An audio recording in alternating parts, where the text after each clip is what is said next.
Abandoned by my mother in the cradle, I was raised by a foster father. At the age of 7, I encountered a woman who presented me with a funeral garment. My foster father warned me of her sinister intentions, thus commencing the peculiar narrative of my fate. Chapter 1. Borrowed Life. I have heard whispers that my mother was a woman of ill repute.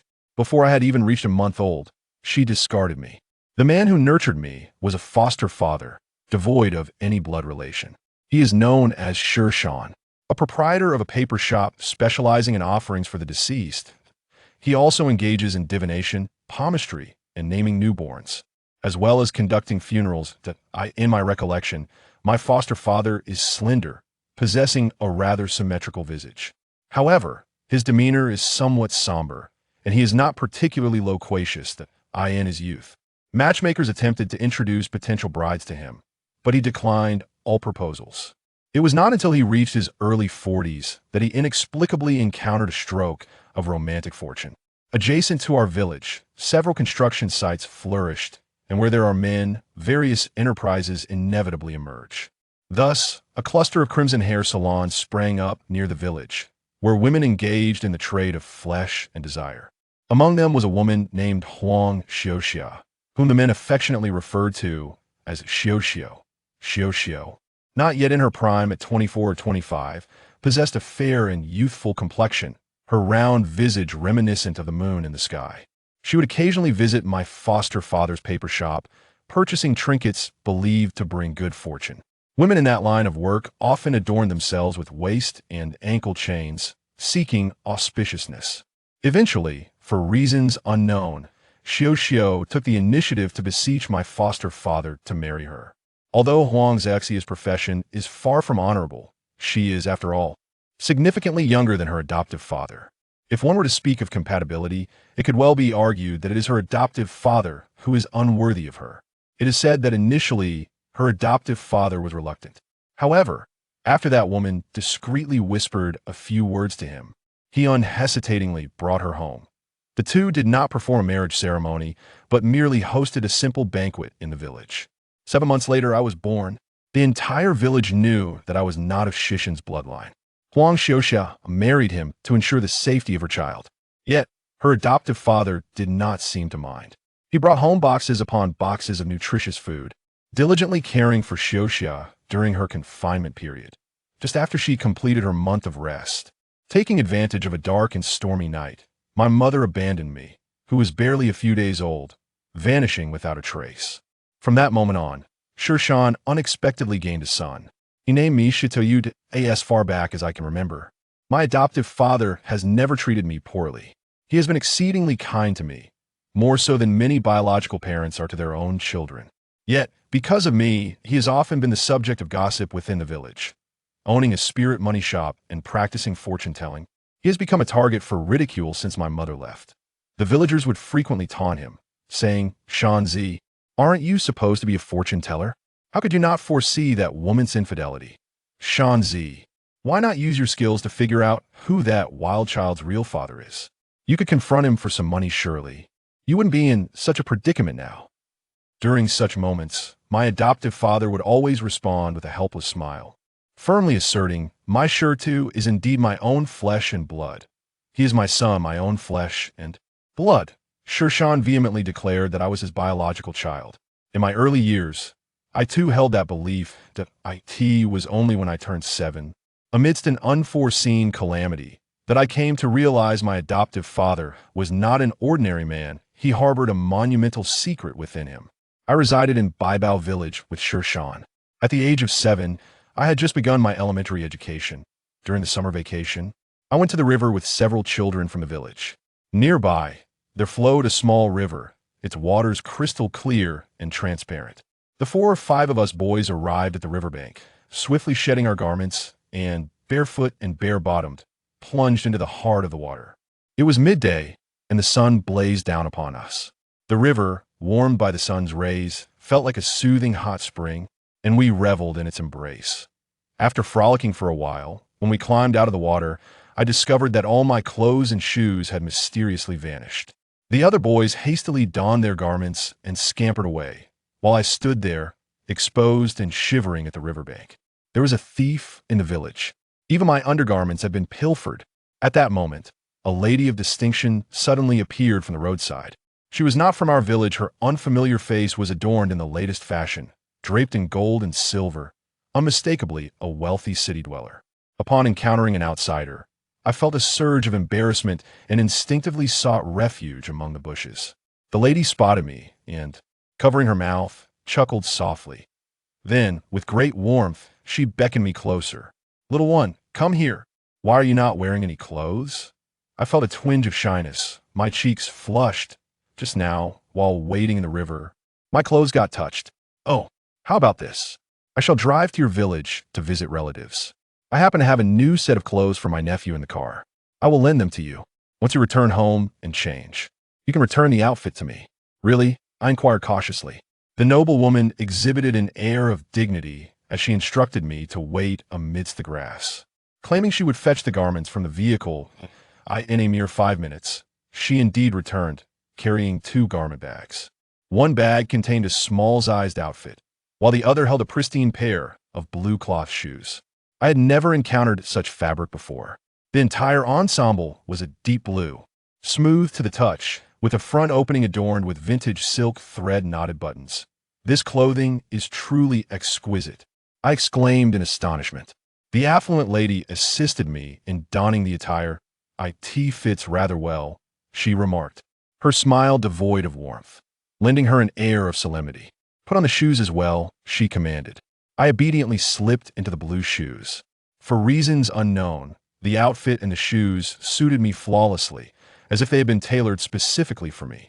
Clad in my new garments, I felt a surge of joy that I made an arrangement with the noble woman to wait for me by the riverbank. My home was nearby. I would return her clothes within 10 minutes. With determination, I dashed back home.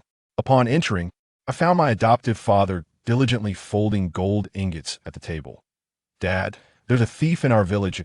I was about to utter something. Shirshan lifted his head and beheld the new attire I was adorned in. His expression instantly morphed into one of profound trepidation. "What on earth are you wearing?" "Sure to." I hastily recounted the events that had transpired. Upon hearing my words, Shishin's countenance transformed from fear to fury. How dare anyone cast such malevolent intentions upon my son? "Sure to. Swiftly remove that outfit. That woman is no good. She harbors ill intentions towards you." Throughout my life, I had never witnessed my adoptive father display such a countenance. With a heavy heart, I retreated to my room and changed back into my tattered, humble garments. My adoptive father grasped my hand, determined to confront that woman by the riverside. Upon our arrival, we found the dirt road deserted, and the car was nowhere to be seen. The woman had vanished. In a fit of rage, my father squatted down, relentlessly pounding his fist against his own head. "Father, what is the matter with you?" I inquired cautiously. Shirshan spoke plainly. "My knave child, that woman did not bestow upon you a new outfit. She seeks your demise. That garment is a funeral shroud, meant for the deceased. To dress a living person in such a way is to invoke death upon them." Chapter 2. It is indeed true. Zhang Weishan's assertions have proven to be accurate. Anyone who has followed the recent archaeological endeavors at this site is aware of the unfolding events. Initially, there was no archaeological team present. Rather, it was a resource exploration group that claimed to have discovered an extensive jade vein. This revelation caused quite a stir. Subsequently, an archaeological team arrived, leading many to speculate that a tomb might be concealed within the jade deposits. This speculation garnered significant public attention in just 2 days, leading to a surge in interest. However, the archaeological team later announced the discovery of relics at the bottom of the lake, while other details remained undisclosed. Consequently, aside from the presence of jade deposits, the public remains largely uninformed about the situation. Is it true? Is there a mass burial site belonging to the Zhang family here? Do you actually believe that? How foolish. That is utterly impossible. Exactly, all we know is that there are jade deposits here.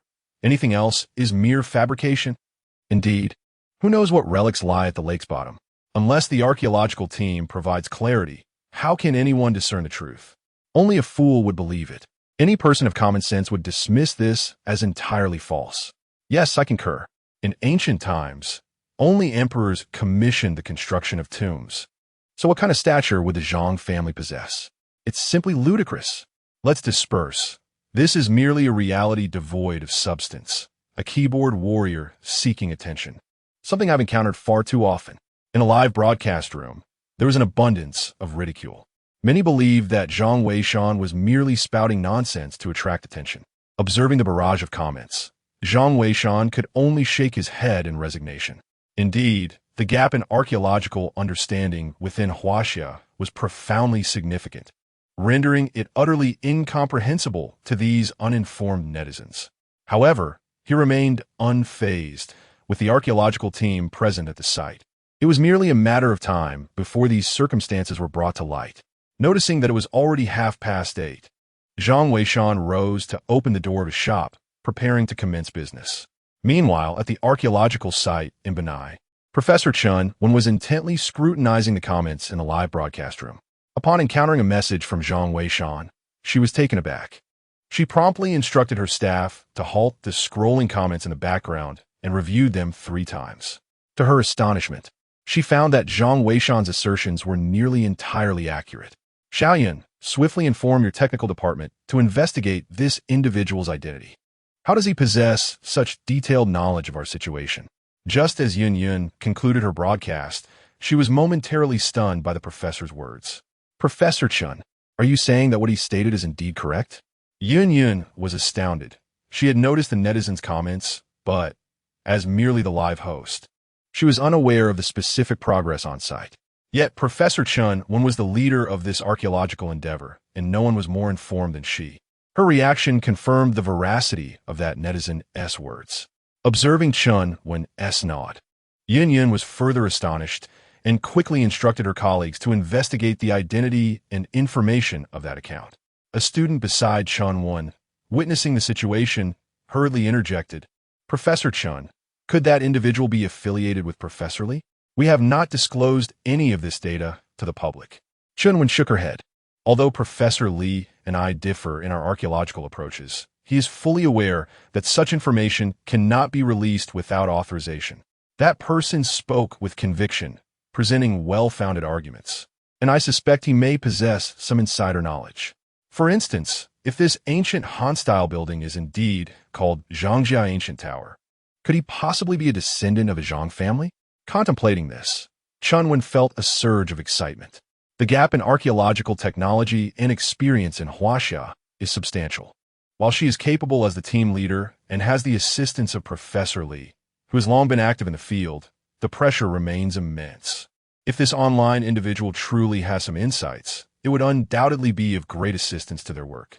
With this in mind, Chun promptly said, Xiaoyan, initiate a live broadcast. I wish to converse with this person. All right, but Professor, wouldn't this imply that we are validating his claims? Wouldn't that mean our unpublished data is? Xiaoyan expressed her concerns. However, Chun waved her hand dismissively and replied, such matters are inconsequential.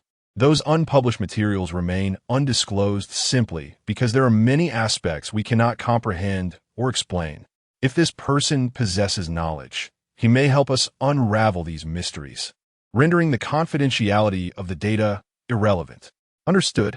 Xiaoyan refrained from inquiring further and promptly opened the live stream. Chun, uncertain of the individual's true understanding of the situation, decided to engage in a direct conversation via the broadcast. After all, in this digital age, who could guarantee that sensitive information had not been leaked? The live stream quickly commenced, with Chun herself facing the camera. The audience was momentarily taken aback upon seeing that the esteemed Professor Chun had personally taken the stage. Wow, is it really Professor Chun herself? Ha! It seems even Professor Chun can no longer tolerate the situation and has come out to clarify. I told you that individual is just a nuisance. Professor Chun, you need to concern yourself with him. It's not worth your time. Indeed, Professor Chun, you are tirelessly dedicated to our archaeological endeavors. It would be best to ignore such keyboard warriors. Keyboard warriors are a bane. These individuals are truly wasting the professor's precious time. Observing these comments, Xiaoyan felt a tinge of embarrassment.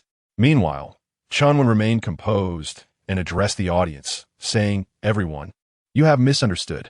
We have just noticed that this netizen's remarks align strikingly with our on-site findings. We have indeed discovered a Miao cultural site at the bottom of the lake, and at its center stands an ancient Han-style building. Furthermore, there is indeed a secret passage within the ancient structure, the destination of which remains unknown. It appears to lead into the mountain itself. I have full confidence in our confidentiality measures. This netizen may genuinely possess some knowledge of the situation. The reason we have not made this information public is that many aspects remain inexplicable, and we cannot hastily draw conclusions. If this friend is still present, we would greatly appreciate your guidance. Our archaeological team would be immensely grateful. However, Zhang Weishan did not make an appearance. The audience in the live stream was left in stunned silence upon hearing Professor Chen's words. Professor Chen had come to personally affirm the statements made by that individual, the very person they had just criticized. The slap in the face was rather swift, and most importantly, what that person had said turned out to be true. Who is this remarkable figure that possesses such knowledge of the secrets held by this ancient building? It is truly astonishing. The barrage of comments erupted instantly. I can't believe it's true. I just had a confrontation with that big brother. What should I do now? Am I to lose face? You must be dumbfounded. You were the one who criticized him most fervently. Surely, he must be feeling disheartened, which is why he hasn't shown himself. What should we call him? Let us refer to him as the Great Master. Indeed, keyboard warriors like you should kneel and apologize to the Great Master. And you up there, don't be so arrogant. You were part of it too. Great Master, I was wrong. I failed to recognize your greatness. Please, grace us with your wisdom. I kneel before the Great Master, imploring you to emerge and enlighten us. Our archaeological endeavors in the land of Huaxia are in dire need of your expertise. Chapter 3. The Reward of the Qilin Tattoo and the Secret History of the Tomb, rating the rapid shift in public sentiment among netizens, is noteworthy. However, some remain skeptical. Professor Chen, how can you be so certain that it wasn't one of your own who leaked the internal information? Indeed, that possibility exists. After all, there is no wall that does not let the wind through. You folks upstairs must be out of your minds. Isn't Professor Chen's appearance intended to directly confront that individual? Exactly, why waste time? Let's find someone. Once we locate him, the truth will be revealed. Nevertheless, after Zhang Weishan posted his last comment, he fell silent. A group of individuals began to independently seek out Zhang Weishan's information and ID. The ID was not difficult to uncover, and they swiftly discovered it and shared it. The ID was revealed to be F.A. Qiuzhangshi. At this moment, a sense of calm washed over the crowd, and someone commented, Professor Chen, if what that person said is true, he most likely will not show himself. F.A. Qiuzhangshi indicates that he must be surnamed Zhang. He mentioned a Zhang family collective burial site in the mountains. Does that not imply is the ancestral grave of the Zhang family? How could he possibly assist us in excavating his own ancestral tomb? Upon reading this, Chunwen felt a heavy weight in her heart. Her excitement had led her to overlook this crucial point. As the team leader, I assure you, as long as Mr. Zhang is genuinely willing to assist us, we will guarantee that not a single fragment of the burial site will be disturbed. Yet, the live stream remained devoid of any sign of Zhang Weishan. Little did they know, at that moment, Zhang Weishan was busy tidying up his antique shop. Ding! Suddenly, a voice resonated within his mind, causing his entire being to tremble. Ding! The event of guiding the archaeological team has been triggered, activating the tomb rating cultivation system.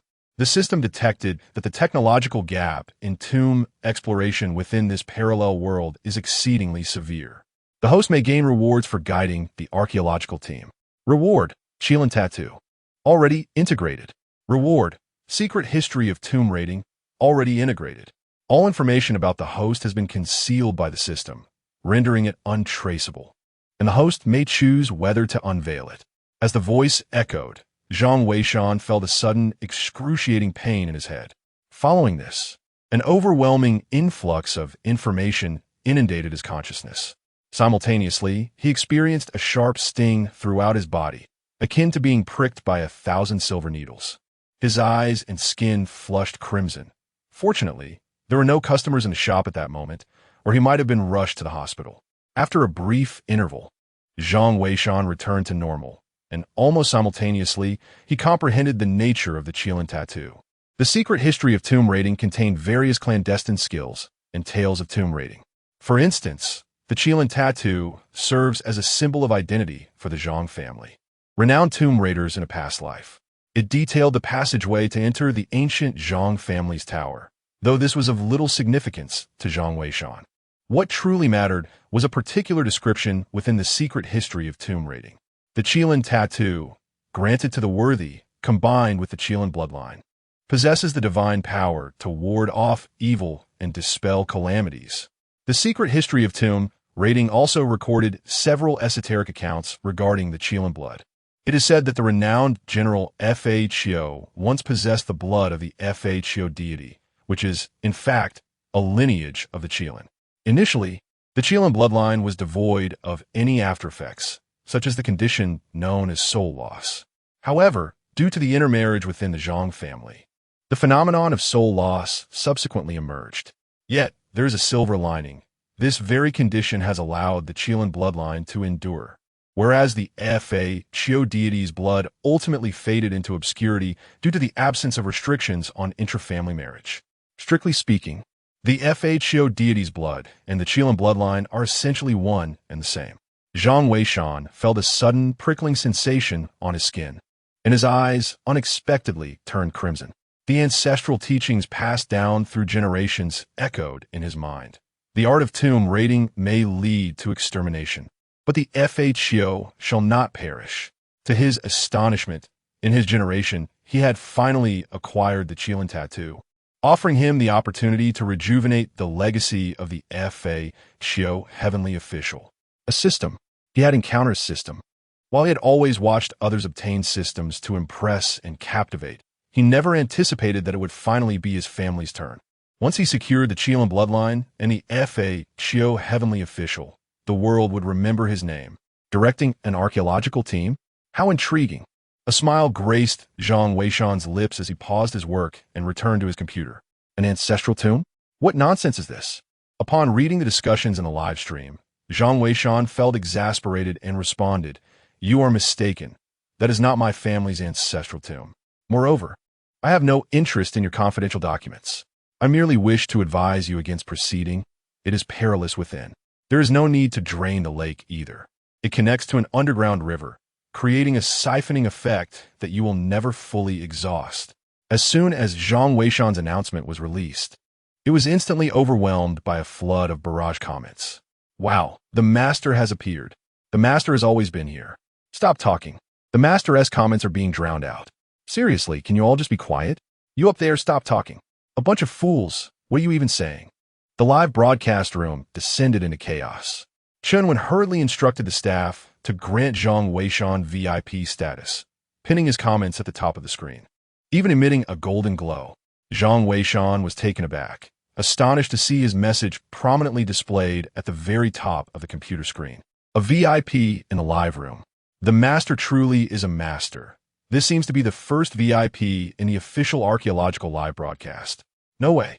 How does he know all this information? You all believe him without question? Mind your words. Someone just like you got slapped in the face within 10 minutes. Exactly. We are merely ordinary users. Watch your language and don't show off in front of VIP users.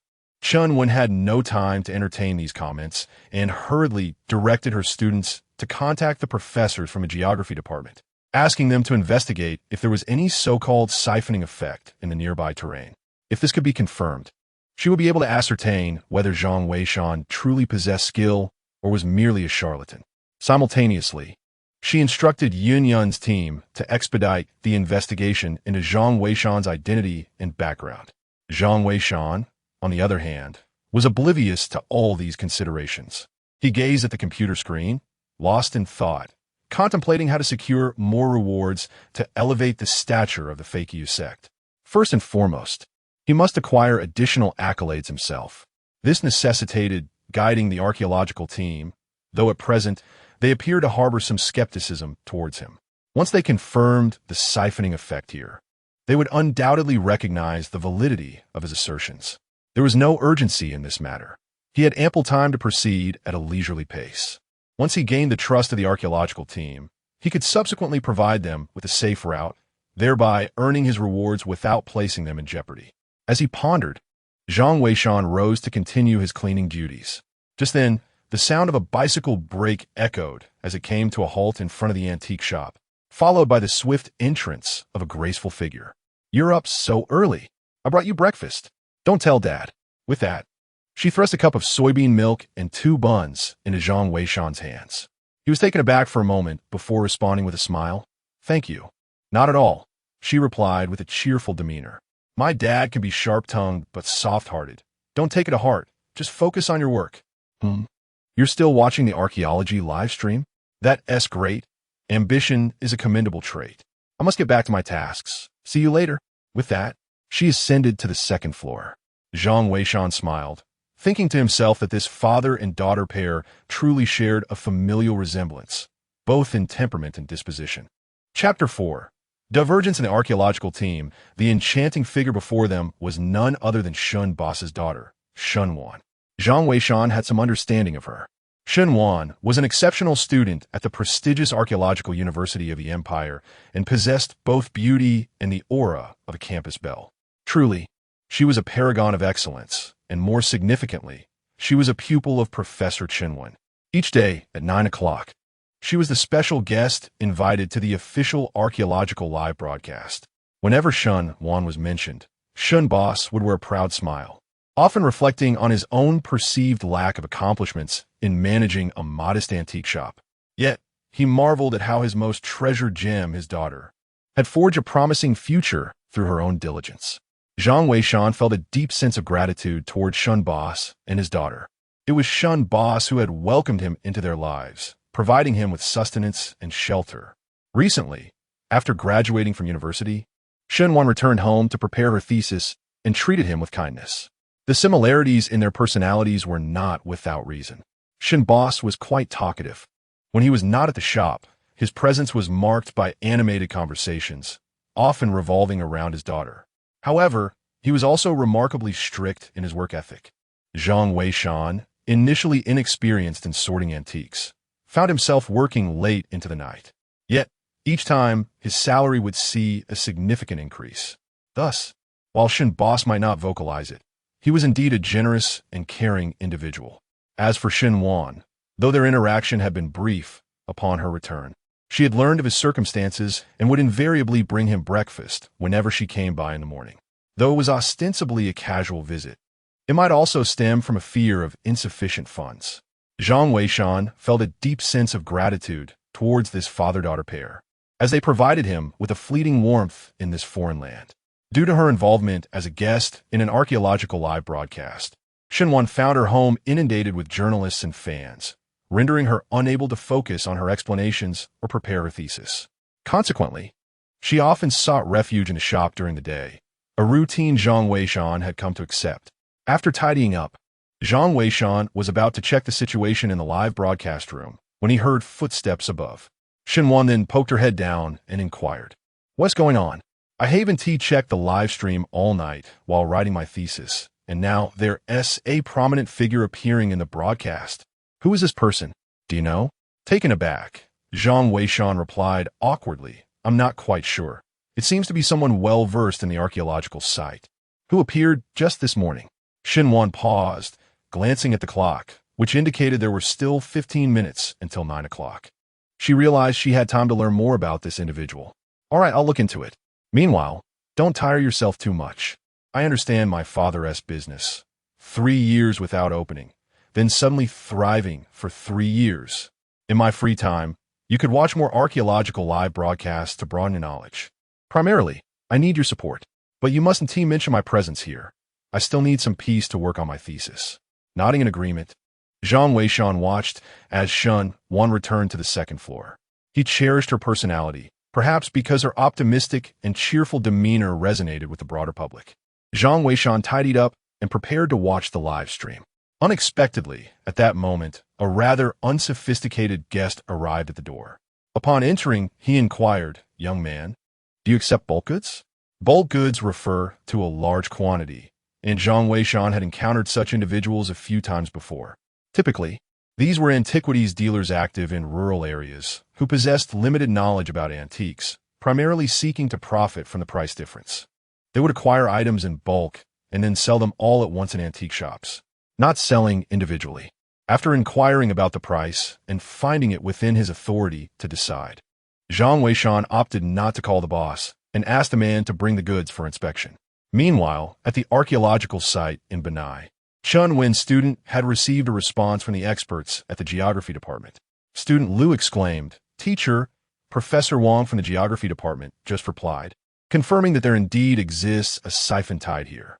The distribution of pebbles by the lakeshore corroborates this. Is certain. Teacher, it appears he was right again." Chun Wen nodded, her mind already convinced that the online user Zhang Weishan was indeed a person of genuine expertise. "By the way, teacher, Professor Li has prepared to lead the students down. What do you think?" Chun Wen was taken aback. For today was originally scheduled for them to dispatch an archaeological team to explore the passages within the submerged ancient tower. However, recalling Zhang Weishan's words about the situation inside being beyond their handling, she could not help but feel a jolt of surprise. Urgently inform Professor Li that today's exploration has been cancelled. Venturing forth recklessly may pose a danger. It will be prudent to consult that esteemed individual first. "Very well, but I fear Professor Li may not. Just relay the message as I instructed," Chun Wen replied. Xiao Lu acknowledged and hurried off. At the same time, another staff member from the technical department approached. "Professor Chun, we have been investigating for quite some time, yet we cannot ascertain why the information regarding this Fa Qiuzhang has been obscured. The only detail we have uncovered is that his IP address originates from Shihu City. We are currently reporting this to our superiors to see if we can retrieve additional data from the live streaming platform's backend." "Understood," Chun Wen replied. Yet a sense of intrigue enveloped her regarding this Fa Qiuzhang, rendering him increasingly enigmatic. Could he truly be a concealed master? The more she contemplated, the more unsettled she became, prompting her to seek out Professor Li. Although Professor Li was not the primary leader of this archaeological endeavor, he held the position of second in command.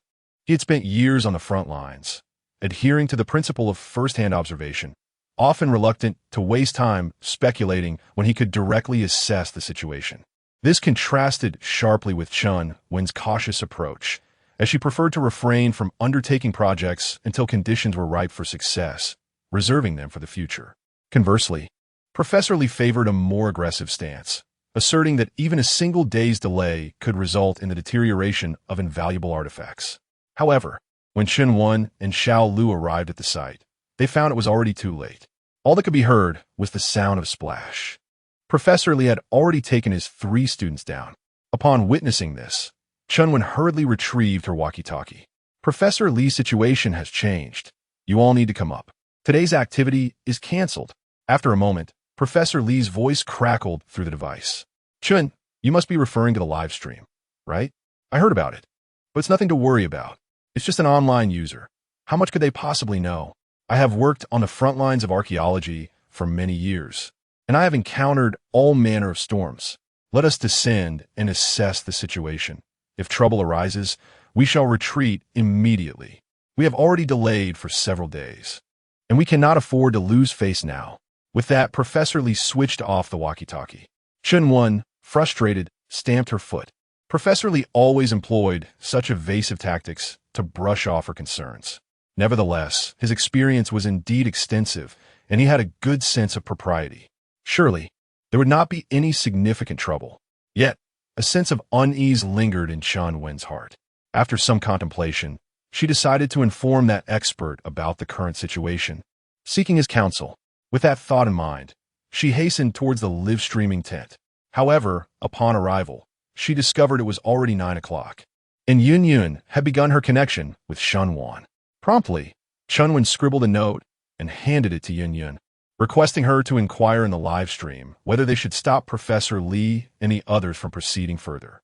"Dear audience, we have just received news that Professor Li has descended with his students to investigate the situation at the bottom of the lake.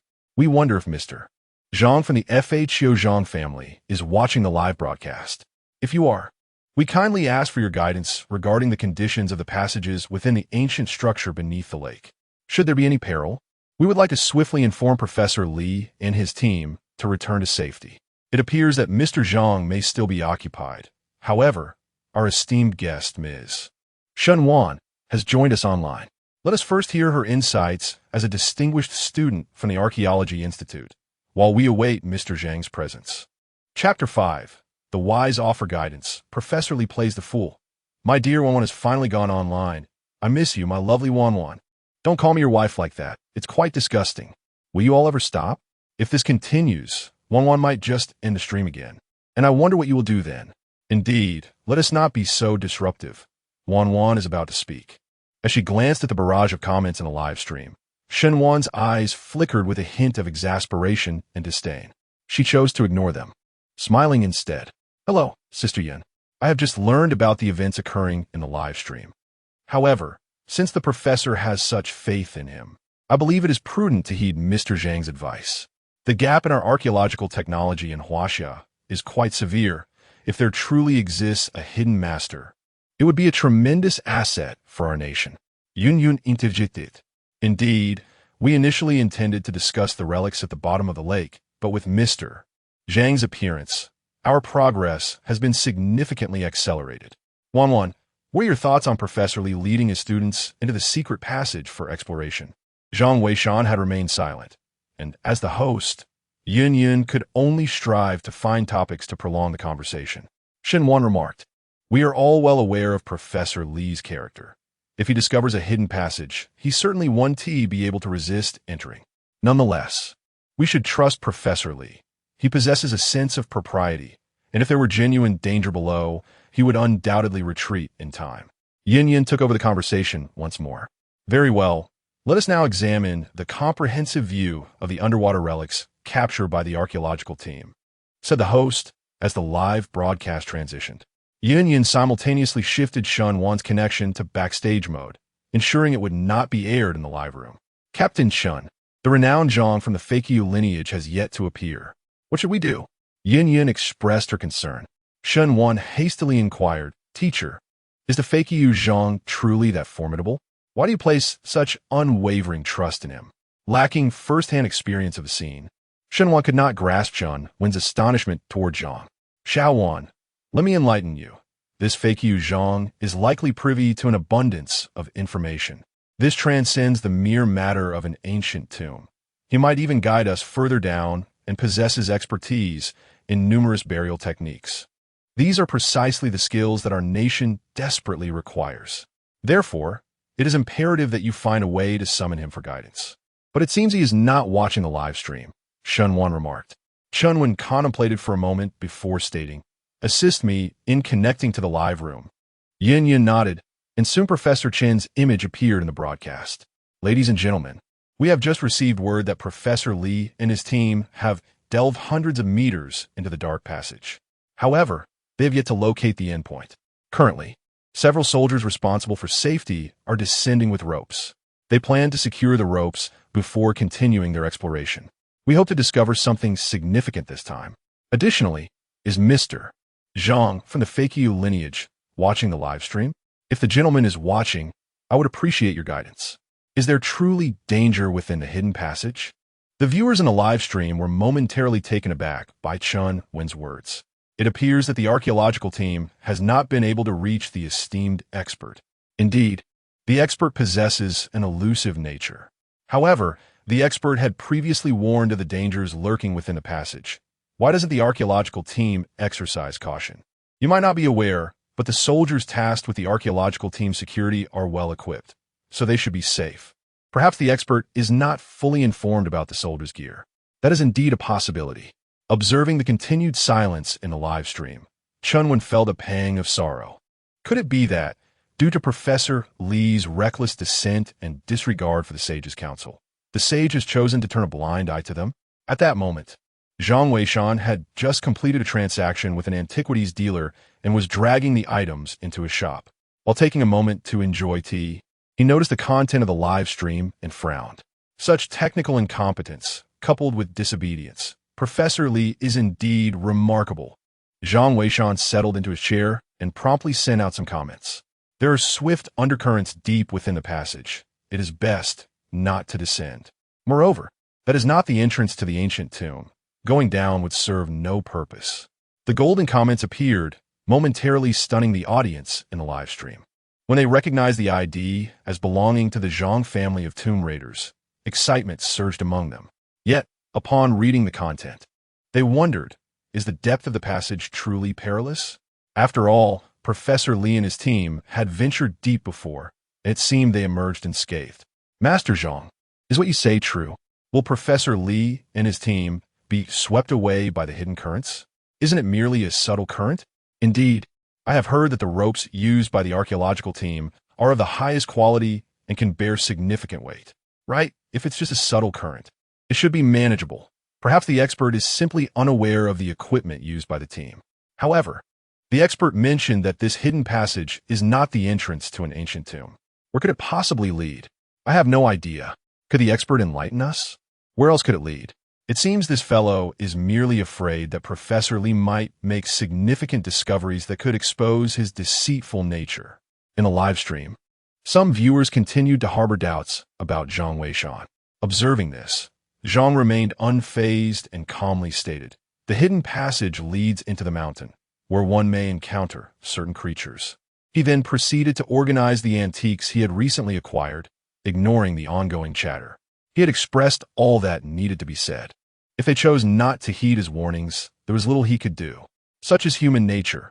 Without experiencing hardship, one remains oblivious to the intentions of those who genuinely wish them well. In a live stream, countless netizens continued to request Zhang Weishan to elaborate on the nature of these creatures, yet he offered no further response.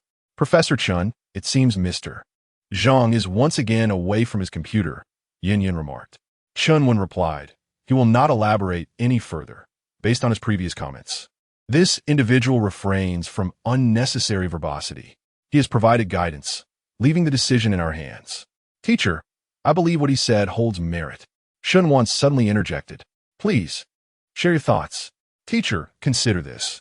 Since the lake exhibits siphoning tides, it must be connected to a larger lake or an underground river. The hidden passage within the ancient tower could very well serve as the conduit, and Professor Li and his team might indeed encounter unforeseen currents. Furthermore, Mr. Zhang mentioned that there are monsters within the mountain. Although our warriors are fully equipped, how much strength can they truly exert underwater? If the ancient tomb lies within the waterway, the relics would have long since succumbed to decay. Thus, I believe he is correct. This hidden passage may not be the entrance to the ancient tomb. Chunwen nodded, thinking to herself that her student was indeed astute, aligning perfectly with her own thoughts. Xiaolu, connect me to Professor Li. Yes. The nearby student hurriedly went to make arrangements. Soon, the intercom system was established. Team Leader Chun, if you are here to persuade me, there is no need. We have already set up the safety lock and are preparing to descend. Upon hearing this, Chunwen quickly replied, Professor Li, I order you to return immediately. This hidden passage may not be a genuine entrance. This is an order. I am not jesting with you. Your reckless descent could lead to peril. However, after sending the message, there was a prolonged silence. Eventually, Professor Li's voice came through. Team Leader Chun, what did you say? The signal here is poor. I cannot hear you. I will contact you again once we reach a safe location. And then, the signal was completely lost. Teacher, Shunwan expressed her concern. Chunwan, exasperated, stomped her foot and exclaimed, that old Li, always defying orders. Chapter 6. The disappearance of Professor Li, the master of treasure-hunting Professor Chun. What are your thoughts on this situation? Yin Yin inquired. After pondering for a moment, Chunwen replied, we must disseminate this information. Professor Li's refusal to heed our warnings is already excessive. If he is concealing anything from a certain esteemed individual, I fear we may provoke him. If his claims hold any truth, and should anything happen to Professor Li and the others, we might need to rely on his guidance for their rescue. It is imperative that he is informed of the latest developments. Indeed, Yin Yin nodded, then returned to continue the live broadcast. Chunwen gazed at the serene lake and towering mountains outside the tent, praying for the safety of Professor Li and his companions. Although Professor Li could be quite obstinate and occasionally pretended to be oblivious, he was undeniably a rare talent in the field of archaeology. Should anything happen to him, It would constitute a tremendous loss for the archaeological community of our nation. Upon returning to the broadcasting room, Yin promptly communicated the latest information. Subsequently, she engaged in a discussion with Shun, one regarding their perspectives on the secret passage and Professor Li and Appo's direct entry into it. Shen Wan remarked, "I wholeheartedly concur with Mr. Zhang's perspective, though Professor Li may possess his own interpretations. Let us fervently hope for the safe return of Professor Li and his team, as the archaeological community of our great nation simply cannot endure the loss of any talent. Furthermore, I earnestly appeal to Mr. Zhang of the Fa Qiuzhang clan. If you truly excel in the art of tomb exploration, we would be immensely grateful for your assistance. Now, we shall temporarily conclude today's live broadcast, allowing everyone to continue appreciating the on-site documentation of the archaeological team's unsealing efforts. We will promptly inform you of any new developments from Professor Li's side." As Yin took over the conversation, the screen swiftly transitioned. Although the live stream had momentarily paused, the fervor within the chat room and online remained undiminished, particularly regarding the investigation of the IDFA Qiuzhang, which was progressing fervently. However, with the assistance of systematic intervention, it was evident that no results would materialize. Many were in a state of anticipation, holding a watchful attitude towards Zhang Weishan's assertions. Despite his previous claims being substantiated, they were merely informational references. This time, however, Professor Li had genuinely ventured into the secret passage, marking a tangible practical endeavor. Should Professor Li remain unharmed, the reputation that Zhang Weishan had cultivated might collapse in an instant, and he could even be branded a fraud. Conversely, if events unfolded as he had predicted, the outcome could present an entirely different scenario. Zhang Weishan sat on a small stool, meticulously sorting through the recently acquired antiques, unperturbed by the surrounding dilemmas. He had articulated his thoughts, and the consequences of disobedience were to be borne solely by those who chose to disregard his counsel. Suddenly, the system's voice resounded, cutting through the silence. Ding! The archaeological team has received a reward. The power of the God of Tomb rating has been integrated. As the announcement echoed, Zhang felt a surge of warmth in his right hand, particularly in his index and middle fingers. The next moment, an excruciating pain surged through him, nearly causing him to faint. Moments later, as the pain subsided, he astonishingly discovered that his 2 fingers had grown extraordinarily long. Is this the power of the God of Tomb rating? A thought crossed Zhang's mind, and he instinctively thrust his fingers toward a nearby antique shelf. With a resounding thud, a hole was punctured through the wooden panel of the shelf in an instant. Impressive. Truly, this is the signature skill of the God of Tomb rating. Zhang felt a rush of exhilaration. Yet, he pondered the appropriateness of obtaining the bloodline of the Qilin. His Qilin tattoo lacked the vital energy of the bloodline. Securing the Qilin bloodline reward sooner would undoubtedly elevate his own capabilities. Zhang had contemplated the possibility of personally exploring tombs. However, his lineage made it abundantly clear that he could not recklessly place himself in harm's way. As the last descendant of the Zhang family of tomb raiding, he bore the weighty responsibility of perpetuating the legacy of the God of tomb raiding. If he could not ensure absolute safety, he would rather remain in the shadows, offering guidance. For should he encounter misfortune, the lineage of the God of tomb raiding would face utter extinction. Thus, his safety was of paramount importance. As Zhang Weishan continued to sort through the antiques at the archaeological site in Benai, deep within the lake, Captain Sheen, responsible for safeguarding the archaeological team, organized the personnel and briefed Professor Li on the current situation. "Professor, these ropes are secured to the shelves outside the secret passage. There is absolutely no room for error. However, you must exercise caution when descending. Our team will go down first." "Understood." Professor Li felt a surge of excitement within him. The shelves were substantial, rendering it impossible for anyone to fall into the passage. Even if there were indeed hidden currents below, the protection offered by the shelves would prevent them from being swept away. Without further delay, a few individuals proceeded, led by Captain Sheen and another soldier, while Professor Li and his 3 students followed closely behind as they entered the secret passage. The passageway opened at the rear of the ancient building, resembling a vertical shaft. The water inside appeared eerily still, akin to a forbidden realm. However, Professor Lee had conducted experiments with some floating objects and discovered a faint suction within the shaft, suggesting it was not a dead end. Teacher, the water in this shaft is so tranquil. It doesn't seem to connect to an underground river. It might merely link to the lake. The person in the live stream is likely a fraud. Xiao Wang, one must not speak so hastily. Some of the details shared by that individual align closely with our findings.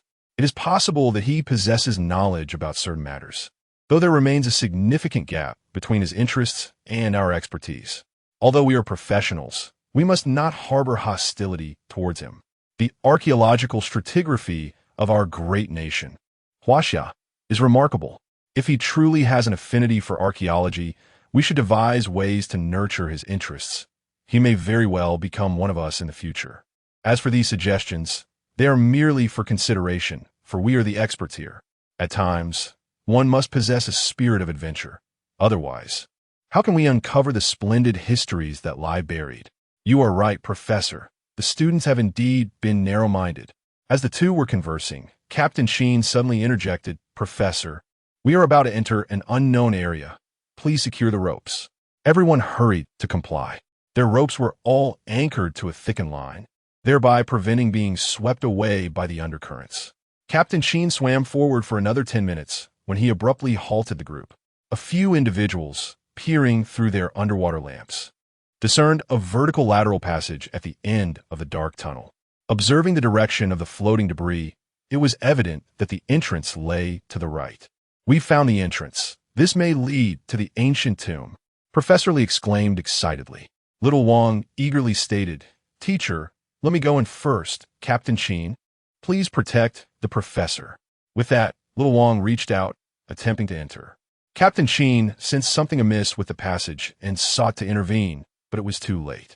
Just as Little Wang's hand breached the darkness of the tunnel, a powerful undercurrent yanked his entire arm inside. This is not good. There are undercurrents here. Teacher, wait. Before Xiao Wang could finish his sentence, he was abruptly swept into the undercurrent. Professor Lee and the others were momentarily taken aback. The ropes binding them together were suddenly yanked. The group resembled grasshoppers on a single string, all being pulled into the dark current in a swift motion. Almost simultaneously, the shelves at the entrance of the hidden passage were violently dragged towards it. Initially, it was thought that the shelves would get lodged at the entrance. However, the force of the undercurrent was overwhelming. In an instant, the shelves tethered by the ropes were completely dismantled. The ropes fell away, and the entire assembly vanished into the dark passage, disappearing in the blink of an eye. Chapter 7. The archaeological team, trapped in regret. Where is this? Is anyone still here? When Professor Lee awakened from his stupor, he found himself enveloped in an impenetrable darkness. He could only recall the swift currents beneath the dark passage, which had surged with such ferocity that they had barely comprehended their peril before colliding with the tunnel walls and losing consciousness. Upon regaining awareness, he was utterly disoriented. Captain, the professor is awake. A voice pierced the silence, followed by the sensation of someone removing the diving apparatus from his head. It was then that Professor Lee discerned the state of his helmet. It was shattered, riddled with countless fissures. Had it not been constructed from superior materials, it would have surely succumbed to leaks. Professor, we are trapped. Captain Sheen hurried over to him. It was only then that Professor Lee noticed their surroundings. They were ensconced within a cavern. Captain Sheen urged the professor to compose himself and promptly conveyed the dire circumstances. Professor Lee soon grasped the gravity of their situation. They were ensnared in a sealed cave with no possible exit. Professor, please accept my condolences. Xiao Wang. Professor Lee's body stiffened as he turned to gaze at Xiao Wang, who lay motionless on the ground. His complexion was ashen, a clear indication of drowning. Water continued to drip from a crack in his helmet, signifying the unfortunate fate that had befallen him. The helmet had fractured, and he had lost his life amidst the turbulent currents. He was only 23. Tears welled in Professor Lee's eyes, cascading down his cheeks uncontrollably. Although Xiao Wang was not Professor Lee's most accomplished student, his diligence made him the professor's favorite. Now, he had died under such mysterious circumstances, leaving them unaware of their whereabouts. Professor Lee felt a surge of blood rush to his head, nearly losing consciousness. Captain Sheen hurriedly pressed his fingers to the professor's pulse, urging him, "Professor, you must compose yourself. Others are relying on you to lead us out of here." With tears blurring his vision, Professor Lee glanced at the two other students and several soldiers nearby. After a prolonged silence of over 10 minutes, he finally regained his composure. "Captain Sheen, we must ensure Xiao Wang's body is brought out. But what exactly is happening here?" Captain Sheen nodded and replied, "We are equally in the dark. We all lost consciousness in the undercurrent and awoke here. We just regained consciousness 10 minutes ago. My team has scoured the area, but there is no exit whatsoever. It is exceedingly strange, and we have no idea how we arrived. Moreover, the signal here is extremely weak, and we are attempting to establish contact with the outside world." Upon hearing this, Professor Lee was momentarily stunned. "What do you mean there is no entrance and you don't know how we got here? This is utterly bizarre. Professor, it seems we might truly be trapped here. I just checked, and there are indeed no exits," said student Xiao Su, trembling with fear. The tales of the Zhang family regarding the undercurrent might be accurate. This is not the entrance to an ancient tomb. Are we going to perish here? Fortunately, classmate Xiao Zhang supported him. Otherwise, he might have collapsed onto the ground by now. "No, this is impossible. It defies logic," Professor Lee exclaimed. "Let's all calm down. Captain Sheen, I urge you to search meticulously for any possible exit." Captain Sheen shook his head. "It's impossible. We have scoured every inch, and all we find is stone. Professor, we must devise a way to notify the outside. We still have some explosives. A coordinated effort might yield a chance of escape." "Yes, indeed. We must find a way to reach the outside," Professor Lee responded, clearly in a state of panic. A dignified professor, yet he felt less capable than a mere online acquaintance. "Liaigua, what gives you the right?" Professor Lee regretted his arrogance and slapped himself. "Your hubris has cost Xiao Wang dearly. Had you heeded others' advice, Xiao Wang wouldn't have."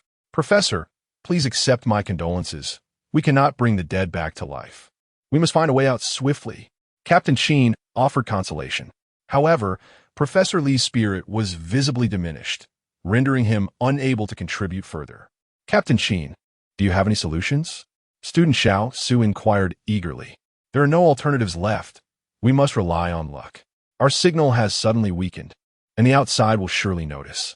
Now, we await to see if we can establish contact." Captain Sheen replied. Yet, there was one detail he omitted. Their signal relied on the most advanced beta navigation system of Huaxia. The signal is remarkably stable, yet here it has inexplicably faltered. This suggests that they may be situated in a profoundly deep part of the mountain. It is likely that escaping will prove to be quite challenging. At this moment, at the lakeside campsite, Xiao Lu rushed over in a frenzy. "Teacher, something terrible has happened.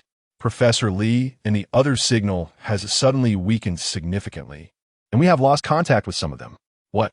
Chun Wen's expression instantly changed, and she hurriedly followed Xiao Lu to the technical department. "Team Leader Chun, the signal from Professor Lee and his team is very faint. We are increasing the power in hopes of re-establishing contact." A staff member reported the situation. Chun Wen's heart sank. Could it really be this serious? Had something truly gone wrong? What exactly had Professor Lee and his team encountered in the dark current? Her heart raced. Contact has been established. Suddenly, a staff member exclaimed with excitement. "Quick, ask for details." Chunwen urged. The team member hurried to communicate, and within a minute, he reported Professor Lee and the others are trapped in a cave with no exit. They have no idea how they got in. It's quite bizarre. The signal is emanating from within the mountain. They're hoping we can coordinate an effort to blast through the mountainside with explosives to free them. As he spoke, he marked the location on the screen. Upon seeing it, Chunwen felt a wave of despair wash over her. The signal's location was distinctly deep within the mountain, making it utterly impossible to reach them with explosives in a short time. Moreover, should the mountain collapse, those who venture in for rescue would also be buried alive. "Teacher, how astute is that sage?" exclaimed Xiao Lu, visibly agitated. Chunwen nodded, her mind already racing with thoughts. "Inform Professor Lee and the others to remain on site," she commanded. Xiao Lu, Urgently mobilize Yun Yun to scour the entire network for that sage. Spare no effort, for he surely possesses the knowledge to devise an escape. Furthermore, instruct the warriors outside to form a strike team. If we cannot establish contact with the sage, we must find another way to penetrate the mountain and rescue those trapped. Understood. The group hurriedly set about their tasks. At that moment, Chunwin's heart sank to an unprecedented low. She acknowledged that her previous willingness to disregard Professor Lee's orders and delve into the dark passage was born of a reckless sense of fortune. She had believed that the seasoned professor would emerge unscathed. However, it now appeared that she was mistaken. Every word spoken by that sage was proving true. In the face of reality, her earlier sense of invulnerability seemed nothing short of ludicrous. What had that sage also mentioned? That there were monsters within the mountain. Did that mean Professor Lee and the others were? At this thought, Chunwin could no longer remain still and promptly made her way towards the live broadcast tent. She resolved, I must find him, I must. At any cost, I will locate this Zhang of the Fa Chiu clan. Chapter 8. The Monster's Revelation. It must be said that the Beidou system of Huaxia is remarkably impressive. Just as Chunwin arrived at the live streaming tent, she received notification that the technical department had made contact with Professor Lee and others, and they could now view their live situation in real time. For safety precautions, those venturing down were equipped with live streaming devices, albeit kept turned off in normal circumstances. This measure was primarily to ensure communication in case of any unusual occurrences. Xiaoyan, quickly activate the live stream and have the technical department broadcast Professor Lee and the others' footage. Yun Yun, who was in the midst of organizing materials, sensed Chunwin's urgency and feared that something unfortunate had transpired again. Could it be that the predictions of that Zhang from the Fake Zhang clan had come true once more? Who on earth is this individual? And how do they possess such profound knowledge of our circumstances? With a heart full of confusion, Yun Yun hastily opened the live streaming room. Soon, the footage of Professor Lee and the others, trapped within the mountain, was transmitted live. In a show of sincerity, Chunwin positioned herself directly in front of the camera.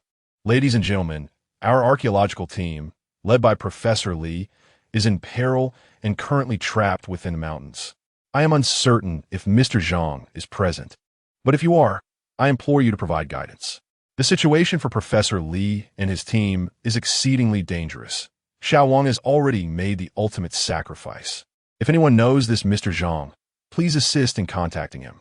Our archaeological team is prepared to offer substantial remuneration. Thank you. The live stream erupted with activity. Goodness, could it be true? Has the Great One's predictions come to fruition once again? Kneeling in reverence, one could not help but wonder which formidable being had graced them with their presence, fervently seeking guidance from this divine entity. Oh, Great One, I vow to cease my disparaging remarks. I was in error. Please, reveal yourself. Yet, a sense of resignation lingered. I doubt the Great One will emerge now. Professor Chun, perhaps you should speak of Professor Lee. The divine being has advised against descending further, yet he persists in his descent. Were I in his position, I too would be incensed. Surely, the divine being would not harbor such narrow-mindedness, came a retort. Alas, one cannot dismiss the situation so lightly. Although Professor Lee and his colleagues are currently ensnared within the mountainside, Professor Chun has yet to clarify whether they have encountered hidden currents. Moreover, a certain Zhang has proclaimed the presence of monsters within the mountain. Where, pray tell, are these creatures? I see none. Indeed, it appears that the Great One's prophecy may not hold true this time, a voice lamented. Professor, Yun Yun murmured softly upon witnessing the unfolding events. Just as Professor Chun was about to elucidate, Professor Lee unexpectedly bowed toward the live stream, then spoke earnestly. I've been informed by the technical team that our plight is being broadcast live. Although I cannot perceive the barrage of comments, I wish to extend my sincerest apologies to the friends watching on the other side of the lens. The current predicament is solely my fault. I bear full responsibility for the death of young Wang. Additionally, I extend my apologies to Mr. Zhang Qiu. My arrogance led me astray. You were indeed correct. We encountered hidden currents and succumbed to unconsciousness. Upon regaining consciousness, we found ourselves trapped here. Mr. Zhang, should you be watching the live stream, I implore you to assist these children. I am willing to shoulder all consequences. Please guide us on how to escape. They are but children. In that moment, the live stream fell into a profound silence. Those who previously doubted Zhang Weishan's prophecies have all been rendered speechless. Go ahead, keep on criticizing. What more can you possibly say? Indeed, it's all you keyboard warriors. If the master doesn't appear, it's solely your commotion. Yes, regarding the archaeological team situation, you keyboard warriors ought to bear some responsibility. Brother, I was wrong. I merely indulge in idle talk, but look for yourselves. There are truly no monsters where Professor Li and his team are. The viewers in the live stream were equally astonished, as it seemed that Zhang Weishan had accurately foretold the events. Yet, how could it be that the cave harbored no monsters? That was indeed peculiar. Just then, a golden message ascended to the top of the chat. By splashing water on the wall, you will see, but be sure to prepare yourselves psychologically. This golden message was, without a doubt, sent by Zhang Weishan. It was already 11:30. After a busy morning, he had only managed to classify a portion of the antiques. Typically, he would purchase lunch, as Shunwan would come down at noon sharp to eat. He preferred not to let the young lady spend money every time, so he always bought lunch in advance. Upon noticing that something was amiss in the live stream, he took the opportunity to send a message. Wow, the master truly lives up to his reputation, exuding an extraordinary demeanor, not stooping to engage with you keyboard warriors. I bow to the master. I knew he wouldn't abandon the archaeological team, but what does the master mean by this? Splashing water on the rock wall? Could it possibly create passage? The esteemed individual likely meant to convey the notion that constant dripping wears away the stone. However, to suggest that water could penetrate the stone to such an extent that it would allow for the study of Professor Li's remains as antiquities is rather far-fetched. Pray tell, what does this truly mean? Chun Wen inquired, having naturally noticed Zhang Weishan's comments. She hastily urged, Old Li, Mr. Zhang has instructed you to douse the wall with water. Simply comply. Upon hearing this, Professor Li promptly directed his team to wet the wall. Within the cave, there was a shallow pool of water from which they filled containers to pour onto the surface.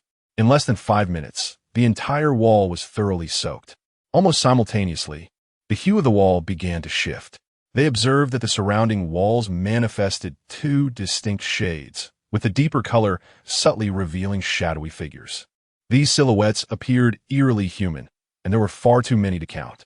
These are indeed monsters, Chunwen reflected, realizing that the creatures spoken of by the Zhang family were, in fact, real. Teacher, we must devise a plan quickly. Those monsters seem to be approaching the surface of the rock. They may emerge at any moment. Young Su, gripped by fear, collapsed to the ground. Captain Sheen and his team swiftly readied their firearms, bracing themselves for an impending threat. Witnessing this scene, Chunwen felt an overwhelming sense of regret. How foolishly optimistic she had been. If only she had placed her trust in Mr. Zhang from the very beginning. She could have spared Professor Li and the others from such perilous circumstances. Professor Li was filled with regret, striking himself across the face. The viewers in the live stream were also witnessing the shadow on the rock face becoming increasingly distinct. One particular spot had become remarkably clear, and it seemed that it would not be long before something emerged. Great deity, please lend your guidance. Oh, great deity, save them. They are all dedicated to the archaeological pursuits of our nation. I beseech you, great deity. I can offer my apologies or compensation, whether in currency or in kind. And I too, great deity, I implore you to act. Mr. Zhang, I kindly request your assistance. Thank you. Even Chunwen bowed her head in earnest supplication. Zhang Weishan nearly spat out his tea in astonishment. The notion of corporeal compensation was not among his peculiar predilections. Nevertheless, the situation was indeed perilous, prompting him to set down his teacup and send a few messages into the chat. There are 2 types of creatures within a mountain. The one encountered by Professor Li and his team is relatively weak, so there's no need for excessive concern. Utilizing sonar detection equipment to scan the entire mountain will reveal the escape route. Additionally, those preparing for rescue outside should stock up on strong alkaline sprays and ensure proper personal protection. Chapter 9. Rewarding the Heavenly Eye. Is this weakness? The Great Master has sent another message. It turns out to be rather feeble. Startle me? If the Great Master deems it weak, then surely there is nothing to worry about. Yet, one must be cautious. The weakness referred to by the Great Master may not align with our understanding. That seems unlikely. The Great Master is probably evaluating based on Captain Sheen and his team's prowess. It's possible, but considering that Captain Sheen and his team are well equipped, there shouldn't be significant issues. The live chat continued to buzz with fervent discussions. Observing the lively atmosphere, Zhang Weishan rose to procure some snacks. Upon his return, he chanced upon Shun Wan descending the staircase. However, she appeared deeply troubled, her eyes fixated on her phone, likely preoccupied with concerns regarding the archaeological team. I brought lunch, your favorite sweet and sour shredded pork, Zhang Weishan announced as he placed the meal on the table. Shenwan offered a muted thank you, her gaze still averted from her feet. The stairs leading from the second floor were steep, and she inadvertently missed a step, tumbling down with a sudden cry. Zhang Weishan, startled, dashed forward and caught her just in time. Yet, the height of the stairs proved too much. As Shun Wan landed, her foot twisted awkwardly, accompanied by a faint sound of bone grating. She winced in pain, and by the time Zhang Weishan settled her onto a chair, her face had paled from the discomfort. Her ankle had already begun to swell ominously. Zhang Weishan hurriedly fetched the medicinal alcohol for bruises, applying it while inquiring if a visit to the hospital was necessary. He confessed his inability to perform massage or manipulation, feeling utterly helpless. No need, it's merely a sprain. However, the situation with the teachers is perilous, and I find it difficult to remain at ease. By the way, Zhang Weishan, since you're watching a live stream, do you have any idea what those monsters are? Zhang Weishan appeared somewhat troubled, reluctant to reveal his true identity. I apologize, I'm just overly concerned for the teachers. How could you possibly know? Nonetheless, I appreciate your assistance in saving me. Let us have a meal. Shun Wan managed to smile, allowing Zhang Weishan to support her to the table. She remained fixated on her phone, seemingly anxious about missing any updates from the live stream. Observing this, Zhang Weishan felt a sense of helplessness and returned to his seat, eating while watching the broadcast. At that moment, the system's voice echoed once more. Ding! The archaeological team's guidance has been successful. Congratulations on acquiring the Celestial Eye. As the system's announcement resonated, Zhang Weishan felt a sudden warmth in his eyes, and darkness enveloped him. Yet, when his vision regained clarity, he distinctly sensed that his sight had become considerably sharper. It was then that he comprehended the true nature of the Celestial Eye. This remarkable ability could discern various ancient artifacts and antiques, revealing their origins, histories, even their dynasties and values with just a single glance. This capability is of paramount importance for those who delve into tombs, particularly for archaeological teams who, after enduring numerous hardships to reach these sites, may find themselves unaware of what truly constitutes a precious artifact worthy of preservation. It is nothing short of a profound irony. Zhang Weishan is acutely aware that to elevate the legacy of the tomb robber's heavenly official, mere excavation skills are insufficient. One must also possess a wealth of relevant knowledge. The ability to discern the Celestial Eye effectively compensates for his deficiencies in the understanding of antiques.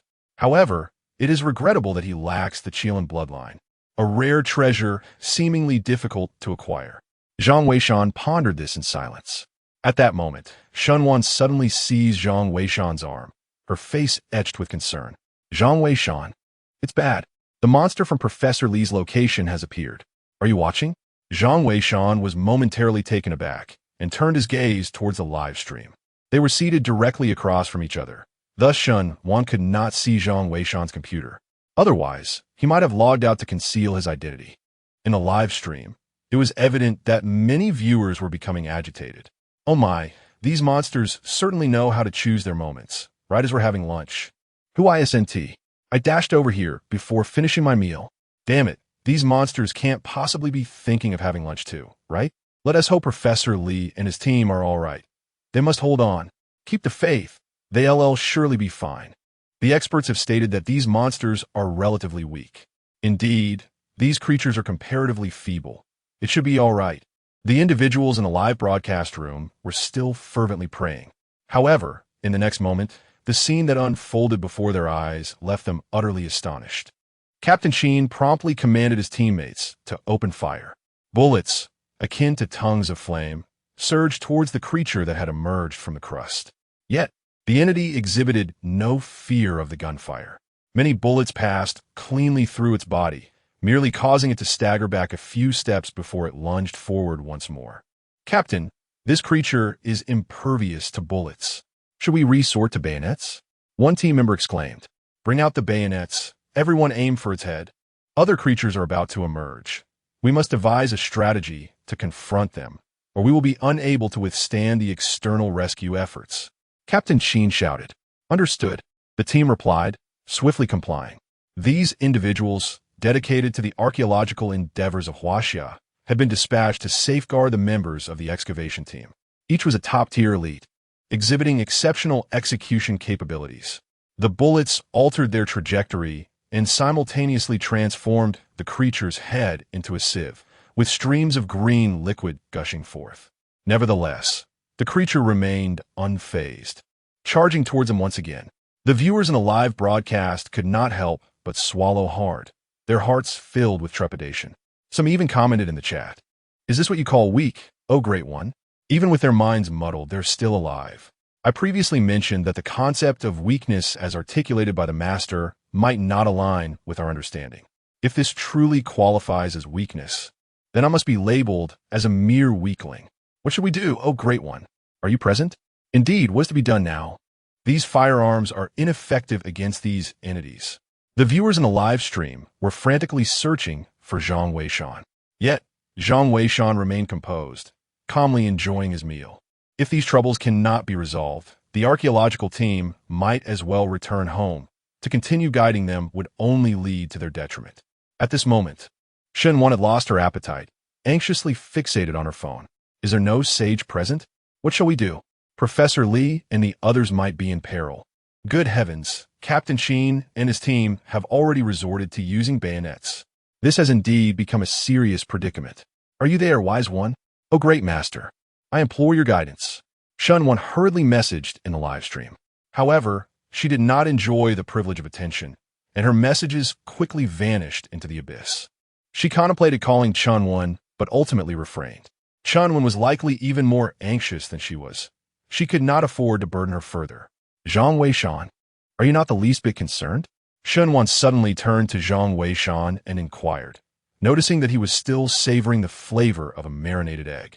It was as if the live stream was merely a film, and he seemed utterly unconcerned about the outcome. Chapter 10. The rescue team sets off. Molochuo refers to the mountain. Zhang Weishan, feeling somewhat awkward, finished his tea egg and remarked, "It should be fine, right? Captain Sheen and his team are well equipped. They will surely turn the tide." He pointed out, "Look, the creature's head is about to fall off. Once it drops, there will be no more trouble. Once the head falls off, there will be no issue. How can you be so certain?" Shen Wan inquired reflexively. "Well, isn't that what they say on television? It's how it's portrayed in zombie movies." Zhang Weishan replied, feeling embarrassed. Shen Wan pondered for a moment and realized that he was indeed correct. Yet, could such cinematic glitch truly be trusted? She quickly glanced at the live stream, where Captain Sheen and his team were already engaged in a fierce struggle with the creature. The monster, having been battered by gunfire, was on the verge of disintegration. After a few soldiers pounced on it, it soon crumbled into a pile of rubble, its head completely destroyed. Seeing the outcome, Captain Sheen understood the situation and shouted, "It's the head. We need to take off its head. Once that's done, there will be no more trouble. Aim for the neck." "Understood, Captain." The soldiers responded promptly. However, almost simultaneously, Professor Li shouted, "Captain Sheen, another one is about to emerge from this side." The atmosphere in the live stream grew tense once more. Nevertheless, Captain Sheen appeared to have been correct.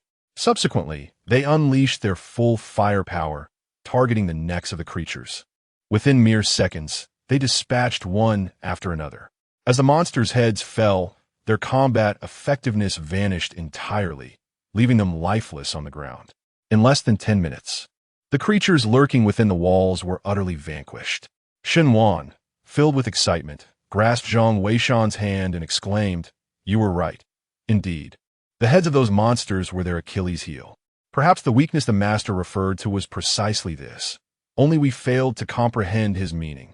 The master is truly remarkable. It seems he possesses an extraordinary depth of knowledge. Zhang Weishan, feeling somewhat embarrassed, could only bow his head and continue eating. The viewers in the live stream collectively exhaled in relief. The master was correct. Striking at their heads indeed proved effective. Exactly. I thought the master was jesting. I never imagined this was the implication. The master could be quite frustrating, never articulating clearly. What do you know? If the master explained everything, it would be as if he were to descend into the tomb himself. The point made above is valid. Why doesn't the archaeological team, simply invite the master to assist? I wonder, perhaps they have yet to establish contact with him. Or maybe he simply prefers not to come. That seems unlikely, considering the archaeological team's compensation. Who could refuse? That is hard to say, after all. This is the master we're talking about. Professor Li and the others felt a temporary sense of safety. However, they still awaited rescue from the outside and were uncertain about the progress of the mountain detection by the archaeological team. After finishing their meal, Zhang Weishan and Shun Wan tidied up briefly.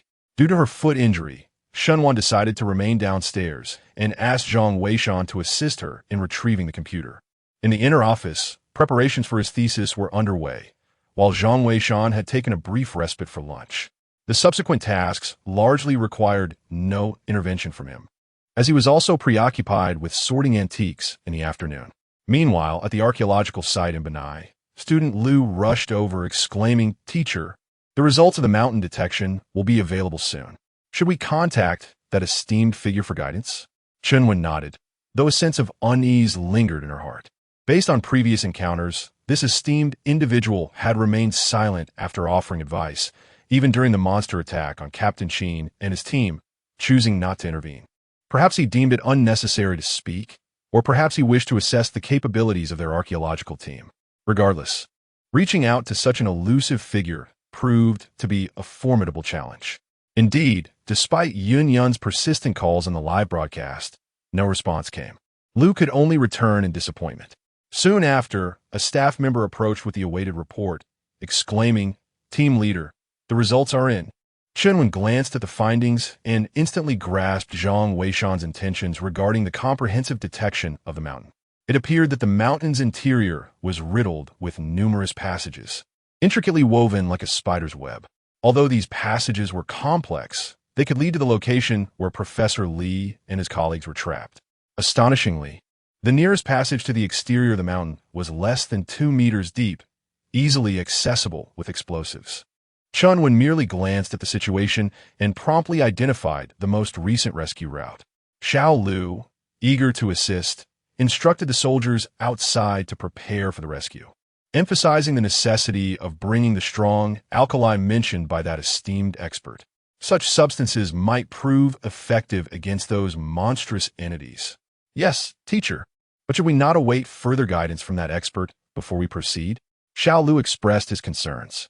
However, Chunwen resolutely replied, "If every matter requires the intervention of the expert, we might as well resign collectively. That esteemed individual has already imparted the most crucial information. We must rely on ourselves for the rest." "Understood, teacher." Xiao Lu responded and hurried off to relay the message. The rescue team set out 3 minutes later. The live broadcast captured the entire rescue operation in real time. Following the designated route, coupled with breakthroughs from Captain Sheen and his team, they anticipated a convergence in as little as half an hour. At that point, they would be able to emerge together. In her heart, Chunwen began to form a judgment about Zhang Weishan, sensing that he likely refrained from engaging in trivialities. However, he would respond to pertinent inquiries and crucial matters. If her assessment proved accurate, this esteemed individual was not aloof, but rather intent on conserving time. Such a knowledgeable person, who did not exhibit anger for their lack of obedience, indicated a broad-minded nature. Should he be recruited into the archaeological team, it could indeed become a significant asset to the field of archaeology. Contemplating this, Chunwen hurried to the live broadcast tent, instructing Yun Yun to activate the stream. Addressing the live audience, she inquired, "Mr. Zhang, are you present? In accordance with your instructions, the rescue team has already set forth. However, What exactly are these creatures? Might you enlighten me? We have conducted extensive investigations in the area and discovered that the locals seem to refer to these beings as Molochuo. I am uncertain if this is accurate. Do you have any knowledge of what this entity might be? Observing Chun when personally seeking answers has evoked a sense of envy among those in the live stream. Indeed, it is remarkable that a figure of such stature would personally inquire. Who could disagree? Regrettably, I am at a loss. Otherwise, I would certainly provide the professor with an explanation. Does the expert possess insight into this matter? It is difficult to say. The expert has remained silent for quite some time. Could it be that they are also unaware? I find it implausible. Perhaps the expert simply prefers not to answer. Yet, who can truly fathom the thoughts of such a distinguished individual? Noticing the absence of any updates from Zhang Weishan in the live stream, Chenwen felt a tinge of disappointment. Could it be that she has misjudged the situation? Or perhaps the sage is indeed a sage, and she is utterly oblivious to their thoughts? Alternatively, could it be that the sage is not currently viewing the live stream? Her mind raced with possibilities, and she sensed that even if she were to personally extend an invitation, the sage might still decline to join the archaeological team. Yet, if she did not at least try, she would feel a lingering sense of regret. This opportunity is not merely for the archaeological team. It represents a significant moment for the entire field of archaeology. Such talent should not be so easily forsaken. Suddenly, as Chunwen was lost in her thoughts, a golden message illuminated the screen. Chapter 11. The invitation ignored, shocking the entire internet. Professor, look, the FHO Zhang clan has appeared. Yin Yin hurriedly reminded. I knew the FHO Zhang clan wouldn't disregard us. Chunwen exclaimed, filled with excitement, but she was taken aback upon seeing Zhang Weishan's response. What does it mean that Miluo To refers to a mountain? Many in the live stream were equally perplexed. They had only heard Chun when mentioned Miluo Ta, which should pertain to those monsters. But what does it mean that Miluo Tuo is a mountain? Great deity, please enlighten us. What does it mean that Miluo Tuo is a mountain? Indeed, great deity, if Miluo Ta is a mountain, what then are those monsters? Are they the offspring of Miluo? How could that be? Can a mountain give birth? Have you watched too many horror films? What does the great deity mean? Professor Chun, can you comprehend this? At that moment, Chunwen was equally bewildered, yet she inherently possessed more knowledge than the average person. When their archaeological team arrived, they conducted an in-depth investigation to understand the ancient tombs, delving into local customs and legends. According to ancient Miao records, there existed only the term Miluo Ta, without a clear indication that it referred to these monsters. Since they were unaware of the monsters residing within the mountain at that time, they cannot grasp the essence of Miluo Ta. After discovering the monsters, she assumed that Miluo Tuo referred to them. However, a single statement from the Fa Chiozhang clan completely overturned this hypothesis. As Chunwen gazed at the live stream, a bold conjecture suddenly dawned upon her. Mr. Zhang, when you mentioned Miluo, did you imply that those monsters are the offspring of the mountains? Oh, Professor Chun, I merely spoke offhandedly. Why would you take it to heart? Indeed, Professor, such a notion is implausible. How could a mountain possibly bear children? However, I believe the deity may possess deeper meanings. Chunwen interjected, shaking her head. It is not entirely unfounded. During my excavation of an ancient tomb from the Warring States period, I encountered a peculiar phenomenon. A fish encased within stone. For reasons unknown, this creature had been trapped within the rock, surrounded by a pool of clear water, seemingly surviving without sustenance. If what the deity refers to as Miluo indeed signifies mountains, then it is entirely conceivable that the monsters within are the progeny of these great heights. Our nation, China, boasts a history that is both ancient and resplendent. Many treasures have been obscured due to archaeological gaps, buried deep within the currents of time. This is the very objective of us archaeologists, to restore and illuminate these brilliant fragments of history. Though I still struggle to comprehend how mountains could give rise to such entities, I am sincerely grateful to Mr. Zhang for his enlightening insights. With this, Chunwen sensed an opportunity and earnestly declared her intentions. Mr. Zhang, I have an unusual request. On behalf of the archaeological team, I wish to extend an invitation for you to join us. You may stipulate any conditions you desire. Should you agree, the entire team will heed your command. We earnestly hope you will assist us in uncovering these buried civilizations of remarkable brilliance. I beseech you. Chenwen spoke with utmost seriousness, even bowing slightly, embodying the very essence of decorum in her invitation. For any reasonable person, there exists no grounds for refusal. Setting aside Chun Wen's genuine sincerity, the compensation offered by the archaeological team is indeed substantial. In our nation, the field of archaeology faces a significant talent gap, and nearly every individual trained in this domain enjoys a commendable remuneration. While it may not quite match the rewards bestowed upon national treasures, the difference is marginal. Who among the ordinary populace would not yearn to join an archaeological team? Yet, the annual recruitment is rather scarce, primarily due to the arduous and perilous nature of the work, resulting in a limited number of participants. How extraordinary! Professor Chun has personally extended the invitation. What a remarkable figure. I am truly moved. If it were me, I would undoubtedly join without hesitation. You are swayed by the compensation, aren't you? This individual is no ordinary person, although I too believe he has no reason to decline. That may not be the case. Can we truly comprehend the thought processes of such an extraordinary individual? I'm already anticipating the appearance of this remarkable person. With such prowess, he must be quite handsome. Perhaps he is an elderly gentleman? Leave me alone. Absolutely impossible. Can you all stop arguing? Why hasn't the master appeared yet? Indeed, after Chunwen extended her invitation, Fho Zhang sure had not sent any further messages. Could it be that he hadn't seen it? Yet he had just responded to Professor Chen's question. Why then?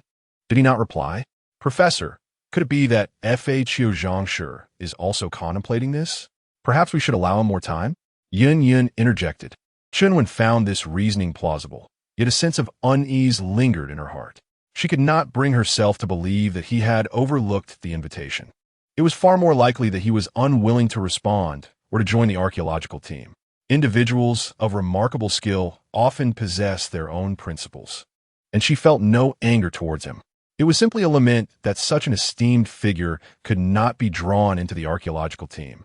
As time continued to pass, the audience in the live stream grew increasingly convinced that Professor Chen's invitation had been disregarded by Fho Zhang. Wow, the master's thoughts are truly beyond the comprehension of ordinary people, even ignoring an invitation from the archaeological team. I'm envious. I would eagerly pay to participate, yet they dismiss the invitation. How can there be such a disparity? The master is impressive. It must be that we lack vision. Surely, he has his own considerations.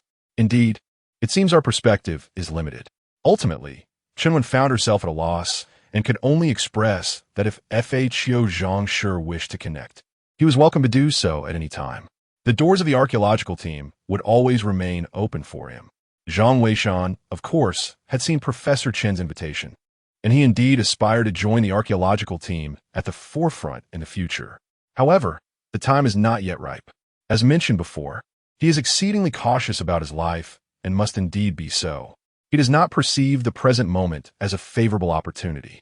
His strength remains insufficient, rendering it unnecessary to venture into the forefront at this juncture. He harbors no desire to decline nor to provide an immediate response. Thus he opts for silence. Zhang Weishan, while sorting through the antiques before him, contemplates the rewards that may soon follow. Once the rescue team retrieves Professor Li and the others, he can guide them through the proper entrance. At that time, he may also receive a reward. He wonders if it might be the bloodline of the Qilin. Lost in thought, Shunwan emerges from within, her face etched with confusion. What is this, Zhang Weishan? Did you see? The master actually disregarded my teacher's invitation. This is simply too regrettable. Yes, I noticed, Zhang Weishan replies. Xinwan takes a seat opposite him, rubbing her ankle, which has improved somewhat. While it is quite normal for the master to decline, I still feel a pang of regret. The archaeological divide in our Huaxia is so formidable. If we could secure the master's assistance, it would surely lead to a qualitative breakthrough. However, my teacher has also indicated that the more formidable the individual, the harder they are to invite. Alas, I wonder if the master will indeed join the archaeological team. Perhaps it is for the best that there is no response. I genuinely fear the master might outright refuse. Zhang Weishan, feeling somewhat helpless, notices Shun Wan has also begun to sort the antiques and deftly shifts the topic. You focus on your paper. I shall handle this work. Shin Wan pouted, expressing her feelings. How can one find the mood for such things? The rescue team has already departed, and they will soon rendezvous with Professor Lee. I cannot possibly calm my mind to focus on writing my thesis. It would be better to assist you in organizing the antiques. I sincerely hope that Professor Lee and the others are safe. Chapter 12. The revelations of the Zhang clan regarding Mountain's secrets, the task of sorting antiques, is exceedingly laborious. Though it merely entails classification, it demands an acute eye for detail. Often, amidst what may appear to be a heap of worthless artifacts, a singular, extraordinary treasure may be concealed. According to Shun Wan, her father's fortune was made in such a manner. He subsequently ventured into this profession. At times, she questions whether her father merely exhausted a lifetime of luck to stumble upon that one valuable find. Otherwise, he wouldn't be confined to such a modest antique shop today. However, Zhang Weishan perceives matters differently. Although Shun, the shop owner, is an ordinary individual, his vision and character are profoundly elevated. Zhang believes that if Shun wished to expand his business, it would undoubtedly be feasible. This notion has been discussed between them, with Shun expressing that great success attracts attention, and that living a simple, honest life is preferable for true contentment. The amount one can earn in their lifetime is predetermined by fate. Thus, if one exhausts their fortune early, they may depart sooner. Therefore, one does not require excessive wealth. Enough to sustain oneself suffices. As the saying goes, life is akin to a few cups of wine. Those who finish first must leave first. Shin Wan, being youthful, may not fully grasp her father's perspective. Nevertheless, she senses that her father's way of life is quite satisfactory, as it spares him from significant pressure. While organizing, she inquires of Zhang Weishan, "Do you think that esteemed individual will join the archaeological team? I truly cannot fathom a reason for him to decline. Whether guiding from behind the scenes or assisting on-site, it amounts to the same. Given his remarkable abilities, my mentor would surely hesitate to allow him to engage in any perilous endeavors. Zhang Weishan, as a man yourself, if you were to refuse, what would your reason be?" Zhang Weishan was taken aback. This question was indeed difficult to answer. "Shaoan, I believe you need not worry excessively. That expert may simply be contemplating how to respond. Perhaps, on a certain day, he will reach out to the archaeological team directly." Shenhua nodded, finding some truth in this. "Then I shall take your words as an omen of good fortune, and hope that this esteemed individual is merely in a state of contemplation. Otherwise, it would be truly regrettable, given his remarkable talents. He must also be quite handsome, I imagine." As she spoke, Shenwan wore a look of infatuation. Zhang Weishan felt quite awkward. It was the first time he had witnessed Shenwan, the campus belle, so enamored with a man. "Shaoan, the time should be about right. The rescue team ought to have rendezvoused with Professor Lee. You should attend to your tasks. I can manage this work myself." Shenwan, elated, quickly took out her phone and opened the live stream. "You should join me in watching. There is no need to be so serious. We do not yet know when the next business opportunity will arise. Focus on the live stream and don't miss out." Zhang Weishan smiled, but remained silent. He initially intended to tidy up a bit, as there would be few opportunities for guidance before the archaeological team emerged. However, upon hearing Shun Wan's next words, he was taken aback. "Wonderful news. The rescue team and Captain Sheen have already met. They will be heading back the same way, and it will take no more than 15 minutes. Zhang Weishan quietly returned to his computer. He knew the opportunity for guidance had arrived. In a live broadcast, Yun was explaining the rescue situation. As you can see, the rescue team has met with Captain Sheen and will return along the same route, taking no more than 15 minutes. Let us pray for the safe return of the archaeological team and once again express our gratitude to Mr. Zhang for his guidance. Thank you." However, at that moment, several golden bullet comments suddenly appeared. "We cannot return the same way. Use strong alkali to spray the walls and wait in place. Rescan the mountain. The detection map has an effective time of only half an hour." As soon as these two messages were sent, the live broadcast room erupted in chaos. Student Xiao Lu hurriedly relayed the news to Chunwen. Teacher, the expert Zhang has spoken again. He said the detection map is only valid for half an hour. We must rescan. But if we rescan, it will take at least 15 minutes to get results. What if Captain Qin? Chunwen, however, showed no hesitation. She understood that Zhang's words had to be heeded, lest the consequences become more troublesome. Have Captain Qin follow his instructions and simultaneously notify the technical department to urgently assess the mountain conditions. Understood. Xiao Lu rushed to make arrangements. Meanwhile, Captain Qin and his team, upon receiving the notification, were utterly bewildered. Student Xiao Su exclaimed, "What is going on? Why not just return the way we came? Why wait here? Who knows how many monsters are lurking around to toy with us?" Xiao Su, don't speak foolishly. There must be a reason why the expert said that. Professor Li, at this moment, was utterly convinced by Zhang's words. Teacher, I understand your faith in him. Yet we must also consider the practical circumstances, insisted Xiao Su.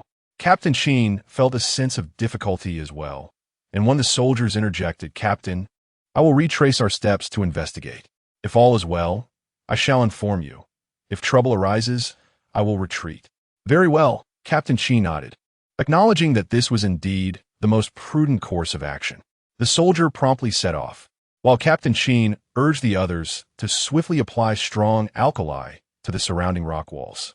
Throughout their journey, they had discovered that the strong alkali proved far more effective than firearms, effectively deterring the monstrous entities from approaching. Meanwhile, in a live broadcast room, a flurry of comments erupted. What does this mean, Great One? I don't understand. Why not return the same way? Perhaps returning poses a danger. The Great One hasn't specified. Why concern ourselves with so much? Experience shows that following the Great One's guidance is wise.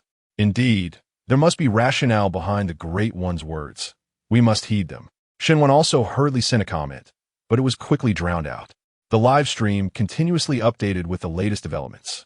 The soldier returned in a mere 3 minutes, breathless, exclaiming, Captain, it's dire. The path back is gone. It's all dead ends. What? The crowd gasped in astonishment, and Xiao Su found it particularly incomprehensible. What does it mean when the path has vanished? How did you manage to enter? I struggle to articulate the sensation. It feels as though, upon our arrival, the route was swiftly sealed once more. This mountain might be alive. Upon hearing this, Captain Qin's expression darkened immediately. Relay my orders. Maintain vigilance and await the latest detection map.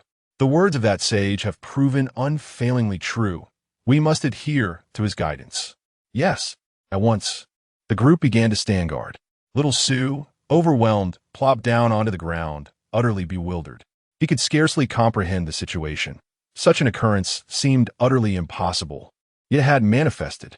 Just who was that sage? The audience in the live stream, similarly astonished, began to kneel in disbelief. Fortunately, 15 minutes is not an eternity. Soon, the results of the mountain's detection emerged. At the moment the results were revealed, everyone was left speechless. The entire mountain detection map was completely different from the last one. The locations of the passages had shifted, as if the previous routes had never existed. Chen, upon seeing these results, understood why the Zhang family of tomb raiders claimed that the detection map was only valid for half an hour. Because within this mountain, the passages are subject to change. Xiao Lu, quickly send it over. Urge Captain Qin and the others to locate the nearest passage out. Yes. Chapter 13. The archaeological team of the yin-yang diagram escapes what on earth is happening with this mountain. I am uncertain, but it appears that the Zhang family of the Fakyu clan indicated that we cannot retrace our steps, possibly referring to this very situation. Captain, Team Leader Chen mentioned that the Fakyu Zhang clan has cautioned us. This detection diagram is only valid for half an hour, and we must act swiftly. Captain Qin and his team were astonished upon viewing the transmitted detection diagram. No one anticipated that the outcome suggested by the Fakyu Zhang clan would be such. The pathways within the mountain are capable of shifting. This is utterly inconceivable. Nonetheless, seasoned veterans like Captain Qin quickly discerned the latest route and commenced preparations for a breakout. Just as they detonated the entrance to the passage, a multitude of monstrous creatures surged forth. One soldier, caught off guard, was immediately knocked to the ground. Captain Sheen urgently called for assistance while instructing Professor Lee to lead the others into the passage and evacuate. The scene was sheer chaos. Viewers in a live stream were equally anxious for the team, seeing that they had discovered a new pathway. Zhang Weishan chose not to dwell on the situation further and resumed his work. Meanwhile, Shen Wan remained fixated on the mobile screen, her fists clenched in a display of tension, as though she were present at the scene. With the detection diagram's validity limited to half an hour, their escape should not be far off. Zhang Weishan contemplated the ancient artifacts scattered on the ground before him, speculating on the rewards this venture might yield. He hoped for the bloodline of the Qilin. The advantages of these rewards are profoundly understood by him. Particularly, the last gift of the Eye of Insight has significantly accelerated his ability to sort antiques. Were it not for Shen Wan's presence, he could have worked in even swifter pace for fear of being perceived as negligent. He could have completed the task in less than an hour. Indeed, barely 10 minutes had passed when the system's voice resonated. Ding! Archaeological team guidance successful. Reward of the yin-yang diagram has been integrated. The yin-yang diagram? What could this be? Zhang Weishan was momentarily taken aback as an influx of information surged into his mind. Almost instantaneously, he comprehended the essence of this artifact. As the saying goes, from the Tao comes one, one begets two, two begets three, and three begets all things. The yin-yang diagram is the origin of the I Ching's Bagua from ancient times. All of nature embraces yin and bears yang. Though there are but two categories, they can delineate the pathways of the myriad principles of the universe. The so-called feng shui secrets of later generations actually stem from yin and yang. It is said that this diagram was possessed by the feng shui master Yuan Tiangang. This diagram, born anew, has been passed down through his lineage. In later epochs, the Feiqiu Tianguan simplified it, leading to the creation of the Feiqiu Tiantu. When it reached the hands of the Majin Shaowei, it was further distilled into the 16-character yin-yang feng shui secrets and the dragon-seeking technique. Strictly speaking, this yin-yang diagram is essentially the ancestor of feng shui. Its intrinsic elements of the 5 elements and 8 trigrams, along with its divinatory techniques, are truly extraordinary. Although Zhang Weishan has assimilated the information regarding the yin-yang diagram, he finds many aspects of it rather perplexing, even to himself. Despite its profound nature, this knowledge serves as a formidable tool for tomb exploration. Zhang Weishan feels a sense of satisfaction. However, the absence of the Qilin bloodline leaves him somewhat discontented. It is as if all preparations are in place, yet he awaits that final gust of favorable wind. Splendid. Zhang Weishan is elated. For Professor Lee and the others have finally emerged. How wonderful! Suddenly, Shen Wan leaped up in excitement. Yet, it appears she has forgotten about her injured ankle, and upon landing, she winced in pain. Nevertheless, her brow is adorned with joy. Indeed, Zhang Weishan nodded, acknowledging her enthusiasm. Shen Wan, somewhat exasperated, remarked, "What is your reaction? The archaeological team has returned safely. Aren't you happy?" "I am happy, but they still haven't located the ancient tomb." Zhang Weishan replied casually. "Ah, that does seem to be the case." Shen Wan immediately deflated. However, this archaeological expedition was perilous, and it may require some time to recuperate. One wonders what exactly the Zhang family ancient building is to have constructed such an impressive ancient tomb. Zhang Weishan, since you share the Zhang surname, do you know the origins of the Zhang family ancient building? Zhang Weishan shook his head. Shen Wan seemed to realize that her inquiry was rather casual. After all, there are many people with the surname Zhang in the world. Even in the live stream, some remain unaware. Never mind. Now that the archaeological team is safe, I can rest easy. I shall go prepare my thesis. Tonight, please help me buy dinner. I will reimburse you. Shen Wan said as she stood up, preparing to leave. Are you not going home tonight? Zhang Weishan was taken aback. Typically, Shen Wan would return home to stay, and consequently, dinner would also be enjoyed there. What could have prompted such a change today? I can't go back with my foot like this. I might need to stay here for a couple of days. I apologize for the trouble. Shen Wan replied. No worries. Just make sure to rest well. Zhang Weishan said while glancing at the clock. It was still early, so he resumed his work. The archaeological team indeed emerged, But the reality was far from what Shun Wan had envisioned. When Captain Qin and the others escaped, they realized that Xiao Su was missing. Upon reviewing the live broadcast footage, they discovered that Xiao Su had been dragged away by a creature during the chaos. At that moment, no one had noticed the tumultuous scene. Only after they had emerged and conducted a head count did they realize that one person was unaccounted for. When Captain Qin and his team attempted to return to rescue him, they found that the passage had changed once again. Upon hearing this news, Professor Li fainted from grief.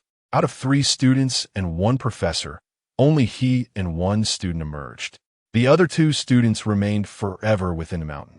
This blow was immense for Professor Li and represented a significant loss for the archaeological community as a whole. When the news was made public, it deeply moved everyone in the live broadcast room.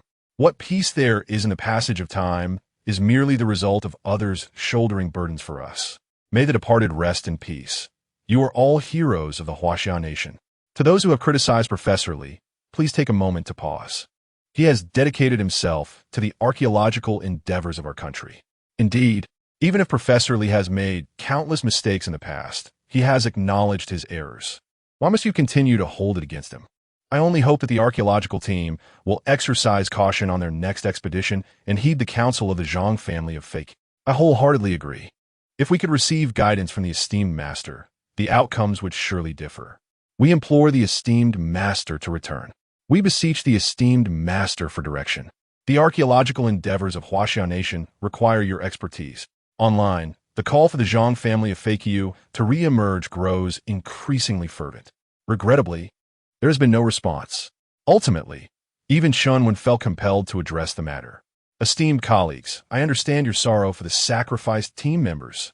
However, this is not a justification for moral coercion. Mr. Zhang has already assisted us significantly. We cannot compel the archaeological team, nor can we impose. If Mr. Zhang is willing to guide us during the live broadcast, we should be profoundly grateful. Our archaeological work will pause for the night. Tomorrow, we shall reorganize our efforts. I hope that we may receive Mr. Zhang's guidance then. Once again, as long as Mr. Zhang is willing, the doors of the archaeological team will always be open to you. Chapter 14. The Decision of Professor Chun.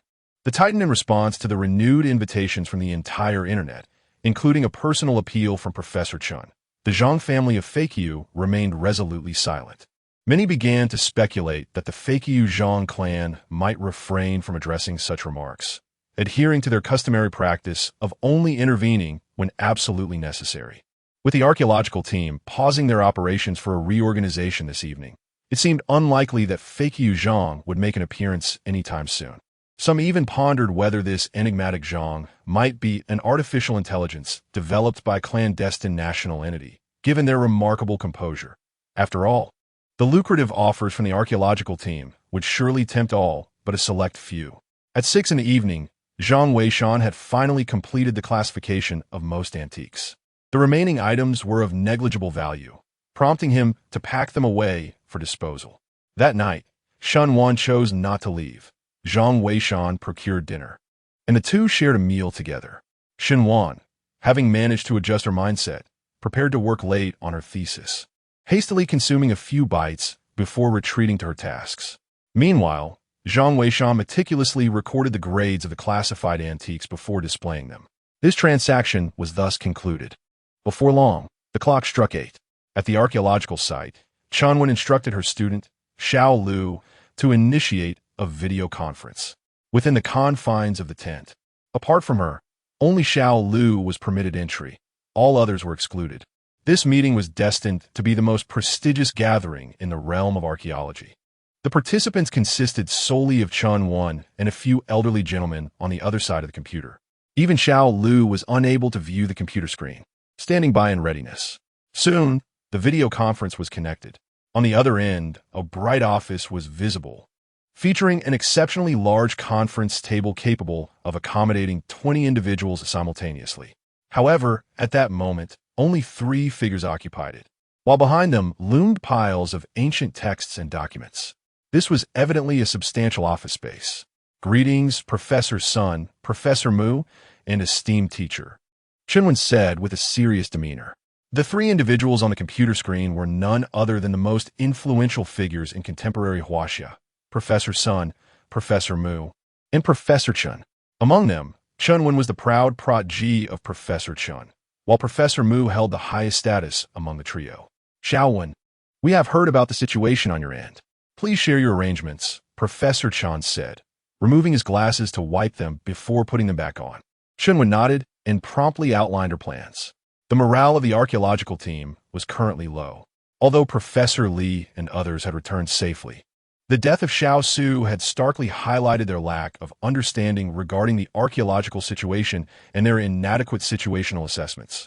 The overnight pause that Chunwen had previously announced was, in fact, intended to discuss forthcoming arrangements with these three eminent scholars.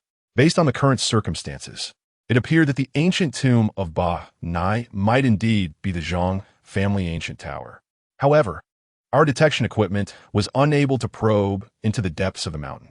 It is with great embarrassment that I admit our current understanding of this ancient tomb is shrouded in darkness. Thus, I have conceived an idea, the feasibility of which I am eager to discuss with the three esteemed seniors. Without further ado, Chunwen stated, I am prepared to announce that all forthcoming plans of the archaeological team will be conducted in accordance with the guidance of the Zhang family of tomb raiding. I believe he possesses profound knowledge of this site, and adhering to his advice may help us avert potential losses for the team. However, this may render the archaeological team somewhat inept. Therefore, you remain indecisive, do you not? Chun Lao chuckled. Being a mere student, I seek your enlightenment, esteemed teacher. Chunwen replied with a serious demeanor. Yet this time it was not Chun Lao who spoke, but rather Sun Lao, who interjected Xiaowen. We three old fellows have deliberated on this Zhang family of tomb raiding as well. Your reasoning holds merit, and we believe it prudent to follow your lead. As for the reputation and standing of the archaeological team, you need not fret. We shall not hold you accountable. Chunwen felt a sense of relief wash over her. In truth, she genuinely wished to proceed according to the Zhang family's guidance. Yet, the fear of public opinion loomed large. The archaeological team's credibility was at stake. If they were to act without direction, would it not imply that anyone could undertake this task? It was only upon receiving the affirmation from her three seniors that Chunwen found the resolve to persist. Xiaowen, please do share your thoughts. At last, Mulao spoke up. The decision you have made indeed aligns perfectly with our desired outcome. The previous guidance from the Zhang family of FHO was merely a superficial beginning. If he is truly a master, the forthcoming expedition into the tomb will be the moment he reveals his genuine prowess. At that juncture, we may witness numerous archaeological techniques that we have yet to even hear of, which would be akin to a long-awaited blessing for our archaeological community. Missing such an opportunity could lead to a lifetime of regret. At this point, Old Mu sighed. The state of archaeology in the Huaxian nation is severely lacking, and our archaeological techniques are woefully outdated. Therefore, Xiaowen, you must remember that our profession has never been glamorous.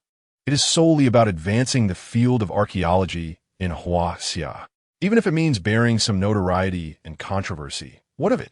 The student understood. Chunwen nodded earnestly, her mind already made up. Now, do not worry too much. As long as the three of us are around, we will undoubtedly support you. Ultimately, let me reiterate, FHO Zhang is an extraordinary individual, and we must find a way to integrate him into our archaeological community. If he is willing, he could access the entirety of the resources and personnel within the archaeological realm, and we three would be no exception. Teacher, Chunwen exclaimed in surprise. Her eyes filled with disbelief. What kind of esteemed treatment must one receive to utter such words? These three before her are undoubtedly titans in the field of archaeology, even possessing dedicated bodyguards for their protection in Huaxia. The personal physician's round-the-clock vigilance is driven by the fear of their health deteriorating, which would signify an unparalleled loss to the field of archaeology. Yet, the fact that they express such sentiments regarding the elusive Zhang of the FHO clan is a testament to the immense regard they hold for this individual. Xiaowen, you cannot yet grasp the significance of this man to the archaeological community. Nevertheless, our collective judgment will prove accurate. Just wait until you embark on the excavation. Numerous archaeological techniques, hitherto unheard of, shall manifest, and these discoveries will be invaluable treasures for our field. In comparison, what do we 3 old men amount to?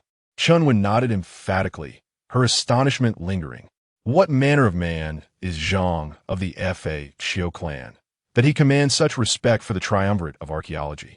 Who are you, and where do you reside? I must devise a means to locate you. I must. A resolute determination took root within Xinwen. After disconnecting the video call and removing her headphones, she turned to her colleague, Xiao Lu, and instructed, tomorrow at 8 in the morning, issue a public announcement detailing the current situation of the archaeological team. We shall search the entire internet for Mr. Zhang. Without his guidance, no one is permitted to descend into the tomb. Understood. Chapter 15. The archaeological team of Xinwan seeks the Zhang clan of Feiqiu. The night passed in silence. The following morning, Zhang Weishan returned promptly from his run. In truth, he had not previously been in the habit of morning jogging. It was only after receiving certain rewards the day before that the idea had taken root. The transformation brought about by the Qilin tattoo was profound. Even though he had yet to acquire the blood of the Qilin, the enhancement was already distinctly palpable. He understood that if he wished to elevate the Feiqiu Tingguan lineage, it was inevitable that he would personally descend into tombs in the future. Thus, he embarked on a morning jogging regimen. Although it seemed somewhat belated, even the slightest preparation before battle is worthwhile. He relished the opportunity to engage in embellishments. Zhang Weishan, have you risen? Quickly check the news. The teacher has unexpectedly announced the cessation of all archaeological activities without the guidance of the deities. Zhang Weishan hurriedly got out of bed.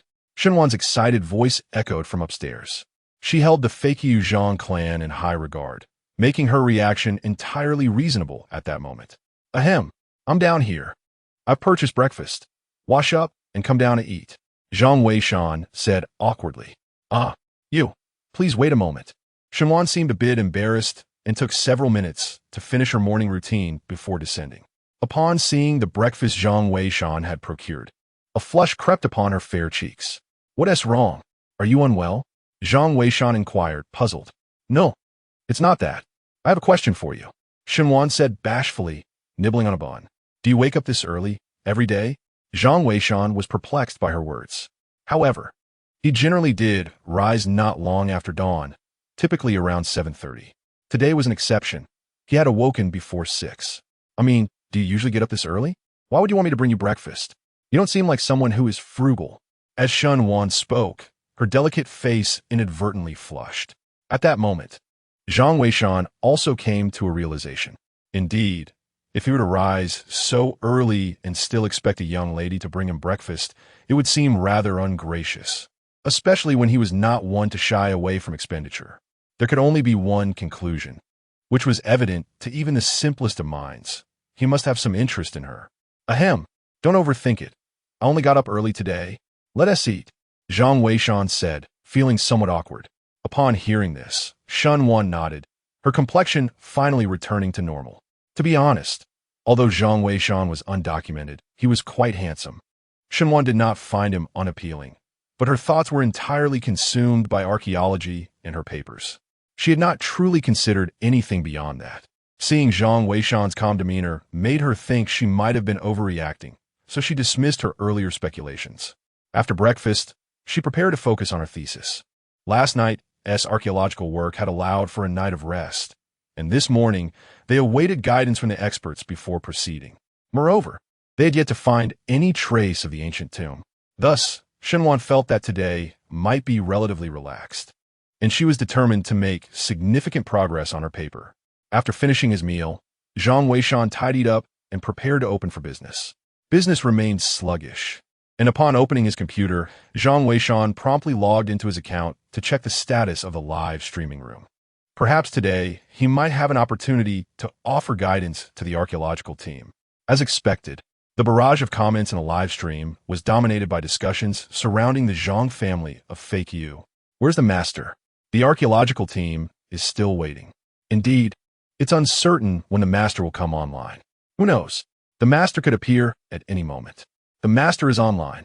Quick look, the master has arrived. Soon, a message appeared in the live stream. Zhang Weishan was taken aback upon seeing the ID, which unmistakably belonged to Shun Wan from the Archaeological University. How did she know he was online? Someone in the chat posed this very question. Wait, isn't that Wan's girlfriend? How did you know the master was here so accurately?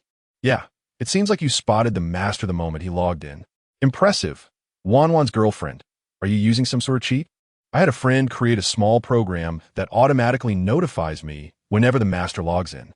No way you could do it like that. Aren't you afraid of getting a virus on your computer? If it's a friend I know, it's fine. I just worry about online acquaintances who might spread viruses. I didn't know that.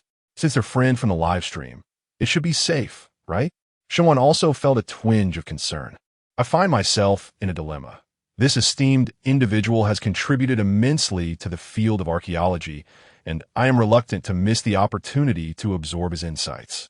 Yet, it seems that such a distinguished figure is unlikely to pay attention to us. Thus, I must resort to this rather audacious method. Zhang Weishan listened with a sense of helplessness, for the notification system in the live broadcast room requires mutual following. Only in this manner can one be alerted when the other comes online. Otherwise, popular streamers who do not follow others would be overwhelmed by the sheer volume of attention they receive. However, he had not followed Xinwan. She was the only one who had taken an interest in him. Noticing her eagerness to learn, Zhang Weishan pondered for a moment and then proceeded to click on Shun Wan's profile, choosing to follow her. This way, when he logged on, she would receive a notification. Little did Zhang Weishan know that this simple act elevated him to a VIP status, prompting an immediate barrage of comments in the chat. Zhang of the FHO clan has followed Archaeology University as Xinwan. As this news broke, the live stream erupted with excitement. Oh my, the great master has noticed. I suddenly feel as though Wan is drifting away from me. Surely not. Great master, have mercy. I have harbored a secret admiration for Wan for several years. You've lost your chance.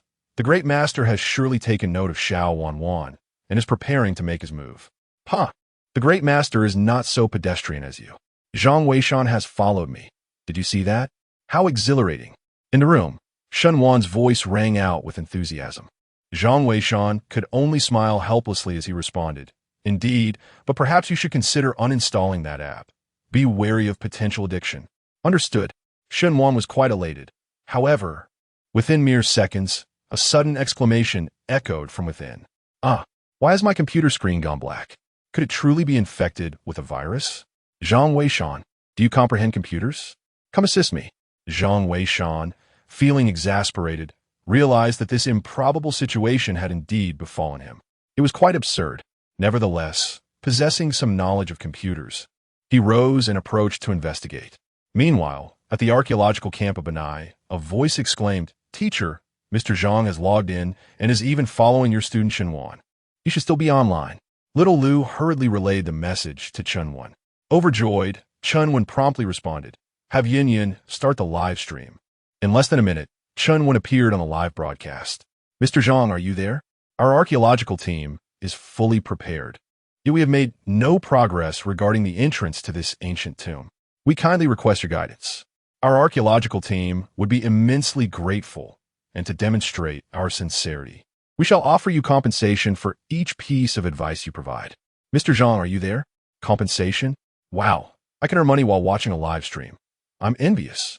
So am I, but we are utterly unaware of the circumstances here. The master is indeed extraordinary.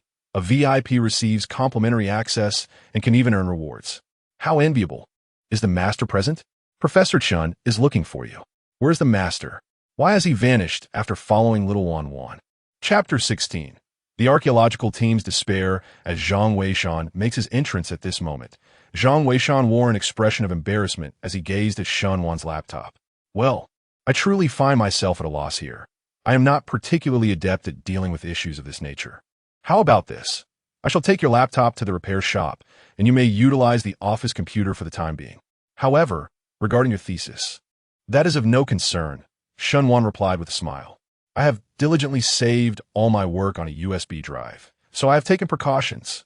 Nevertheless, perhaps I should go myself, as the repair shop is conveniently nearby. Shun Wan felt a twinge of guilt for continually imposing on Zhang Weishan, despite him being a colleague of her father. After all, he was not her servant.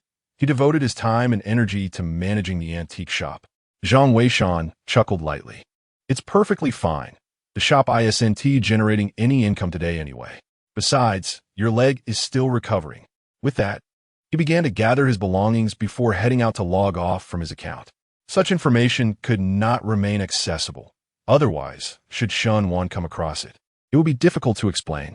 Shen Wan quickly prepared her computer and brought it out. Zhang Weishan borrowed her bicycle and set off for the repair shop. Shen Wan felt a touch of embarrassment, but recalling that a renowned expert had recently taken an interest in her, she dismissed her concerns and hurried to use the office computer. However, upon starting it, she was taken aback. She discovered that the computers in the shop were astonishingly antiquated, with even the operating system being a rather ancient version of Windows 98. It is perplexing how this system perceives live broadcasts. Zhang Weishan is truly remarkable. Shen Wan, feeling speechless, hurriedly logged into the live stream while simultaneously opening her own thesis. Indeed, the entire chat room was fervently beseeching for the guidance of the revered Qiu Zhang. However, upon glancing at the screen, Shen Wan was taken aback to discover that the esteemed figure had abruptly gone offline. Oh, Xiao Wan is online. Tell me, Xiao Wan, where have you taken our esteemed master? Indeed, has our revered master been overworked? Quickly bring back the master, you little enchantress. Shen Wan was left utterly bewildered by the chaotic messages flooding the chat. Just then, she received a phone call from Shen Wan. Hello, teacher. What is the matter? Xiao Wan, I was just about to ask you. Why did Mr. Zhang follow you and then log off? Do you know each other? Shen Wan inquired anxiously over the phone. Teacher, how could that possibly be? If I were acquainted with such a luminary, I would certainly introduce you. This must be mere coincidence. My computer just got infected with a virus. Shen Wan hurriedly explained.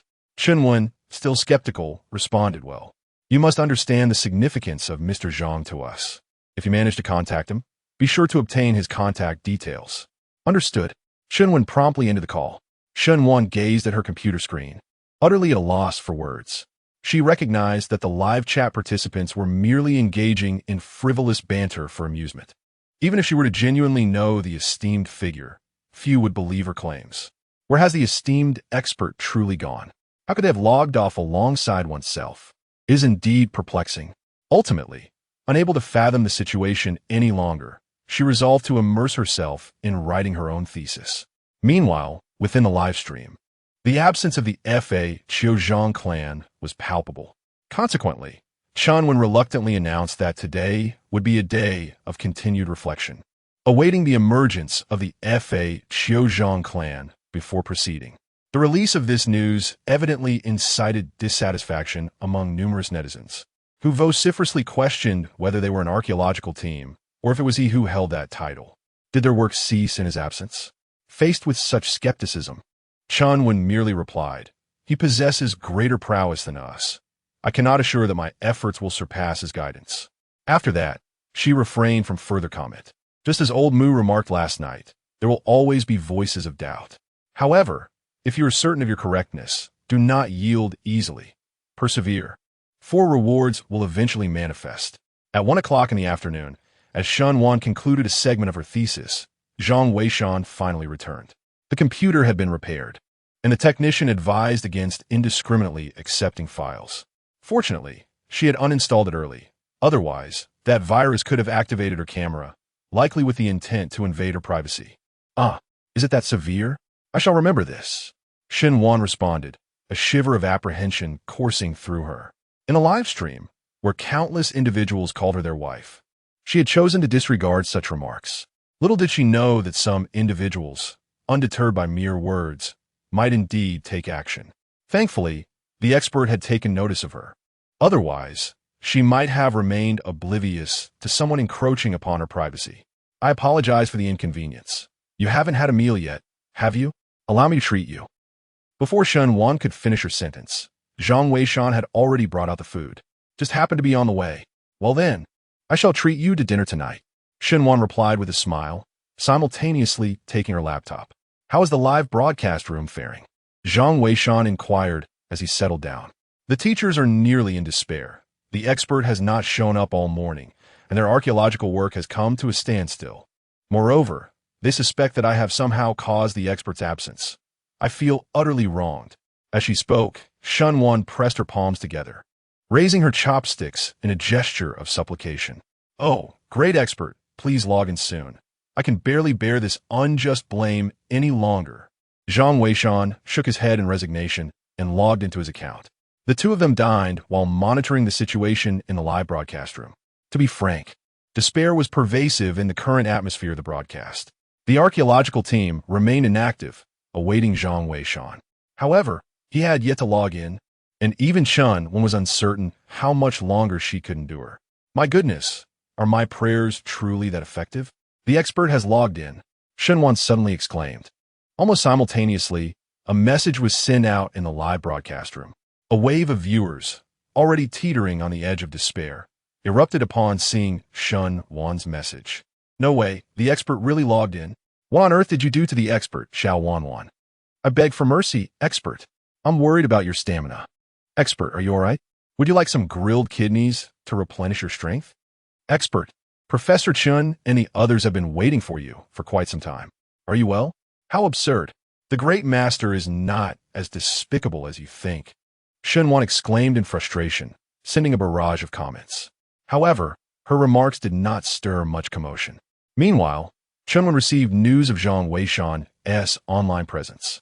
To be honest, she had been vigilantly stationed at the live broadcast tent.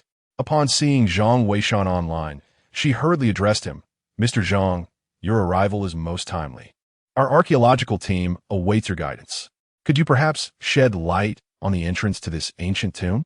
We are utterly at a loss, she continued. Must we venture inside the mountain itself? Chunwen voiced her queries in one breath. The others were apprehensive, fearing Zhang Weishan might once again remain silent and abruptly log off. They held their breath, fixated on the screen. The entrance is located on the side of the mountain. 1,000 meters to the right of the cave, he replied. Utilize the whirlwind shovel to excavate the dragon-scale thief's cave for 50 meters, and you will uncover the entrance. At last, 2 golden comets appeared. In that moment, nearly everyone was overwhelmed with joy, tears of elation filling their eyes. Indeed, the master had not forsaken them. Although he had remained silent until now, he had extended his assistance. A method to locate the passage into the ancient tomb had been revealed. Xiaolu, quickly take note of this and proceed to search for the entrance. Also, bring the whirlwind shovel. Yes, but, teacher, what exactly is this dragon-scale thief's cave? Xiaolu inquired, puzzled. Chunwen paused, realizing she too was unaware. Here it comes, she thought. As they mentioned, Mr. Zhang indeed possesses knowledge of archaeological techniques that even they are oblivious to. This dragon-scale thief's cave is likely one of them. Chapter 17. What is the dragon-scale burglary hole of Yin and Yang? Filled with excitement, Chenwen was eager to inquire about the meaning of this dragon-scale burglary hole. While she was well aware of what a burglary hole entailed, she pondered whether this dragon-scale variant was indeed distinct from the ordinary ones. After a moment of reflection, Chenwen realized she had been somewhat hasty in her enthusiasm. The Fa Qiuzhang family owed them nothing, despite the archaeological team promising rewards. Yet, the Fa Qiuzhang family had not mentioned any such matters, clearly indicating that they were not motivated by material wealth. It was imperative not to take their guidance for granted, as that would be highly inappropriate. With this in mind, Chenwen adjusted her mindset and adopted a student-like demeanor, asking Mr. Zhang, "Is there any significance to this entrance? I would be grateful for your insights. Could it be that the previous passages through the mountains were mere illusions?" Her sincerity was palpable, leaving Zhang Weishan somewhat abashed. In truth, this entrance had been conceived by a previous author, yet was not to be regarded as an arbitrary insertion. This entrance held importance within the context of the 5 elements and feng shui. Zhang Weishan had not fully grasped this concept previously, but upon acquiring the yin-yang diagram, he was beginning to discern its underlying principles. Please provide me with an aerial view of the local mountain range. A golden barrage of comments illuminated the screen. Chunwen's heart raced with exhilaration as she urged the staff to send it forth. The viewers in the live broadcast also shared in her excitement.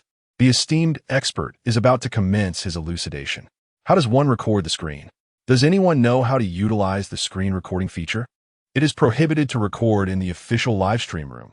Perhaps one could resort to filming with a mobile device. However, the resolution of mobile phones is inadequate. It might be best to take notes with pen and paper. Indeed, listening to the expert's live stream not only broadens one's horizons, but also enriches one's knowledge. Does Zhang Weishan have a pen?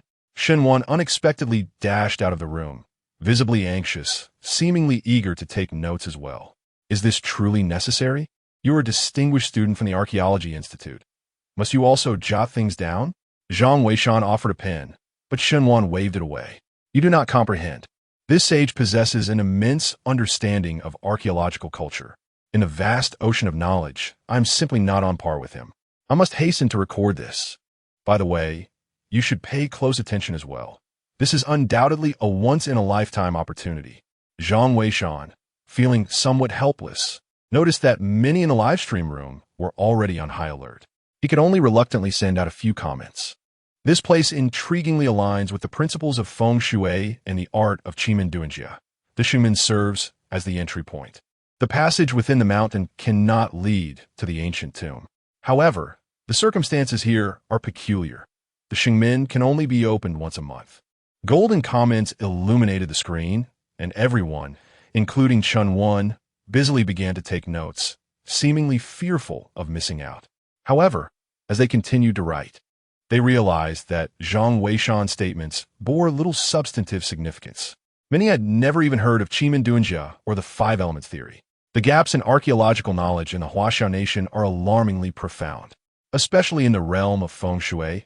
Even among archaeologists, few possess substantial knowledge. However, Chunwen was aware of some aspects, and she was astonished to discover that this Zhang of the Fa Qiu clan was well versed in the principles of the five elements and the Bagua. The teacher remarked how accurate this was, declaring that this remarkable individual was indeed extraordinary. Chunwen felt as though she had opened a portal to a new world. Fervently eager to learn more, she eagerly inquired, Mr. Zhang, could you elucidate how the art of the five elements and the Qimen Duanjia intertwine with this aerial map? Regrettably, I must admit that we, as members of the archaeological team, are rather ignorant in this regard, Zhang replied. I would appreciate your insights, Mr. Zhang. However, if it poses any inconvenience, please do not feel obliged, Chunwen said, feeling somewhat embarrassed by the multitude of her inquiries. Yet, Zhang Weishan was unfazed. Primarily, he was motivated by a desire to reward curiosity. Additionally, he bore the responsibility of promoting the Fa Qiu Tianguan profession and aspired for the archaeological field in China to flourish, thereby allowing for the selection and nurturing of promising talents. Nevertheless, addressing Chunwen's question would not be a straightforward task. Zhang Weishan scrutinized the aerial map, contemplating how best to respond to her inquiry. Meanwhile, at the archaeological site, a sense of unease arose among the team. Teacher, do you think we are asking too many questions? Little Lu voiced his concern. I cannot be certain, but I feel that, mister. Zhang does not seem to possess an aloof demeanor, another replied. Chunwen, too, felt a bead of sweat form in her palm. Torn between her eagerness to acquire knowledge and her anxiety about potentially irritating the Fa Qiu Zhang clan, Yin Yun gazed at the live stream and remarked, Captain Chun, I believe there will be no issues. Based on the recent occurrences, Mr. Zhang does not strike me as a miserly individual. Let's exercise a bit more patience. Chunwen nodded in agreement, sharing a similar sentiment. It was evident that this Zhang from the Fa Qiu Zhang family possessed a demeanor that was cool on the outside, yet warm within. Suddenly, little Lu exclaimed with excitement. The esteemed teacher has spoken, but why is it a picture of Zhang? Almost simultaneously, everyone noticed a striking image amidst the golden stream of comments. Chunwen hurriedly clicked on the image and discovered it was the aerial view of the mountain previously shared by the archaeological team.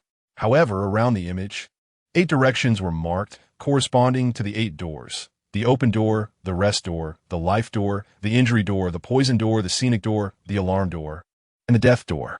Among these 8, only the life door was distinctly labeled with the word entrance. Clearly, this was the answer provided by Zhang Weishan. What does this mean? I can't comprehend it at all, one commented. I am equally perplexed. What could the master possibly mean? Another added, this is too profound. I feel utterly foolish, lamented a third. Why am I so dim-witted? I wonder if Professor Chen understands this. Teacher, can you decipher this? Little Lu awkwardly inquired, as she was utterly baffled. However, a spark of understanding illuminated Chen Wen's eyes. I cannot grasp it entirely, but this is undoubtedly related to the ancient art of feng shui. Chen Wen knew that Mr. Mu, one of the three great masters of feng shui, had conducted extensive research over the years and should possess some insights on matter. However, upon examining the research material of Master Mu, it appears that it does not possess the intricate complexity of the Zhang clan of Feiqiu.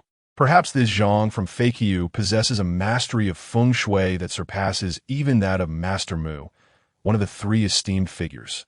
This matter is beyond my capacity to contemplate. News will soon arrive from Master Mu.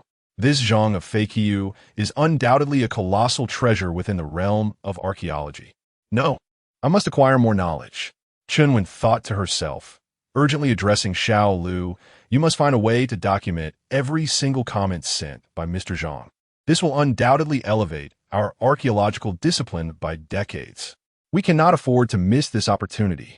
Understood, teacher. Xiao Lu hurriedly set about making arrangements. Chen Wen then composed herself and earnestly addressed the live stream, saying, I sincerely apologize, Mr. Zhang, for my lack of understanding.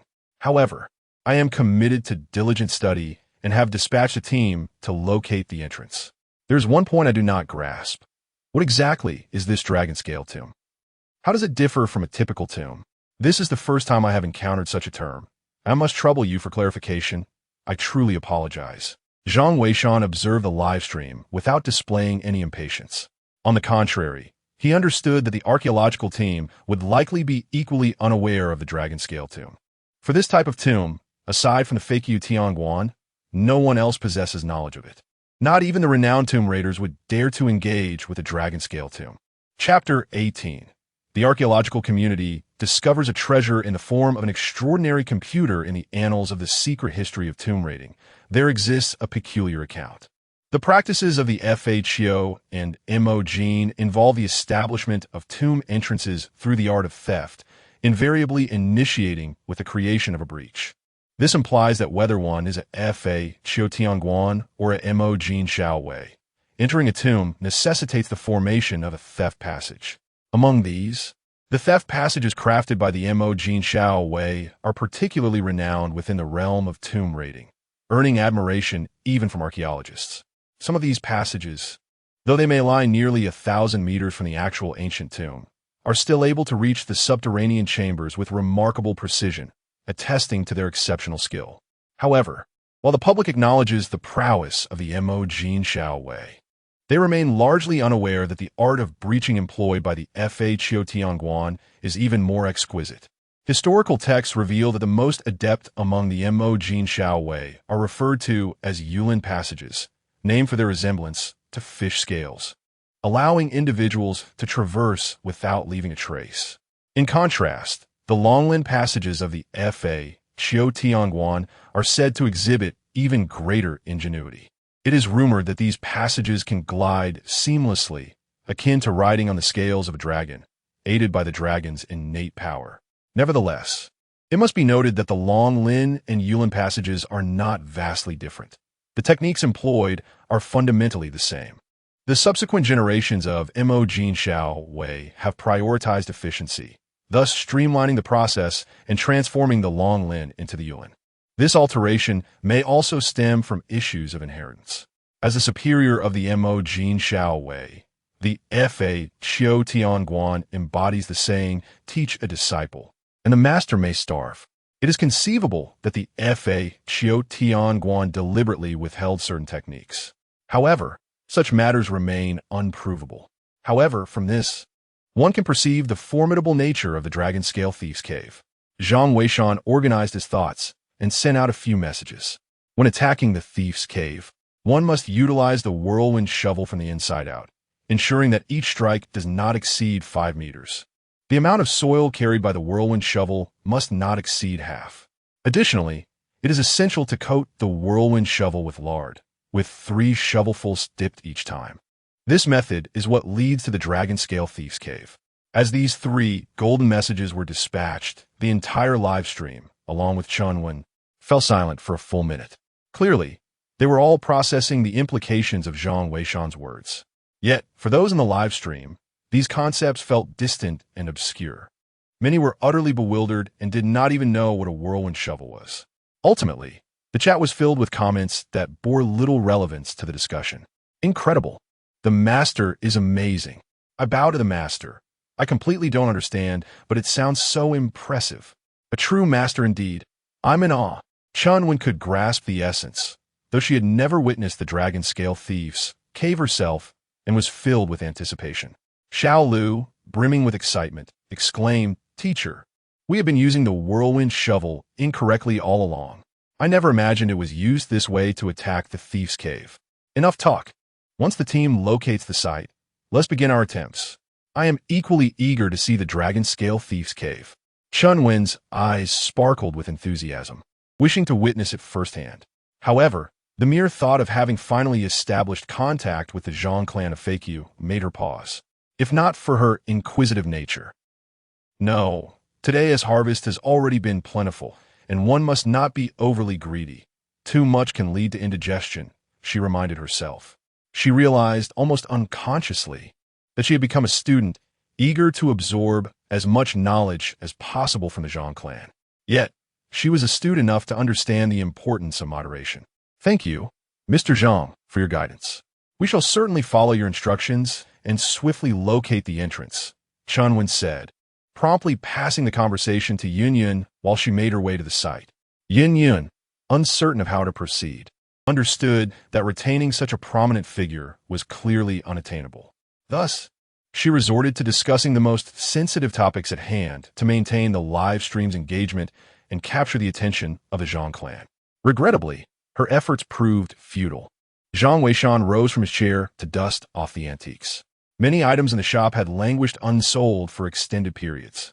However, as Shunwan had remarked, such goods might remain dormant for 3 years. Yet once they began to sell, they could sustain the shop for another 3 years without issue. Most of the inventory here was quite commendable. "Teacher, are you looking for me?" Zhang Weishan suddenly heard Shunwan seemingly on the phone with Chunwen from the back room. Hadn't she gone to the site? Why was she suddenly calling Shunwan? Zhang Weishan found it peculiar. However, he soon heard Shunwan calling out, "My teacher, Zhang Weishan, unexpectedly invited me to be a guest in the live broadcast room. Once I finish my tasks, I will treat you to dinner." "Oh, no worries," Zhang Weishan replied. Yet he was puzzled as to why Shunwan was summoned to the live broadcast at such a moment. He did not dwell on it further, as his mind was still occupied with the numerous insights he had shared and the anticipation of his reward. Did he have to wait for the archaeological team to discover the population before receiving it? As he pondered this, Shunwan's voice echoed in the live broadcast room. "Hello, everyone. I didn't expect to meet you at this hour." "Indeed, Shunwan. We are all eager to hear your analysis on the Qimin Dunjia discussed by the esteemed Zhang family of the FHO. Furthermore, is the dragon scale tomb quite rare in archaeology?" Zhang Weishan was taken aback. It turned out the purpose was to maintain the excitement. With a resigned shake of his head, he brewed a cup of tea and settled into his chair to listen. After all, Shunwan was a distinguished student from the Archaeology Academy, and given the severe discontinuity in China's archaeological field, gaining insight into the perspectives of these emerging scholars was indeed valuable. Shunwan confessed, "To be honest, I feel quite embarrassed. We have no relevant materials regarding the 5 elements, Bagua, or Qimin Dunjia in our school. I once heard my teacher mention that the transmission of such feng shui knowledge had ceased long ago, which is why I completely understand the excitement my teacher felt upon hearing the great master speak of these arts. Of course, we deeply respect the master's personal choices and do not wish to pressure him into joining the archaeological team. We merely hope that he might occasionally offer us some guidance. Those of us in the archaeological field would be immensely grateful.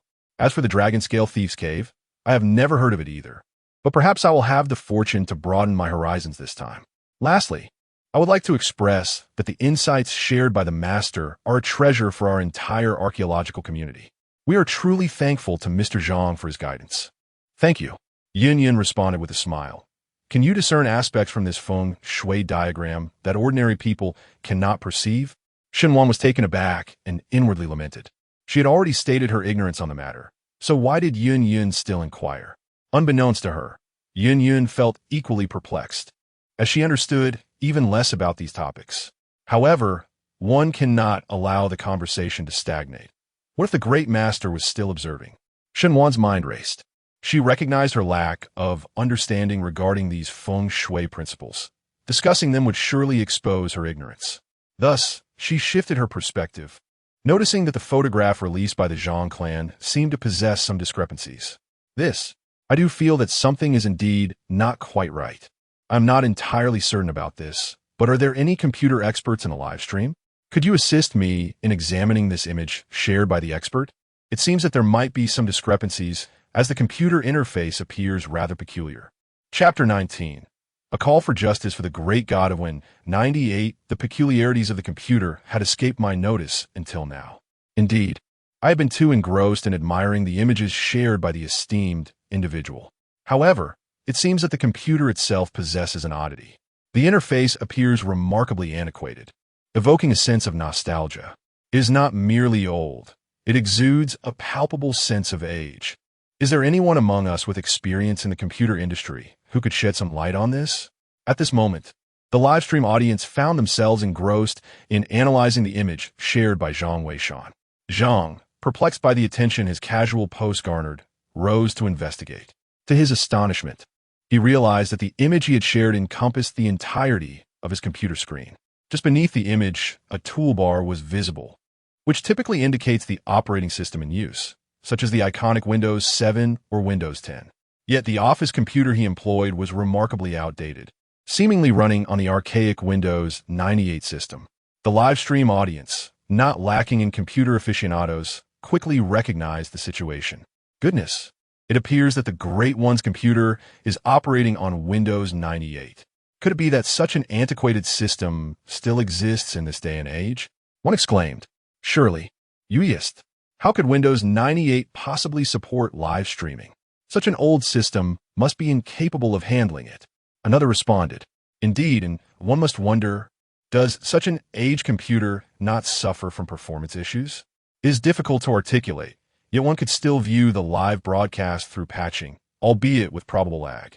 Unless the esteemed individual's computer had undergone a hardware upgrade, while the system remained unchanged. This reasoning appears illogical. If the hardware had been replaced, the system's preservation would be improbable. Might one ponder if the esteemed individual's busyness in messaging is a consequence of the system's sluggishness?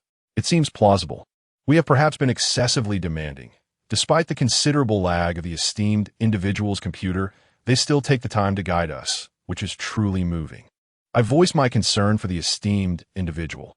How can someone of such prowess still be using an inferior computer? I shall refrain from further commentary. I find it difficult to continue without offering my support to the esteemed individual. Indeed, if anyone were to provide me with such an outdated system, I would be utterly incensed. Zhang Weishan gazed at the barrage of comments in the live stream, utterly bewildered. He thought to himself, could it be that by merely sharing an image, they could discern so much?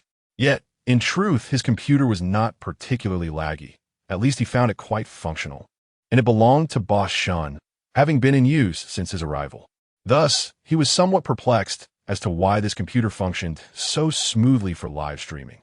As he pondered, Zhang Weishan noticed a flurry of notifications lighting up the live streaming platform. Upon inspection, he discovered that they were all gifts from enthusiastic fans. In just a few brief minutes, the total amount of gifts had astonishingly surpassed 100,000. There was even a substantial sum approaching 100,000 that had been directly transferred from the platform, purportedly as a reward from an archaeological team. Zhang Weishan smiled helplessly, unexpectedly finding himself in a rather fortunate financial position. However, he had grown accustomed to this computer and could hardly compare it to any other. Moreover, many of his accounts were recorded on this device. Unbeknownst to him, in the live broadcast room, Shunwan wore an expression of palpable embarrassment. She recalled that Zhang Weishan was using a computer operating on the antiquated Windows 98 system. Just as she had come to this realization, such an incident occurred, leaving her with an uncomfortable feeling. Her own laptop could purchase several new desktop computers. Although Zhang Weishan was merely a shop assistant, he was still using a Windows 98 computer. Her father was indeed quite unreliable. Lost in her thoughts, Shenwan felt increasingly uneasy. She resolved to find a way to replace the shop's computer after the broadcast. Zhang Weishan remained silent, and with no news from the archaeological team, Yin Yin had no choice but to conclude the broadcast, passing the live feed to the team on site. Zhang Weishan noticed that the archaeological team was now quite close to the entrance, merely finalizing their positioning. Shenwan rushed out from the back room. Zhang Weishan, let's make a trip to the computer market after this. I'll treat you to dinner. For what? Zhang Weishan was taken aback. To get you a new computer. This one is far too outdated. It's also an opportunity to upgrade the shop's equipment. It's a work-related issue, and I will cover the expense. Shenwan insisted. There is no need for that. This computer is still functional. Zhang Weishan replied, finding the idea cumbersome. Shenwan remarked, this computer is too outdated. It might fail any day now. We should consider replacing it. Let's go together shortly. Indicating her ankle, she signaled that the pain had diminished and she was able to walk. Zhang Weishan, unable to refuse her earnest invitation, agreed. Noticing that it was already 5:30 in the afternoon, the two decided to close the shop, have a meal, and then head to the computer market. Meanwhile, at the archaeological site in Benai, after an hour of searching, the excavation team finally located the entrance to the hidden passage that Zhang Weishan had marked. To one side, they indeed discovered a cave. Teacher, one of the team members, Mr. Zhang, said, we have arranged for people to begin digging a looter's tunnel. However, we haven't yet secured the pig fat. I have instructed them to expedite the process. Shall we start digging the tunnel in the meantime? Chenwen pondered for a moment before replying. Let's hold off for now. We must adhere to Mr. Zhang's instructions and use the whirlwind shovel to create the dragon-scale looter's tunnel. Since he insists on excavating the dragon-scale tunnel, there must be a valid reason. This is also an opportune moment for us to experiment with a new application of the whirlwind shovel. Xiao Lu nodded in agreement. The whirlwind shovel was a tool fortuitously discovered by the archaeological team 5 years ago within an ancient tomb, alongside the remains of a group of tomb raiders. It is believed to have been a favored instrument among ancient looting gangs. The archaeological stratum in the land of Huaxia is critically compromised. Hence, they remain indifferent to the tools used for tomb raiding. As long as it serves the purpose of archaeology, they are inclined to experiment. Initially, they perceived the whirlwind shovel merely as an implement for excavating illicit tunnels. However, upon encountering the recent revelations from Zhang Weishan, they discovered that this whirlwind shovel possessed alternative applications, of which they had been previously unaware. Lard was delivered after a quarter of an hour, and the frontline archaeologists wasted no time, immediately commencing their excavation. As they proceeded according to the guidance provided, the subterranean conditions began to yield astonishing feedback. It turned out that the soil layers underground became increasingly pliable the deeper they delved. Had they adhered to conventional tunneling methods, the excavation would have likely collapsed midway. Yet, employing Zhang Weishan's suggested technique, the tunnels not only remained intact, but also shimmered with radiant glimmers under the beam of their flashlights, resembling the scales of a dragon.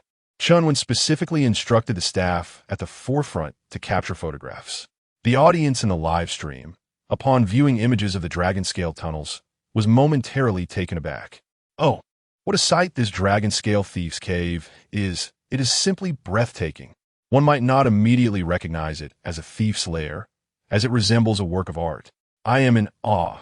The archaeological techniques of ancient times were remarkably advanced, and it is indeed a great pity that they have been lost to us. Who could argue otherwise? If it weren't for the expertise of the master, this would undoubtedly represent a significant loss for the archaeology community of our great nation. I am utterly enamored. The master is my idol, and no one else compares. Chapter 20. Mr. Mu's discovery at this moment. Chunwen held the photograph of the dragon-scale Thief's Cave, and she was utterly astonished.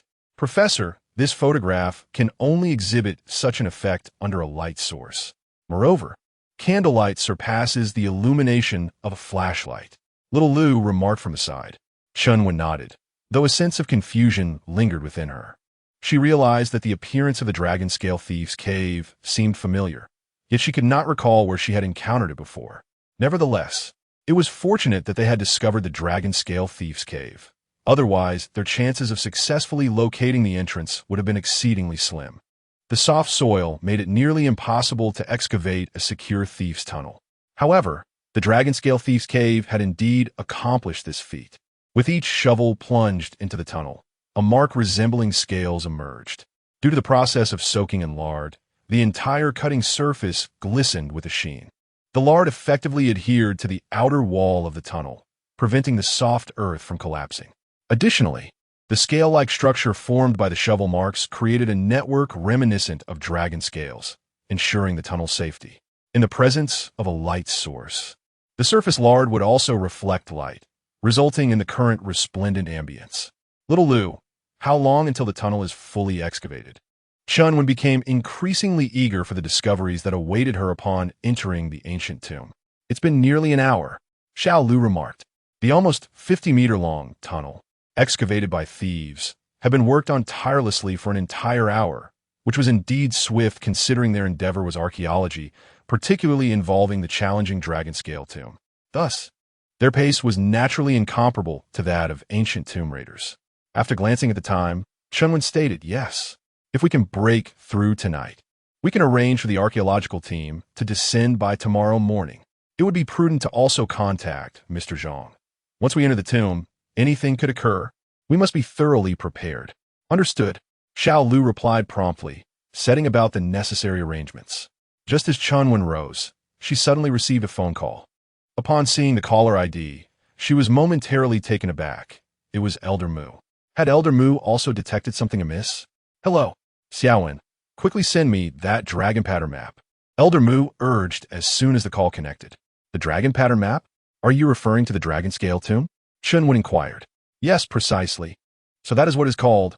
How enlightening," Elder Mu exclaimed with palpable excitement. Chunwen quickly asked, "Elder Mu, do you know something?" "Yes. Join me for a video conference. I have much to discuss," Elder Mu replied before abruptly ending the call. Chunwen, not daring to delay, hurried into the tent. Moments later, the video conference was established, and Elder Mu, holding freshly printed photographs, trembled with excitement. "Old Mu, what have you discovered?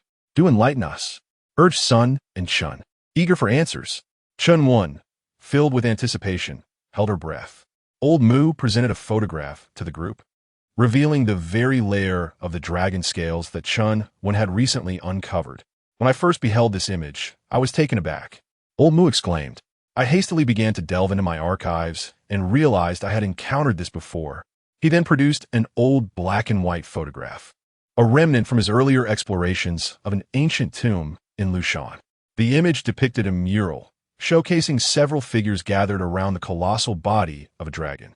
"Examine it closely. Does this not resemble a dragon?" Old Mu urged, his excitement palpable. The others were perplexed by his implications. After a moment of composure, Old Mu continued. "Initially, I believed it to be a dragon, but later I discerned that the actions of these individuals were inconsistent. Who would attempt to climb a dragon? This enigma eluded resolution until I saw the dragon scale layer. It dawned on me that they were not scaling a dragon. Rather, the dragon itself was a concealed entrance. They were climbing into a hidden passage." Hearing this, Chun remarked quickly, "Old Mu, I recall that during your time in that tomb, you unearthed numerous clues, did you not?" Old Mu nodded in affirmation. "Indeed, I discovered that each of those individuals bore a copper seal inscribed with the words Fa Chiu Tianguan. According to my investigation, the position of the Fa Chiu Tianguan may have existed in ancient times, specifically tasked with responsibilities pertaining to archaeology. This represents our esteemed predecessors. It is truly astonishing that the Dragon Scale Tomb can manifest once more in our world. Esteemed colleagues, now you comprehend the reason for my call to convene a video conference. The Zhang family of Fa Chiu is highly likely to be descendants of the Fa Chiu Tianguan. We must endeavor to locate him, for his worth surpasses that of the three of us combined. This undoubtedly constitutes an intangible cultural heritage of our archaeological community in China." The group fell into a state of astonishment upon hearing this revelation. Chunwen felt her heart quiver with anticipation. She had initially believed that the Zhang family merely possessed knowledge of ancient tomb raiding techniques. However, she was taken aback to realize that their stature far exceeded her expectations. To be a descendant of the Fho Tianguan is indeed a remarkable distinction. Old Mu, are you suggesting that the dragon scale tomb and the mysterious arts of Qimin Dunjia are merely trifles in comparison? Chunwen inquired urgently. Indeed, while these techniques hold significant importance for us, the value of the Zhang family of Fho is monumental. We must locate him. We absolutely must. Old Mu declared with increasing fervor. Xiaowen, find a way for me to appear in the live broadcast tonight. I must personally invite him to join our archaeological community. Not to mention status, it would be a tremendous honor for the three of us to be his students. Old Mu's excitement grew with every word. Chunwen was equally astounded. Old Mu, I will arrange it shortly, but this individual is unlike any ordinary person, so you must be mentally prepared. Rest assured, my dear elder, I am well aware that such distinguished individuals cannot be summoned with ease. However, we must make an attempt. Otherwise, we shall find ourselves filled with regret. Indeed, Chunwen nodded. Subsequently, arrangements were made for tonight's live broadcast featuring Elder Mu. The three of them ended their video call, their hearts brimming with excitement. Meanwhile, Zhang Weishan and Chunwen had already indulged in a delightful meal and were now heading towards the computer mall. Zhang Weishan held little interest in purchasing a new computer. However, Chunwen's persistent insistence left him no choice but to accompany her on this venture. To his surprise, she was quite resolute, promptly acquiring a high-spec computer. She claimed it would serve her well for an extended period, and the assembly alone would take a full 2 hours. With no other option, the two settled in the waiting area of the computer mall to patiently bide their time. Fortunately, it was still early, allowing them to wait without much concern. As soon as Chunwen reached the waiting area, she activated her live stream and called out, Zhang Weishan, aren't you watching the live broadcast as well? Come on, give me a follow to boost my popularity. Zhang Weishan was taken aback and quickly responded, that might prove to be a challenge. I haven't an Oppos. Registered an account yet. Chapter 21. Reward for the grave digging chart invitation, yielding no results. Do you not have a registered account? Not to worry. I can create one for you right now. Chunwen declared as he swiftly utilized his mobile device to register Zhang Weishan. The registration process was straightforward. One merely needed to input a phone number to receive a verification code. However, upon entering Zhang Weishan's number, the prompt revealed, this phone number is already registered. Please log in. Ah, Zhang Weishan, it seems your number has been registered by someone else. I hope it hasn't been compromised. Chunwen exclaimed anxiously. Perhaps. I will address this matter later. Zhang Weishan replied, feeling a bit embarrassed. Noticing Chunwen's eagerness to assist him further, he deftly shifted the conversation. Let's not dwell on that. Let us check the live stream. Perhaps the archaeological team has already discovered the entrance. All right, you handle that while I take a look. Chunwen, equally curious about the live stream, hurriedly engaged with his phone. Zhang Weishan finally exhaled a sigh of relief, inwardly thinking he had nearly revealed too much. Just then, a voice resonated in his mind. Ding! The archaeological team has successfully received guidance. The reward for the grave digging chart has been integrated. Grave digging chart?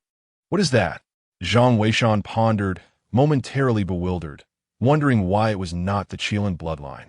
Furthermore, he had never heard of this grave digging chart before. However, as the stream of information swiftly flooded his consciousness, he quickly grasped the purpose of this chart.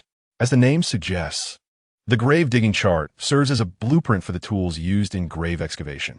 In ancient times, those who dug graves were often labeled as grave robbers. Yet numerous factions existed among them. For instance, figures such as the tomb robber, the gold finder, the mountain mover, and the unloading force are all adept in their respective trades of grave robbing. Yet the tools they wield are entirely distinct. The tomb robber and the gold finder excel in creating clandestine access points, while the mountain mover possesses the unique capability of manipulating the earth with remarkable skill.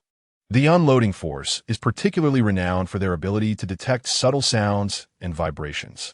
Among them, it is said that the unloading force has devised a specialized tool known as the centipede ladder, specifically crafted for the art of tomb raiding. This compendium of grave-robbing techniques serves as a veritable manual, detailing the methods and fabrication of various tools employed in this clandestine practice. Should this manuscript fall into the hands of an archaeological team, it would undoubtedly incite a frenzy within the archaeological community. For the gaps in Chinese archaeological knowledge are profoundly significant. Many of the tools chronicled within this compendium, if simply presented, would astound and astonish the field. With such resources at hand, one could fabricate formidable implements for tomb exploration. Zhang Weishan pondered inwardly. Recent offerings had proven exceedingly practical, yet he lamented the absence of the Kirin blood. Without this vital component, he remained somewhat apprehensive about personally descending into the tomb. Perhaps it would be wise to bide his time. Once the reward was secured, it was likely that the archaeological team would have made considerable progress. Dismissing further contemplation, Zhang Weishan approached the live broadcast to observe the current developments. Indeed, upon opening the stream, he found Shunwan exuberantly grasping his arm. "Quick, look! The archaeological team has indeed discovered the entrance, but they have refrained from acting independently. The words of the great god resonate like a divine oracle. The instructors are still awaiting guidance from the master." Zhang Weishan nodded, reflecting that the archaeological team had finally begun to heed instructions and refrain from acting independently. However, upon following along, he realized that the figure in the live stream was evidently an elderly man. "Who is this old gentleman?"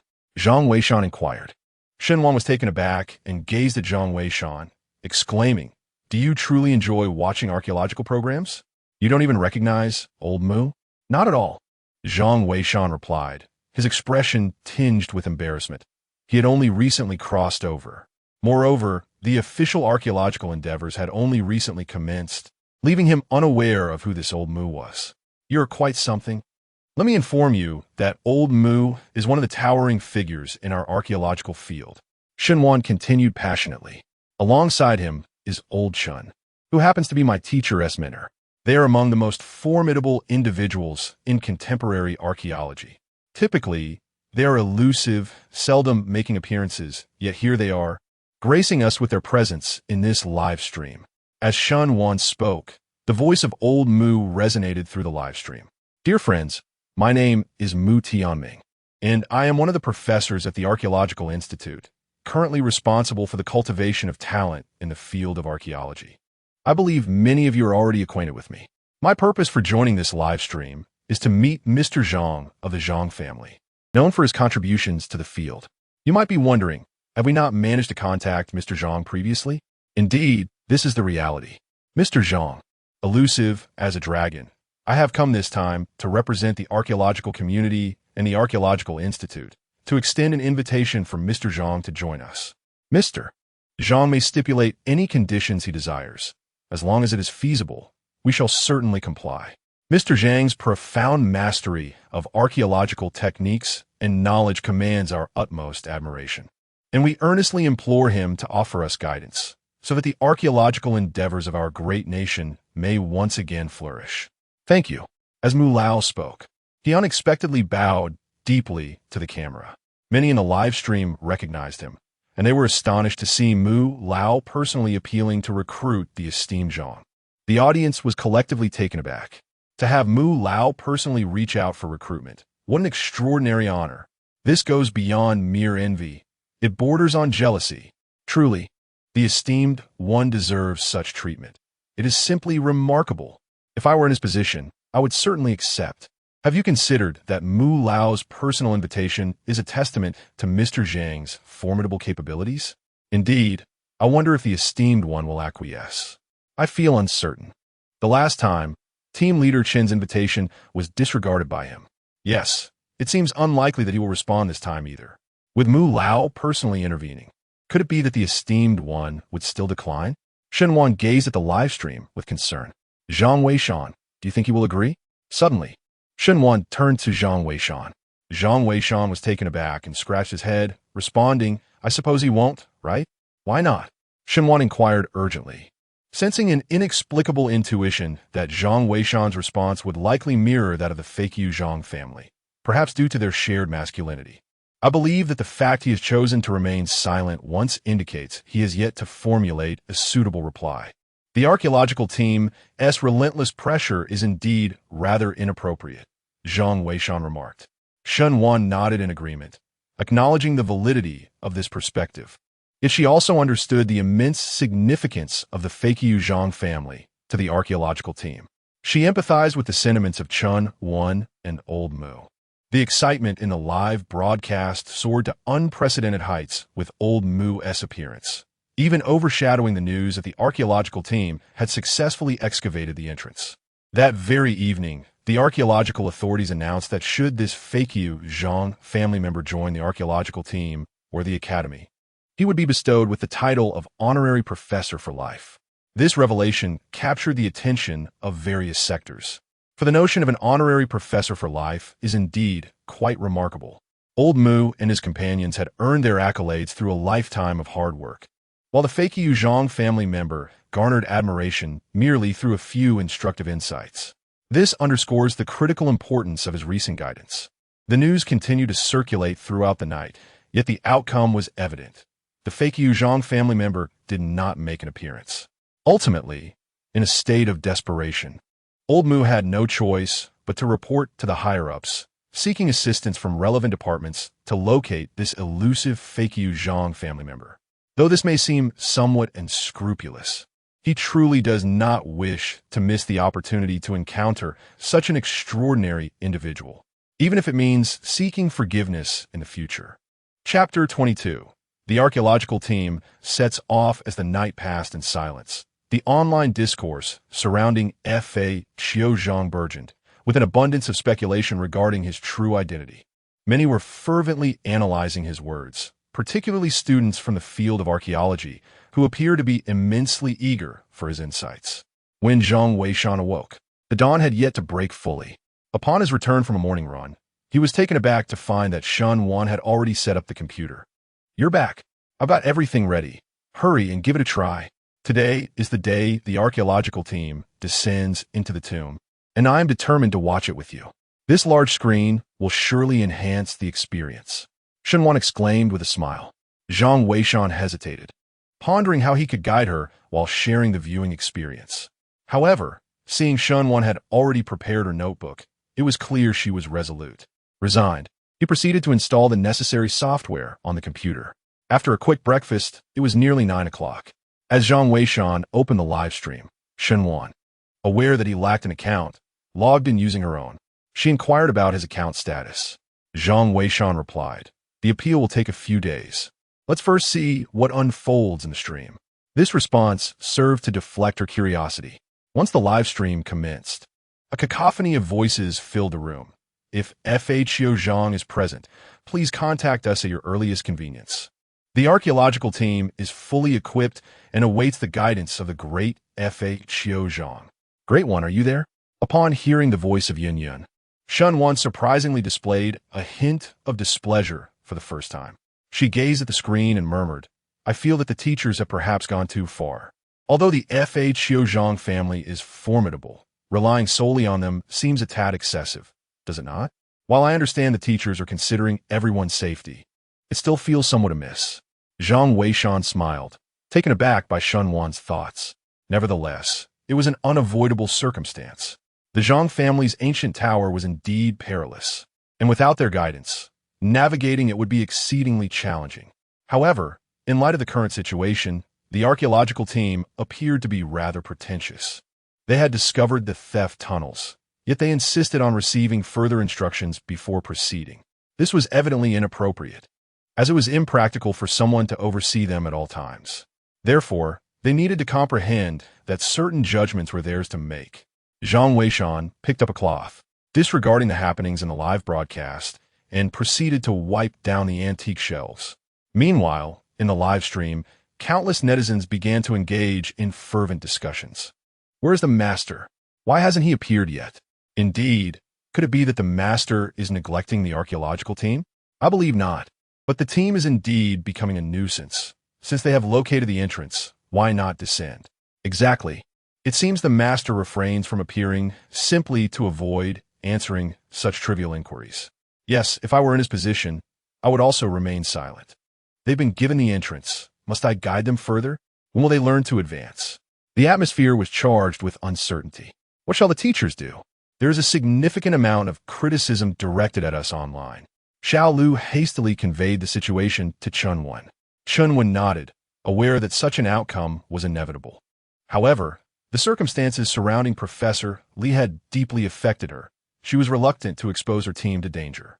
Teacher, do you not recall what you once taught us? If we have chosen this path, we must not fear sacrifice. Xiao Lu remarked. I believe we are currently too timid. Without the guidance of that esteemed figure, we might still view sacrifice as an honor. Yet now, with his presence, the resolute determination I once saw in you seems to have diminished. Chunwen was momentarily taken aback, a flicker of helplessness crossing her eyes. She recognized that she had indeed been significantly influenced by recent events. Taking a deep breath, she responded, yes, you are right. I have been overly cautious. In that case, instruct the archaeological team to prepare. If we have not received any guidance from F.A. Qiuzhang within an hour, we shall venture forth to investigate ourselves. Additionally, how is Professor Li faring? Chunwen inquired. Professor Li insists on going. After returning last night, no amount of persuasion has swayed him. Teacher, you cannot accompany him. The camp requires someone to oversee the situation. Perhaps you could have a word with him? Chunwen nodded. The hours swiftly elapsed, and indeed, the archaeological team had yet to receive any guidance from F.A. Qiuzhang. Even Shan Wan, growing somewhat bored, had resumed writing his paper. Initially, they had anticipated assistance from F.A. Qiuzhang, but to their surprise, the morning passed without any communication. Zhang Weishan finally managed to settle into his position. Upon witnessing the archaeological team embarking on their journey, a subtle smile finally graced his lips. Although the prospect of rewards for guidance was enticing, he maintained a firm moral compass. The primary purpose of his system's rewards was to elevate the archaeological standards of the entire nation. If he were merely to direct them like puppets, it would be far more gratifying to delve into the tomb himself. The archaeological team had now entered the burial passage. To Zhang Weishan's astonishment, the team leader was none other than Professor Li. It was only after glancing at the live stream's comments that he realized Professor Li had hurried back upon hearing that the team had discovered the entrance, insisting on personally descending to pay homage to his deceased students. The specifics of the journey are not to be elaborated upon. At present, the size of the archaeological team remained comparable to before. Leading the group was Professor Li, accompanied by his student Xiao Zhang, as well as Xiao Lu and another student of Professor Chun, Xiao Zhao. Meanwhile, on the soldiers' side, Captain Qin continued to lead, now supported by 2 additional soldiers. Professor Li, are you truly all right? Without the guidance of the Zhang clan's experienced tomb raiders, I cannot shake this unease, Captain Qin expressed. I am fine, though I share your apprehension. However, archaeology is our vocation, and I wholeheartedly support Team Leader Chen's approach. We cannot perpetually rely on others. We must endeavor ourselves. Professor Li replied. Indeed, Captain Qin nodded, signaling his companions to remain vigilant. The group traversed the tomb passage for nearly an hour. As they journeyed along, they discovered that the rocky walls of the passageway were teeming with an array of creatures, both large and small. Strangely, these monsters seemed oblivious to their presence, as if they were in a deep slumber, exhibiting no signs of awareness. Perhaps this was what the wise referred to as the threshold of life. Captain, there's a cave ahead. Suddenly, one of the team members in the lead called out. Captain Qin and the others immediately grew vigilant. Let us rest here for a moment. Old 4, Old 5, accompany me inside to investigate, Captain Qin commanded. However, just then, 2 lines of golden text unexpectedly appeared in the live stream. There are monsters inside the cave, a different type, severely deteriorated eyesight, highly sensitive to sound. Captain Qin, Mr. F.A. Qiuzhang has spoken again, claiming there are monsters inside. Professor Li urged, noticing the alarming information. The team hesitated, unsure about proceeding directly. Yet, Captain Qin's mind raced with possibilities, and within moments, he devised a strategy to confront the potential threat. Old 4 and Old 5, maintain vigilance. Old 2, draw their attention. Everyone else, prepare your firepower. Understood. The sound of firearms being readied echoed through the ranks. Chapter 23. A different kind of monster. Captain Qin was overwhelmed with gratitude. What on earth does this other kind of monster look like? I have no idea, but the great deity has finally made an appearance. I always knew he would not abandon the archaeological team. Indeed, it seems the deity does not answer every question, as he desires the archaeological team to exercise its own judgment. Speaking of this monster, it appears to be stronger than the previous one, doesn't he? Wasn't it said that the last encounter the archaeological team had was with a weaker variant? Yes, look, Captain Sheen and the others have begun to take action. The live broadcast room erupted with excitement. Meanwhile, at the scene, the second member had already picked up a climbing pick and was striking the wall vigorously. Captain Sheen and his team were intently focused on the cave entrance. The entrance was exceedingly narrow, barely allowing one person to squeeze through. This created a natural defensive barrier.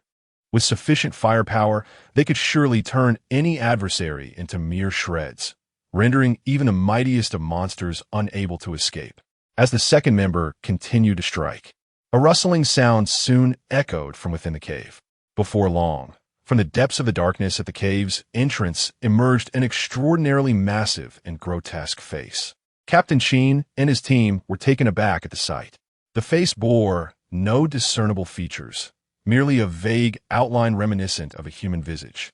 Where the eyes should have been, there were instead two fleshy protrusions that could hardly be deemed eyes.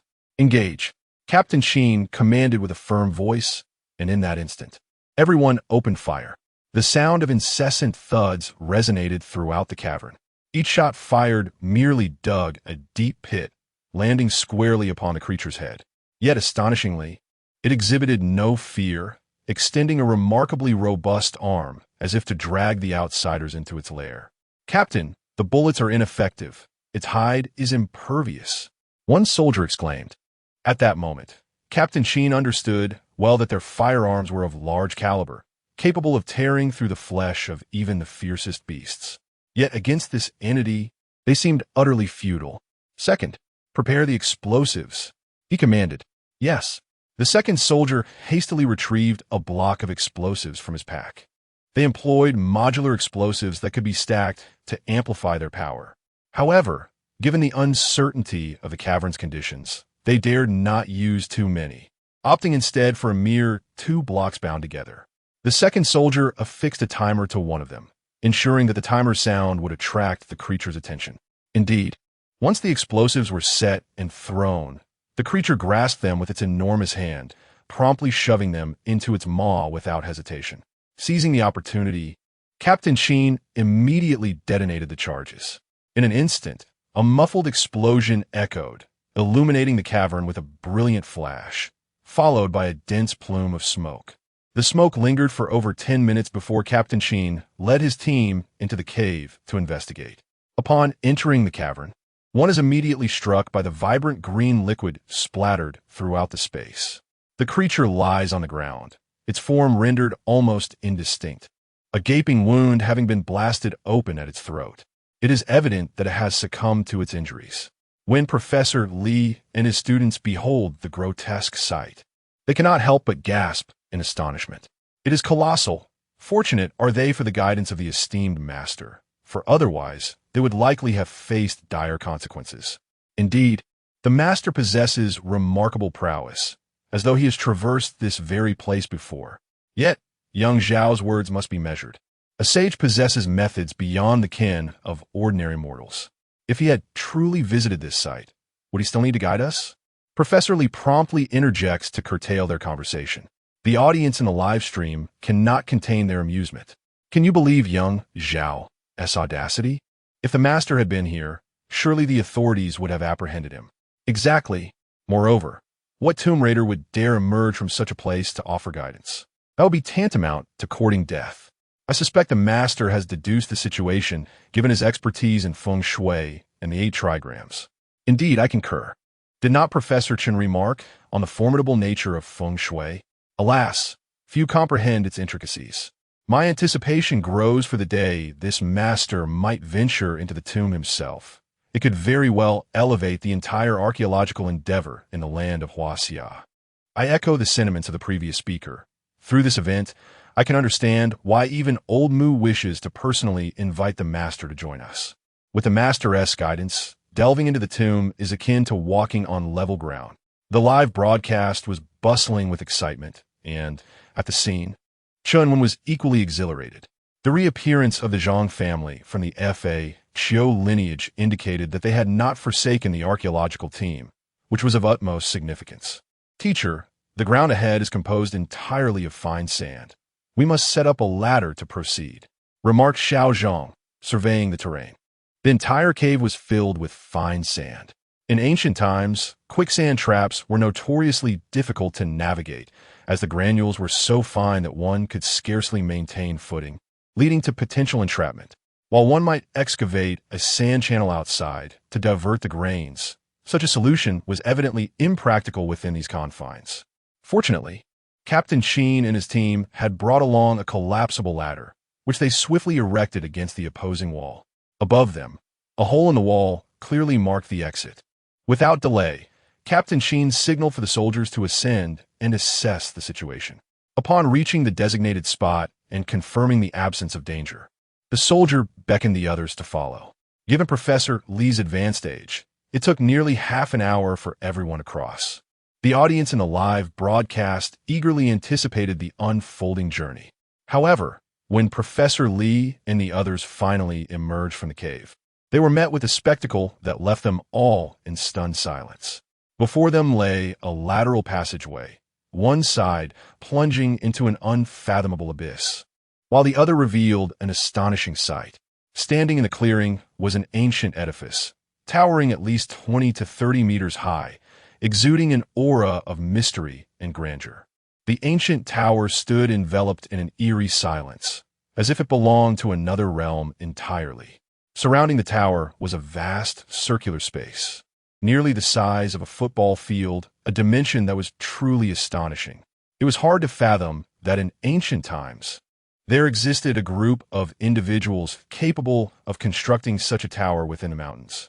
Professor Li was the first to dash forward. Upon reaching the open ground before the ancient tower, he was so overwhelmed with excitement that he knelt down in reverence. The Zhang family's ancient tower. It is indeed an ancient structure. I cannot believe this mountain truly harbors such a tower. I am utterly awestruck. This last exclamation was clearly directed at the Fa Qiu Zhang family. Captain Sheen, upon witnessing the tower, let out a resigned sigh, reflecting, since I received this assignment, this is the first ancient tomb that I have found so effortlessly. Mr. Zhang, my heartfelt gratitude to you. Ever since joining the archaeological team in exploring ancient tombs, he had faced countless perils. Yet, to experience such an easy discovery of a tomb was truly unprecedented. It moved even this usually stern captain. For the more straightforward the search, the fewer the losses among his team. Each of them was his comrade, and he could not bear the thought of losing any. To say that he felt an overwhelming sense of gratitude towards the Fa Qiu Zhang family would not be an exaggeration. Chapter 24. The Ancient Tower of the Zhang Family. Is your name a coincidence? Goodness, this ancient tower is truly astonishing. I am in awe. The Zhang family is incredible. This belongs to us. My surname is Zhang.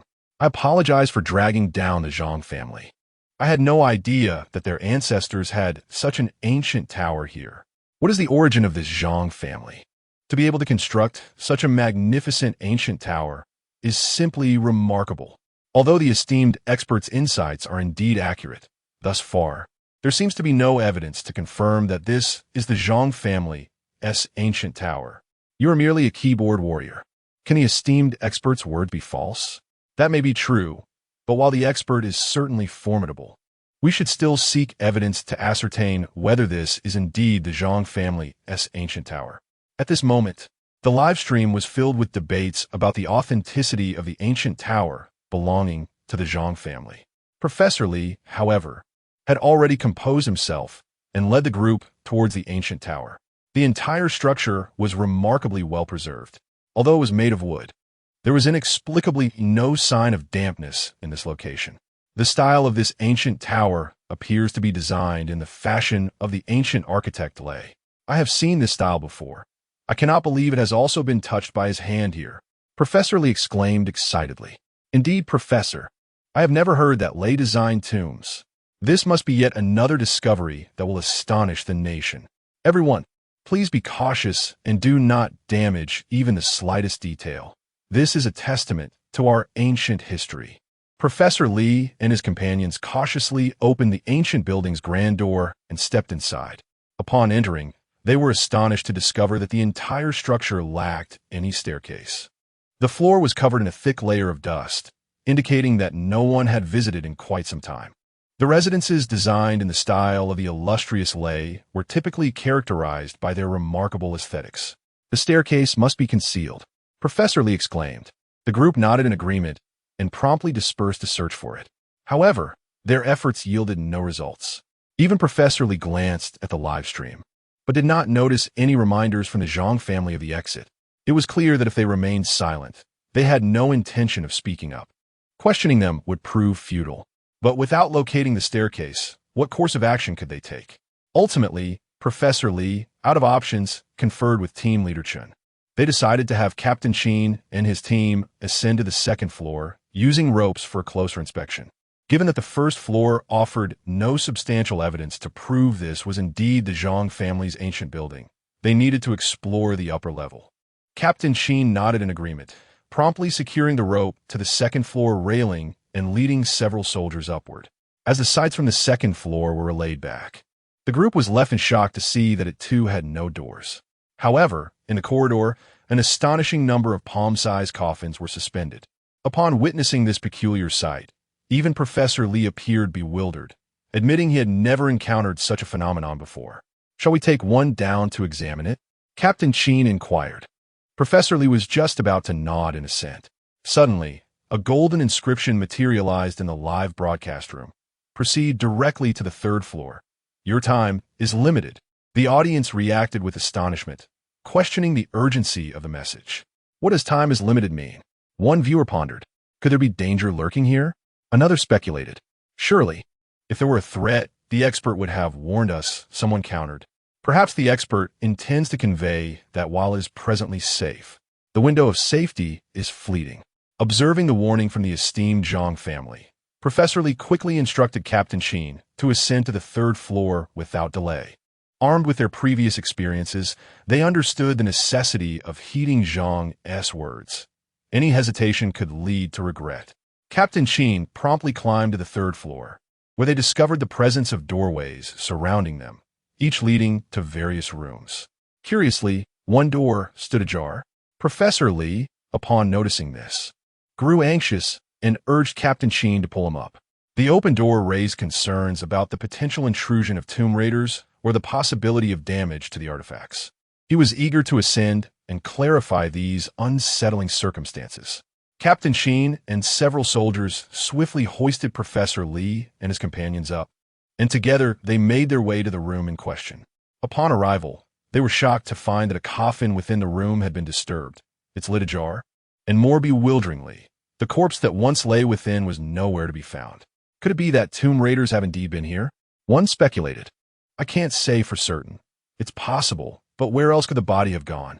Let us hear what Professor Lee has to say. One of the individuals in the live stream expressed their concerns palpable. Professor Lee, intently observing the situation within the coffin, remarked, "It is unlikely that we are dealing with grave robbers. The burial items remain intact, yet the body is missing. Perhaps there was never a body in this coffin to begin with? Given the vastness of this collective burial site, it is conceivable that others may have come to pay their respects. Thus, the presence of an empty coffin is not unusual. Quickly, let us search for any records that might elucidate the identity of this ancient tomb," he urged. The students promptly dispersed to investigate. Within minutes, Xiao Zhang discovered an engraved genealogy on the coffin lid, prominently displaying the surname Zhang. The names inscribed included Zhang Ruishan, Zhang Shengqing, Zhang Weiyue, and others, all belonging to the Zhang family.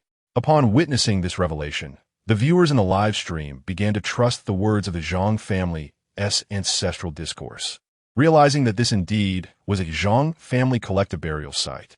Professor Lee, overwhelmed with emotion upon reviewing these findings, was on the verge of tears. This was undoubtedly a historic discovery. The existence of such a grand familial burial site in ancient times was a significant contribution to history. Meanwhile, Zhang Ruishan, seated before his computer, contemplated whether he should caution them. This was no place to linger. Just as he was deliberating, Shun Wan abruptly emerged from the room, her expression serious as she regarded him. What was the matter? Zhang Ruishan was taken aback, wondering if he had inadvertently revealed himself.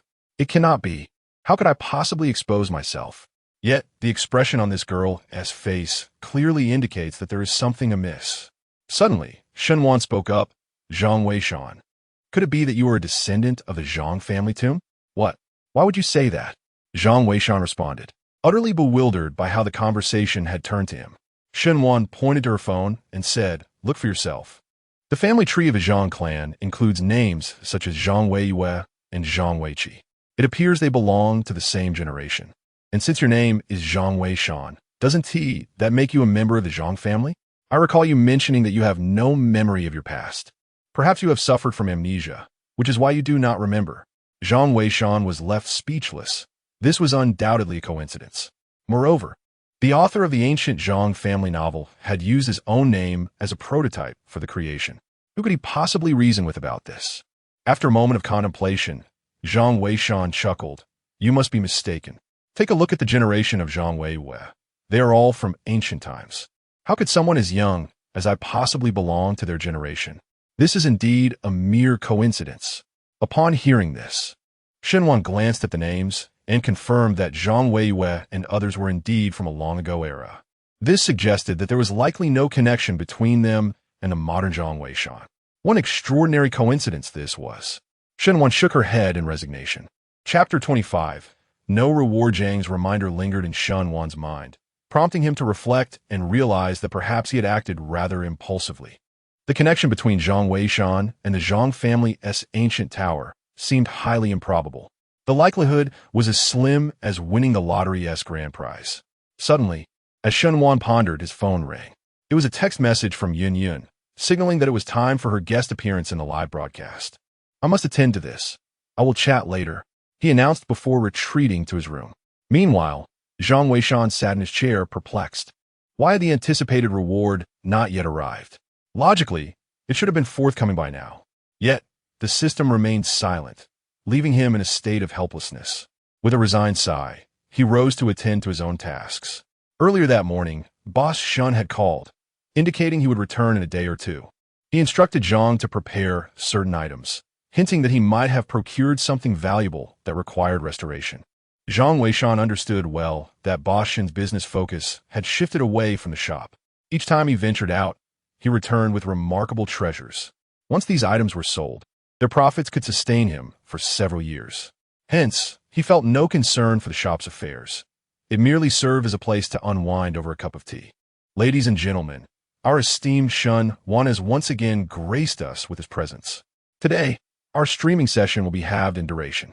As you may have noticed, our Professor Li has already led the team into the ancient Zhangjia Tower.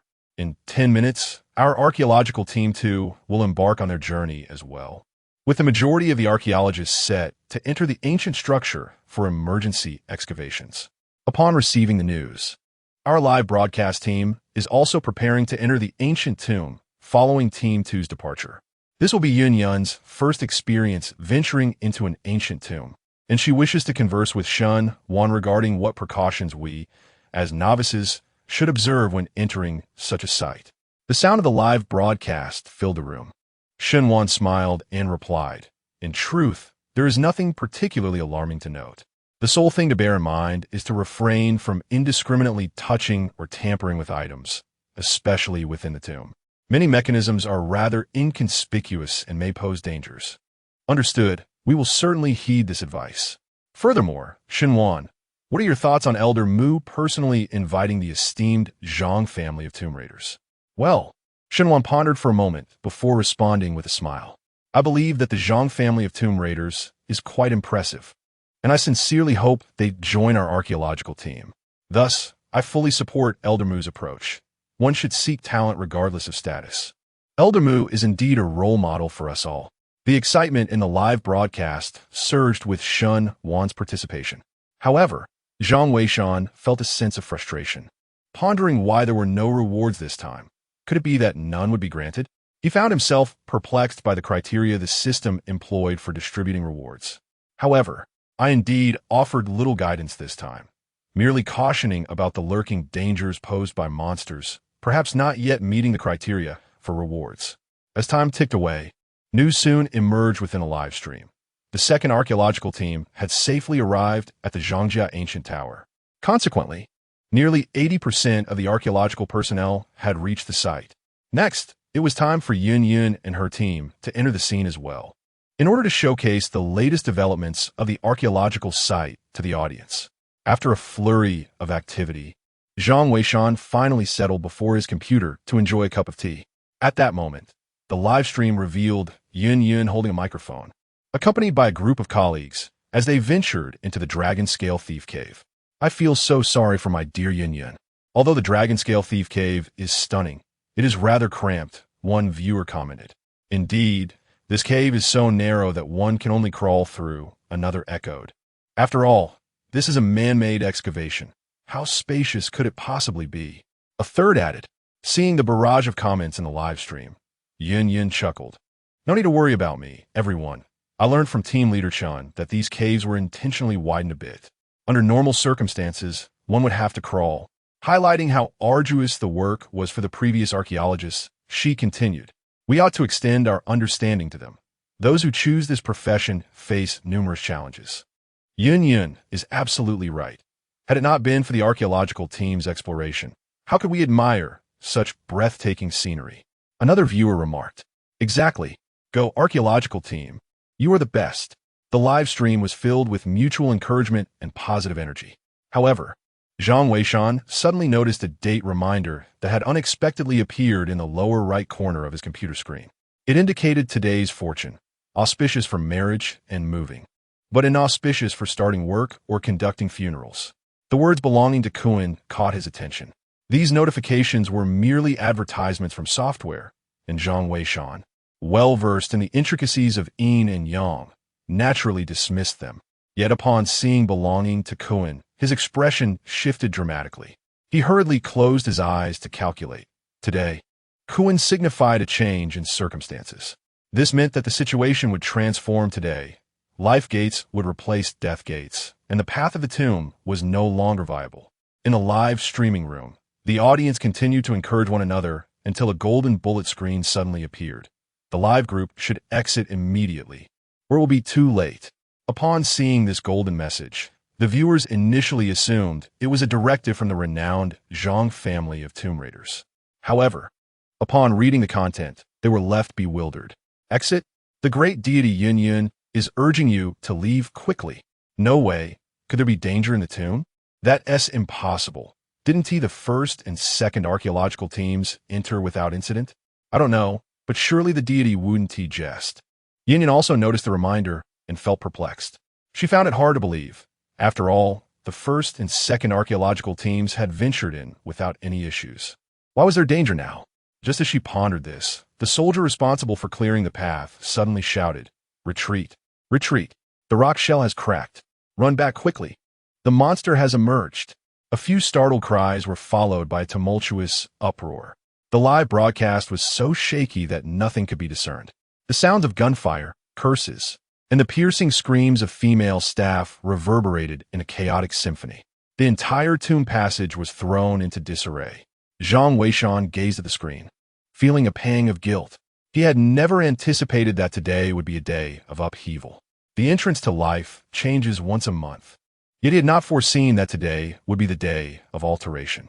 Had he been more vigilant, perhaps such an incident could have been averted. Regrettably, it was too late for lamentations. He could only pray for the safe retreat of the live broadcast team. The live stream was interrupted for nearly half an hour, leaving those in the broadcast room in a state of anxious trepidation, flooding the chat with prayers for the team's safe return. Meanwhile, Yin Yin at the scene was utterly dazed. Having never encountered such a situation, when she peered through the crowd and glimpsed the grotesque, melted visages of the monsters ahead. Darkness enveloped her, and she fainted in terror. When she finally regained consciousness, an hour had passed. She hurriedly opened the live stream. The discovering the viewers anxiously awaiting news of the outcome. After gathering information, she finally exhaled in relief. It turned out that the live broadcast team had not suffered catastrophic losses. They had mostly managed to escape, though 2 security personnel had sustained minor injuries and were already receiving treatment. Chapter 26. The Great One's Apology and the Support of Netizens' Warm Hearts. I wonder how Yun-Yun's wife is doing. I am so worried. They will surely be fine. How could the heavens dare? The archaeological team has contributed so much to our Huashan nation. How could such misfortune befall them? I firmly believe they will be all right. The Great One has already given us advance warning. I feel such sympathy for them. Why am I not studying archaeology? At this moment, the audience in the live stream continued to pray. After understanding the situation, Yun-Yun promptly began her own broadcast, disregarding her somewhat disheveled appearance. Dear friends, we are safe. Thank you for your concern. We all emerged safely. The space inside the tomb was narrow, and the soldiers managed to repel those monsters with firepower. However, 2 soldiers were injured and have already been sent to the hospital. Their injuries are not serious. I must express my gratitude to Mr. Zhang for his guidance. Without him, we might have. As Yun-Yun spoke, her eyes reddened. She was merely a beautiful host, unaccustomed to such harrowing experiences. The thought alone sent shivers down her spine. Had it not been for the advance warning from the Zhang family of the Fakyu lineage, they might have. The Great One is eternal. I adore him. The Great One has once again saved them. The Great One always appears when the archaeological team needs him the most. I feel a beacon of hope. Whoever can find a partner like the Great One is truly fortunate. The sense of security is unparalleled. Thank you, Mr. Zhang, Yun-Yun said earnestly, and Zhang Weishan felt a twinge of shame. He is acutely aware that this time it was indeed his oversight, as he inadvertently overlooked the date of the change. Thus, when confronted with the gratitude of others, he feels somewhat undeserving of such accolades. By the way, Mr. Zhang, are you still there? I would like to inquire why both the first and second archaeological teams entered without incident, yet we encountered this predicament. Yun-Yun genuinely struggles to comprehend this and attempts to pose her question in the live broadcast. In truth, she is uncertain whether the renowned Zhang would deign to respond to her. However, her heart is filled with confusion, and she yearns for clarity. Today marks the date of the change. The entry has been altered, and consequently, this path is no longer viable. Those creatures will move towards their prey. The rupture of the rock shell serves as evidence of the shift in the entry. I must admit with a sense of shame that I overlooked the date, and I sincerely apologize. 3 golden pieces of commentary flooded the screen, instantly igniting a fervor among the audience in the live stream. Wow, the master actually apologized. I can't believe my eyes. The master's magnanimity is astounding. What is there to apologize for? Indeed, the master need not apologize. We support you. Support him? He just admitted to being inattentive to the date. If he had noticed, would anyone have been harmed? Who are these keyboard warriors? Get lost. Exactly. If others shared your perspective, why should the master assist the archaeological team? Damn it. It's these keyboard warriors that deter many experts from offering their assistance. Yes. The master is essentially an orphan. Ignore him. We stand by you. Indeed, we all support you. As Yun-Yun observed the reactions of the netizens, a warm sensation enveloped her heart, prompting her to exclaim, Mr. Zhang, please do not take it to heart. Without your timely warning, we could have been oblivious to the consequences. She continued, on behalf of the entire team, I would like to extend our gratitude to you. Additionally, thank you for your insightful responses. Lastly, may I inquire whether we should initiate a rescue operation or seek an alternative escape route for the archaeological team trapped within? Zhang Weishan, seated in his chair, managed a wry smile. He had not anticipated the overwhelming support from the online community. Yet, truth be told, it did warm his heart. Zhang Weishan was not one to be swayed by flattery. He had already taken note of his missteps in this incident. While the netizens expressed their gratitude and support, he could not reciprocate that sentiment towards himself. He fully understood that even a minor error in an ancient tomb could lead to dire repercussions. Although the current situation was not catastrophic, it served as a crucial alert. Moving forward, he vowed to exercise greater caution. If he aspired to elevate the legacy of the Tomb Raiders, he must steadfastly avoid perilous situations. Furthermore, The members of the archaeological team were also someone's children. Thus, he needed to offer guidance with careful consideration. Upon seeing Yun Yun's inquiry, Zhang Weishan responded with a few messages. The emergence of an escape route requires time. They are currently safe below. There is no need for concern. Thank you, great deity. May good fortune accompany you throughout your life.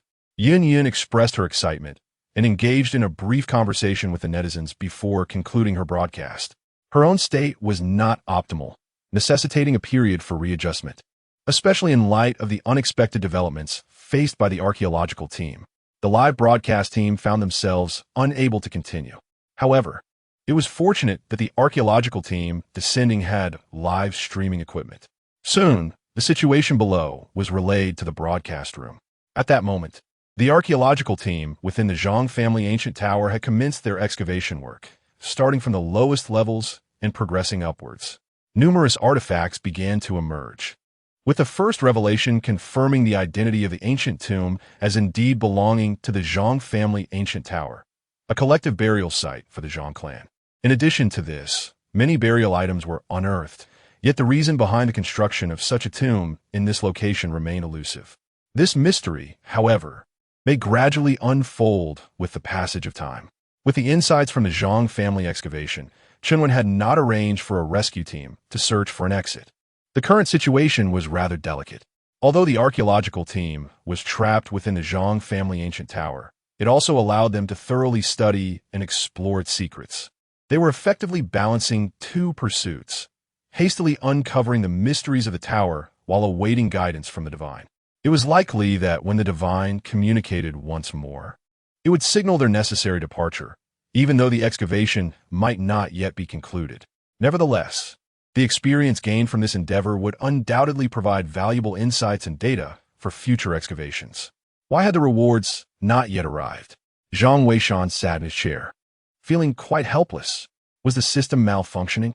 Why was the reward this delayed? Is it true that the rewards this time will be exceptionally generous? He cannot comprehend it, but such matters cannot be rushed. As noon approached, the archaeological team had already begun their break for lunch. Zhang Weishan also rose to purchase a meal. Meanwhile, at the site in Benai, Chanwen finally had the opportunity to relax. However, just as she settled down, a phone call abruptly came through. Upon answering, she was surprised to see it was Elder Mu calling. As soon as the call connected, Elder Mu said, "Xiaowen, hurry and join the video conference. We may need to alter our approach regarding the Fa Qiuzhang." Huh? All right. Chunwen was momentarily taken aback, but quickly prioritized the meeting over her meal and returned to the tent to initiate the live broadcast. As soon as the video connected, she heard Elder Mu's excited voice, "Xiaowen, we may have truly encountered the descendants of the legendary treasure hunters, the Mo Jin Xiao Wei or Fa Qiu Tianguan. We cannot afford to sit idly by. We must take the initiative to seek out the Fa Qiuzhang family. If our speculation is correct, locating them could elevate China's archaeological standards by 50 to even 100 years. Elder Mu, could you elaborate?" Chunwen, astonished, urgently inquired. Chapter 27. Taking the initiative to seek out the Master Mu Lao was quite exhilarated, especially since this discovery was made by Sun Lao, prompting him to gesture for Sun Lao to speak. Although all three of them were archaeology professors, their areas of expertise varied significantly. For instance, Mu Lao primarily focused on archaeological techniques, possessing profound knowledge of ancient excavation methods. This expertise enabled him to recognize the formidable nature of the Dragon Scale Theft Cave. In his youth, Sun Lao specialized in ancient scripts, but he later found this field too limiting and realized he was not particularly gifted in the study of ancient texts. Consequently, after attaining his professorship, he devoted himself to the exploration of ancient Chinese divination, the I Ching, and Feng Shui. Unfortunately, progress in this area has been scarce due to its rarity. As for Chun Lao, his personality inclined him towards the deciphering of ancient scripts, particularly those of ethnic minorities, in which he excelled remarkably. Recently, Sun Lao made a significant breakthrough while comparing Feng Shui principles. "Xiaowen, Mu Lao had previously conjectured that the dragon scale theft cave mentioned by the Zhang family of the Fa Qiu might have been a site only the ancient Fa Qiu Tianguan could have excavated. This notion was merely a hypothesis until now, but in the past 2 days, Chun Lao has made substantial advancements in ancient scripts, allowing me to unravel a piece of ancient secrets. It turns out that Sun Lao discovered elements related to feng shui within a confidential document. It is said that in ancient times, both the Fa Qiu Tianguan and the Mo Jin Shao Wei possessed a certain mystical ability. By relying on the principles of feng shui and celestial phenomena, they were capable of locating and defining burial sites with remarkable precision.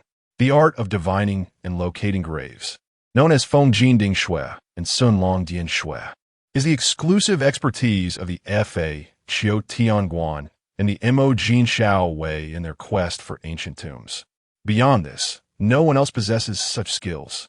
Although Zhang of the Fa Qiu clan has not demonstrated the ability to locate dragons and graves, his profound mastery of feng shui is indeed unfathomable. Coupled with the evidence of the dragon scale thief S tunnel, we suspect he may very well be a descendant of the ancient Fa Qiu Tianguan. Do you comprehend the significance of this? In Chun Wen's eyes, there gleamed a sense of anticipation. Old Sun, brimming with excitement, exclaimed, "The records of the mysteries contain a saying, Fa Qiu seal, Mo Jin talismans. One seal can forge 100 talismans.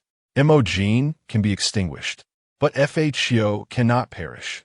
This implies that the destruction of a Fa Qiu seal can yield numerous Mo Jin talismans. While there may be an element of exaggeration within this, it undeniably highlights the extraordinary value of the Fa Qiu seal, far surpassing that of the Mo Jin talismans. Moreover, the assertion that Mo Jin can be extinguished, but Fa Qiu cannot perish directly underscores the significance of these two factions. It is said that the Fa Qiu Tianguan is the supreme leader of the Mo Jin Shao Wei. Even if all the Mo Jin Shao Wei were to be annihilated, as long as the Fa Qiu Tianguan exists, new Mo Jin Shao Wei can be cultivated. This elucidates why it is stated that Mo Jin can be extinguished, but Fa Qiu cannot perish, as long as the Fa Qiu Tianguan remains. The Mo Jin Shao Wei shall not face extinction. At this juncture, Old Sun swallowed hard and continued, "Little one, consider this. Setting aside the significance of feng shui and archaeological techniques to our great nation of Huaxia, the very origins of the Fa Qiu Zhang clan hold immense importance. If indeed he is the Fa Qiu Tianguan, what does that signify?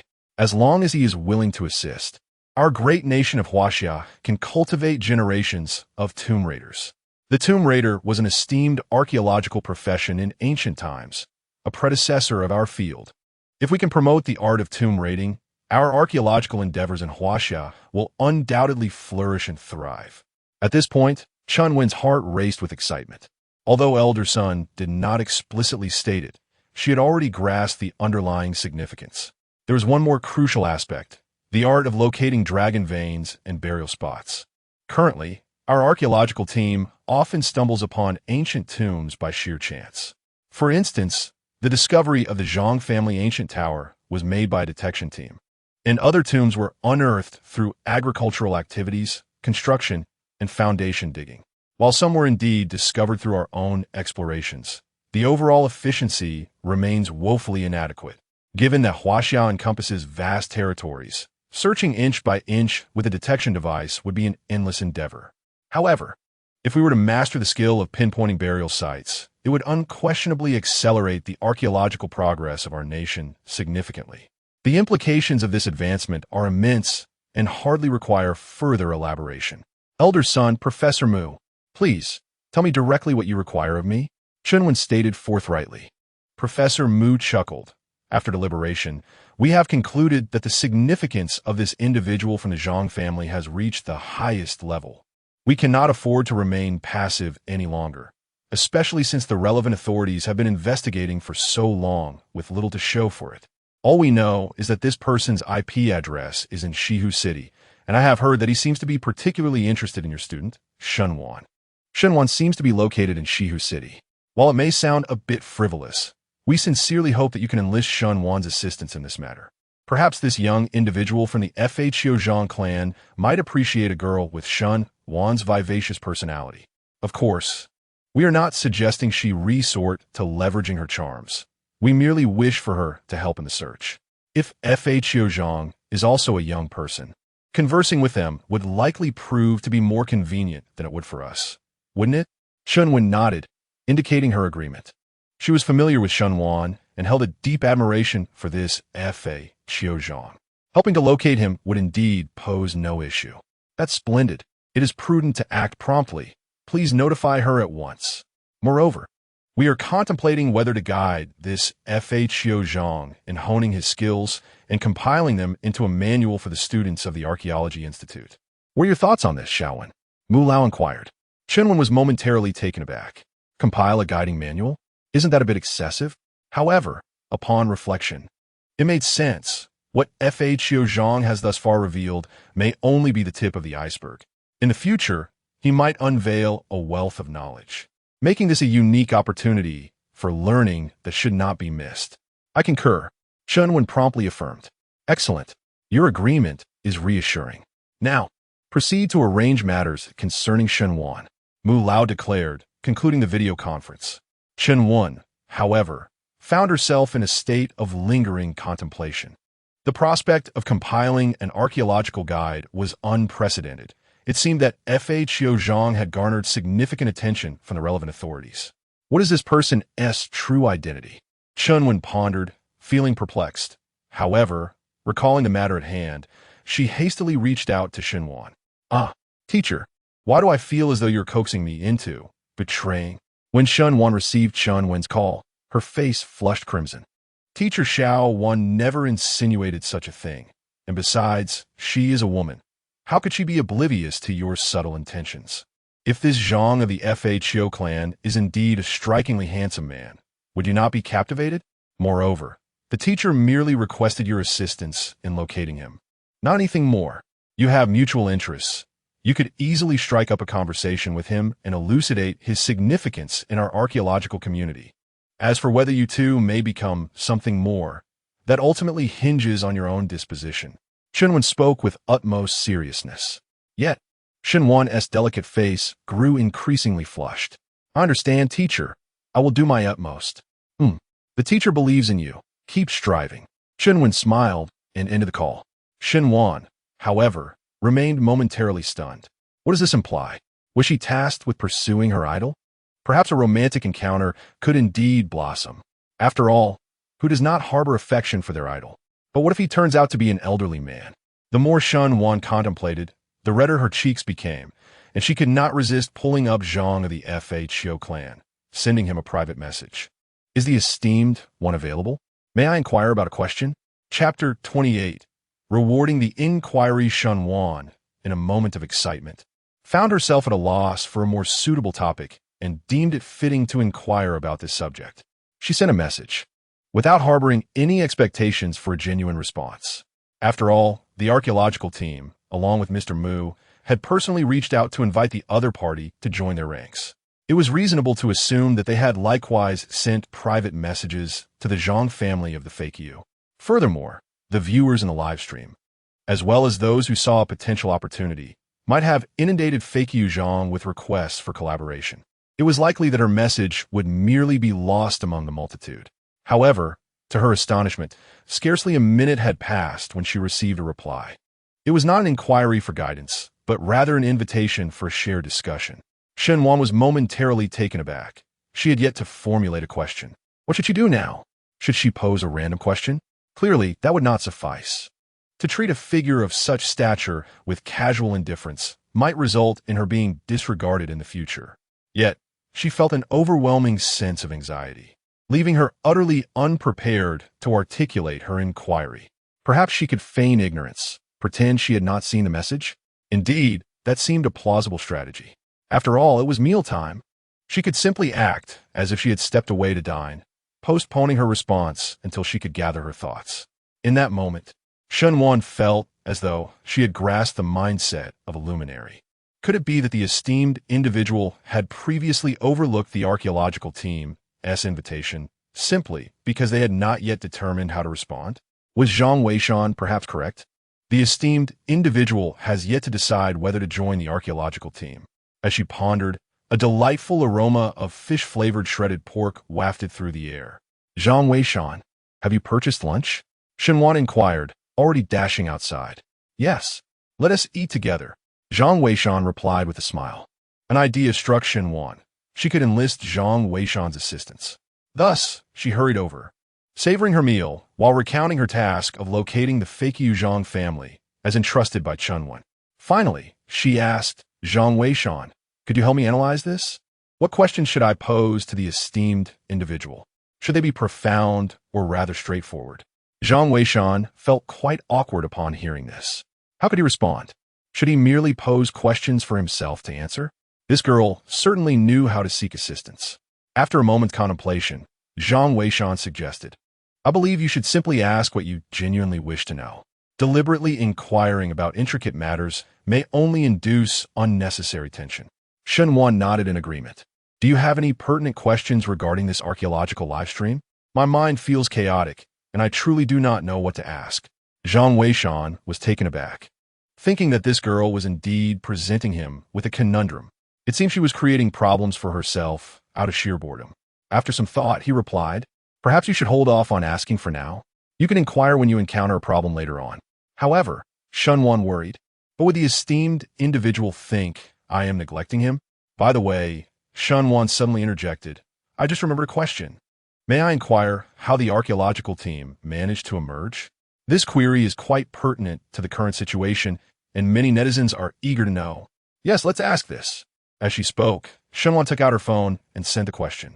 Zhang Weishan, feeling helpless, thought to himself that he could inform her right away. It was rather absurd to be sitting face-to-face, yet resorting to texting. Nonetheless, in order to conceal his identity, he continued to eat in silence. After a while, Shenwan gazed at her phone, and upon noticing the lack of a response, she resignedly began to eat as well. Once they finished their meal, Shenwan declared her intention to diligently write her thesis while awaiting a reply from the expert. Zhang Weishan, concerned that she might not receive a response, found himself unable to concentrate on his thesis throughout the day and thus returned to his computer to send a reply. Where there is an entrance to an ancient tomb, there must also be an exit. There is no need for concern. Focus on your thesis. Upon sending this message, Shenwan immediately erupted with excitement. The esteemed Zhang Weishan has actually encouraged me to focus on my thesis. How'd he know? My goodness, the expert has urged me to write my thesis. I am utterly thrilled. Zhang Weishan felt a bit exasperated. Is it really that surprising? You're about to graduate, and the entire internet knows you're preparing your thesis. It's nothing extraordinary. Focus on your work, lest you risk not graduating. You're insufferable. I am just so excited that the expert has actually advised me to focus on my thesis. Please do not disturb me today. I must heed the expert's words and study diligently. Shenwan exclaimed with fervor. Zhang Weishan, however, could only respond with a look of bemusement. If Shenwan were to discover in the future that she is, in fact, a descendant of the Fa Qiuzhang clan, would she be so mortified that she would turn against herself? Zhang Weishan shook his head in resignation. Based on his understanding of Shenwan, he was certain she would not. This girl possesses a rather expansive mindset. Yet, why has the reward still not arrived? Could it be that the system is malfunctioning? Zhang Weishan leaned back in his chair, feeling quite speechless. Suddenly, at that moment, the notification's sound chimed. Ding! The archaeological team has succeeded, and 2 FHO seals have been issued. 2 FHO seals? My goodness! Upon hearing this notification, Zhang Weishan's eyes widened in astonishment. He was well aware of the significance of the Fa Qiu seal, not needing to delve into the records of the Fa Qiu secret history for clarification, as this knowledge was passed down through his ancestors. Each Fa Qiu seal could forge 100 gold-seeking talismans. As long as the Fa Qiu heavenly officer endures, the lineage of the gold-seeking officers will never cease. It can be said that aside from his Qilin bloodline, Zhang Weishan holds the Fa Qiu seal in the highest regard. The significance of the Fa Qiu seal to him is akin to that of the gold-seeking talisman to the gold-seeking officers. Without a talisman, there is no gold seeking. Without a seal, there is no FHO. This represents one's identity.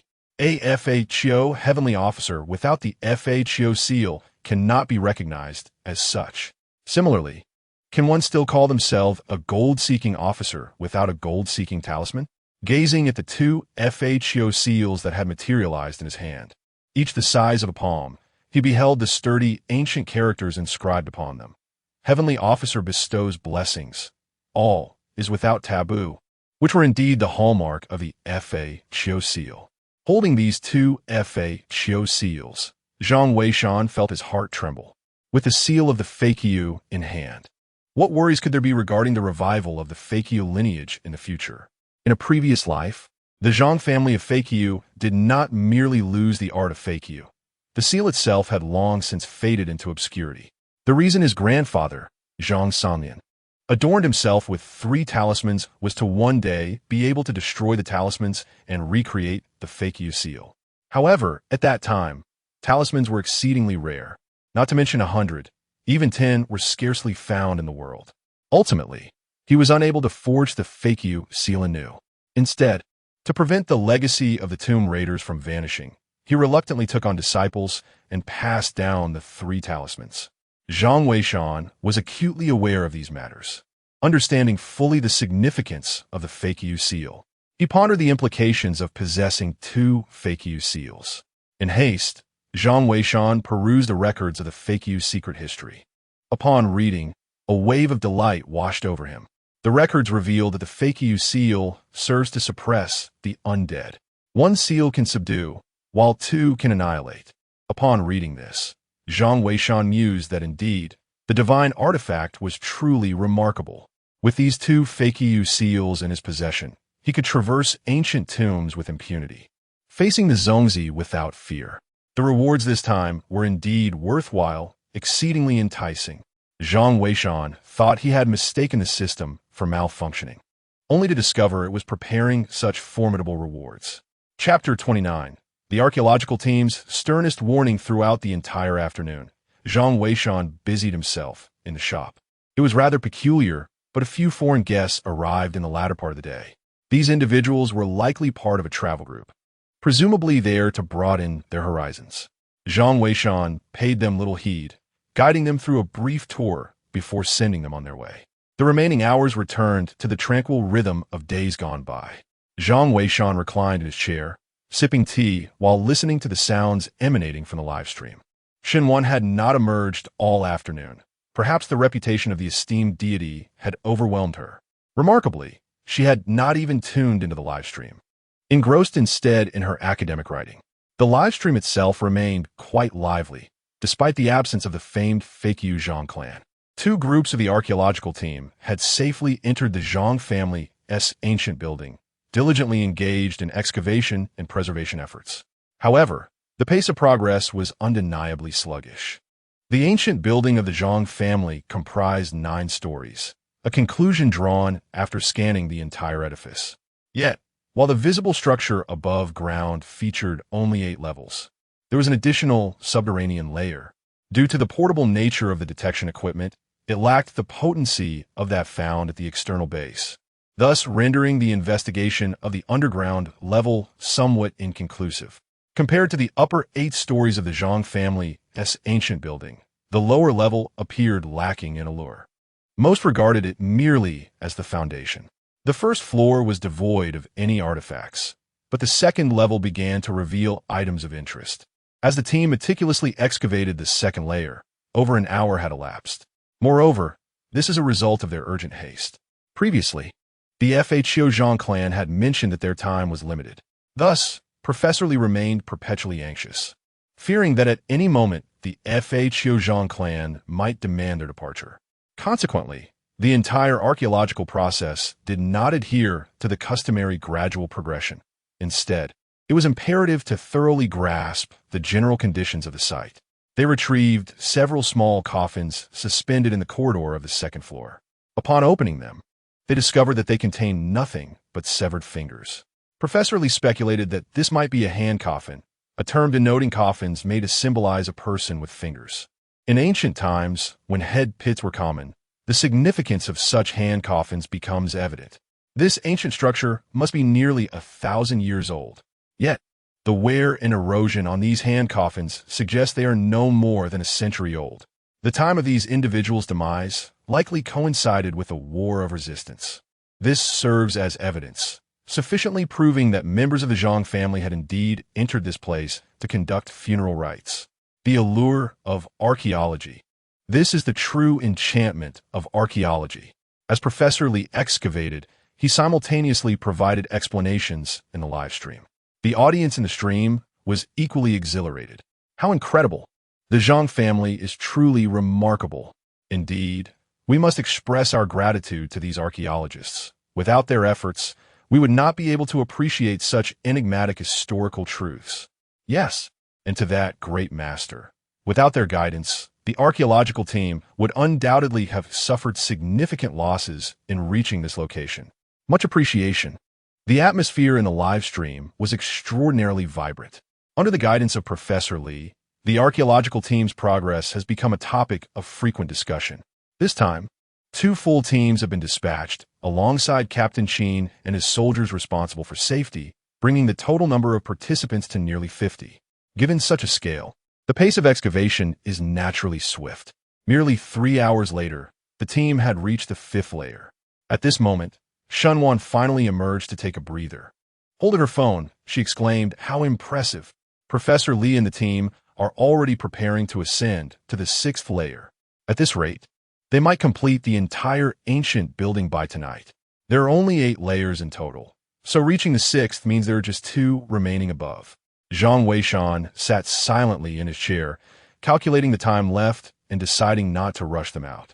As Shunwan took a seat beside him, her curiosity piqued. "Hey, what is this? Why are there so many of these things on the 6th layer?" she asked. Zhang Weishan, "Have you seen anything like this?" Zhang Weishan, having worked as an assistant in his father's antique shop, had encountered numerous artifacts, yet Shunwan had never seen such clay pellets. Surely, the Zhang family did not have a tradition of crafting clay pellets, did they? Zhang Weishan also felt puzzled. He rose and returned to his position to observe the live stream. However, upon looking, his expression changed dramatically. There, on the ground of the excavation site's 6th layer, lay a plethora of small, round clay pellets, each no larger than a fingernail, lying scattered across the ground. The sheer number of them is astonishing. Fortunately, the members of the archaeological team do not suffer from acrophobia. Otherwise, the sight might have been utterly terrifying.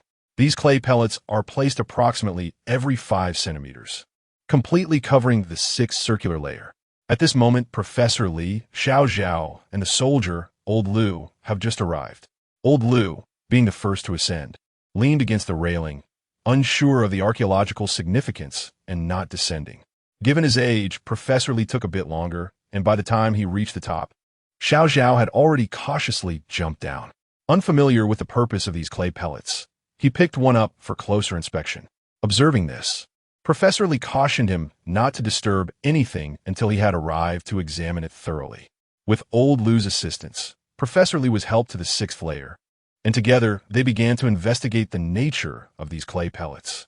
Just then, Old Lu exclaimed, "Hey, Professor Li, look over there. The door of a room is open." Following Old Lu's gaze, they indeed spotted an open doorway less than 5 meters ahead. However, the inside was shrouded in darkness, obscuring their view of what lay within. Xiao Zhao quickly turned on his flashlight, and instantly they beheld an astonishing sight. Within that room stood a long table, upon which rested a scabbard. Indeed, it was a scabbard devoid of a blade. Only the scabbard lay there, and the group was momentarily taken aback, pondering the mystery of how a scabbard could be found in such a place. Where they wondered was the sword. At that moment, a dazzling golden barrage suddenly illuminated the live stream. Quickly leave the 6th level, and whatever you do, do not damage those corpse toad pills. The brilliance of the golden text was blinding. Instantly, the viewers began to murmur among themselves. Corpse toad pills? What are those? Oh my, could they possibly be those clay pellets? Are you serious, Great One? I used to mold plenty of clay pellets when I played with slingshots as a child. I always thought the Zhang family simply hunted birds, I never realized they were called corpse toad pills. I don't understand. By the way, what is a corpse toad? Is it oviparous? Most likely, otherwise, how could there be such a thing as corpse toad pills? Professor Lee, upon seeing the barrage, felt a surge of anxiety. The warning from the Xiaozhang clan was more severe than ever before. It was imperative to leave quickly. Clearly, these items were exceedingly perilous. Xiao, swiftly return that corpse toad pill. We must depart. Professor Lee exclaimed. Xiao nodded, hastily bending down to place the corpse toad pill back. He was exceptionally cautious, his entire focus fixated on the pill in his hand, fearful of shattering it. He took the warning from the Xiaozhang clan very seriously. However, so concentrated was he that once he returned the corpse toad pill, he instinctively turned to leave. Yet, as he shifted his foot, regret washed over him.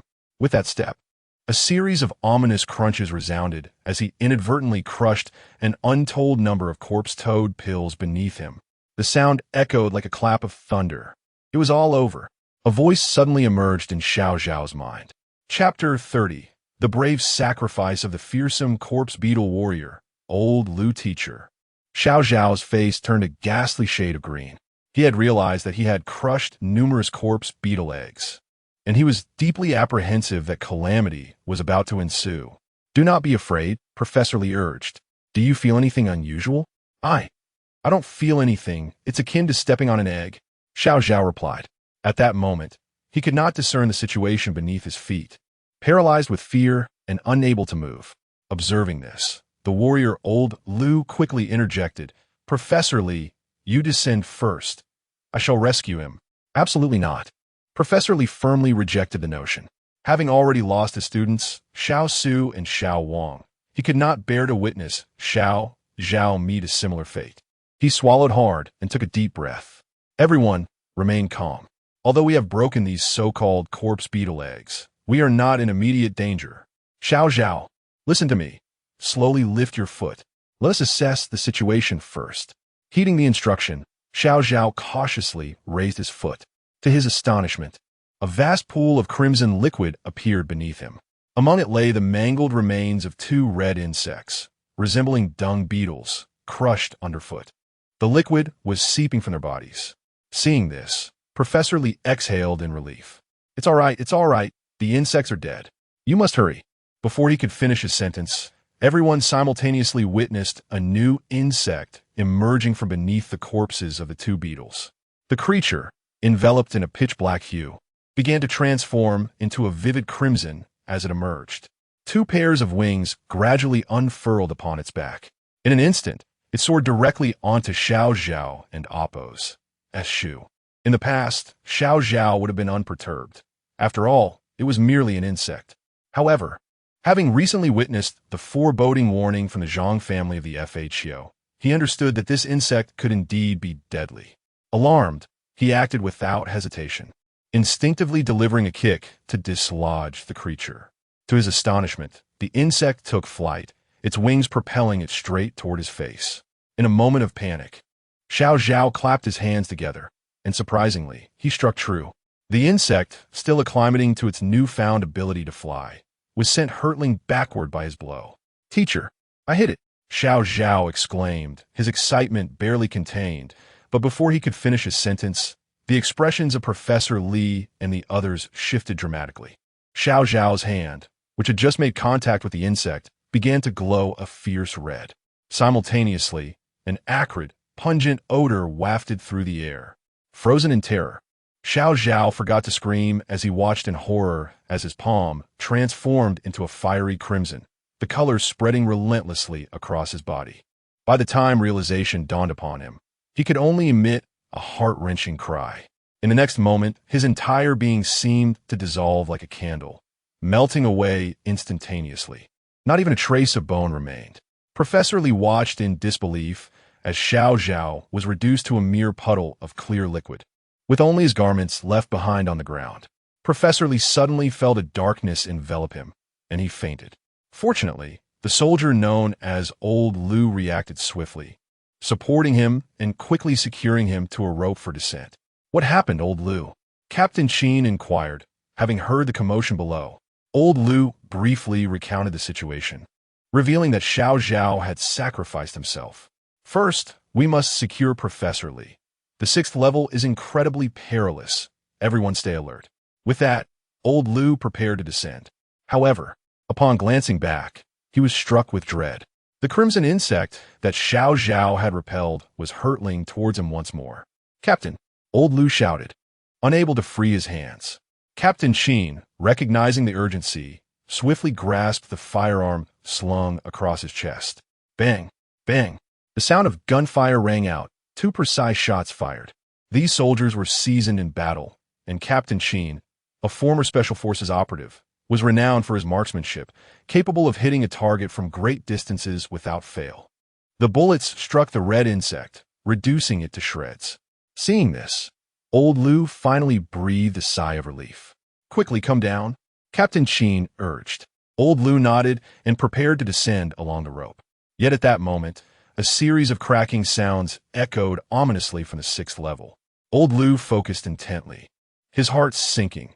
Every corpse ball on the 6th level was developing fissures, threatening to shatter completely. Just one insect had nearly claimed the lives of the 3 of them. Should the creatures on the 6th level emerge, it would not merely be their 50-member archaeological team at risk. Even if 500 or 5,000 individuals were present, they would likely prove insufficient against such a threat. "Captain, what shall we do?" cried the 6th member. At that moment, Captain Qin was equally bewildered. What options remained? Escape? The entrance had vanished. Where could they possibly flee? With 50 individuals, even if they sought refuge in a room, it would be remarkable if half of them survived. Is the Great Master present? We beseech your guidance.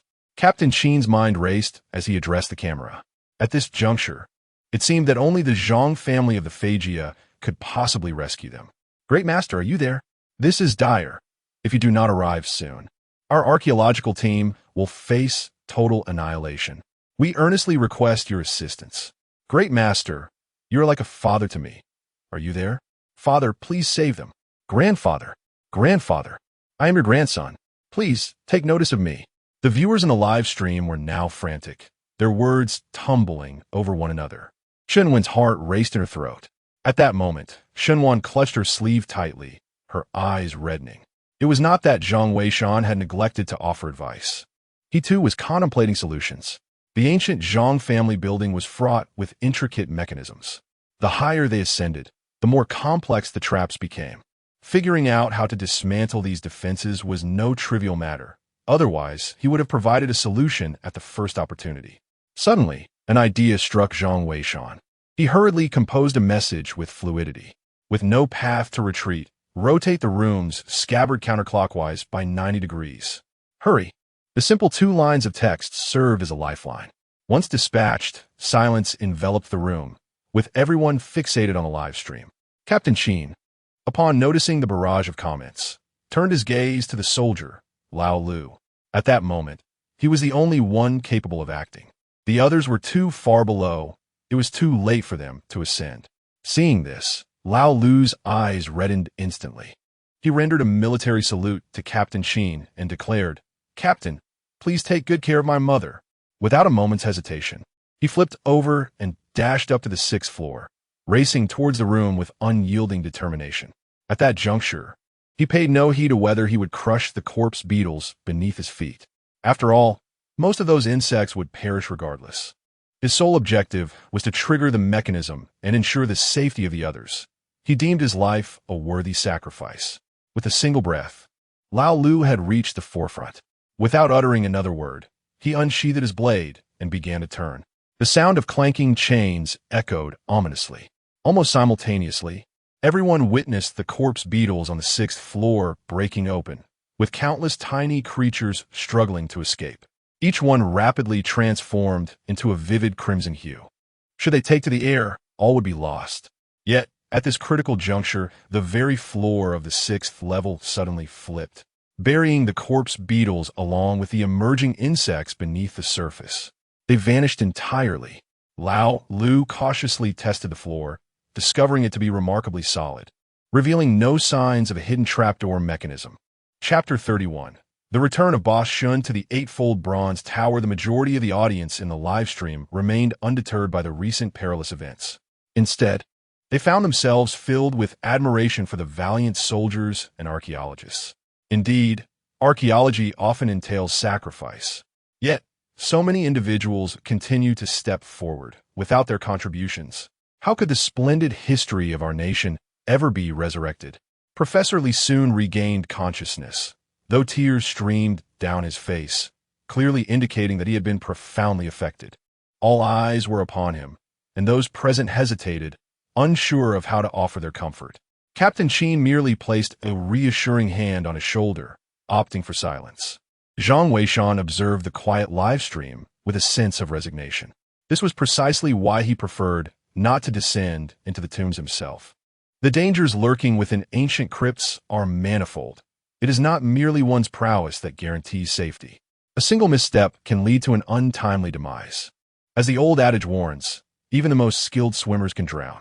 Zhang Weishan understood all too well that he must never venture into the tombs lightly. Once one has departed from this world, how can the lineage of the Fakyu, Tianguan, continue to flourish? Alas, Zhang Weishan sighed and sent out another message. My condolences. Tomorrow at 9, I shall guide you on your departure. Having said this, he ceased to observe the live stream and rose to stand at the entrance of the shop. Gazing at the bustling traffic and the hurried pedestrians outside, he hoped it might alleviate his heavy heart. Shen Wan, observing Zhang Weishan in such a state, felt a pang of discomfort herself. Unbeknownst to her, Zhang Weishan was indeed a descendant of the Fakyu Zhang clan. Seeing him like this, she mistakenly believed he mourned the loss of young Zhao. Thus, she spoke up to offer comfort. Zhang Weishan, there is no need for such sorrow. In fact, during our time at the Archaeological Institute, we participated in a vivid practical session. The instructor once posed a question to us. After graduation, would you prefer to work on the front lines of archaeology or in an office setting? This inquiry, however, was somewhat misguided. Whether on the front lines or in an office, as long as one is devoted to the advancement of archaeology, it is commendable. Yet, in a nation like Huaxia, where there is a significant gap in archaeological endeavors, opting for an office position right after graduation is of little benefit to the field. Everyone understands this. However, it is also acknowledged that choosing to work on the front lines entails the constant risk of sacrifice. Still, many individuals opt for that path, Shen Wan continued. In truth, from the moment we made our choice, we were aware that one day we might face sacrifice. Yet, we did not waver. This is the destiny of those devoted to archaeology. The archaeological stratigraphy of the Huaxia nation cannot simply be mended by casual searches. The teacher has stated that it requires the dedicated efforts and sacrifices of generations of archaeologists to unearth the truths buried within. For the noble pursuit of archaeology, one may die honorably. After Shen Wan uttered these words, she fell silent, lost in her thoughts. Zhang Weishan refrained from responding, acknowledging the gravity of the topic.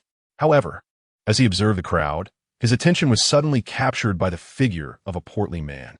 This individual appeared to be in his early 40s, sporting hair of a length that was neither too long nor too short, slightly surpassing that of the average man, adorned with numerous wooden bead bracelets.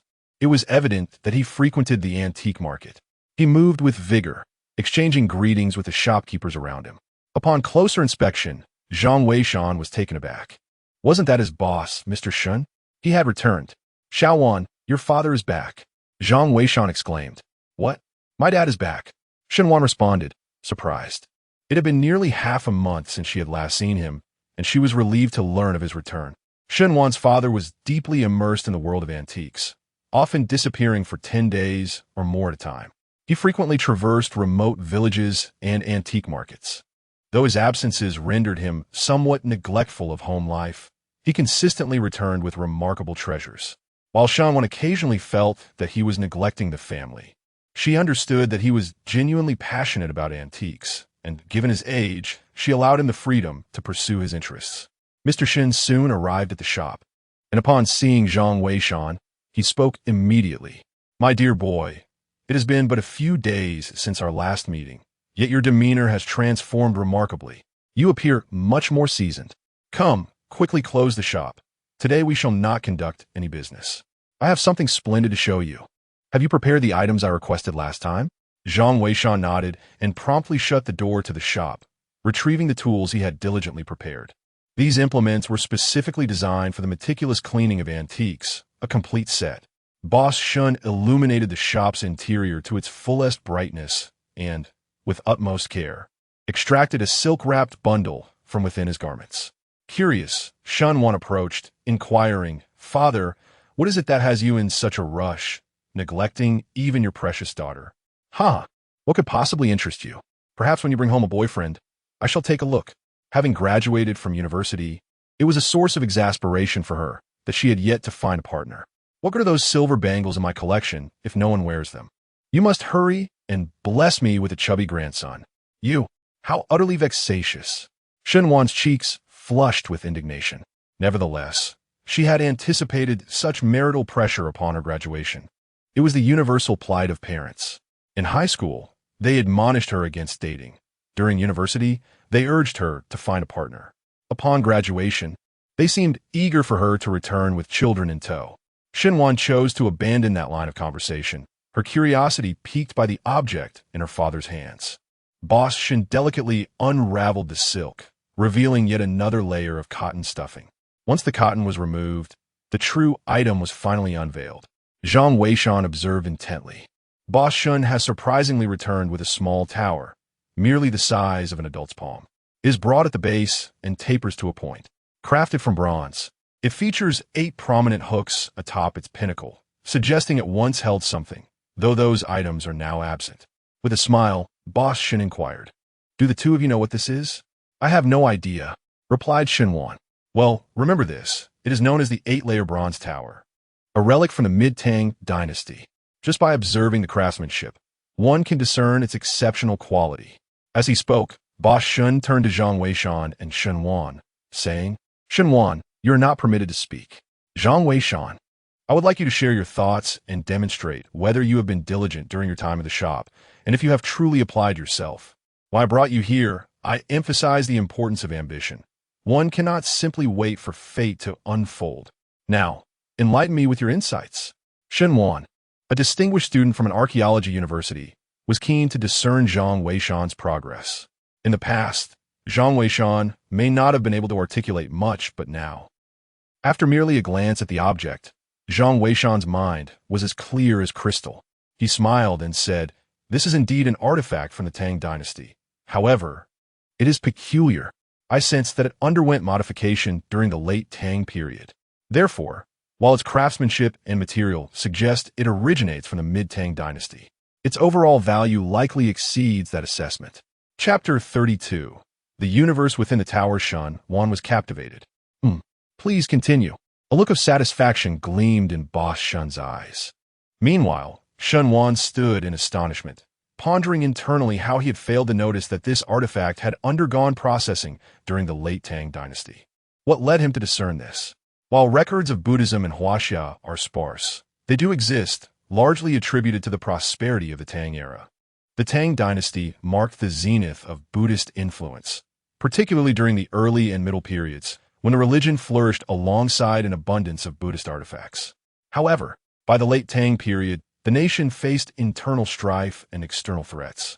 Emperor Wuzong sought to reverse the tide, necessitating both manpower and substantial wealth. At that time, Buddhism owned vast tracts of land, which were exempt from taxation, rendering it a target for suppression. This marked the onset of Buddhism's decline at the end of the Tang dynasty. Consequently, the proliferation of Buddhist relics dwindled significantly during that era. The 8-tiered bronze pagoda brought back by Boss Shun was likely crafted during the early to mid-Tang period. Zhang Weishan remarked, "Judging by its patina, this artifact appears to be from the early Tang era. However, if you observe the base of the pagoda, you'll notice a subtle difference in color compared to the body. Thus, I deduce that the base was likely added during the mid or even late Tang period." Boss Shun was uncertain whether my assessment was accurate. Indeed, he clapped his hands in approval. "You've done well, my boy. It seems I did not misjudge you after all. Bringing you back was indeed a correct choice." Shenwan inquired, perplexed. "Father, that does not necessarily indicate that it has undergone processing." Preserving the environment is one aspect. If the bronze pagoda's body and base exist in disparate environments, say, the base buried underground while the body remains above, it could also lead to such a color discrepancy. The shopkeeper, Shun, chuckled at her words. You make a valid point, but this highlights the distinction between theoretical knowledge and practical experience. Do not underestimate Zhang Weishan. Despite his late entry into this field, the lad possesses a sharp intellect. I often say you should engage with him more in the shop, and you would benefit from it. Look closely, Shun continued, lifting the octagonal bronze pagoda and pointing to the junction of the base and the body. There is a conspicuous gap here. Historically, casting such structures demands a seamless execution. How could there be a crack? Moreover, this fissure does not appear to be naturally occurring. It must have been added later. Now do you understand why I encourage you to visit the shop more frequently? There is indeed a disparity between theory and practice. Although you are a distinguished student from the Archaeology Academy, when it comes to an actual archaeological site, you might find yourself less perceptive than Zhang Weishan. Thus, there is still much for you to learn. Shenwan nodded, not being narrow-minded. Acknowledging her own shortcomings, she silently committed to self-improvement, an admirable trait. Zhang Weishan, where did you acquire this knowledge? I am utterly unaware, Shenwan inquired. Zhang Weishan wore an expression of awkwardness, as this was dictated by the system. After pondering for a moment, he spoke. These are some obscure notes left by Boss Shan. I have perused most of them. Indeed, quite satisfactory. Boss Shan nodded in approval. Let us set that aside for now. These matters rely on keen observation and must be accumulated over time. Now, let us discuss the secrets of the eightfold bronze tower. I acquired it from an elderly farmer's household. I suspect that there is something extraordinary within this tower, yet I remain uncertain about how to unlock it. Thus, I intend to study it for a few days. If any of you have ideas, feel free to share. Let us pool our wisdom. Shenwan gazed at the bronze tower, shaking her head in resignation. She, too, was at a loss as to how to open it. However, given the advancements in technology, it could be subjected to X-ray examination. Perhaps it would yield some insights. Yet Boss Shun shook his head, saying no. These antiques are exceedingly delicate. If they were to be damaged during the examination, it would be a tremendous loss. Observing this, Zhang Weishan chuckled. Boss Shun, how about I give it a try? I sense that the peculiarities of this tower might correlate with some of the records in the documentation. Oh, what level of confidence do you have? Boss Shun inquired eagerly. It's a 50-50 chance, Zhang Weishan replied. Boss Shun nodded, contemplating for a moment before stating, then you may attempt it. But you must explain the principles behind your approach. If anything seems amiss, we shall cease.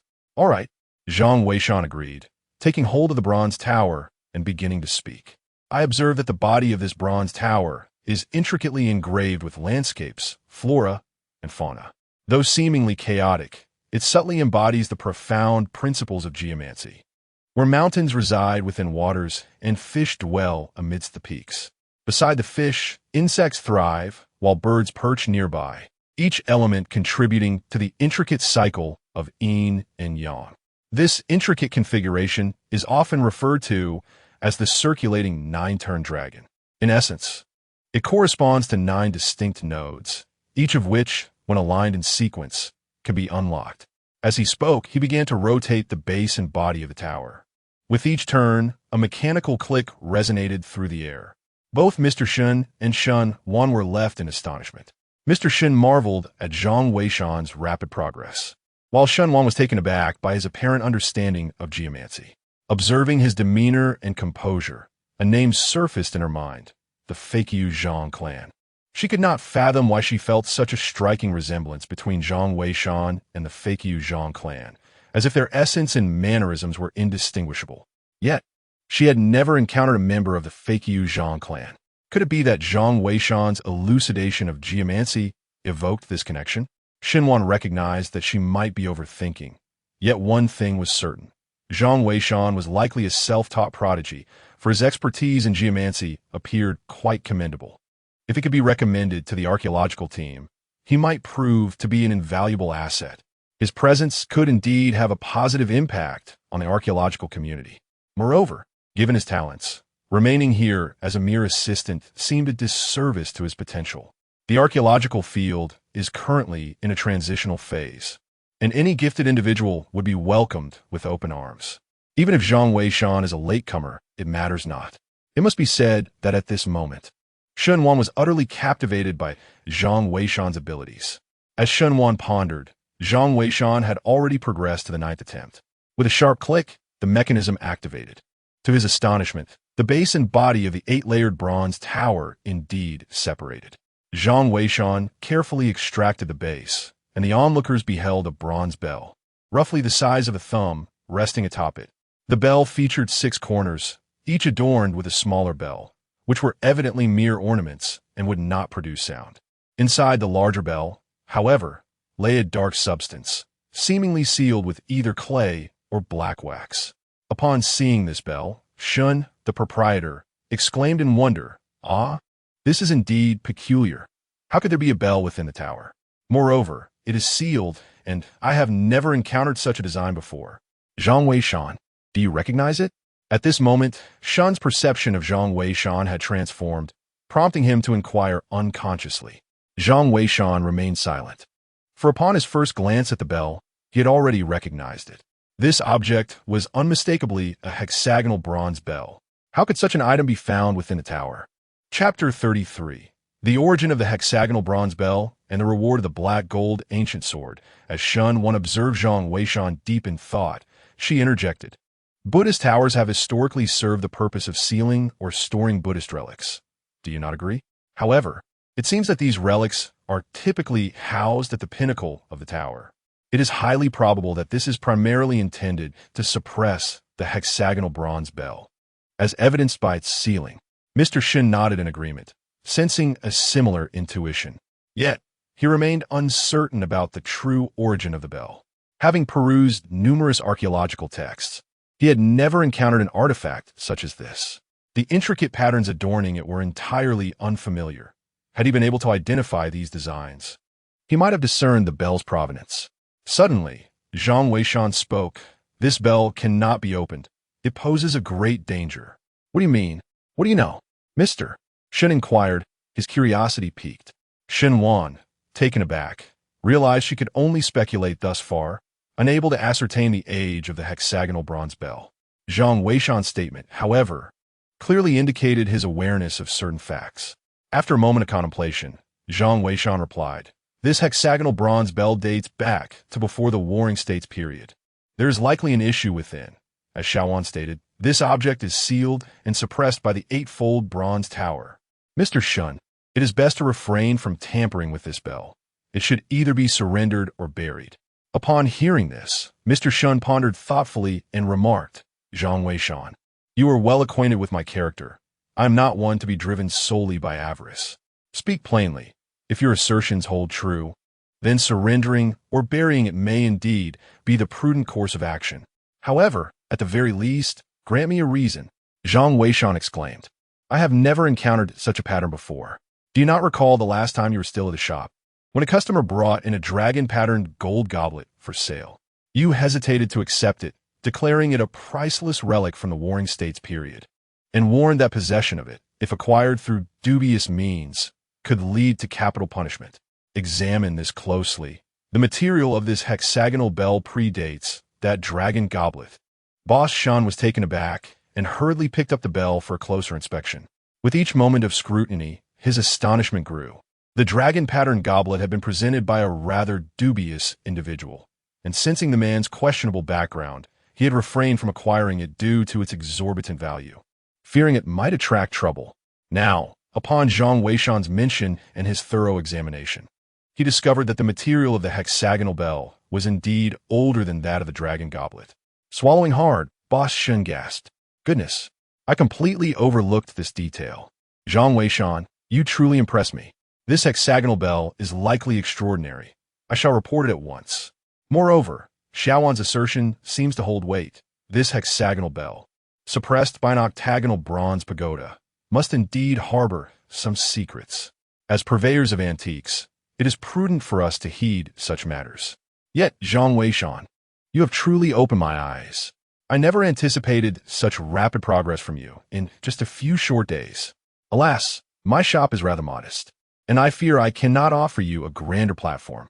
Ah, Shaoan, perhaps you could inquire with your teacher. If the archaeological team is in need of personnel, you might recommend Zhang Weishan. Upon hearing that his father shared the same sentiment, Shun Wan eagerly nodded. I think so too. I shall inquire shortly. Zhang Weishan, feeling somewhat awkward, quickly added, Boss Shun, to be honest, I prefer. But Boss Shun interrupted him. Young people ought to embrace the vibrancy of youth. The life I lead in this establishment is meant for the elderly. Furthermore, my dear one will inevitably join the archaeological team. As a father, how can I not be concerned? If you do join the team, you must ensure the safety of my daughter. Do you understand? Zhang Weishan felt a bit embarrassed, realizing that Boss Shun was actually considering his daughter's well-being. Nevertheless, upon reflection, it made sense. Boss Shun, though sharp-tongued, possessed a heart of gold. What he expressed might stem from a desire not to see someone remain a mere assistant for a lifetime. Boss Shun then gathered the hexagonal copper bell and the 8-tiered bronze pagoda, subsequently asking Shan Wan if she wished to return home for a family gathering that evening. Shan Wan nodded in agreement. Boss Shun then invited Zhang Weishan to join them, and he did not decline. In the past, Boss Shun had always welcomed him into his home, thus treating him as part of the family. If there ever came a day when he would accompany Shan Wan on an archaeological expedition, he indeed had to protect her, lest he betray Boss Shun's kindness. The three of them promptly closed the shop and set off. However, just as they arrived at Shan Wan's doorstep, a voice suddenly echoed in Zhang Weishan's mind. Ding! Successfully directed to the archaeological team. Reward. The black gold ancient sword has been issued. The black gold ancient sword? Upon hearing that sound, Zhang Weishan was taken aback, thinking to himself that it was ill-timed for a reward, especially one so substantial. Based on previous experiences, rewards typically manifested directly in one's hands. How could he possibly explain a knife suddenly appearing in his grasp? As Zhang Weishan contemplated his predicament, a voice suddenly resonated. Ding! Detection of outsiders surrounding the host. Reward items have been temporarily stored within the system space, and the host may retrieve them at any time. Additionally, other reward items may also be placed into the system space. As the voice echoed, Zhang Weishan felt a new expanse emerge in his mind. A black ancient knife floated within it, alongside the previously acquired Fakyu seal. Startled, Zhang Weishan exhaled in relief, recalling the information about the black gold ancient knife. The black gold ancient knife was the weapon of Zhang Qiling from a novel in his past life. Zhang Weishan understood well that the term black gold ancient knife was merely a rebranding. Its true name was Fakyu Tian Dao, an item associated with the Fakyu Tian official. However, this artifact was not possessed by all Fakyu Tian officials, but belonged solely to the first-generation Fakyu Tian official. It was a gift from the ancient corpse of Cao Cao. In the past, Cao Cao had established a unit for the purpose of excavating treasures from ancient tombs to fund his military, with the tokens being the Fakyu seal and the Moking talismans. The Fakyu Tian Dao served as the insignia for the leader of the Fakyu Tian officials. It was said to be forged from a meteorite iron, capable of slicing through steel as if it were mud, and could vanquish countless forms of zombies, making it a revered relic. However, as the esteemed Fa Chiotian Guan gradually declined, the whereabouts of the Fa Chiotian Dao became unknown. In a previous life, the author resorted to using the Heijin ancient blade as a substitute. Little did I expect to actually possess the Fa Chiotian Dao. With this artifact, my future endeavors in tomb exploration will undoubtedly be significantly bolstered. After enjoying dinner at the Shun family's abode and engaging in pleasant conversation, it was already past 9 in the evening. Zhang Weishan needed to return to his shop for rest. Yet unexpectedly, Shunwan decided to accompany him back. This indicated that the following morning, the illustrious Zhang Deshun of the Fa Chiozhang clan would provide guidance to the archaeological team before their departure. She could not afford to miss it and must catch the live broadcast. Moreover, her thesis had reached a pivotal point, necessitating an early rise for writing. Thus, that evening, the two returned to the shop. Zhang Weishan, being of upright character, naturally instilled trust in Shun, who merely cautioned them not to divulge any details regarding the 8th layer of the bronze pagoda, as he was still contemplating whether to sell it. Upon returning to the shop, they each retired to their respective rooms for rest. Once in his chamber, Zhang Weishan retrieved the Heijin ancient blade, allowing himself a moment to appreciate its weighty, chilling presence. It truly was a remarkable sword. He then glanced at the live broadcast, noting that the archaeological team continued their tireless excavation, albeit hesitating to venture into the seventh layer. Reassured, he turned in for the night. However, early the next morning, before he could rise, Shen Wan's voice rang out. Zhang Weishan, hurry up. It's already 7. In just 2 hours, the master will be providing his insights. I'm going to start the computer. Chapter 34. Zhang Weishan's identity exposed. Zhang Weishan found himself bewildered. What did she mean by turning on the computer first? Was she planning to watch the archaeological team's live broadcast together with him? Did she not have her own computer? He was puzzled. However, Zhang Weishan soon lost his sleepiness and got up to freshen up. By the time he descended the stairs, half an hour had passed. To his surprise, Shen Wan had already returned with breakfast, urging Zhang Weishan to eat it while it was still warm. Without giving it much thought, he sat down beside her, munching on a bun, while casually inquiring about her choice of workspace. Why not watch it upstairs? He asked. Shen Wan opened her laptop and replied, Oh, don't mention it. I forgot to charge my phone last night. This morning I got up at 6 specifically to write my paper for a while. I was afraid that if I closed the interface, I would lose my inspiration. Besides, watching it with this newly configured computer and you creates a better atmosphere. I wonder how the expert will guide Professor Li and the others today. You must have heard, right? The entire internet is buzzing about how Professor Li and his team will manage to exit. The entrance to the living door has vanished. Could it be that the expert will find another way out? Shen Wan's eyes sparkled with anticipation as she spoke. Zhang Weishan felt helpless. In truth, he also did not possess absolute certainty regarding the search for the living door. The living door changes every month, but it does not necessarily mean that just because the last day of the month has passed, it will certainly appear the next day. It is not as straightforward as a mechanism. Such transitions are rarely that simple. The transformation of the living door is likely to be a gradual process. In any given month, there may only be a few days when the opportunity for emergence presents itself. Yet, Zhang Weishan is aware of a route that can lead him out, so he remains unperturbed. As he speaks, Shen Wan has already launched the live streaming application. However, upon encountering the interface that pops up, Shen Wan is momentarily taken aback. Zhang Weishan, your account has been reinstated? Why didn't you inform me? Zhang Weishan is momentarily stunned, rising to take a look, and his expression darkens. He is still unfamiliar with this newly configured computer and is astonished to find that the login interface of the live streaming software retains the account credentials he had entered just the day before. It must be one of those quick login features. If he were to click login, his identity would surely be. As Zhang Weishan contemplates this, Shen Wan has already pressed the login button, exclaiming, You didn't tell me your appeal was successful. Quick, follow me now. Zhang Weishan is left speechless. Almost simultaneously, the software successfully logs him in. At the very top of the application, beside the profile picture, his name stands out prominently. F.A. Qiuzhang Shi. Shen Wan also notices this name, and her entire demeanor freezes in astonishment. Her eyes widen in disbelief, clearly not expecting to see those familiar 4 characters.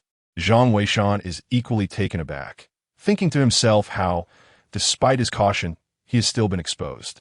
This revelation is rather hasty, wouldn't you agree? That little one. Allow me to explain. Zhang Weishan begins to clarify, but Shen Wan turns to him, her face a mask of shock. You're a deity? Zhang Weishan found himself at a loss for words. He did not consider himself a deity. He merely imparted some insights he had gathered.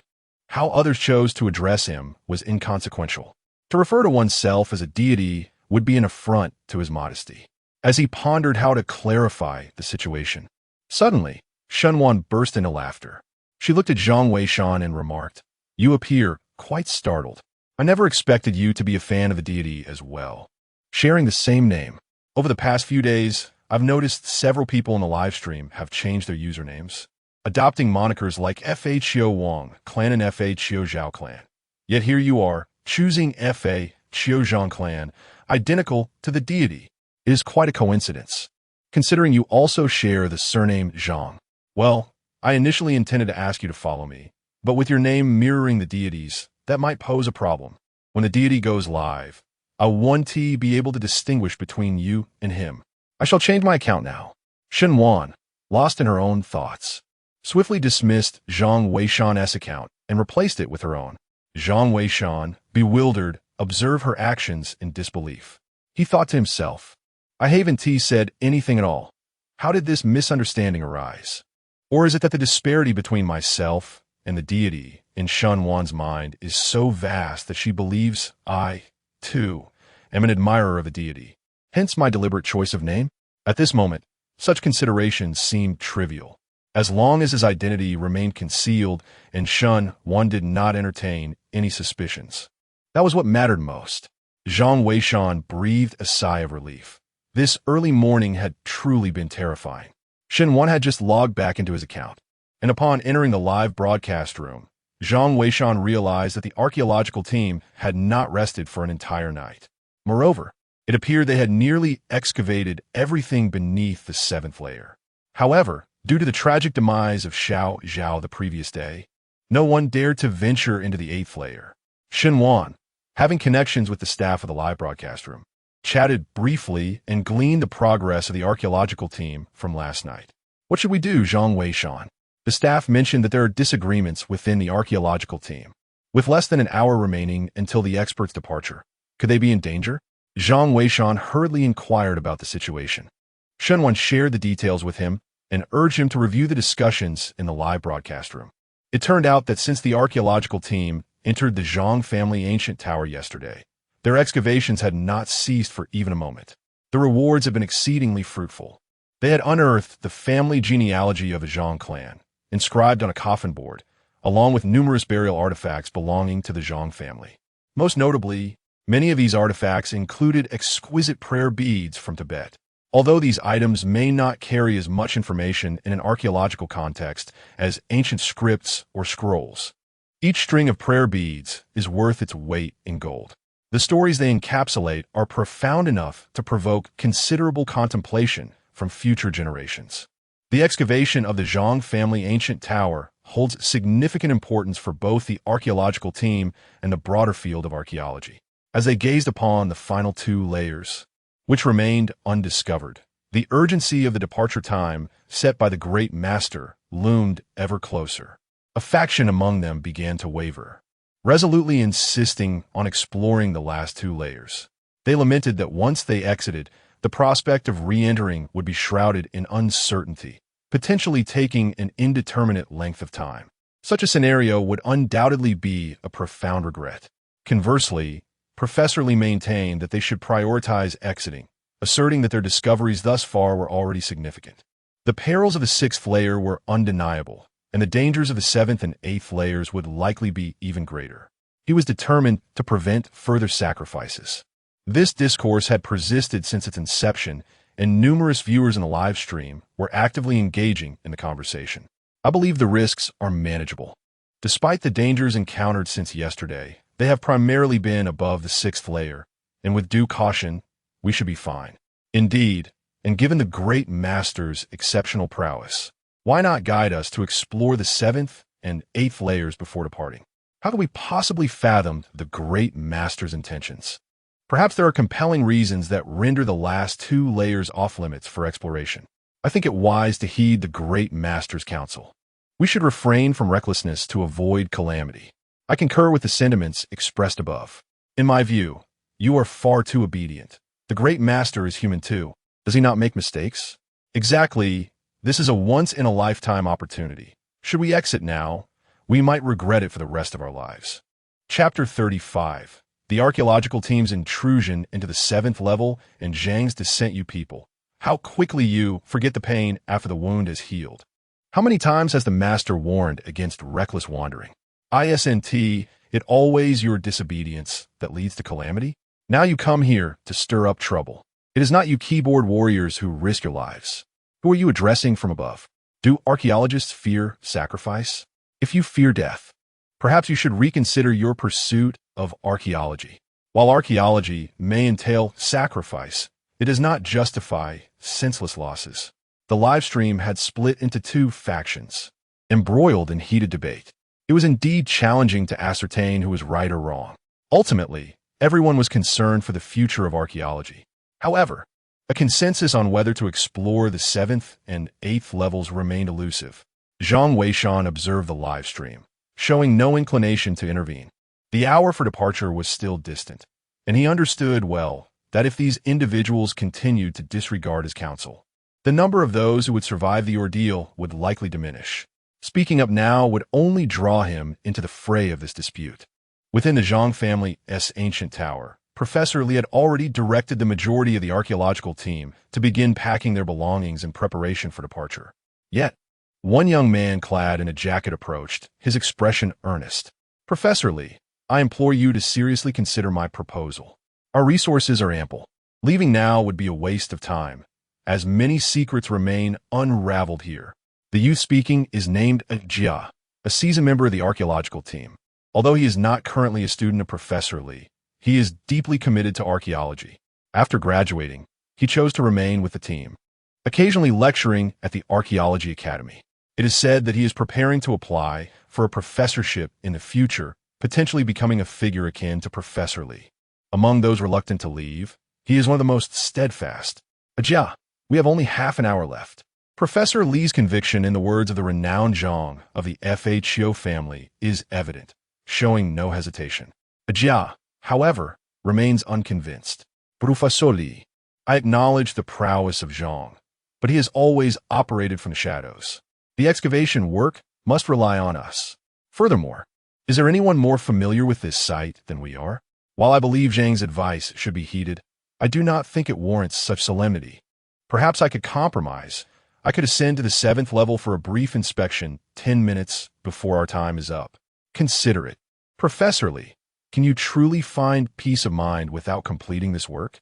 I merely intend to gather additional information for future excavations. I assure you, if any issues arise, I will return immediately. What do you think?" Jia speaks with earnestness, clearly reluctant to concede to the notion of leaving without further exploration. However, Professor Li remained resolutely opposed. Upon witnessing this, Jia, somewhat incensed, exclaimed, "Professor Li, I understand that you are deeply pained by the loss of a few students. But are we not all prepared to dedicate our lives to the noble cause of archaeology? You cannot treat our field in this manner." Professor Li retorted angrily. "What do you understand? Do you think my concern is solely for my students? I am anguished for human lives. Those individuals are the future talents of the archaeological community. Are you not aware that our field is facing a critical juncture?" It was evident that Professor Li was also agitated. Yet, as the saying goes, a kind word is hard to deliver to a ghost intent on dying. At that moment, Professor Li could not sway Jia. Jia gazed at Professor Li and resolutely declared, "I must ascend to the 7th level. I require these final 10 minutes. This is my bottom line. You cannot protect us forever. We must eventually take that step ourselves." With that, Jia ceased his discourse and turned to prepare.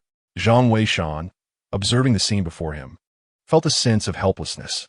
He recalled someone once telling him, "The human heart is the most difficult to fathom. Although the pursuit of archaeology is noble, who can guarantee that one approaches it without ulterior motives?" Professor Li likely considered the safety of the entire archaeological team, yet for Jia, perhaps merely glimpsing the 7th level held paramount importance. This might significantly influence his prospects of attaining the title of professor upon his return. This may explain why, throughout the ages, the profession of tomb raiding has been rife with treachery amongst comrades. After all, the human heart is a labyrinth. Who can truly fathom the innermost thoughts of their companions? Shunwan gazed at the live stream, an unusual silence enveloping him, his brow furrowed with concern, lost in contemplation. Jia, on the other hand, appeared resolute in his intentions. After a brief pause, Professor Li called over his student, Xiao Zhang. Among the few students who accompanied Professor Li this time, Xiao Zhang was the sole survivor, rendering the situation particularly devastating for him. However, given his advanced age, he found himself somewhat lacking in the vigor required to venture into the 7th layer once more. "Teacher," Xiao Zhang regarded Professor Li with a calm demeanor. In a moment, you will accompany a Jia to investigate. I trust your composure surpasses his. Ensure your safety, Professor Li said, patting Xiao Zhang's shoulder. Xiao Zhang nodded, his expression betraying no hint of emotion. Relieved, Shenwan exhaled softly. With Professor Li entrusting Xiao Zhang to accompany a Jia, the likelihood of complications seemed minimal.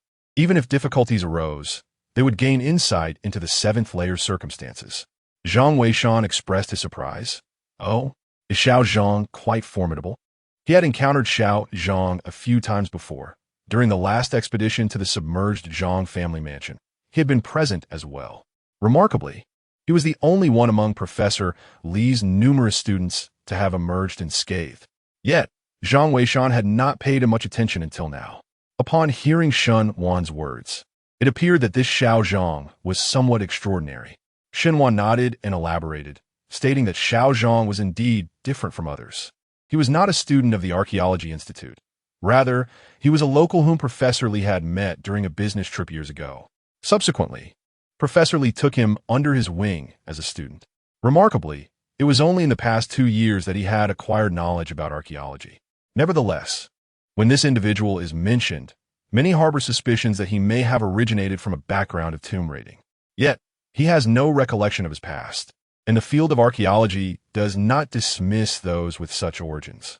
As long as they contribute to the discipline, they are considered comrades, which is why he was welcomed into the archaeological community. At this point, Shenwan felt she had not fully captured Xiao Zhang's uniqueness and pondered how best to articulate it. I cannot quite articulate it, but Xiao Zhang is truly exceptional. Professor Li, who has long been in the field, has faced numerous dangers. Regardless of the peril, whenever Xiao Zhang is part of a team, even if his comrades perish, he always emerges unscathed. From my perspective as a woman, he seems to possess an innate aura that instills a profound sense of safety. Regrettably, his background remains a mystery. Zhang Weishan, upon hearing this, nodded in agreement, subconsciously paying closer attention to this Xiao Zhang. He realized that if he wished to elevate the art of tomb raiding in the future, relying solely on his own efforts would be insufficient. Therefore, he would be keen to nurture any promising talents he encountered. Xiao Zhang could indeed benefit from observing more closely. Chapter 36. The imitation of the ghost seal reveals a mysterious creature as time inexorably passed. With merely 10 minutes remaining until 9 o'clock, a Jia finally set forth. Without further ado, Xiao Zhang promptly followed suit, and together they ascended towards the 7th level. Upon noticing Xiao Zhang's approach, a Jia felt a sense of triumph, for it indicated that at least Professor Li had yielded to some extent. However, he was also acutely aware that the words of the Zhang family of tomb raiders held a certain wisdom. Hence, he resolved to exercise caution, intending merely to survey the situation on the 7th level before retreating. This strategy would not only allow him to make a commendable showing, but also safeguard him from potential pitfalls. His intentions were rather straightforward: to present himself as a noble champion of archaeological pursuits, thereby enhancing his credentials for future professorial evaluations. The ropes had long been prepared, and Captain Qin personally escorted the two of them upwards, assuming the responsibility of vigilance. Should any irregularities arise, he would ensure their descent. The 7th level was considerably elevated, and it took them a full 2 minutes to reach its height. A Jia led the way, with Xiao Zhang closely behind, and soon they both leapt onto the 7th floor. At that moment, the entire scene of the 7th level was simultaneously broadcasted to the live audience. Countless viewers watched with bated breath, wary of potential traps, drawing upon their experiences from the 6th level. Upon their arrival, the peculiar sight of the 7th level struck them as odd, for it was filled with numerous large crates, mirroring the layout of the levels below. The rooms were arranged in a sequence, each adorned with 2 boxes flanking the entrance of every door. Each box measured approximately 1.5 meters in width and depth, presenting a square form. There were no signs of tampering, leaving one to wonder what secrets lay within. Mirroring the layout of the 6th floor, there was a similarly open door in this area. Inside, a long table was present, yet instead of a scabbard, it bore a plate upon which rested an object reminiscent of a jade seal. Its true nature remained obscured. Ajia hastily retrieved his binoculars for a closer inspection. To the astonishment of the onlookers, it indeed appeared to be a jade seal. However, to be precise, it could only be referred to as a seal. The object was sizable, comparable to the head of an infant. It was square in shape, intricately carved with numerous small demonic faces. Rather than exuding the grandeur and imperial might associated with a national jade seal, it emitted a chilling presence, akin to a ghostly seal. This revelation sent a shiver through Ajia's heart. While seals of this nature are not uncommon in history, with nearly every dynasty's ruler possessing one, their discovery in archaeological endeavors remains exceedingly rare. Capturing clear images of this ghostly seal would undoubtedly represent a monumental breakthrough for the field of archaeology. With this thought in mind, Ajia promptly stowed away his binoculars and made his way toward the open door. The seventh floor was almost devoid of any other features. Apart from the large boxes positioned at the entrance, everything else seemed to have vanished. It did not appear to have any mechanisms at first glance. Ajia took 2 tentative steps and, finding nothing amiss, proceeded towards the grand door. Xiao Zhang, observing this, hurriedly cautioned him to slow down while also following closely behind. Captain Qin did not ascend to the 7th floor. Instead, he hovered in mid-air, vigilantly surveying the surroundings of the 7th level. Ajia moved swiftly, with Xiao Zhang closely trailing him. In just a few strides, they entered the room and approached the table. Alongside them, the appearance of the ghostly seal on the table gradually became clearer. The audience in the live broadcast was utterly astonished. Shen Wan, upon catching sight of the ghostly seal, exclaimed in awe, This is the ghostly seal. Legend has it that in ancient times, the king of Lu possessed the ability to summon ghostly soldiers, and he held such a seal in his hand. However, it appeared that this particular ghostly seal was a replica. Zhang Weishan nodded in agreement. Indeed, it was a counterfeit. Moreover, it seemed that the ghostly seal could not be lifted, as it was likely integrated with the tray below. Nevertheless, the exquisite craftsmanship was sufficient to attest to its value. The audience in the live broadcast erupted with excitement, exclaiming, Wow, the intricacy of this carving is astonishing. It is truly a work of divine artistry. Indeed, this discovery is utterly astonishing. While the sage's words hold considerable truth, Ajia's unwavering determination has indeed yielded rewards. Remarkably, it has been proven that one cannot blindly heed the wisdom of the sage. I see you all are beginning to show off again. When danger approaches, do not come crying for the sage's guidance. What danger could possibly arise? We have approached so closely without incident. What more could threaten us? If I were the sage, I would merely observe your demise. A congregation of keyboard warriors. The live chat erupted into chaos once more. However, at that moment, Ajia was filled with exhilaration. With this artifact in hand, his chances of attaining a professorship were virtually assured. As he contemplated this, he prepared to lift the ghostly seal to take it away. Although he recognized it as a replica, the exquisite craftsmanship was undeniable. Moreover, it had been discovered within the ancient Zhang family's tower. Once taken outside, this ghostly seal could undoubtedly become a prized possession of any museum. We must leave, Xiao Zhang urged from his side. Ajia nodded and reached for the ghostly seal. However, upon grasping it, he realized that it was indeed fused with the tray beneath it. As he lifted it, the entire tray came up with it. Almost simultaneously, the sound of mechanisms clicking into place echoed ominously, resembling the foreboding toll of fate. Terrified, Ajia and Xiao Zhang turned to flee. Ajia was unwilling to abandon the ghostly seal and clutched the tray as he ran. Just as they burst from the room, they suddenly heard Captain Qin shout, "Run! Don't look back!" Upon hearing the words, the two individuals sensed that something was amiss and hurriedly ran towards Captain Qin. However, at that moment, they heard the unmistakable sound of wooden planks being opened behind them. It was evident that the large wooden crates positioned at the entrance had been breached. Simultaneously, a fierce gust of wind swept through from behind. Ajia, startled, instinctively turned around. Yet, upon doing so, he froze in terror at the sight before him. A ghastly, pale face was inexplicably pressed against his back. The visage was so ashen it appeared to have been smeared with flour, and the hair was exceedingly long, nearly obscuring the body entirely. Before Agia could utter a cry of alarm, his vision abruptly darkened as he was enveloped by countless strands of hair. Xiao Zhang. He heard Captain Qin's furious roar in his ear, confirming that Xiao Zhang had also fallen victim. Meanwhile, the live stream fell into an eerie silence. As everyone witnessed the unfolding horror, all the wooden crates on the 7th floor had sprung open, revealing a multitude of ghastly faces and an abundance of hair protruding from each. It was unclear whether these entities were human or spectral, yet they surged towards Captain Qin in a chaotic frenzy. Captain Qin fired 2 shots, sending the closest 2 creatures hurtling away. However, upon glancing back at Agia and Xiao Zhang, his expression shifted in horror. The 2 were ensnared in a tangle of hair, with Agia rolling towards the crate, completely engulfed. Only Xiao Zhang remained standing in place, yet his body was covered in hair. The live streaming room was enveloped in silence for nearly half a minute before someone finally sent a message. Serves him right. He shouldn't have sought guidance from the master. Exactly, if one doesn't court disaster, one won't face dire consequences. He truly deserves this fate. Chapter 37.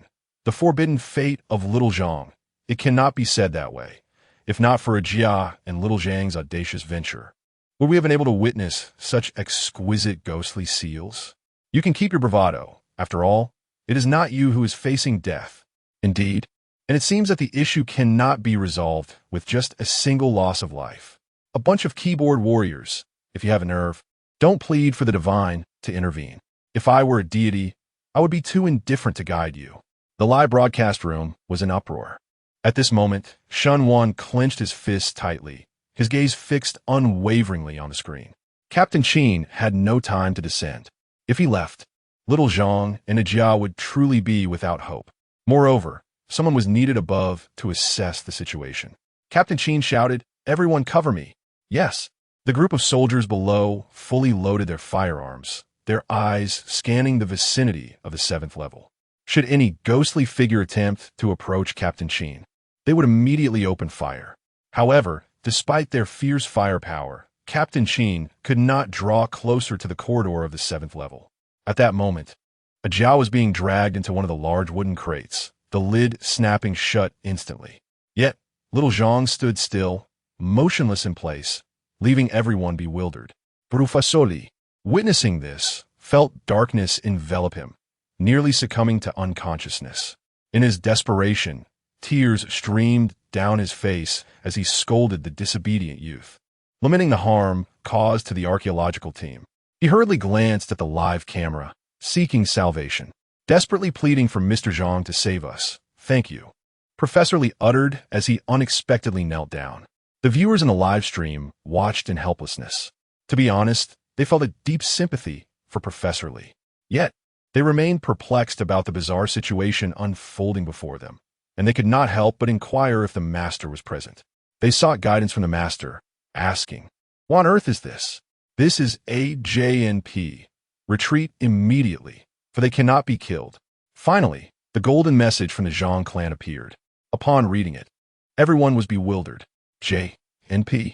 What is AJNP? Countless minds were flooded with this query. Who knows what AJNP is? God knows. Perhaps it's a type of old woman. How ridiculous. No old woman has hair this long. She is transformed into a hair spirit. The master hasn't indicated how to deal with it either.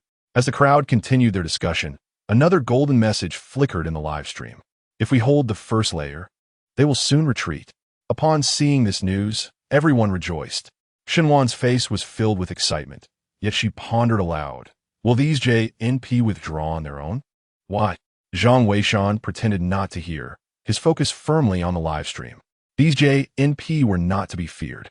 According to his calculations, the self-defense mechanism of the Zhang family's ancient building should activate soon, prompting the JNP to withdraw. At that moment, however, he was more concerned about why Jia and Xiao Zhang were both ensnared by the JNP.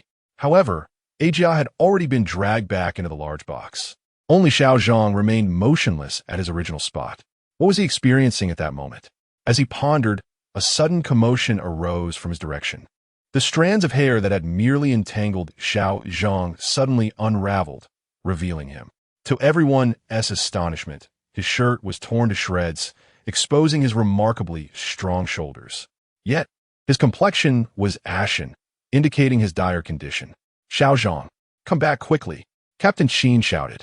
Xiao Zhang, as if awakening from a dream, hurriedly ran towards Captain Qin. Together, they grasped the rope and slid downward. It was evident that Asia was beyond salvation. With so many vengeful spirits, unless they could eliminate them all, attempting to enter the lair of these spirits would surely demand an even greater toll. Moreover, the soldiers discovered that their firearms were utterly ineffective against these entities. The spirits' hair, akin to mounds of sponge, absorbed every bullet that struck them. As soon as the two landed on the ground, the vengeful spirits from the 7th level began to pursue them, with some already having ascended to the 4th level. Clearly, they were not yet ready to concede defeat. At that moment, there was no time for anyone to contemplate why Xiao Zhang had miraculously survived. All eyes were glued to the live stream, pleading for the deity to illuminate a path forward. Yet, the anticipated guidance from the Zhang family of tomb raiders remained conspicuously absent. Captain Qin, accompanied by his team, tirelessly impeded the advance of the forbidden women. Glancing at the clock, he noted it was already 9:09. Suddenly, as the clock struck exactly 9:10, a deep, resonant sound echoed throughout the ancient Zhang family building. Almost simultaneously, both the live stream audience and those present were astonished to witness the forbidden women retreating in a frenzy. As if startled, scrambling back to the 7th floor.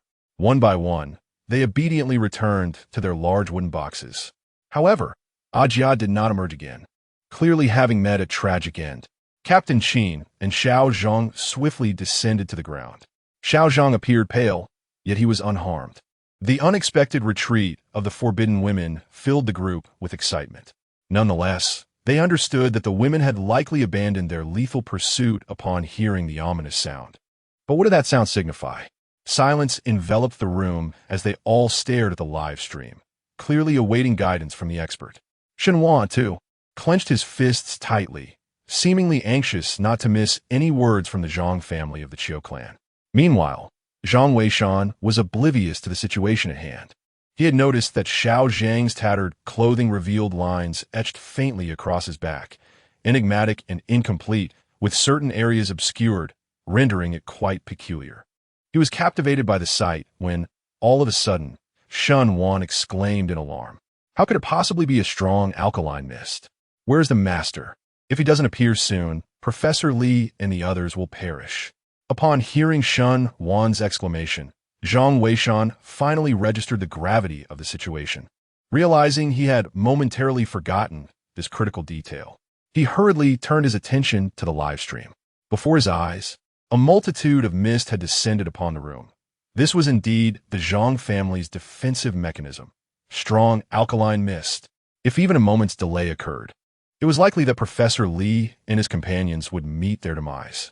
Zhang Weishan dared not linger. He swiftly dispatched several messages in the live chat. Hasten to the 2nd pillar on the left. There is an exit on it. Follow my instructions. Strike the reliefs in the order of 1, 3, 5, 6, and 4, with 3, 5, 7, and 2 strikes respectively. Hurry. There won't be time if you delay. Professor Li at the scene had already begun to cough violently. Without hesitation, the group rushed toward the designated location. Captain Qin, guided by Zhang Weishan's directions, began to execute the plan with remarkable efficiency, quickly locating the corresponding reliefs and commencing the necessary strikes. Chapter 38. The Reward of the Underworld. Is the deity jesting? Is there truly an entrance within this pillar? I too harbor doubts. Surely, the deity's words cannot be mere folly. Though I wish to refrain from skepticism, the slenderness of this pillar is quite alarming. Deity, please do not jest. Could there genuinely be an exit within this column? The viewers in the live stream collectively regarded the idea as implausible. Even Shen Wan found it hard to believe, for the pillar was exceedingly thin, merely the width of a single shoulder. While such a column may appear substantial, the notion of an exit concealed within it seemed utterly absurd. Yet, at that moment, apart from the guidance of the esteemed Zhang clan, They found themselves devoid of superior alternatives. Retracing their steps was certainly not an option. They were left with no choice but to heed the words of the Zhang clan. For every prior statement he had made had proven accurate. Professor Li, is there truly an exit inside? Several members of the archaeological team inquired anxiously. They could feel a fiery sensation in their throats, a consequence of inhaling the caustic mist. If they delayed any longer, even if they managed to escape, it would be of no avail. I trust in the Zhang clan. He would not deceive us. One of them exclaimed. Quickly, cover Xiao Zhang with clothing. His skin must not be exposed, or the caustic mist shall corrode it. The others nodded and hurriedly draped clothing over Xiao Zhang. Meanwhile, Captain Qin had already followed Zhang Weishan's instructions and struck the entire pillar with a series of blows. As he finally descended, the crowd beheld a remarkable transformation of the pillar before them. The entire structure rotated, revealing a fissure from which an entrance emerged, surprisingly accessible from the side. To their astonishment, the interior of the pillar was hollow, embedded with iron spikes that one could traverse by crawling downwards. This was the gateway to the basement level, a beacon of hope, a testament to the extraordinary prowess of the deity. They need not face demise. The group was overwhelmed with excitement. Captain Qin promptly organized the operation, dispatching a team of soldiers to scout ahead, followed by Professor Li and the archaeologists, who descended one by one. Captain Qin and several soldiers brought up the rear. The combined force of nearly 50 individuals, comprising both archaeologists and soldiers, descended at a sluggish pace. Fortunately, Captain Qin's team was equipped with combat-grade gas masks, allowing them to endure the harsh conditions.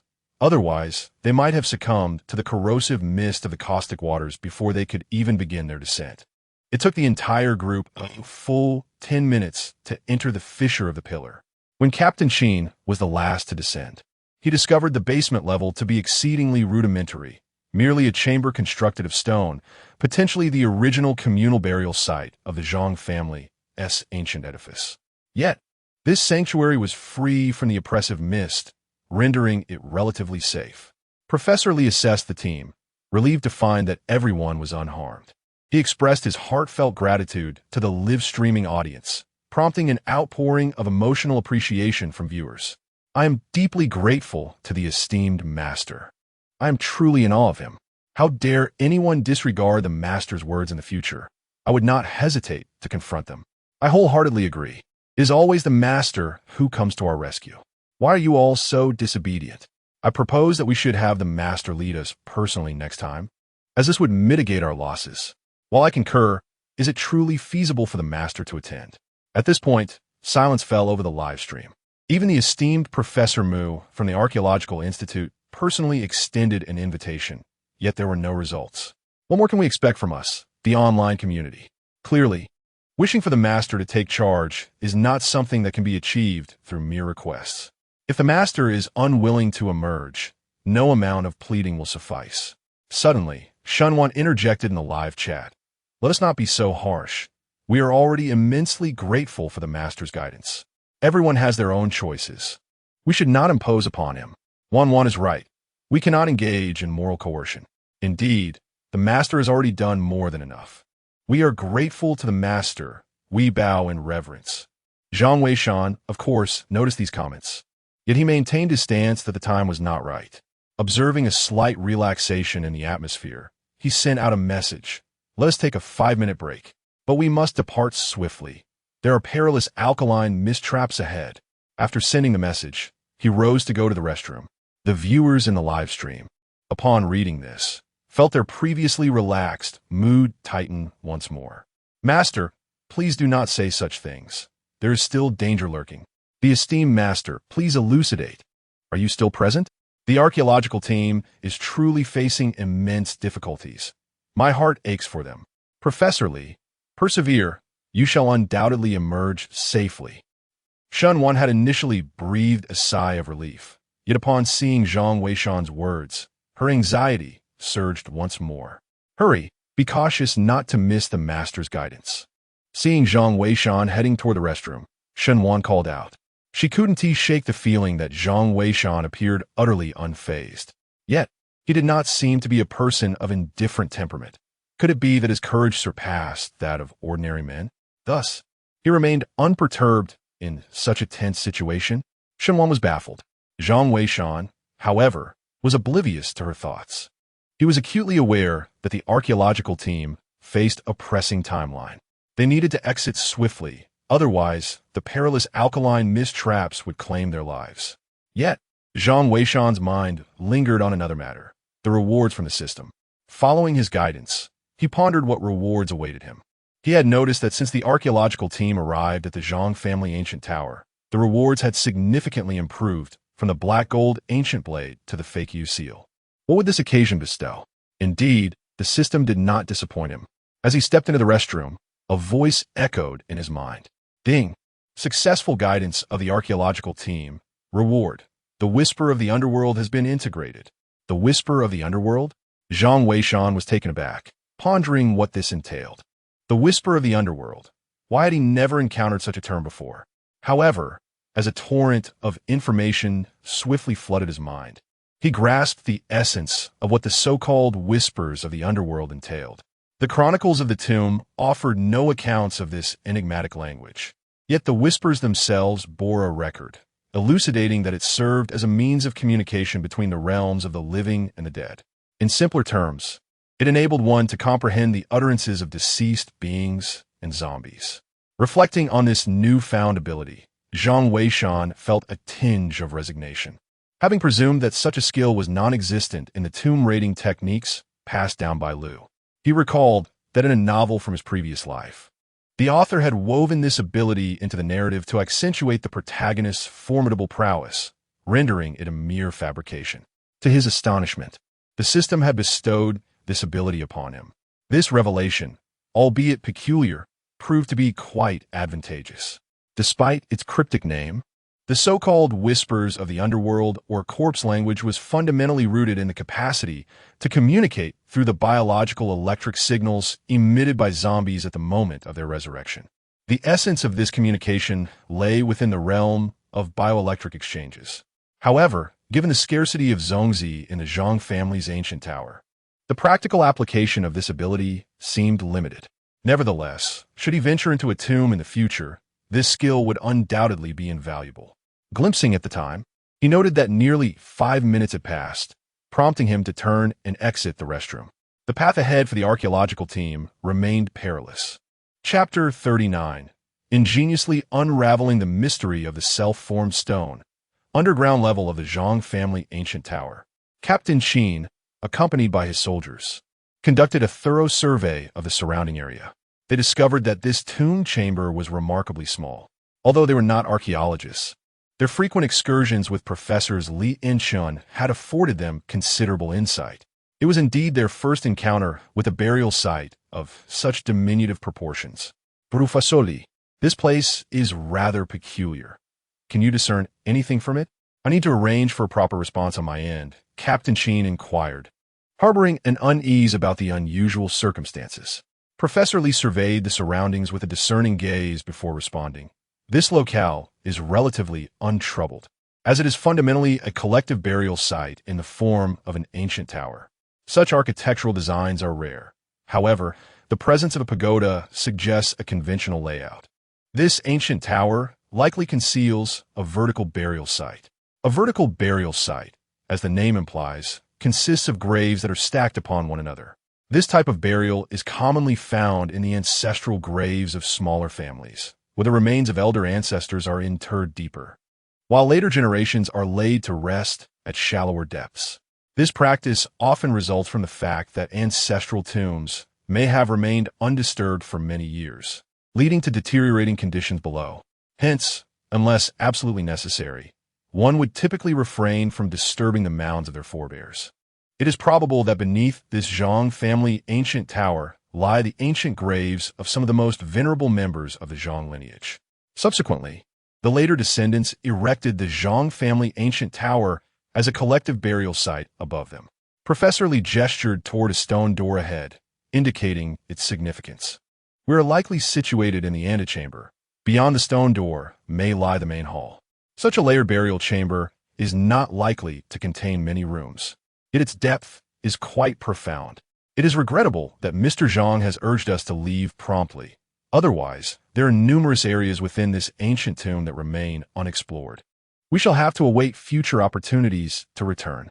Captain Qin nodded, noting that if there are only 2 chambers, his burden would be somewhat alleviated. The viewers in the live stream were quick to express their admiration. Professor Li truly deserves his title.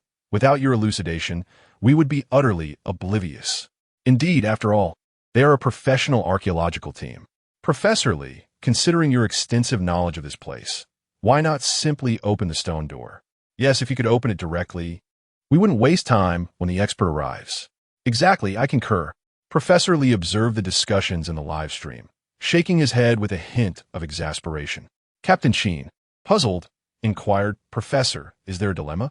Professor Li gestured dismissively, stating, this stone door is likely a self-closing mechanism.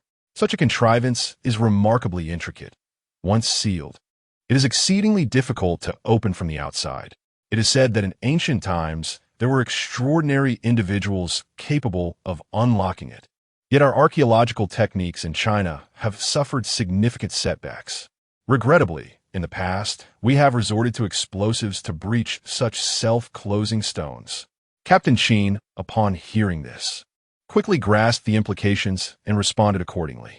Professor, this is not feasible. The space here is far too confined. Even if the explosives are meticulously calibrated, the noise would be unbearable. This place is akin to a sealed chamber. Once we employ explosives, our eardrums are bound to rupture. That would be quite troublesome. I fear we may need Mr. Zhang's guidance, Professor Li lamented. The gap in archaeological technology in Huaxia is profoundly significant. To dismantle a mechanism involving the self-initiating stone with finesse is not as straightforward as it seems. At that moment, Zhang Weishan returned and witnessed this scene, feeling equally helpless. The archaeological techniques of Huaxia have repeatedly challenged his understanding.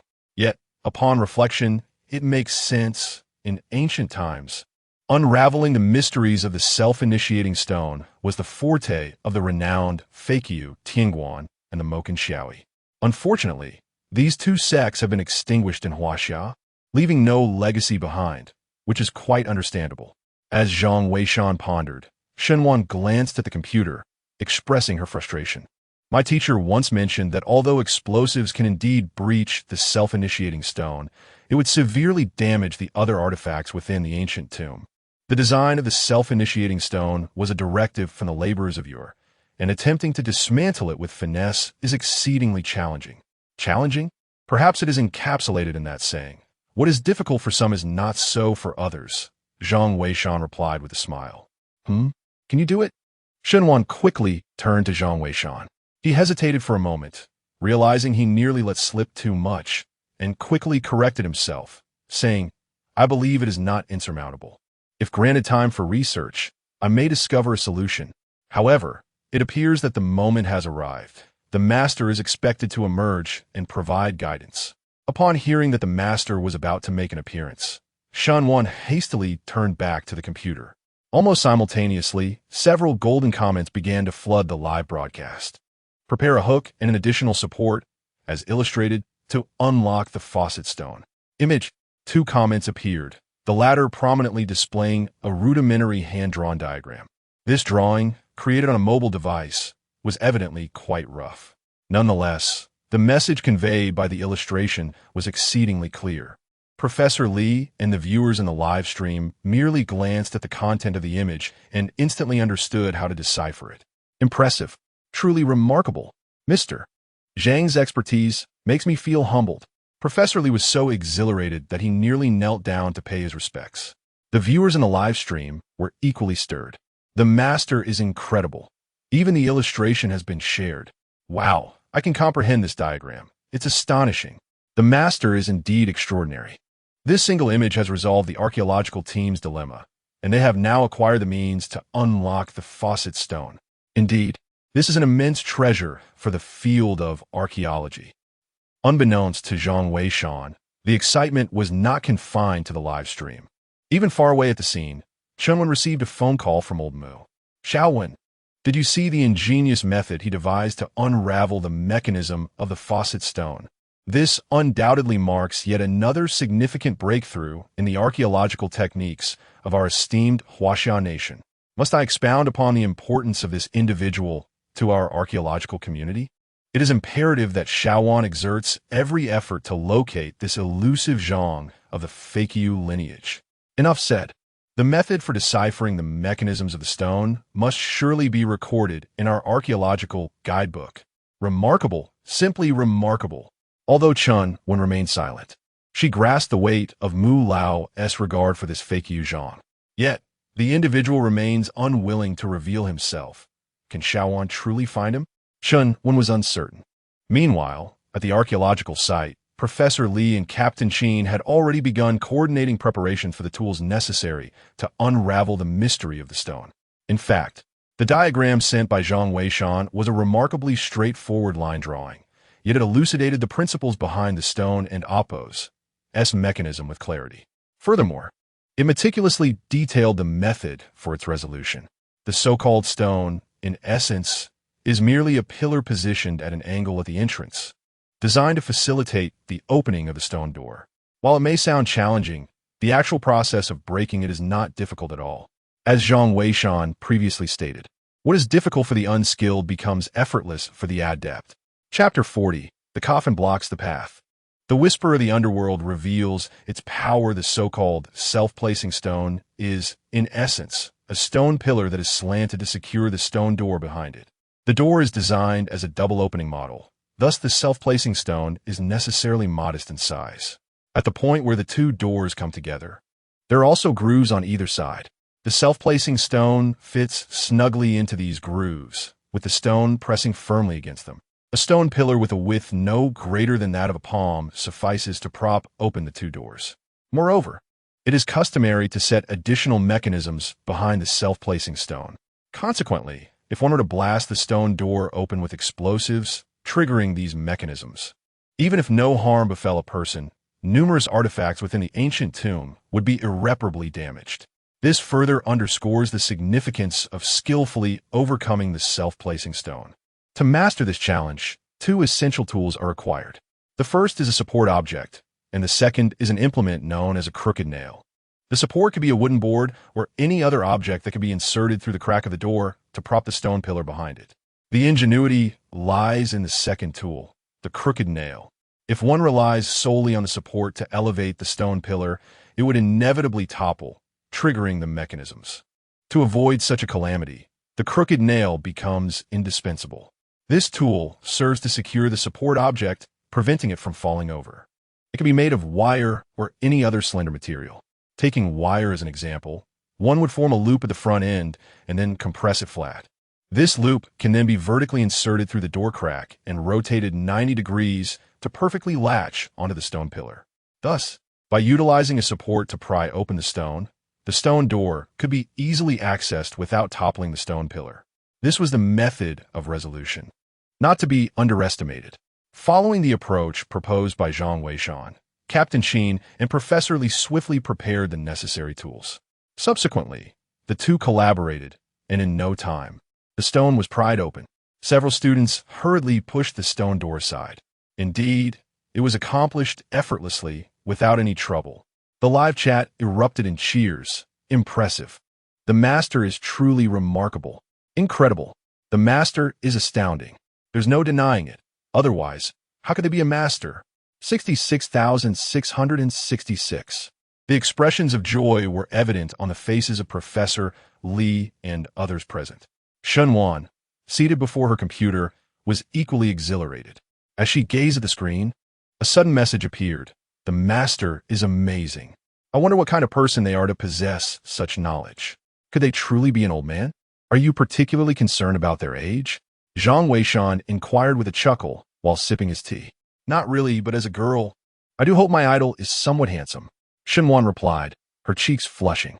However, amidst their conversation, an unsettling screeching sound abruptly erupted from the open stone door. Both turned to investigate, realizing that the noise emanated from within the doorway. It was a disconcerting sound that sent shivers down their spines, reminiscent of something clawing at wood. Alert! Captain Qin shouted, sensing the impending danger. Simultaneously, a flare was hurled into the tomb ahead. Upon striking the ground, it erupted into a brilliant white light, illuminating the entire chamber. The tomb revealed itself as a square space, with a pitch-black coffin conspicuously placed in the center. Behind the coffin on the opposing wall, there appeared to be an exit. At that moment, the sound of scratching emanated from within the coffin. The onlookers even noticed the coffin lid tremble, as if it could be dislodged at any moment. "Quickly, move swiftly," Captain Sheen urged. The exit lay just beyond the coffin, and if they acted with sufficient speed, they should be able to escape without issue. Moreover, with their firepower providing cover, they were hopeful for a safe passage. Yet, Captain Sheen felt a shadow of dread lingering in his mind. Before embarking on this archaeological expedition at the Zhang family ancient building, he had participated in another dig near Pingnan, where they had encountered a zombie. Once resurrected, that creature proved impervious to blades and bullets, claiming several lives before they ultimately dispatched it with explosives. Conventional weaponry had been utterly ineffective against such horrors. Now, witnessing the commotion, he was desperate to get everyone out. If whatever was inside that coffin were to emerge in this confined space, they could very well meet their demise. However, aside from Professor Lee and a few seasoned archaeologists, many students were paralyzed with fear at the sight of the coffin and the unsettling sounds, rooted to the spot and unable to move. For a moment, no one rushed forward. Captain Sheen, witnessing the situation, intended to speak and persuade. However, at that instant, a golden barrage suddenly appeared in the live broadcast room. "Do not approach the coffin, or something will go awry. Everyone retreat to the stone door." Upon seeing this golden barrage, Professor Lee and the others felt as though they had grasped a lifeline.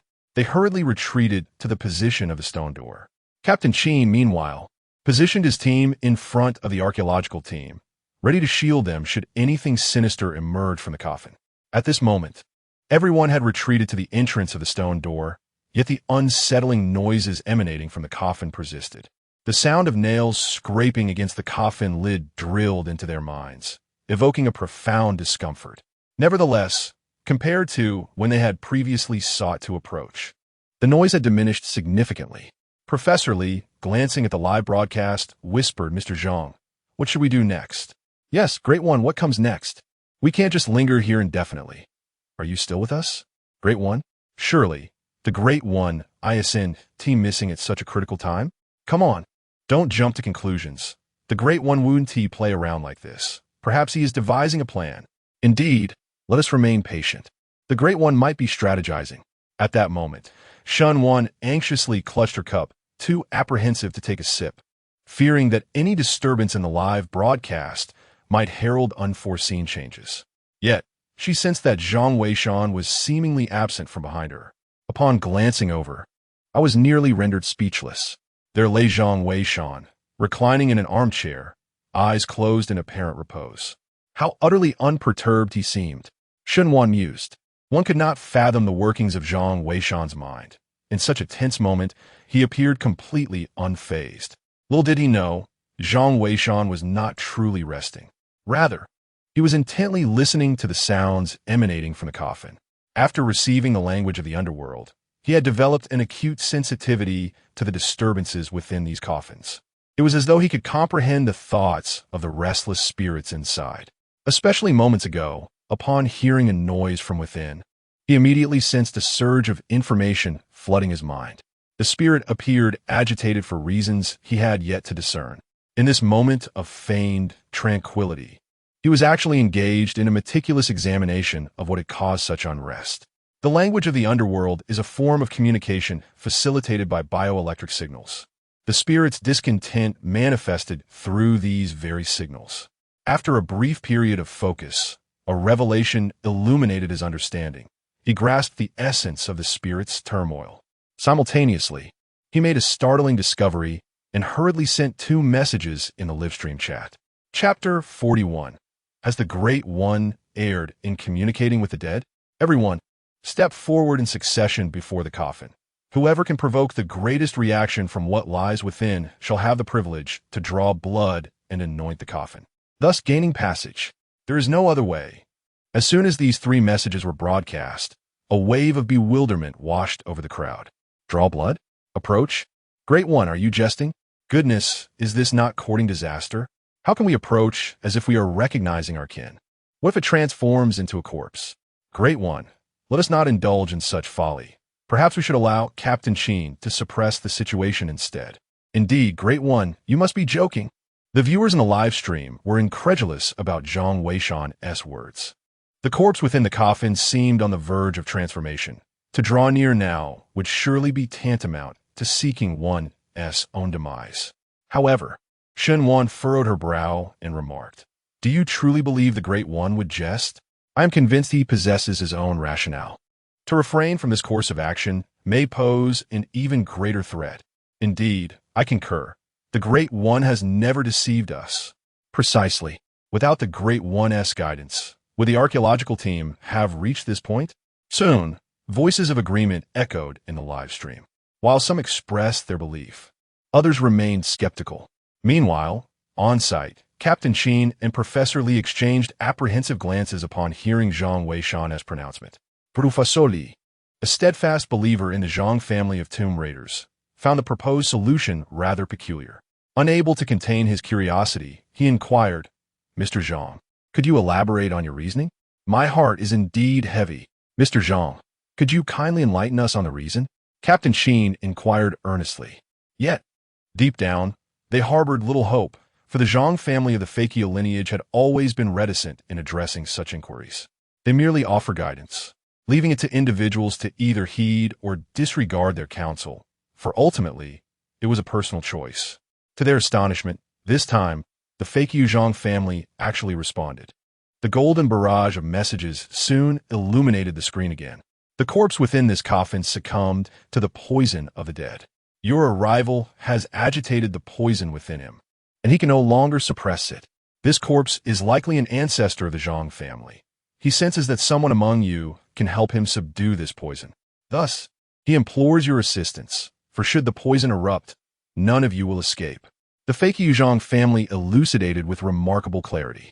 However, the onlookers found themselves utterly bewildered, unable to grasp the meaning behind his words. Great sage, have you perhaps indulged a bit too much? How did you deduce all of this? Indeed, it feels as though you are weaving a tale of your own. Wait, the sage was silent for quite some time. Could it be he was communicating with this Zongzi? Goodness, how absurd. The sage wasn't even present. Any communication could only be one-sided listening. Listening? And you believe he could comprehend the sound of nails scratching the coffin? What do you take the sage for? Professor Li gazed at the live stream, utterly confounded. Mr. Zhang, were you truly communicating with the deceased just now? He felt a sense of childishness upon posing the question. How could this possibly be true? Yet, the subsequent response from Zhang Qiusha profoundly reshaped his understanding. The corpse poison is indicated by the presence of a green liquid beneath the coffin. This signifies the infiltration of poison into the marrow. Moreover, this is not merely a form of communication. The noise is generated by the biological electricity emitted by the zombie. With sufficient experience, one will naturally comprehend its intentions. You must assist him, or none shall escape. Time is of the essence, so commence without delay. After dispatching these 3 messages, regardless of the inquiries from the viewers in the live stream and Professor Li, Zhang Weishan chose not to respond.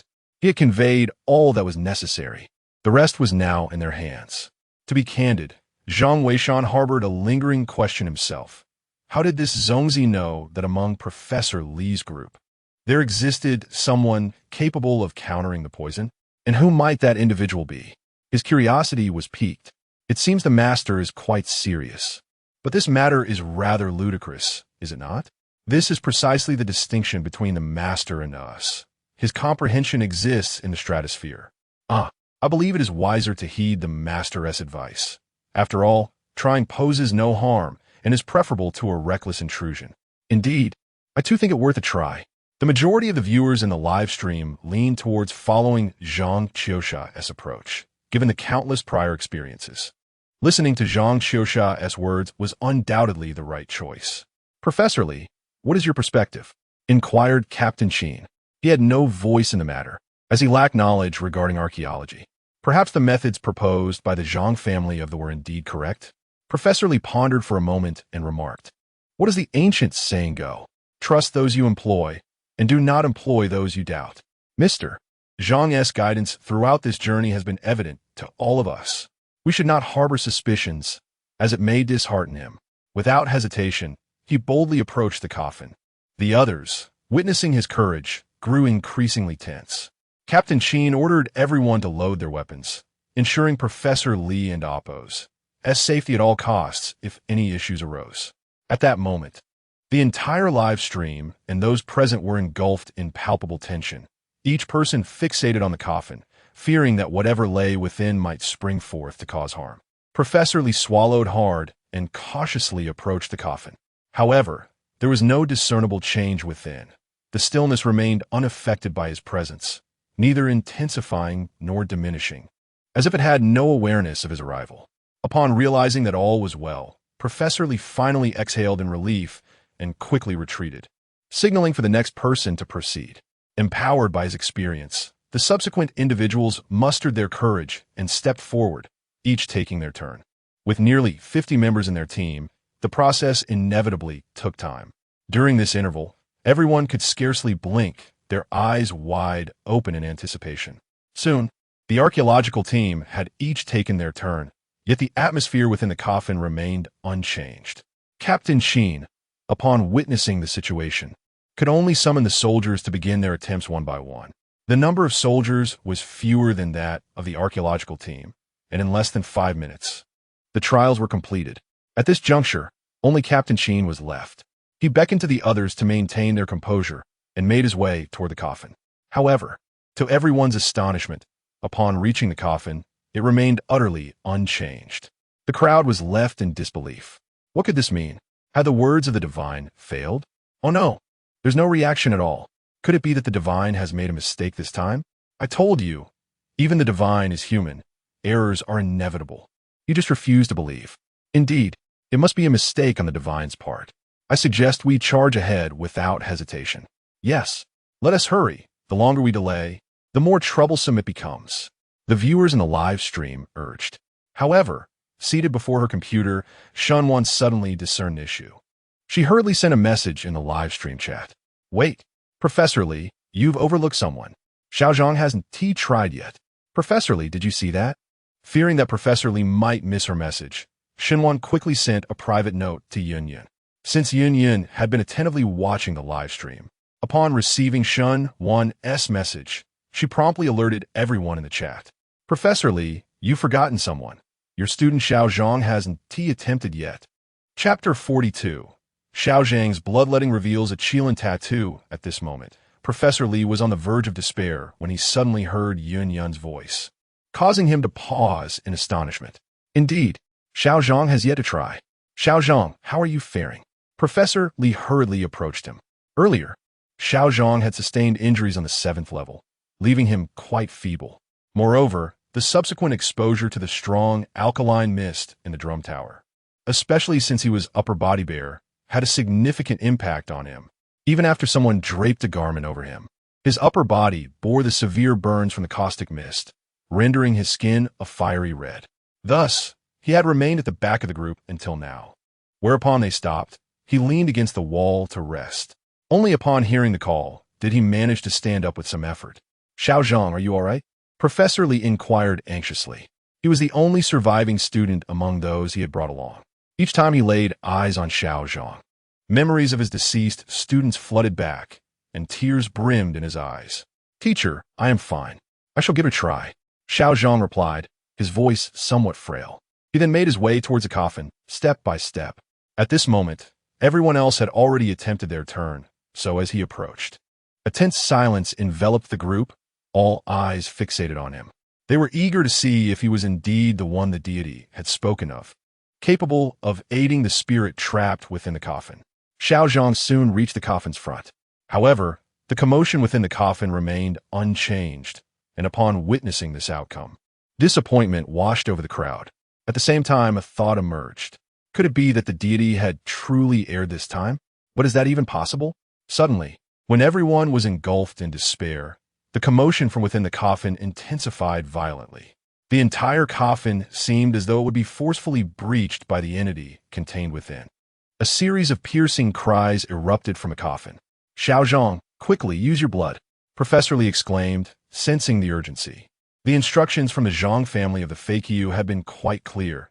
As long as they could identify the individual capable of eliciting abnormal behavior from the coffin, a bloodletting would suffice. Although Xiao Zhang was uncertain of the rationale behind it, he nonetheless drew his dagger, enduring the pain as he sliced open his fingertip, allowing a few drops of blood to fall onto the coffin. To everyone's astonishment, they witnessed the blood seeping into the coffin, vanishing without a trace. Remarkably, the turmoil within the coffin gradually subsided, as if the zombie inside had returned to slumber.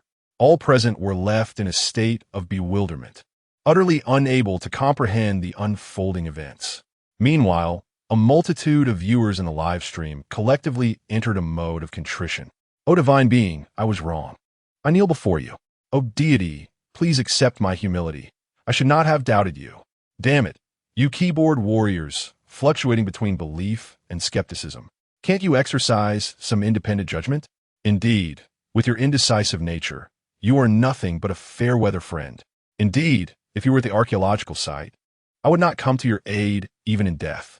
Time and again, it has been proven that those who do not believe in the divine are nothing but fools. What on earth is the principle behind this?" At this moment, Shen Wan was communicating with Chun Wen over the phone. Yet, Chun Wen was equally perplexed and unable to elucidate the matter at hand. After all, the ability to calm a zombie with a mere drop of an individual's blood was a concept she had never encountered before. "Xiao Wan, do not fret. Elder Mu and the others must have seen this. Their vast experience may provide some insight. I will inform you as soon as I receive any news." With that, Chun Wen ended the call. Shen Wan sat before the computer, her mind racing in confusion. Meanwhile, just after Chun Wen hung up, a call from Elder Mu came through. "Elder Mu, Xiao Wen, you must think of a way to ensure Xiao Zhang's safety. Once he emerges, he should be directly invited into the Archaeological Institute. His background is not a concern. This individual may very well become a successor in our archaeological community." As soon as the call connected, Elder Mu spoke with great fervor. "Elder Mu, but Xiao Zhang." Chunlin was still bewildered. "He may possess the rare, special constitution mentioned in legends. I once read in a compendium that among ancient archaeological workers, many not only had exceptional abilities, but also possessed unique bloodlines, essentially individuals who had been immersed in medicinal substances since childhood. Their blood exhibits a restraining effect on the entities within the ancient tomb. Of course, we are still not entirely acquainted with Xiao Zhang's condition. This is merely a preliminary hypothesis. However, if it proves to be true, his significance to the field of archaeology would be second only to that of the illustrious Zhang family. You must ensure his safety." "Oh," Chunwen promptly acknowledged. Yet she felt a twinge of difficulty within her heart. Being absent from the front lines, how could she possibly safeguard him?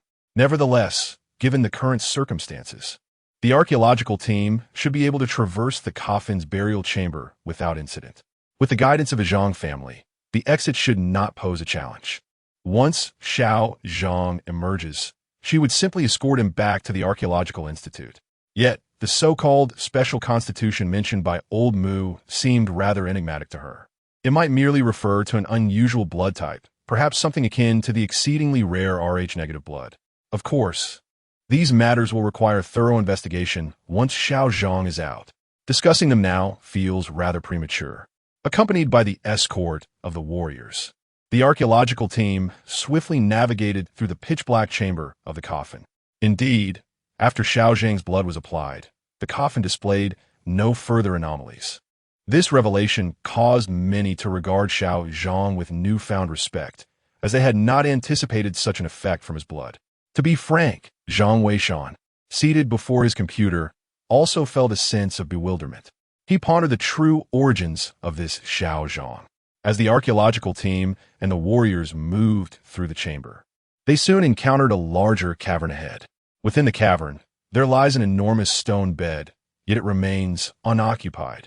Beside this stone bed flows an underground river, which astonishingly forms a stream within the tomb chamber. The stream measures nearly 3 meters in width, with a depth reaching up to the calves. Regrettably, the path ends here. Captain Sheen can only instruct the team to rest in place, awaiting guidance from the Zhang family of the Feikyu clan. Observing the surrounding circumstances, Zhang Weishan's mind is as clear as a mirror. Just as he prepares to advise the archaeological team to depart, an unexpected exclamation echoes from the live broadcast. "Who is that? Xiao Zhang, what is that on you?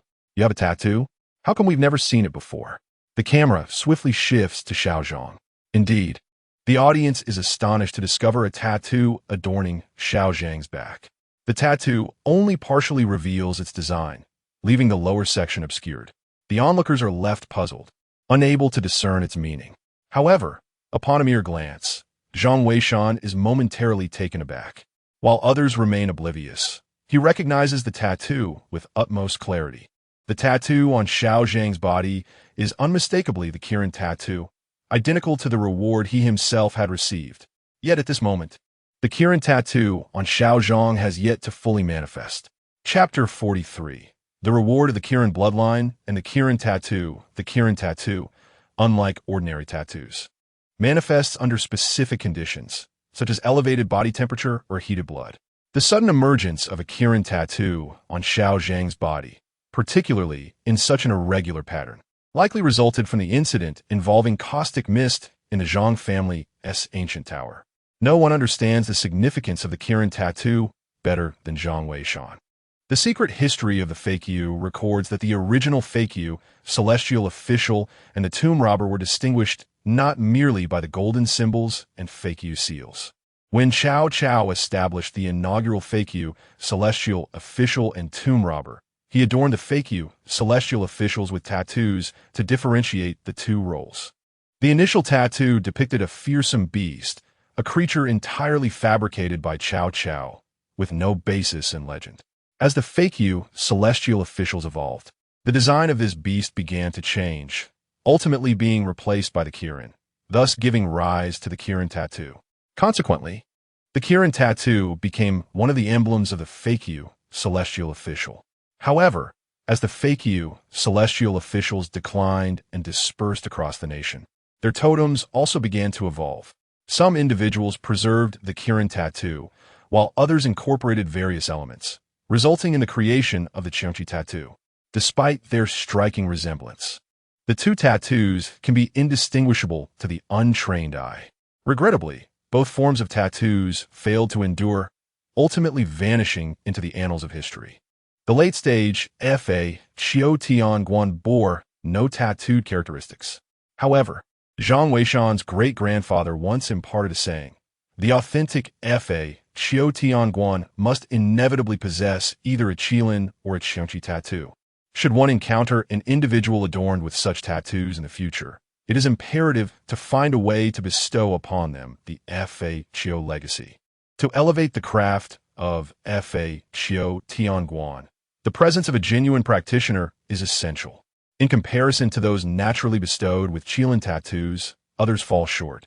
Zhang Weishan never anticipated that upon his arrival in this new realm, he would meet someone who possessed a qilin tattoo. This individual is undoubtedly a promising candidate for the Fa Qiu profession. Should he succeed in imparting the legacy to him, it would contribute significantly to the Fa Qiu lineage, preventing its complete extinction upon his demise. Yet, upon reflection, Zhang Weishan understood that no matter how promising a candidate may be, they remain merely a seedling. He was fortunate to have the assistance of the system, which facilitated his rapid advancement.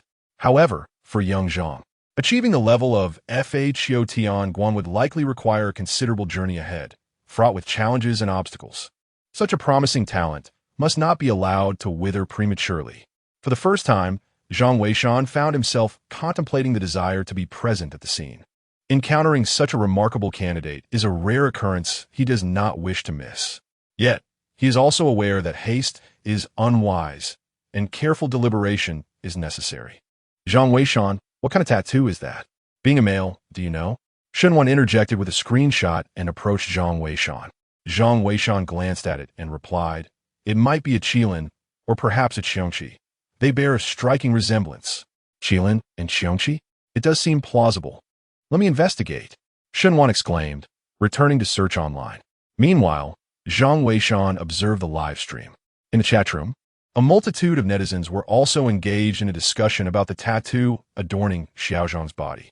Wow, that tattoo is absolutely stunning. Where did you get it done? Indeed, it seldom reveals such an impressive display. I wish to get one too. Huh, who doesn't love showing off? Please share the location. By the way, what sort of tattoo is it? Why is it only partially visible? I have no idea. It resembles an ancient mythical beast. Perhaps a special tattoo technique is employed, rendering it less visible most of the time. An ancient mythical beast? I must say, that sounds rather masculine. At that moment, Professor Li interjected, interrupting the curious crowd. There is nothing extraordinary about it. Xiaozhang is not a student from the Archaeology Institute, and I discovered it among the ethnic minorities. Perhaps there is a local tradition of tattooing? There is no need for such astonishment. Finding an exit should be our priority. The crowd nodded in agreement and commenced their search for an exit. However, while it was easy to mention, locating one proved exceedingly challenging. After a prolonged search, they found little. Ultimately, they placed their hopes on the Zhang clan of the FHCO. Yet, at this moment, Zhang Weishan had no intention of taking action. First, the members of the archaeological team, having journeyed tirelessly, now find themselves in need of a brief respite, for the path ahead promises to be even more perilous. Second, he awaits his reward. Xiaozhang's discovery had been a serendipitous stroke of fortune, and he is eager to learn what rewards the system shall bestow this time. Indeed, his thoughts had scarcely settled when the system's voice resounded with an announcement. Ding! The archaeological team's success has been recognized, and the reward of the Qilin bloodline has been integrated. The very mention of the Qilin bloodline ignited a spark of joy within Zhang Weishan. After such a long wait, he had finally summoned the Qilin bloodline. With its aid, his prowess would undoubtedly ascend to new heights. He felt the fervor of his blood surging and sensed the harmonious fusion between the Qilin tattoo and his essence. It was as if boundless power had awakened within him, stirring a desire to unleash a powerful punch against the wall to release the intensity of his newfound strength. Is this the effect of the integration of the Qilin bloodline and the Qilin tattoo? No wonder those who bear the Qilin tattoo are deemed the most formidable of the Tomb Raiders. A smile graced Zhang Weishan's lips, his heart brimming with satisfaction. Nearly 10 minutes passed before he gradually calmed from this exhilarating sensation, as the effects of the Qilin blood and tattoo integration began to subside. Rising to his feet, he stretched to gauge the strength coursing through him, before finally directing his attention to the live broadcast. Noticing his peculiar behavior, Shenwan inquired, "What are you up to?" How peculiar it is. The esteemed expert has remained silent for almost 10 minutes. One wonders what occupies his attention. Zhang Weishan chuckled softly, but refrained from responding, returning directly to his designated spot. Having received his reward, the archaeological team was also nearing the end of their rest. It was time to continue guiding them onward. At the excavation site, Professor Li was endeavoring to reassure everyone. Do not panic. Mr. Zhang has never abandoned us. He may simply be preoccupied with pressing matters, but he will surely arrive shortly. Just then, as if to affirm his words, 2 golden messages flashed in the live stream. The passage is in the water. Once outside, remain in place and do not touch anything. Upon seeing these 2 golden messages, Captain Qin immediately led 2 soldiers into the creek to investigate. Within a minute, Captain Qin rushed back, exclaiming, "There is a pool in the creek. We must dive through it. Everyone, prepare yourselves. We shall venture ahead to scout the path." Very well. Professor Li nodded, confident that the Zhang family of Tomb Raiders would not forsake them. However, it was also the case that the Zhang family had warned them to refrain from touching anything once they exited the passage. Could there be danger beyond the passage? Many shared Professor Li's concerns, and apprehension began to spread among them. They feared what peril might lie beyond the passage. That morning, the archaeological team had encountered an abundance of dangers. Even Shenwan couldn't help but express her worry, murmuring to herself, what other dangers could there possibly be? This ancestral mansion is replete with an abundance of intricate mechanisms, isn't it? Chapter 44. the seriousness of submitting cultural relics in the early hours of the morning. The first tragedy struck with Aegea's sacrifice. Subsequently, the group encountered the perilous mist of strong, alkaline water, a mechanism almost certain to be lethal. Soon after, they faced the threat of Zhongzi, finally finding refuge in a secure location. Yet, to their dismay, Zhang of the Fakyu reminded them that dangers still lurked outside. Frankly, at this juncture, Professor Li and the others were teetering on the brink of despair, perplexed as to why the path to safety seemed more treacherous than their entrance. This ancient Zhang family tower felt akin to a prison, permitting entry but forbidding exit.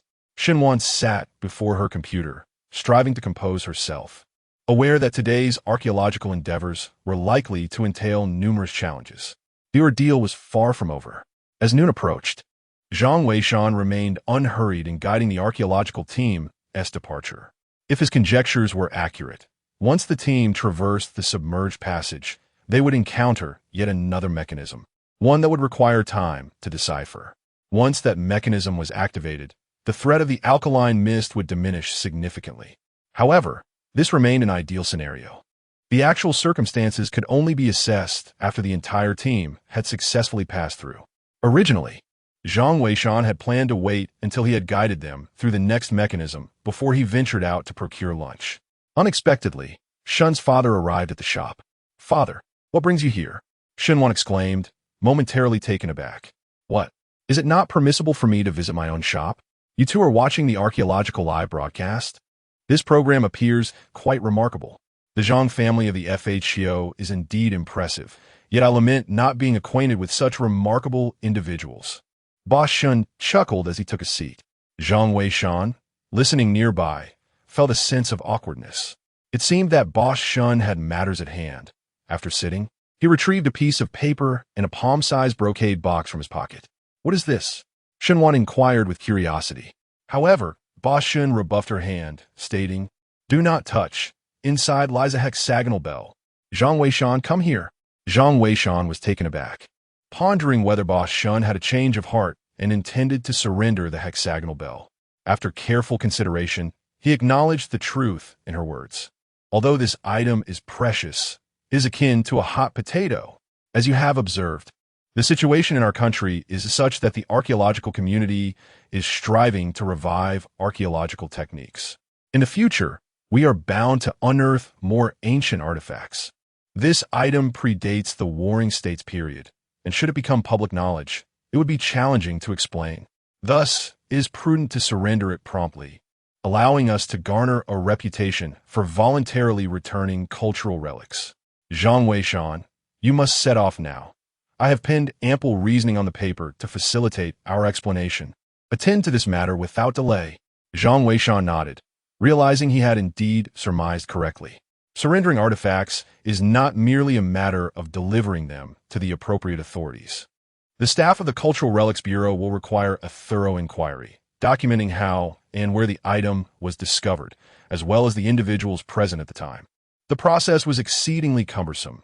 Otherwise, Boss Shun would not have sent his assistant to run errands. Zhang Weishan picked up his phone, took the brocade box and papers, and set off. Along the way, he reviewed the script written by Boss Shun, noting that he had ample time. As for the archaeological team, the schedule was still quite lenient. If he moved swiftly, he could submit the artifacts and enjoy lunch while providing guidance to them. With this thought in mind, Zhang Weishan hastened towards the Cultural Relics office. The distance was not great. He arrived within 5 minutes on his bicycle. However, while the journey was not troublesome, the real complications began upon arrival. Name, gender, address. The staff interrogated Zhang Weishan as if conducting a household registration check. Fortunately, submitting artifacts did not require a household investigation. Otherwise, it would have revealed Zhang Weishan as an unregistered individual. He began to respond according to the script he had prepared in advance. Luckily, it was nearing lunchtime, and the staff seemed eager to finish their shifts. The process had been significantly streamlined compared to before, allowing him to complete all formalities swiftly. Finally, she smiled at Zhang Weishan and said, "Mr. Zhang, I will now test the phone number you provided. This will facilitate contact should there be any rewards or follow-up matters." Zhang Weishan, feeling hungry and wishing to conclude the affair promptly, nodded in agreement. The staff quickly made a call, and upon hearing his phone ring, she nodded in satisfaction. "Good day, Mr. Zhang. My surname is Ding. You may call me Xiao Ding. You can save my phone number, and feel free to contact me regarding any other artifacts." Zhang Weishan glanced at the name tag of the individual before him, which read Ding Sile, and casually updated the contact details. After leaving the Cultural Relics Bureau, Zhang Weishan informed Boss Shun that the matter had been resolved. In a good mood, Boss Shun instructed him to take care of his own lunch, as he and Shun had already begun their meal. Zhang Weishan nodded and entered a nearby restaurant to order some food. He had spent nearly 40 minutes in this endeavor. Considering the archaeological team, they should have arrived by now. Opening his phone to check the live stream, he indeed saw Captain Sheen coordinating the final group of individuals through the secret passage. The archaeological team was quite large, comprising nearly 50 individuals, and not everyone possessed proficient swimming skills, which caused some delays. Meanwhile, at the Cultural Relics Bureau, Ding Sao was also wrapping up for the day. After packaging the artifacts submitted by Zhang Weishan, she hurried to the cafeteria. At this hour, the leaders were likely enjoying their meals there as well. It wasn't that the cafeteria food was particularly delectable. The main allure was that it was free. Upon entering, she noticed a crowd of colleagues gathered around, engrossed in the archaeological live stream. The program had become immensely popular, especially with the behind-the-scenes commentary provided by the renowned Zhang family, which had undoubtedly captivated many single women of a certain age. "Hey, Xiaoding, come quick. The archaeological team has accomplished so much this morning. It has been utterly thrilling," one of her colleagues called out. "All right, the leader is also present. I have something to discuss with you." Ding Sile spotted the leader, a middle-aged man in his 30s, and hurried over. "Leader, I have received an artifact this morning, submitted by a young man." Ding Sile quickly recounted the incident of the artifact submission. The leader and the surrounding colleagues were momentarily taken aback. It is well known that in their line of work, encountering a submission of artifacts is a rarity, often going an entire year without such an occurrence. Thus, for Ding Sile to have received one was indeed remarkable. "Oh, let us see what it is." The male leader's interest was piqued. Furthermore, he needed to register and authenticate it, hence he felt compelled to inquire. It is a small bell, exuding a sense of antiquity. Ding Sile produced the artifact. The crowd gathered around for a closer inspection, all expressing their amazement. Despite its diminutive size, its craftsmanship and intricate patterns were evidently extraordinary. The leader, visibly pleased, remarked, "It appears to be genuine. I shall take it for authentication this afternoon. You all should learn from Xiao Ding." However, the name of the artifact remains unknown. The bell shape is indeed quite rare, which the leader found amusing. Just then, a gasp erupted from the live broadcast. "Teachers, look here. How come there are so many bells?" Ding Sile and the others, upon hearing the mention of bells, quickly turned their attention to the screen.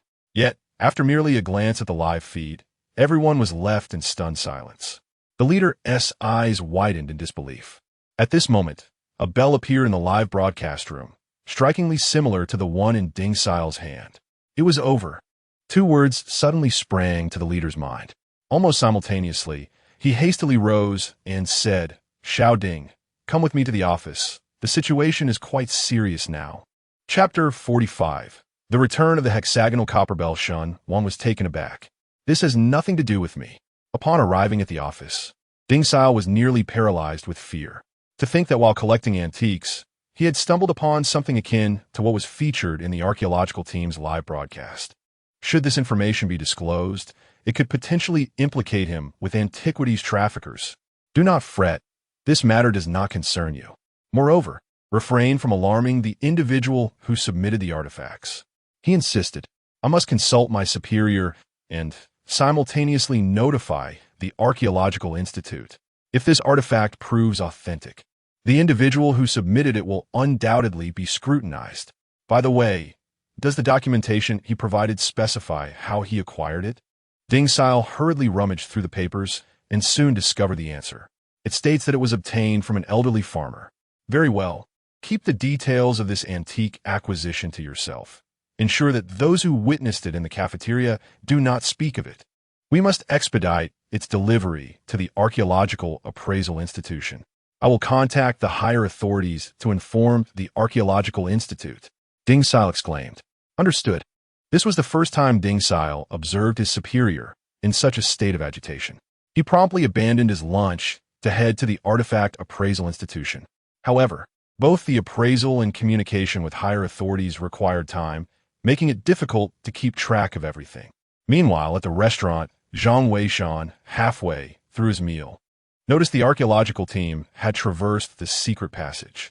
Just as he prepared to guide them, his phone flashed and then abruptly powered off. This left him utterly speechless. He had forgotten to charge it the previous night. However, the hour was still early, so he resolved to have a meal first, intending to offer guidance upon his return. As long as the archaeological team refrained from recklessness, safety was assured. At that moment in the shop, both Shen Wan and the shopkeeper were utterly taken aback upon seeing the bell in the live broadcast. Father, are you certain that bell was not stolen from here? Shen Wan gazed at her father, her face a portrait of astonishment. What nonsense are you spouting? I am no thief, and as an archaeology student, how could I bring disgrace upon myself by engaging in such activities? The shopkeeper hastily clarified. This item was indeed acquired from an elderly farmer, and it was not even found in the vicinity of the archaeological team's site. Shen Wan had merely inquired out of curiosity, naturally trusting her father. Yet, how had the archaeological team encountered such an object? She recalled Zhang Weishan's warning about its potential dangers. Shen Wan, should we not inform the archaeological team? This item is perilous. Zhang Weishan mentioned its dangers previously. The shopkeeper urged. Shen Wan bit her lip and replied, but who would believe me? What if I claim it was your assistant who said so? The shopkeeper paused, acknowledging the truth in her words. If Shen Wan were to speak up, perhaps some would listen, but as for an assistant from the shop, their words held little weight. The archaeological team would be skeptical regardless. I shall discuss it with my professor later. After all, I intended to recommend Zhang Weishan to him last time.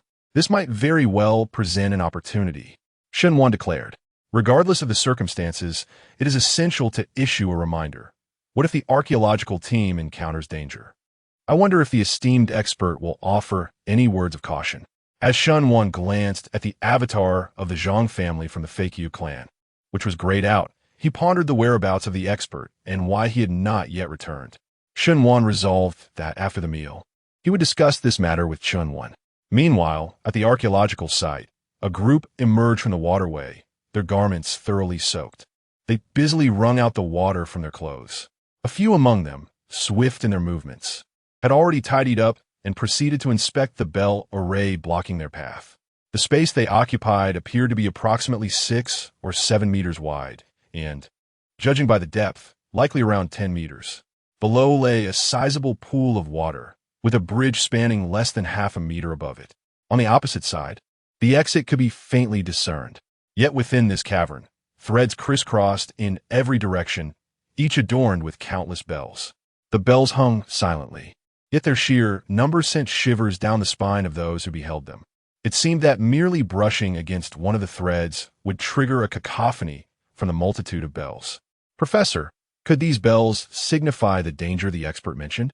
Captain Qin inquired. Professor Li was uncertain, but acknowledged that there was nothing else present. I cannot say for sure, but since Mr. Zhang has warned us, let us refrain from proceeding recklessly. We shall rest here and await further guidance from Mr. Zhang, Professor Li insisted, unwilling to witness any sacrifices among his team. However, the members of the archaeological team gazed at the bells with great curiosity. One by one, they gathered closer to observe. Professor Li hastily called out, "Do not touch anything. Be cautious, as there may be danger." The individuals nodded in agreement, refraining from contact, merely observing the bells from short distance. Soon, one student exclaimed, "Hey teacher, these bells appear to be artifacts as well. The craftsmanship is remarkably exquisite, and they seem to be quite ancient." Upon hearing this, Professor Li was momentarily taken aback and approached to inspect them. After a brief pause, he exclaimed, "Indeed, the patterns on these bells are unlike anything I have ever seen. Yet, the material resembles bronze, but is not pure bronze. It seems to be an alloy of low purity. Such materials likely predate the Warring States period. As far as I know, the bronze artifact from that era possess a higher purity than these bells." He cautioned everyone, refrain from touching them. Be careful not to cause any damage.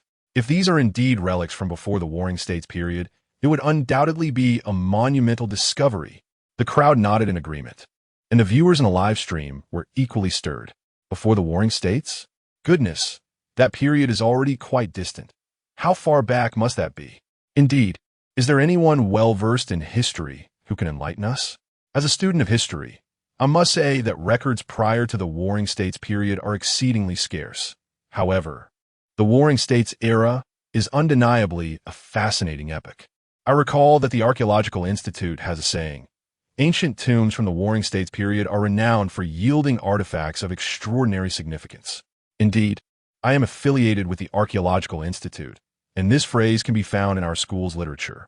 It is worth noting that these are not genuine divine relics, but rather, the antiquities from the Warring States period are so precious that it would not be an exaggeration to deem them national treasures.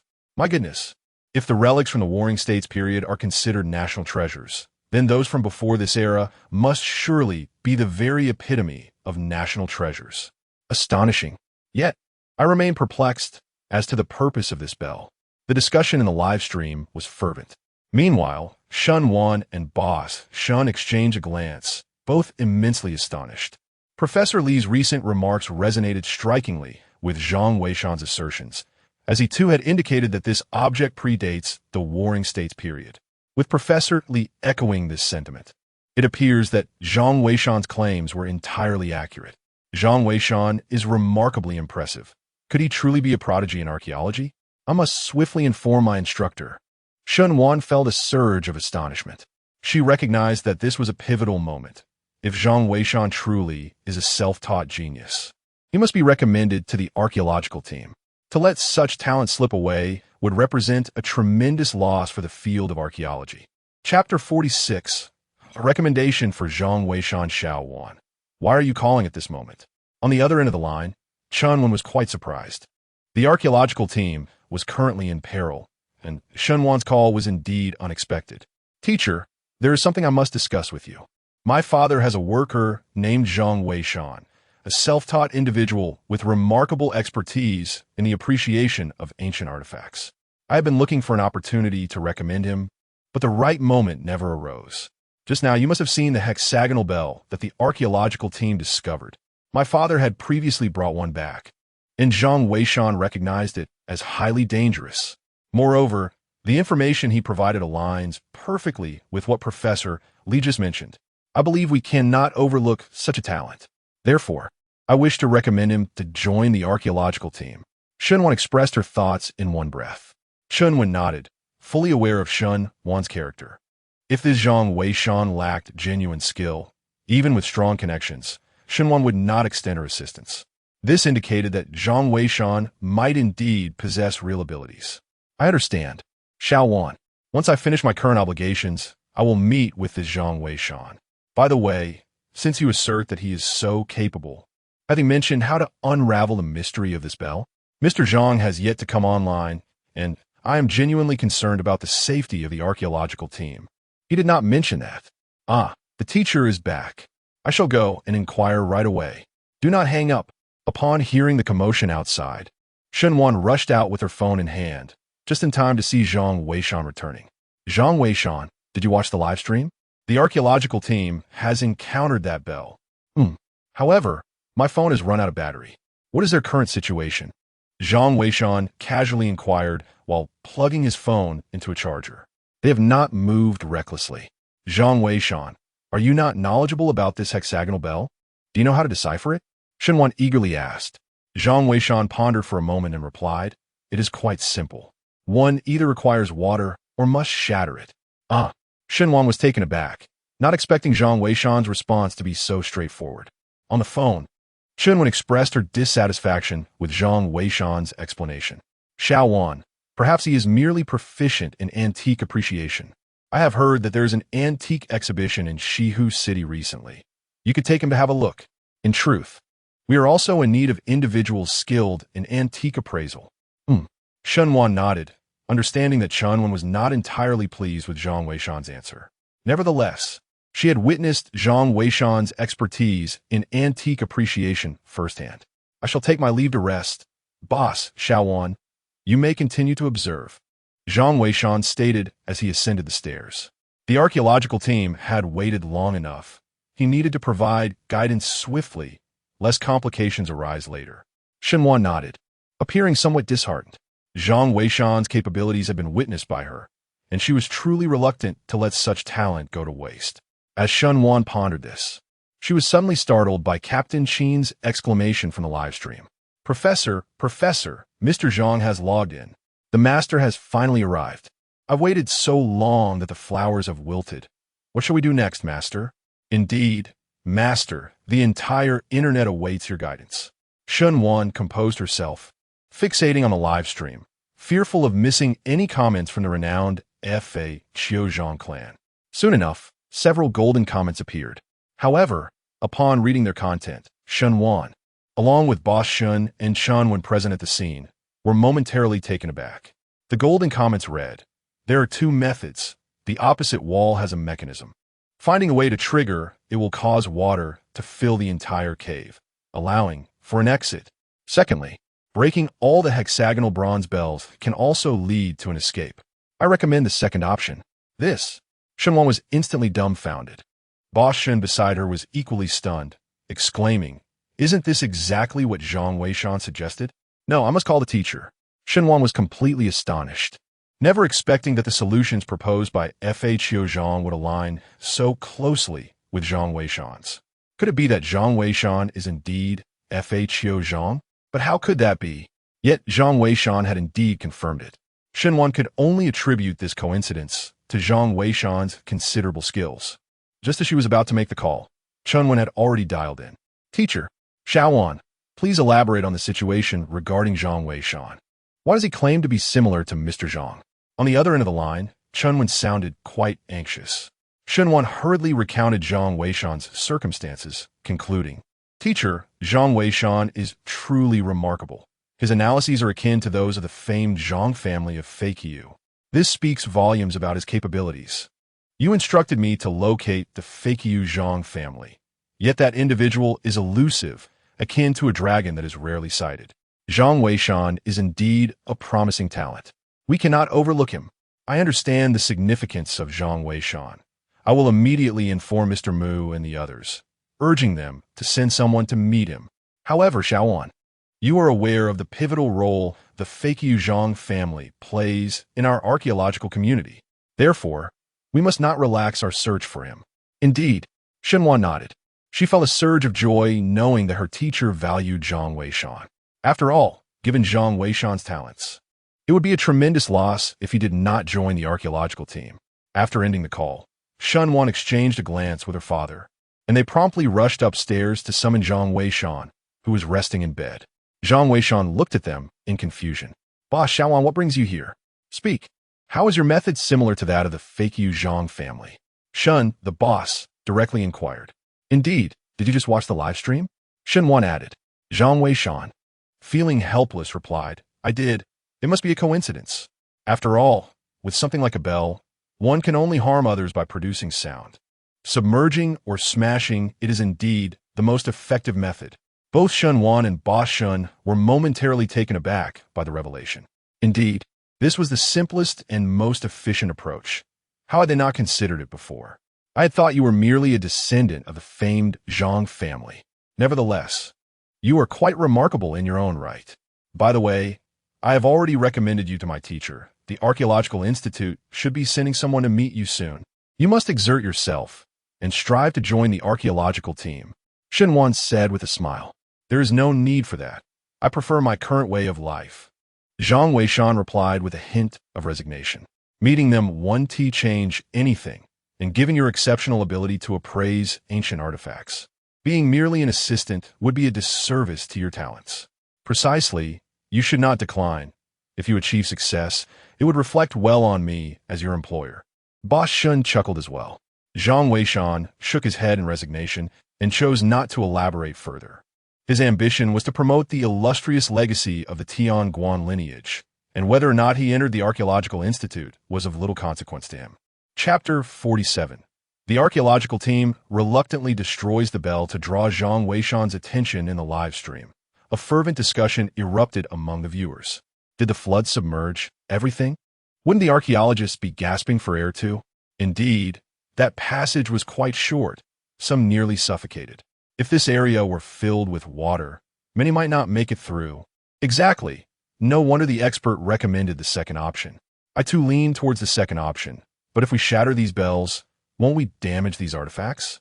Alas, that is indeed the case. The audience expressed their concern for these cultural relics. After all, they had endured so much to be discovered. Even the mere thought of using firearms made the viewers uneasy. How much more would it affect the on-site scholars, like Professor Lee and his colleagues? Professor, this is absolutely unacceptable. These bells are also artifacts. Once shattered, restoration is impossible. Yes, Professor, what harm could these bells possibly inflict upon us? Although Mr. Zhang has been an exceptional guide, is there truly no better solution for these relics? As anticipated, some members of the archaeological team vehemently opposed this course of action. They were, after all, dedicated to uncovering the treasures and rich history buried within the tomb. Faced with the prospect of destroying these artifacts, their hearts were heavy with reluctance. Dear colleagues, I share your sentiments, but artifacts are inanimate. Humans are alive. Only by safeguarding the foundation of our archaeological endeavors can we ensure a brighter future. These bells. Professor, these bells date back to before the Warring States period. Artifacts from that era are hailed as national treasures. The value of these bells is undoubtedly even greater, and it is imperative that they remain unharmed. Indeed, Professor, you must ponder this deeply. The members of the archaeological team urged fervently. Yet, Professor Lee found himself at a loss. Who would dare disregard the words of the Zhang family? Even he endorsed the second approach. Clearly, the suggestion to have the archaeological team submerge and escape was met with little optimism from Mr. Zhang. Professor Lee understood well that not all members of the archaeological team were proficient swimmers. The peril of having so many individuals dive was immense, and it could potentially lead to even greater loss of life. In comparison, shattering these bells seemed the most prudent course of action. Captain Sheen, do you possess a more viable solution? Professor Lee inquired. However, Captain Sheen had no better alternative, shaking his head in response. No, I just assessed the situation, Mr. Zhang mentioned that the mechanism on the opposite bank is quite intricate. It seems triggering it would be exceedingly difficult. Relying on water as a means appears to be hopeless. Fortunately, we have ample ammunition, so the second method is feasible. This is truly inappropriate. Upon hearing Captain Sheen's words, the archaeological team felt an even deeper sense of despair. Alas, for the sake of the archaeological community, we must make a choice. Captain Sheen, proceed.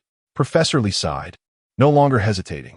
Had there been any alternative, he would not have resorted to such measures. Yet, presently, no other options remain. Professor, you must exercise due caution. Mr. Zhang's assertions, while not unfounded, must also be weighed with human fallibility. Who can genuinely ascertain the peril posed by these bells?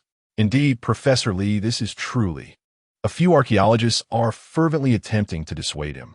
However, Professor Lee, with a mere wave of his hand, signaled Captain Sheen to proceed without a moment's hesitation. Prepare.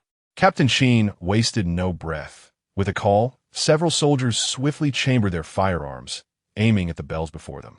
Fire. At the command, a cacophony of gunfire erupted. Bullets, akin to fiery tongues, shattered the countless hexagonal bronze bells into fragments.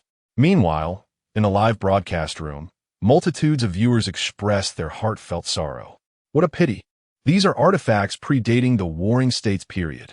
Indeed, it breaks the heart of every observer. I find it excessively hasty.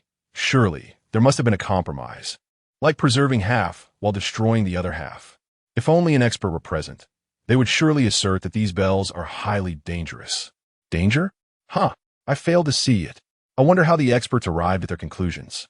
Doubts began to surface in the live chat regarding Zhang Weishan's guidance. Nevertheless, Zhang Weishan, unconcerned, reclined in his bed, resting. Meanwhile, at the camp outside the archaeological site, Chunwen felt a sense of relief as the archaeological team continued to follow the guidance of the Zhang family.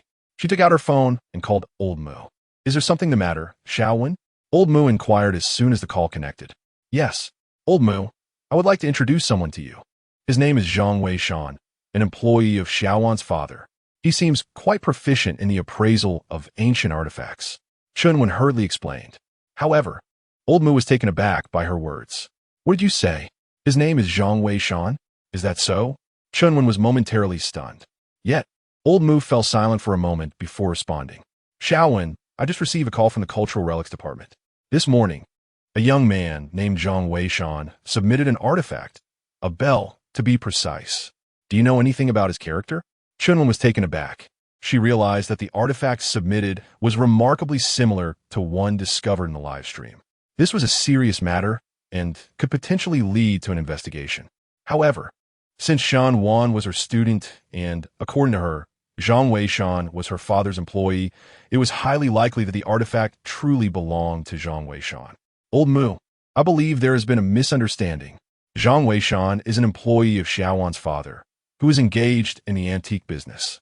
Therefore, this artifact may have been found by Xiaowan's father, with Zhang Weishan merely acting as the one to submit it. Xiaowan mentioned that Zhang Weishan is exceptionally talented and a rare find. Mr. Mu, we cannot afford to lose talented individuals. You are aware of this, and I believe it is imperative to send someone to meet with Zhang Weishan." Mr. Mu nodded, fully cognizant of the situation. The archaeological field is in desperate need of talent at this moment. It would be exceedingly unscientific to cast aspersions on someone merely because they have submitted an artifact that coincidentally resembles one discovered by the archaeological team. Furthermore, Zhang Weishan may very well be a prodigy in archaeology. Regardless, he has certainly captured my attention. I shall promptly dispatch someone to meet him. If he is indeed a talent, we will certainly welcome him into our ranks. As for the legitimacy of his submission, rest assured that inquiries will be made. By the way, is Xiao Zhang safe? You must ensure his safe return." Mr. Mu reminded. "Do not worry. The Zhang family of the FHO has already issued a warning. Moreover, I must inform you that Zhang Weishan had proposed a method to deal with the bell before his association with the Zhang family of the FHO. This aligns perfectly with their approach, which is why I ardently advocate for Zhang Weishan. Mr. Mu, this individual may be exceptionally formidable. We must treasure our talents." "Indeed, I understand, and I will make arrangements promptly." With that, Mr. Mu concluded the call. First, there was the Zhang family of the FHO, and now another Zhang Weishan has emerged. It seems the archaeological field is poised for a renaissance. Mr. Mu felt a surge of excitement and hastened to have his team investigate Zhang Weishan's background. Chapter 48. The team's overconfidence leads to a crisis across the internet at this moment. It was midday. Although the weather had begun to cool, the lingering autumn heat stubbornly persisted. Many individuals had already started to prepare for their afternoon rest. However, the situation in the archaeologist's live stream captivated countless hearts, rendering their midday respite utterly futile. After clarifying the circumstances, Shun Wan and the proprietor returned to the first floor to continue watching the broadcast. The father and daughter occasionally indulged in casual conversation, which made Zhang Weishan feel somewhat out of place. Thus, he reclined on his bed, watching the stream while ready to offer guidance at any moment. At this juncture, the archaeologist's predicament was far from optimistic. Although they had traversed through the cave of the hexagonal bronze bell, they still faced a significant vertical drop to the surface. The immense weight of the mountain loomed above them. To escape, they needed to exit the confines of the mountain itself in order to return to the surface swiftly. Emerging from within the mountain would not only consume more time, but also subject them to the perilous creatures lurking inside. Fortunately, the archaeologists had yet to encounter any immediate dangers. The passage ahead was both narrow and lengthy, and the team had been walking for nearly half an hour without a break, leaving them utterly fatigued. Yet, Professor Lee understood that every additional minute spent in this ancient tomb increased their peril. It was better to muster their strength and push forward. He urged everyone to grit their teeth and persevere just a little longer. Captain Sheen and his team were relatively well off, as they all had military backgrounds and thus possessed greater physical strength compared to the archaeologists. However, after walking for a while, Captain Sheen suddenly sensed something amiss. Brufasoli, do you hear any sounds? It seems like there are voices conversing around us. Voices? Professor Lee replied, taken aback. It could be the team members. Their fatigue hasn't silenced their chatter. Pay them no mind. Captain Sheen nodded in agreement. The voices sounded indistinct and incomprehensible, and he was disinclined to focus on them. He warned the others to remain vigilant and continued on their way. Yet, merely 2 minutes later, a soldier spoke up. Captain Sheen, I believe I've heard that sound too. It seems to be coming from behind us. Yes, I heard it as well. Others chimed in, and soon several soldiers acknowledged the peculiar noise. The atmosphere within the group grew eerie as unease settled among them. Meanwhile, in the live broadcast room, what sound? I can't hear anything. Me neither. That can't be. I heard the archaeological team used the most advanced broadcasting equipment available. The audio recording devices were crafted at great expense. Logically, they should be able to hear us in the broadcast room. Could it be that my volume is too low? Everyone, try turning up your volume. Zhang Weishan observed these comments and found them quite puzzling. This stretch of road should pose no danger. Why then does a peculiar sound resonate? Moreover, those who have received the Qilin tattoo and the Qilin bloodline have experienced a remarkable enhancement in their physical capabilities. While it may not be accurate to claim they possess the gift of extraordinary hearing, their sensitivity to sound has certainly increased significantly. At this moment, indeed, there is no Suddenly, Zhang Weishan's expression changed. He too heard a faint, muffled sound emanating from the live broadcast, akin to someone whispering beneath the covers, speaking directly into one's ear. He could discern that someone was speaking, yet the words eluded clarity. Intrigued, Zhang Weishan concentrated intently on the sound. However, the more he focused, the more indistinct it became, rendering it utterly incomprehensible. Gradually, he closed his eyes, seeking to listen more closely. Yet, as he did so, a jolt coursed through his body, accompanied by an intense heat radiating from his back. In an instant, Zhang Weishan was jolted awake, realizing that cold sweat had erupted on his forehead, while an unbearable heat enveloped his back. He hastily rose, shedding his shirt and gazing into the mirror, taken aback. The Qilin tattoo on his back had inexplicably manifested. He had engaged in no vigorous activity. How could the Qilin tattoo have appeared?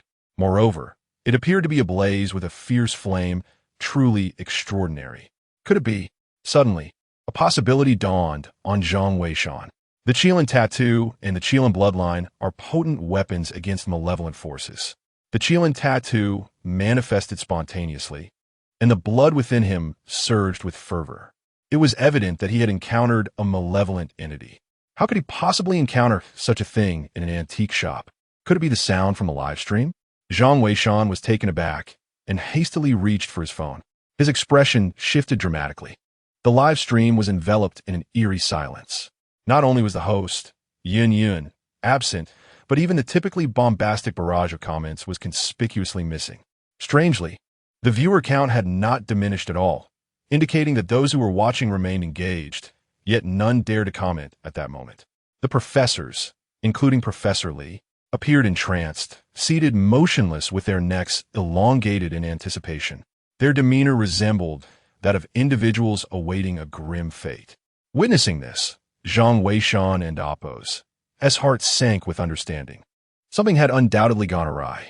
This incident was undoubtedly linked to the hexagonal bronze bell, likely brought forth by someone from the archaeological team. The number of people involved was likely minimal, which explained why the possession process had gone unnoticed until it was too late.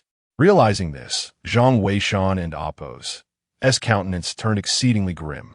While others may have been oblivious, he was acutely aware of the bell's formidable power, comparable to that of a cursed artifact.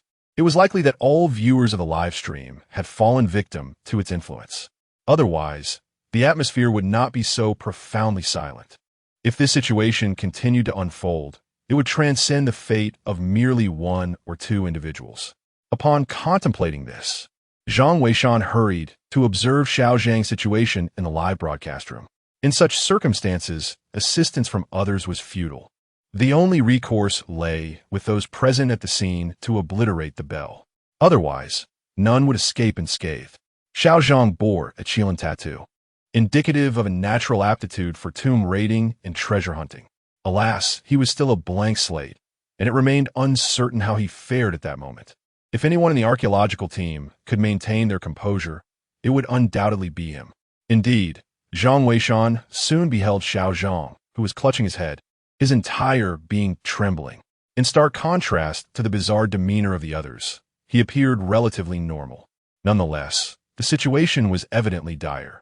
Without hesitation, Zhang Weishan dispatched 2 messages into the chat. Instantly, golden words illuminated the vast expanse of the live stream. Xiao Zhang, someone in your team possesses the bell. Locate it and destroy it. Otherwise, death is inevitable. As these golden messages were sent, it seemed that someone's broadcasting equipment at the archaeological site emitted a golden glow, presumably reflecting the brilliance of the messages. Fortunately, the archaeological team was fortunate. Xiao Zhang was drawn to the radiant light. His face contorted in agony, his eyes bloodshot. He appeared to suffer greatly, yet he nodded affirmatively, beginning to search each team member. Observing this, Zhang Weishan realized that further delay was unacceptable and promptly urged, focus on searching the archaeological team members. Xiao Zhang nodded and then sprinted towards the team member station at the back. Chapter 49. Xiao Zhang and Appo's urgent task. The archaeological team and Appo's perilous situation. The reason for Xiao Zhang to focus on investigating the members of the archaeological team is quite evident. Among these individuals, Captain Sheen and his fellow soldiers would undoubtedly refrain from the act of secretly hoarding the hexagonal bronze bells. This is beyond dispute. For soldiers, military orders are paramount. The commands of their leader are akin to divine decrees, and they would scorn such petty thievery. Although Professor Li is notoriously obstinate, after the tragic demise of several students, he has come to wholly believe in the words of Fa Qiuzhang.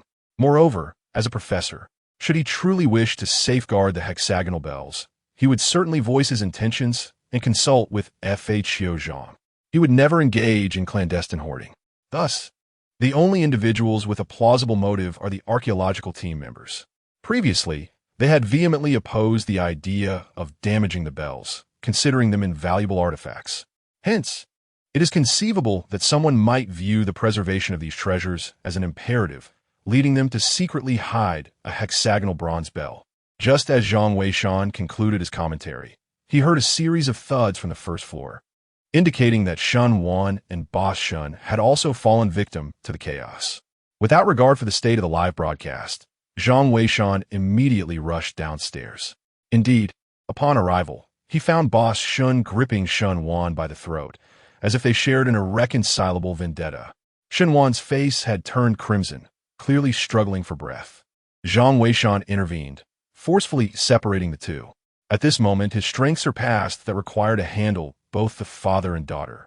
Even if 5 Shun bosses were present, it would be a trivial matter. Yet, these 2 individuals appeared to be afflicted by a condition akin to soul detachment. Despite their separation, their predicament showed no signs of improvement. Observing this, Zhang Weishan hastily seized the cooling oil from the table, typically employed for pest control. He uncapped the bottle and applied a dab to the tips of their noses, immediately releasing a refreshing and stimulating aroma that roused them from their stupor. The secret history of the tomb robbers records that soul detachment bears resemblance to the technique of luminous energy. Both employ specific wavelengths of light and sound to induce a hypnotic state. Furthermore, the ancient records indicate that tomb raiders, such as the illustrious Fakyu Tianguan, possessed an object known as the Northern Emperor's mysterious pearl.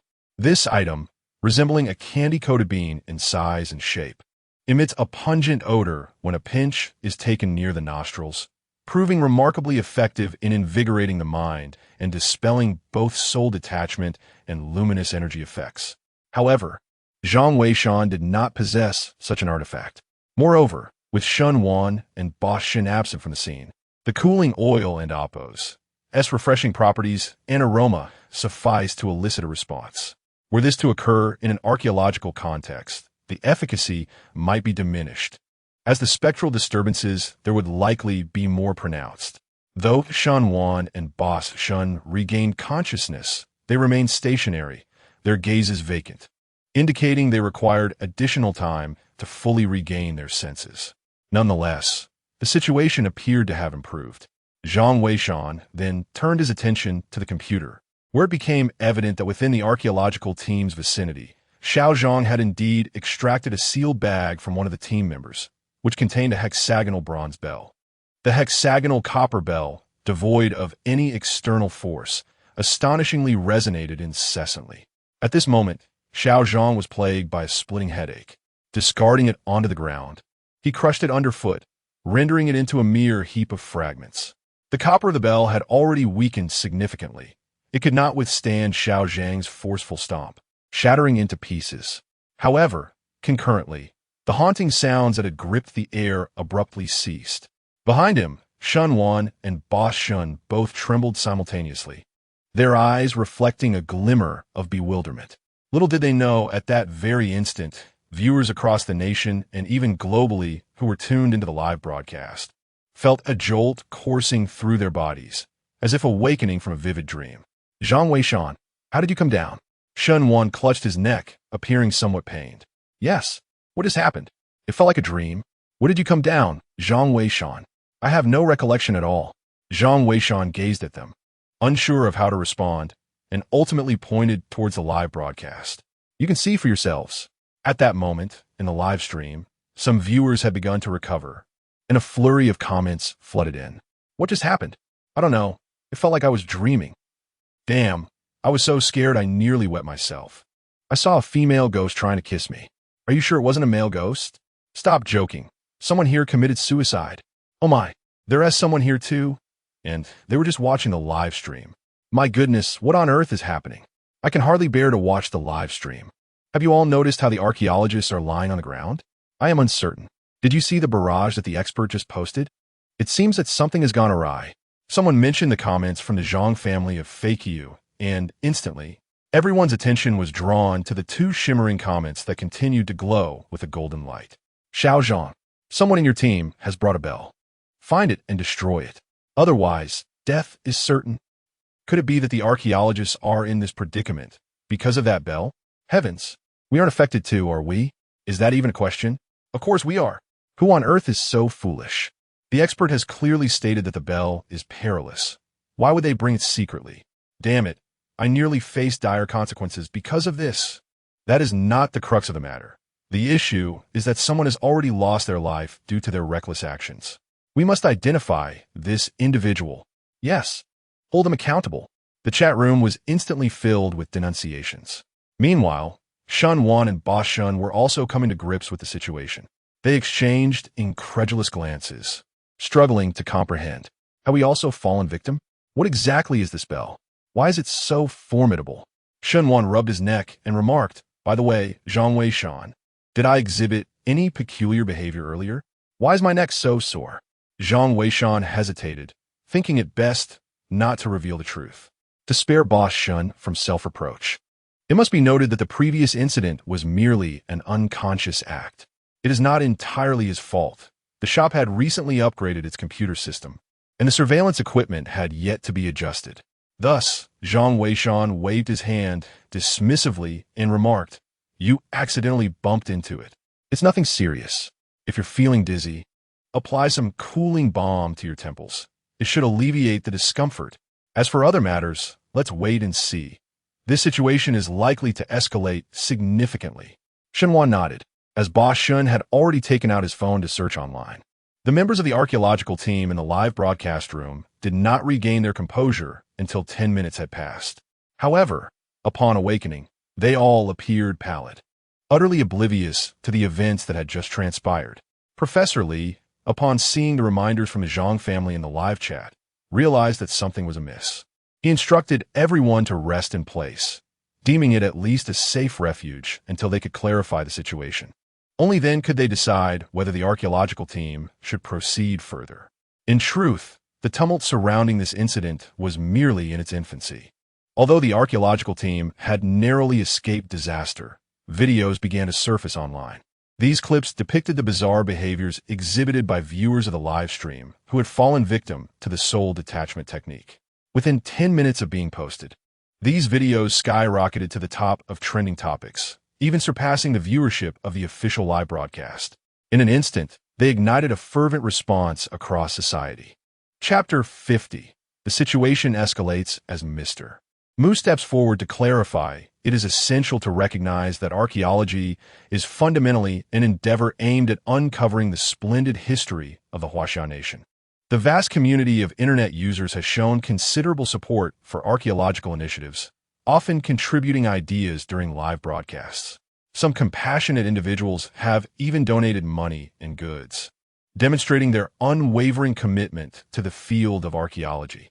However, a recent archaeological live stream has unexpectedly ignited a crisis across the internet, culminating in tragic fatalities linked to the broadcast content. This predicament is far from trivial. The archaeological team paused their progress for an entire afternoon. Fortunately, the passage remained secure for the time being. Nevertheless, throughout that afternoon, nearly everyone in the Huaxia nation engaged in fervent discussions regarding the appropriateness of this archaeological live stream. According to the latest statistics, the number of people who directly succumbed to the consequences of this broadcast has reached a staggering 13. What does this signify? 13 families now teeter on the brink of devastation due to a single archaeological program. Moreover, the number of individuals injured, like Shenwan, is even greater. In a matter of moments, discussions regarding the potential cancellation of archaeological live streams have intensified across the internet. A segment of the public argues that they are merely ordinary citizens who do not wish to be disturbed by the unearthing of buried histories. They implore that archaeological broadcasts cease to intrude upon their lives. Conversely, another faction contends that archaeology remains a vital pursuit for the Huaxia nation in its quest for a resplendent past. They advocate for the public and oppose's right to be informed and call upon everyone to approach the issue with rationality. The fervent debate online continues to escalate. The entire situation has indeed attracted the attention of the higher echelons. The esteemed Mu and his associates, revered figures in the archaeological realm, have been summoned for discussions. Nevertheless, the nation places considerable importance on the field of archaeology. With Mu's assurances, the prospect of archaeological live streaming has been preserved. However, the archaeological community must implement significant changes. Mu even expressed his willingness to personally address the issue and offer an apology. Shenwen's phone call came through. Upon learning of these developments, she felt a deep sense of remorse. As the team leader, it was disheartening that Mu had to step forward to apologize after the incident. She felt a pang of unease. Xiao Wen, do not take this too much to heart. This indeed reflects a shortcoming within our archaeological community. However, I have consulted with relevant experts, and this issue is not insurmountable. As for the apology, it is only natural to apologize when mistakes are made. Shenwen replied, Mu, perhaps we should consider shutting down the live stream for now. It is, after all, preposterous. Mu interjected forcefully. If we cease the live stream, how shall we establish contact with the Fa Qiuzhang clan? I understand your concerns, but you must also recognize the significance of the Fa Qiuzhang clan to our archaeological field. To say that this individual determines the future prosperity or decline of our discipline would not be an exaggeration. As the old adage goes, when heaven is about to confer a great responsibility upon a person, it must first temper their will, strengthen their bones, subject their body to hunger, and expose them to hardship, thereby sharpening their resolve and enhancing their capabilities. The path to reviving archaeology is fraught with challenges. If we falter at the first sign of adversity, what hope do we have? Who shall unveil the illustrious history of the Huaxia nation? Xiaowen, you must comprehend that the revival of archaeology in the future will be the greatest consolation for our generation. Do you understand? At this juncture, Mr. Mu sighed. Through this incident, we have truly witnessed the formidable prowess of the Fakyu Zhang clan. Everyone who watched the live stream fell victim, yet he remained unscathed. He even took the time to caution Xiao Zhang, which is a testament to his remarkable ability. Of course, Xiao Zhang is also quite exceptional. Both are rare talents. We must not give up. The phone conversation was brief, and Mr. Mu soon into the call. He still needed to prepare for a public apology, which was not merely a formality, but a heartfelt endeavor. At 9 o'clock in the evening, Mr. Mu appeared punctually in the archaeological live broadcast room. His demeanor was grave, tinged with a hint of regret. First and foremost, I must apologize to everyone. Due to our negligence, some individuals have unfortunately suffered, he stated. I express my deepest regrets, and, on behalf of all my colleagues in the archaeological community, I extend my sincerest apologies. As Mr. Mu bowed deeply, the audience in the live stream, moved by the words of this venerable elder, a towering figure in the field of archaeology, could not help but be touched. Furthermore, I believe everyone is already aware that our archaeological live stream will not be considered for closure. Mr. Zhang, from the renowned Fa Qiuzhang clan, has shunned fame and fortune, and to this day, we have yet to locate him. The live stream is our sole means of communication with him, hence we truly cannot shut it down. However, we have devised a solution in collaboration with the relevant platforms. Moving forward, the audio from the live stream will be processed before being presented to the public. This measure will also help prevent similar incidents from occurring in the future. Additionally, I would like to express my heartfelt gratitude for everyone's support of our archaeological endeavors. It is sincerely appreciated. Shortly, we will disclose the entire sequence of events surrounding this incident, ensuring complete transparency and inviting scrutiny from the broader community. In conclusion, I would like to extend another invitation to Mr. Zhang through the live stream, hoping he might consider joining our Archaeological Institute. Mr. Zhang, we genuinely need you at our institute. Should you find it convenient, please feel free to reach out to me at any time. We are prepared to offer you the utmost benefits and compensation. Thank you very much. Mr. Mu's words resonated with sincerity, moving everyone present in the live stream. After all these years, he continues to strive for the advancement of the archaeological field. Who among us finds this easy? Following the conclusion of the live stream, all information regarding the incident was thoroughly examined. The public gradually came to understand the entirety of the situation. Shen Wan sat before his computer, meticulously reviewing the details. At last, he grasped the general circumstances, which stemmed from a member of the archaeological team who wished to prevent the destruction of these precious artifacts. Thus, a hexagonal copper bell was secretly concealed. Subsequently, this bell began to emit a peculiar sound, ensnaring all who heard it. Eventually, the guidance of the renowned Fa Qiuzhang emerged. At this juncture, Shen Wan felt a profound gratitude towards Fa Qiuzhang. Had it not been for this individual's timely intervention, the situation could have spiraled into chaos. It is worth noting that Zhang Weishan also exhibited remarkable resilience, seemingly unaffected by the sound. As Shen Wan contemplated this, her phone suddenly rang. Upon checking, she was startled to find it was her teacher, Chen Wan, calling. "What's the matter, teacher?" Shen Wan inquired.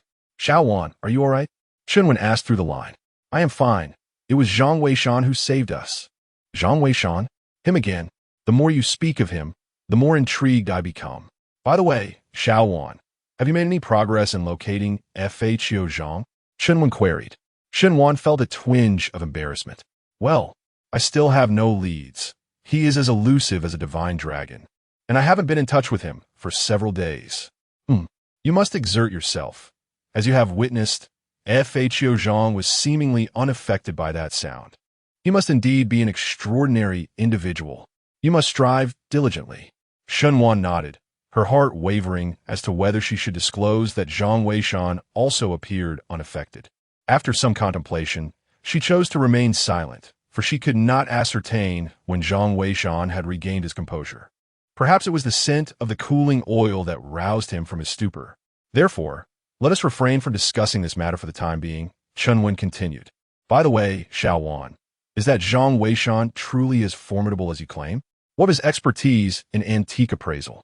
Chapter 51 Professor Chen's desire to visit rewards delivered late at night. Quite impressive, but I have only met AMO once. Therefore, I cannot ascertain his expertise regarding other artifacts. Shen Wan remarked, sticking out her tongue. Indeed, Zhang Weishan had only exhibited his prowess once with the hexagonal bronze bell, leaving her somewhat uncertain. "Well, when you have a moment, take him to the museum in Shihu City. There's an antique exhibition happening soon. Let him explore the depths of it. If he truly is a connoisseur, once matters here settle, I shall personally visit you in Shihu City. I must pay my respects to this Zhang Weishan." "Teacher, you jest. We, being juniors, could never impose upon you to make a visit. Shenwan hurriedly replied, additionally, my thesis is nearly complete. Once you are free, I shall bring him to see you. That sounds reasonable, but we must first assess his capabilities. If he is indeed remarkable, then a visit is warranted. In our field, age is irrelevant. Only skill matters, Shenwan stated. Shenwan nodded with a smile and subsequently ended the call. Although the teacher's words held merit, Shenwan resolved that it was inappropriate for an elder to visit. Regardless of Zhang Weishan's prowess in antique appraisal, he was still a youth, and such actions would not be suitable. However, this matter required discussion with Zhang Weishan. She could not decide on his behalf. Contemplating this, Shenwan decided to seek out Zhang Weishan. He was currently in the midst of his evening routine, clearly preparing for sleep. Is there something you need? Upon seeing Shenwan approach, Zhang Weishan inquired, there are two matters at hand. First, when did you regain consciousness? Zhang Weishan was momentarily taken aback, realizing that Shenwan was referring to events from midday, and replied with a smile, after awakening. I noticed something was amiss with you all and descended. Did you not watch the live stream at noon? Shenwan responded with surprise. I did, but I fell asleep. Zhang Weishan chuckled. I see. Well, the second matter is this. In a couple of days, accompany me to the museum. My teacher is quite intrigued by your expertise in antique appraisal. However, I am uncertain of your true capabilities. Allow me to gauge them. What? Zhang Weishan was taken aback, thinking to himself that this girl was being rather straightforward about it. How could one assess one's skills after being informed so directly? You are far too honest. You've already told me. How can I gauge your abilities now? Besides, I have no interest in your teacher, so please spare me the trouble. Please don't. Shenwan implored hastily. Zhang Weishan, you genuinely have no idea how challenging the field of archaeology is nowadays. Many individuals in the live stream are sacrificing so much for archaeology. They truly face great hardships. I understand your preference for a tranquil life, but at worst, I could persuade my teacher to make accommodations for you. You need not take a regular position. If the archaeological team requires your insight, you can assist us in that capacity. We really need talents like you in the archaeological community. Dressed in her adorable bunny pajamas, Shenwan's playful demeanor was almost irresistible to any man. All right, enough of this. Zhang Weishan felt a surge of internal turmoil and waved his hand in response. That could work. I still have time for consultations. As for the museum, I am quite eager to experience it. Let's plan to go another day. Agreed. It's a deal. With that, Shenwan left with a smile. Zhang Weishan shook his head in resignation. He indeed had no interest in joining the archaeological team. However, consultations were a different matter entirely. This could aid in enhancing the archaeological techniques of Huaxia, which would also benefit his own lofty ambitions. Thus, there was no reason to decline. Regarding the museum visit, he wished to test the prowess of his celestial discerning eye. The items in antique shops were far too limited, consisting mostly of trivial artifacts, lacking the precious and even national treasure-level items found in museums. A museum visit would provide an excellent opportunity to gauge the true extent of his discerning abilities. Nonetheless, this matter was not urgent. The priority was to establish the archaeological team, as their prolonged entrapment in the ancient tomb was exceedingly perilous. Upon returning home and lying in bed, Zhang Weishan felt somewhat disheartened, as the system's rewards had yet again eluded him. Others seemed to receive their system rewards promptly and effectively, while his own system appeared notoriously unreliable, failing even to deliver rewards on time. It was rather disconcerting. Yet, he pondered whether the system was concocting something extraordinary this time. He could only wonder what it might entail. With these thoughts, Zhang Weishan gradually drifted into an uneasy slumber, uncertain if it was influenced by the ghostly sounds he encountered earlier that afternoon. Ding! Suddenly, a voice echoed within Zhang Weishan's mind, startling him. Upon waking, he couldn't help but curse aloud. What the hell? At 3 in the morning, rewards are being issued. Zhang Weishan found himself at a loss for words. However, just then, the urge to relieve himself struck him, so he decided to heed the system's notification while heading to the restroom. Ding! The archaeological team's guidance has been successful. The record of 10,000 insects has been integrated. The system's voice resonated, and an influx of information surged into Zhang Weishan's consciousness. Still somewhat drowsy, he sat on the bed, lost in thought for a while before he began to explore the contents of the record of 10,000 insects. To his astonishment, the record detailed an array of rare and venomous insects and substances found in the world. Among them were formidable creatures, such as the ice of the poor god and the infinite karma fireworm. There were even entries on the corpse toad king, and due to his past life experiences, Zhang Weishan was already familiar with some of these. What thrilled him the most was that the record contained numerous insects he had never encountered before, nor even heard of, such as the headless ghost worm, the bloodthirsty centipede, and the colorful hummingbird. Each entry was accompanied by annotations highlighting the extraordinary nature of these insects. The ancient tombs were typically buried deep and hidden away, with some constructed in desolate mountains and old forests. The dangers within, aside from traps set by the tomb's owner, included these venomous creatures and substances. With a record of 10,000 insects in hand, Zhang Weishan felt as if he had been granted wings, emboldening him for the challenges ahead. In the future, to lead a team into the tombs by oneself would indeed provide a sense of security. Receiving this reward late at night brought him a certain comfort. He casually glanced at the live stream and noticed that everyone else was resting, with only a few warriors taking turns to keep watch. Not giving it much thought, he returned to bed to continue his slumber. However, unbeknownst to him, a critical situation was quietly unfolding at the archaeological site. Since the incident that occurred yesterday afternoon, the archaeological team had been stationed in place to recuperate. For the sake of safety, Captain Sheen had taken it upon himself to use picks to break away some stones from the rock wall, erecting a stone barrier on either side of the passage. This practice stemmed from their military training in trench digging, as they understood the necessity of not exposing themselves directly to the outside. The stone wall stood only about 1.5 meters high, insufficient to completely block the passage, yet it allowed for both offense and defense. Everyone rested within the confines of the stone wall. The soldiers were divided into groups of 3 for the night watch. Under normal circumstances, 2 would suffice, 1 on each side. However, due to the earlier incident, the archaeologist who had secretly kept a hexagonal bronze bell was on the brink of a mental breakdown. Fearing that he might act irrationally, Captain Sheen had deliberately assigned an extra person to keep an eye on him, to prevent any suicidal tendencies.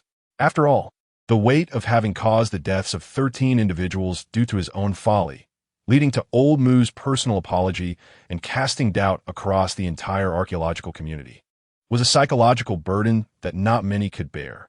The individual responsible for overseeing the archaeologist checks on his condition once every hour. At this moment, the time has arrived. Chapter 52. The archaeological team attacked in the dead of night. Old 3. What do you think that bell actually is? Inquired Old 7 as he approached the archaeologist. Old 3, who was on guard nearby, responded, I have no idea, but our willpower is quite strong, yet we couldn't withstand it. My grandfather once told me that our nation possesses an air of mystery. I never thought much of it back then. Now, it appears the ancients truly did not deceive me. Enough of that. Old 3, you're quoting idioms now. Old 7 chuckled, but I can't help but wonder what was inside that bell. Didn't Xiao Zhang say he trampled it? We haven't seen it since we regained consciousness. Perhaps he discarded it. After all, keeping such a malevolent object would only cause worry, Old 3 replied. Old 7 nodded, not dwelling on it further. By this time, they had arrived at their destination. He crouched down to assess the condition of the archaeologist. The man was sleeping, and Old 7 felt reluctant to wake him. All he needed was to ensure he was all right. However, upon closer inspection, Old 7 furrowed his brow. He noticed that the archaeologist's complexion was flushed, as if he were running a high fever. He quickly raised his hand to feel the man's forehead, which indeed felt exceedingly hot. In haste, he rummaged through his backpack for some medication and a few cooling patches, essential supplies for such situations. He applied one of the cooling patches to the archaeologist's forehead and prepared to place a couple more on his palms and soles before administering the medication. However, as he raised the other person's palm, an unsettling sensation washed over him.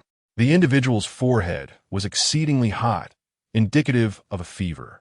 Typically, a person with a fever would also have warm palms and soles.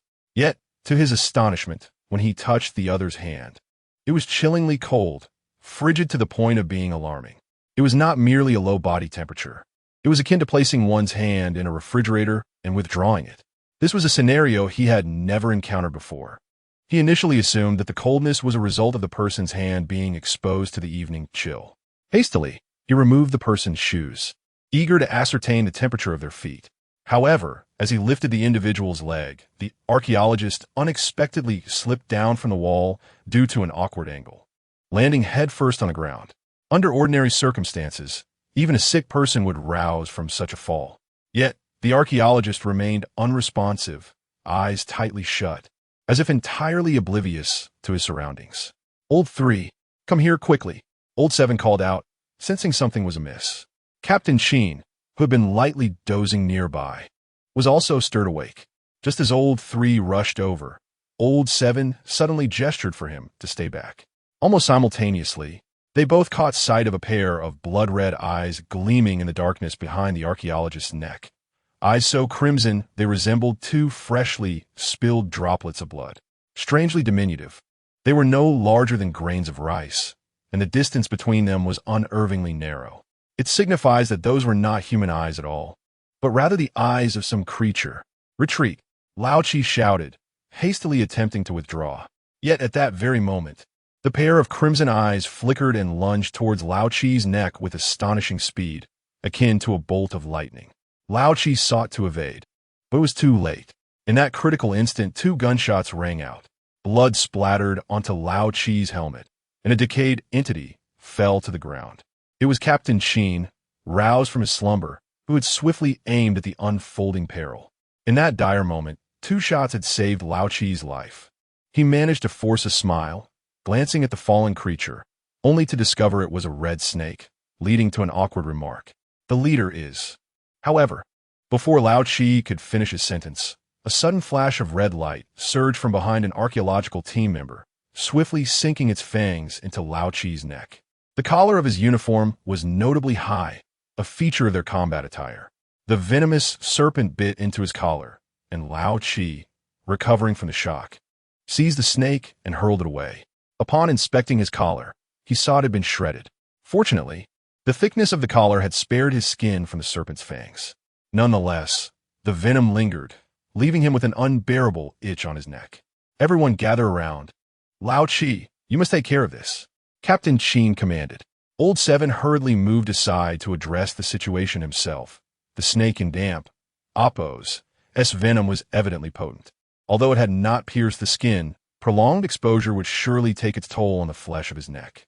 Captain Sheen's urgent shout roused the soldiers from their slumber, awakening even Professor Lee and several members of the archaeological team.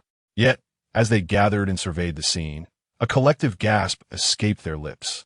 To their horror, 2 soldiers and 4 archaeologists lay motionless on the ground, clearly beyond salvation. "Shit, get up, 12-17, cried several comrades, their voices thick with anguish as they noticed the pallor of their friends' faces. The wounds on their necks, marked by snake bites, had turned a ghastly shade of purple, evidence of death's cruel embrace. "Captain," the eyes of the soldiers brimmed with tears. These were their brothers in arms, silently claimed by a stealthy adversary. What manner of venomous serpent could accomplish such a fate? "Stay calm, everyone. We must cover each other and allow Professor Lee and the others to retreat first," Captain Sheen commanded resolutely. Yes, the soldiers, their eyes glistening with unshed tears, leveled their weapons at the venomous serpents that dared to approach. Yet despair weighed heavily on Professor Lee and his team. Where could they possibly flee? They had scarcely taken 2 steps when one soldier cried out, "Captain, we have no way forward. The path ahead is swarming with snakes." Captain Sheen turned to find the ground ahead besieged by a myriad of red-eyed serpents, their presence a harbinger of doom. What could Captain Sheen possibly do now? Professor Lee was now in a state of panic. Captain Sheen's mind was racing, and he quickly devised a makeshift plan. Everyone would remove their clothing to block the stone wall, with half of the soldiers providing cover, while the rest worked to erect a barrier, sealing both sides. Indeed, there was no hesitation among the group, even though this decision was far from optimal. Time was of the essence, and no one dared to delay. The soldiers and the remaining archaeologists sprang into action, swiftly piling up the stone walls on either side of the passage. They shed their outer garments and stuffed them into the gaps. After nearly half an hour of frantic labor, they managed to completely seal the openings. However, during this ordeal, 2 more archaeologists and 1 soldier lost their lives. Exhausted, the group collapsed onto the ground, their eyes bloodshot. Who could have anticipated an attack by venomous snakes on such a night?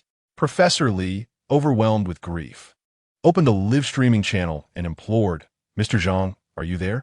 Mr. Zhang, please, we need your help." His voice echoed in the streaming room, yet there was no response. Captain Sheen patted Professor Lee, urging him to remain calm, while he glanced at the live stream with a sense of despair. "Mr. Zhang is not online, Professor. Please stop calling out. Let us try to establish contact with the outside and see if Team Leader Chun has any solutions." Chapter 53. The joint efforts of the 2 departments are in dire straits, while Professor Lee and his colleagues were striving to establish contact with the outside world. Chun Wen had already received notification and hurriedly made her way to the live broadcast studio. At that moment, the live stream was still ongoing. Although there were relatively fewer viewers at night, the recent perilous experience of the archaeological team spread rapidly, drawing an increasing number of participants to the chat. "What is going on? What happened to the archaeological team at this late hour? Yeah, I had just settled down for the night. How did things go awry? Can someone enlighten us on the situation?" The newcomers to the chat could not help but inquire. Chun Wen, however, paid little attention to the barrage of comments. She was focused on the information being relayed by the staff on duty while simultaneously establishing contact with Professor Lee. "Hello, is this you, Team Leader Chun?" Professor Lee's voice brimmed with urgency upon hearing Chun Wen's greeting. "Professor Lee, are you safe? What is the status of the archaeological team?" Chun Wen inquired anxiously. "Rest assured, we are temporarily secure, as Captain Sheen and his team are here. However, you must devise a plan quickly. We are trapped, and the snakes we encountered are of an unknown species. They strike with lethal swiftness, rendering our escape impossible. Please think of something from your end, and it would be prudent to reach out to the biology department for effective countermeasures. With the absence of the Fa Chiozhang clan, our situation is exceedingly critical." Professor Lee urged, his concern palpable. He was not one to shy away from danger. But what of the archaeological team members? They are all invaluable talents in the field of archaeology. The loss of even one is a significant blow to the discipline. Yet now, nearly 10 members of the archaeological team have tragically perished. As a professor, how could he not feel profound sorrow? "Professor Chun, rest assured, I will find a solution swiftly. You all must hold on." Chun Wen, known for her decisive nature, immediately instructed the staff to send over the photographs of the venomous snake. Afterwards, she proceeded to contact the Archaeological Institute. It is often said that good news travels slowly, while bad news spreads like wildfire. Despite it being night, the incident concerning the archaeological team had rapidly circulated, reaching a wide audience. In less than half an hour, the live stream's popularity surged to about 70 to 80% of its daytime peak. Countless netizens erupted with fervor, engaging in animated discussions within the live chat. "What kind of venomous snake is that? Why didn't the expert warn us beforehand?" The expert seems to be offline. Perhaps they didn't anticipate the presence of such snakes. What do you mean by that? Are you questioning the expert's judgment? Regardless, the Zhang family of the fake you did indeed fail to provide a warning this time. But we can't blame the expert entirely. They had previously advised against touching the bell, yet the archaeological team disregarded it. Exactly, the expert is human too. They might only know that the bell is dangerous, unaware that it would attract venomous snakes. I can oppose. Stand you keyboard warriors. If you have the ability, why not offer your guidance instead? Right, without being present, you criticize others. The expert is human and needs rest, okay? The atmosphere in the live stream grew even more animated. Meanwhile, Chun Wen had successfully reached Mr. Mu on the phone. Both Elder Sun and Elder Chun must have already retired for the night. Given the urgency of the situation, he refrained from disturbing them and went directly to Elder Mu. Elder Mu maintained good relations with the biological community, thus facilitating a swifter resolution. "Xiaowen, I'm already aware of the situation. Please send me the photographs." As soon as the call connected, Elder Mu's voice resonated through. Chunwen was momentarily taken aback. Elder Mu, you haven't retired? Retire? With such events unfolding, how can we possibly rest? Elder Sun and your teacher are also awake. We are diligently working to communicate with the biological sector. Simultaneously, we are investigating the particulars of this snake. However, it appears we must await input from the biological community, as there seems to be no record of such a snake in our archaeological archives. Elder Mu's tone conveyed a sense of pessimism. Elder Mu, are there any preliminary measures we can prepare to buy them some time? After all, Before Chunwen could finish her thought, she was interrupted by Elder Mu. I inquired, and Professor Gao mentioned that we could try using Realgar first. But how could the archaeological team possibly carry Realgar? We are out of options now. Snakes have always been averse to Realgar. Yet, how could the archaeological team bring such a substance? There is Realgar available in the village at the foot of the mountain, but that is too distant to resolve our immediate predicament. Professor Gao, a towering figure in the biological community, was once a classmate of Elder Mu. However, he later discovered that his true interest lay in biology and subsequently changed his career path to pursue research in that field.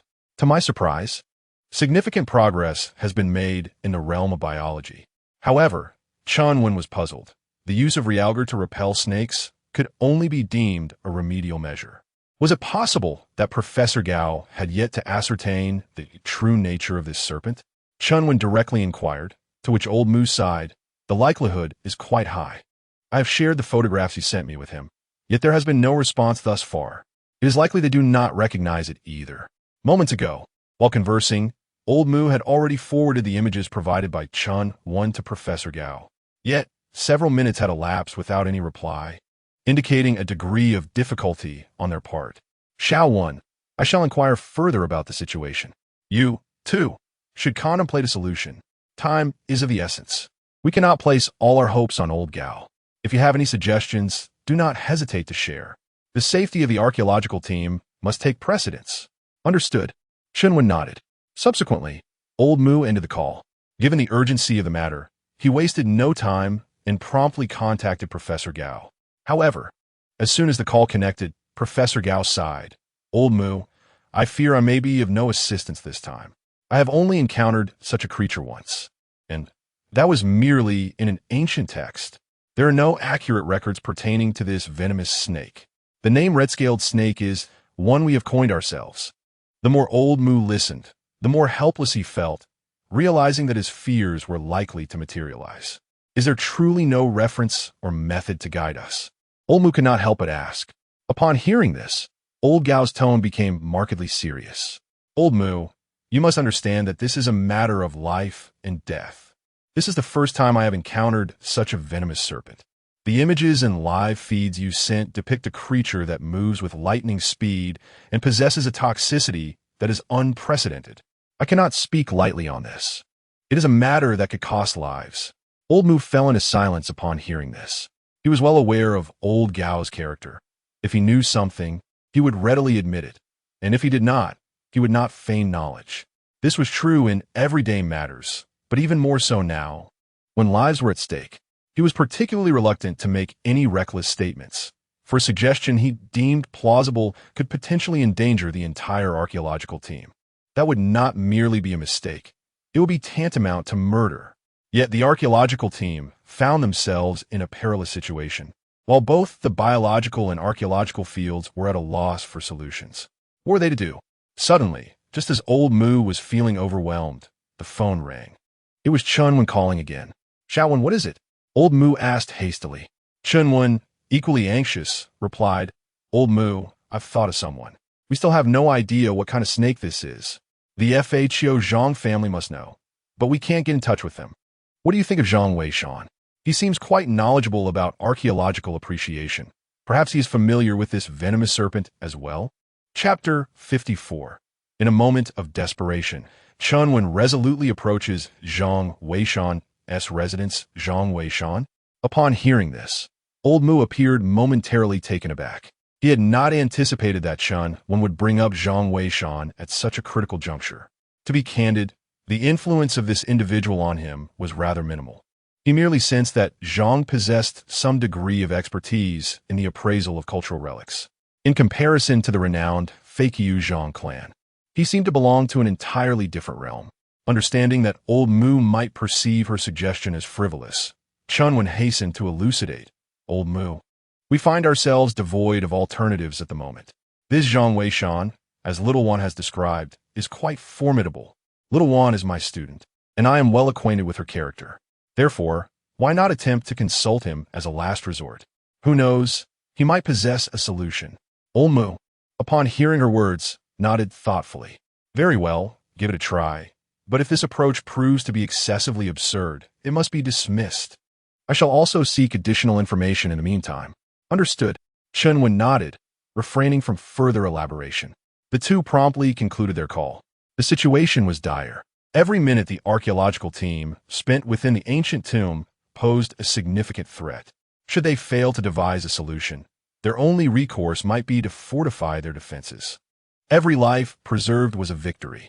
The personnel at the base were unable to provide assistance, leaving them with no choice but to await the dawn when perhaps the Feikyu Zhang clan could offer a glimmer of hope.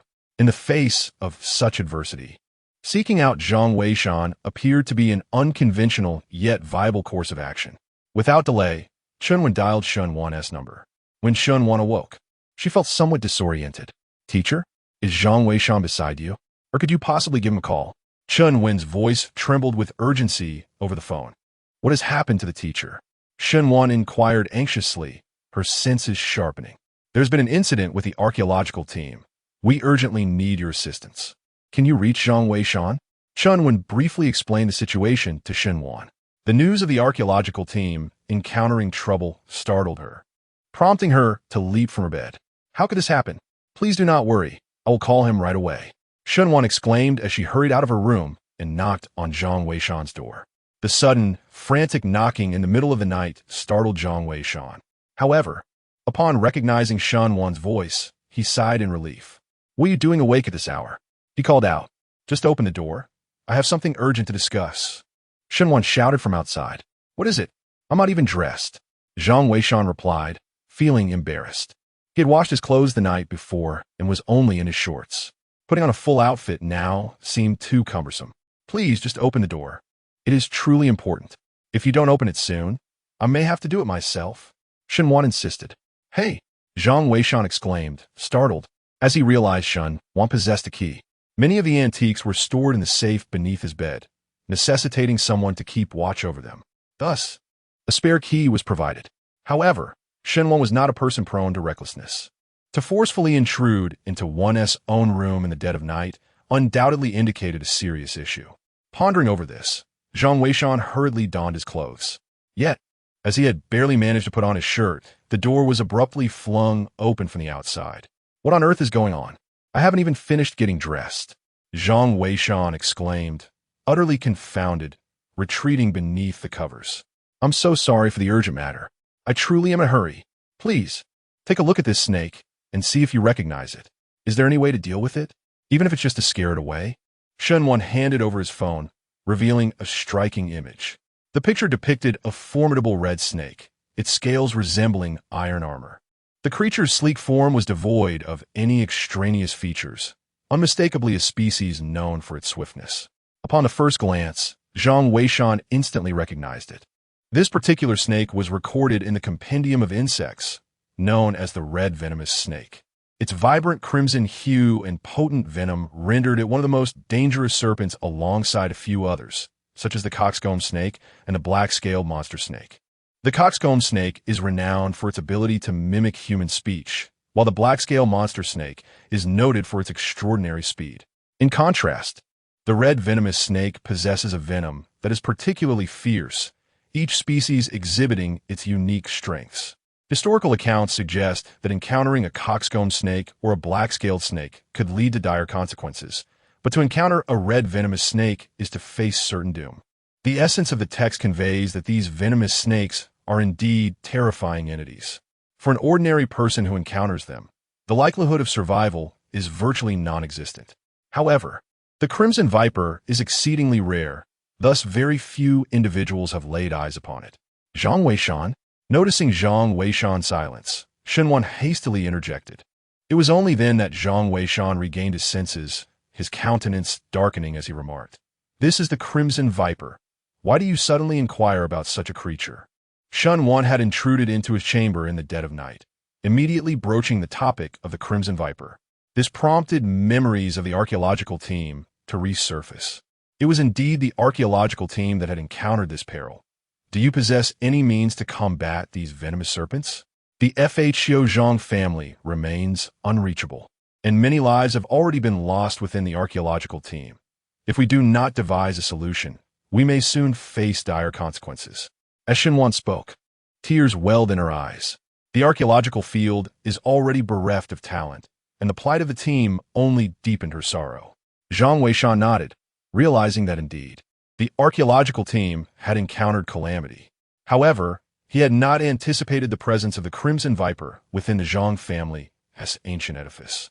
The situation within the Zhang family's ancient building is fraught with complexity, and the extent of the dangers concealed within remains uncertain, even to Zhang Weishan. In comparison to naturally occurring wonders, the Zhang family's ancient building represents the pinnacle of human ingenuity. Its level of peril is ineffably profound. I possess some knowledge of this snake. It exhibits behaviors akin to that of the black-scaled serpent. Intense light causes them to feel uneasy. We could experiment with a strong light source. If we need to create a barrier, we can artificially produce a source of illumination. Xinhuan nodded, her eyes brimming with tears of excitement. "Teacher, did you hear that?" she exclaimed as she hastily picked up the phone. "I heard it. I will arrange it right away. Please convey my thanks to him." In a state of urgency, Chanwen promptly hung up the call, though she genuinely wished to have a meaningful conversation with Zhang Weishan. The venomous snake, whose name even Gao was unaware of, was something Zhang Weishan was familiar with, along with methods to combat it. Such profound knowledge compelled Shun Wan to regard Zhang Weishan with newfound respect. However, whether these methods would prove effective remained uncertain for the time being. After hanging up, Xinhuan finally exhaled in relief, wiping her slightly reddened eyes. "Thank you," she said. Zhang Weishan waved his hand dismissively. "No need for thanks. But could you refrain from being so flustered next time? I sometimes prefer to sleep in the nude." "Huh?" Xinhuan was taken aback, only then realizing that Zhang Weishan was still curled up in his blankets. This made her cheeks flush with embarrassment. It was quite inappropriate for a young woman to intrude upon a man's room in the dead of night, evoking a feeling akin to a lamb entering a tiger's den. Fortunately, Zhang Weishan was a man of integrity. I should be going now. You can check the live broadcast. The situation with the archaeological team is quite dire. If you have any questions, feel free to call me." Xinhuan's face was still crimson as she hurriedly exited. Zhang Weishan shook his head in resignation, thinking to himself, "I've shared the methods. What further danger could there be? The archaeological team is not comprised of children. They will surely get through the night safely." Chapter 55. The archaeological team's verification method. No snake dares to enter. As for Chun Wan, upon obtaining the method, she promptly called Old Mu, Zhang Weishan, and Appos. As solutions seemed to be delivered with utmost confidence, yet their understanding of him remained limited. Given the gravity of the situation, Chunwen knew she must exercise caution. "What has happened to Xiaowen?" Old Mu inquired as soon as the call connected. "Old Mu has a solution." Zhang Weishan mentioned that it is the red viper, and that intense light can be effective against it. The archaeological team is equipped with flares and cold flames, which should be sufficient to handle it. However, Chunwen felt a twinge of doubt. The venom of this snake was so potent. Could it truly be repelled by mere light? That seemed overly simplistic. "Do you have any leads on your end, Old Mu?" Chunwen tentatively asked. "None." Old Gao is genuinely at a loss. "Here's what we'll do. You should inform the archaeological team to try it out. Having a method is better than having none. I'll speak with Old Gao again to see what he thinks." "Understood." Chunwen nodded, and they both set off to act on their respective tasks. Old Mu immediately called Professor Gao. Upon hearing the news from Old Mu, Professor Gao was momentarily taken aback. "So, this snake is called the Red Viper. How apt. But at this point, does a name truly matter?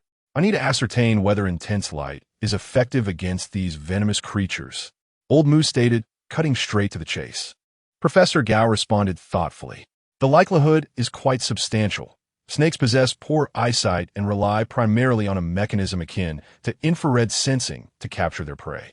Our research has revealed that certain species of snakes, which dwell underground for extended periods, have experienced a significant degradation of their visual capabilities. Intense light can initially release a considerable amount of energy, thereby disorienting these venomous serpents. Furthermore, bright light stimulates the sensitive visual nerves of snakes, instilling a sense of fear within them. However, given the varying habits of different snake species, the efficacy of this method remains uncertain until it is personally tested. By the way, Old Moo, who informed you of this approach? That individual seems quite knowledgeable about biology and is familiar with the red viper. Could they be well-versed in biological studies? Upon hearing this, Old Moo comprehended the implication of Old Gao's inquiry. He promptly replied, "No, do not speculate on anything. This information was sourced entirely by me, without any external guidance. I have other matters to attend to, so I shall terminate this call." With that, Old Moo ended the conversation. The biological realm is teeming with talent, vastly surpassing that of the archaeological field. Old Gao, too, places immense value on expertise. Should he discover that the identification of this snake was made by Zhang Weishan and that the strategy originated from him, it is likely he would rush over the following day to recruit him. Thus, it is prudent to refrain from discussing this matter further. At the archaeological site, Chunwen hurriedly relayed the method to Professor Li and the others at the forefront. At this moment, nearly an hour had elapsed since the incident occurred. This hour had been an excruciating ordeal for them, although they risked blocking the passages in front and behind. The stones were merely hewn from the walls and were utterly incomparable to those produced in a brick factory, with gaps so numerous they left one speechless. Despite the collective effort to seal these crevices with clothing, venomous snakes occasionally slithered through, dislodging the makeshift barriers of fabric or stone.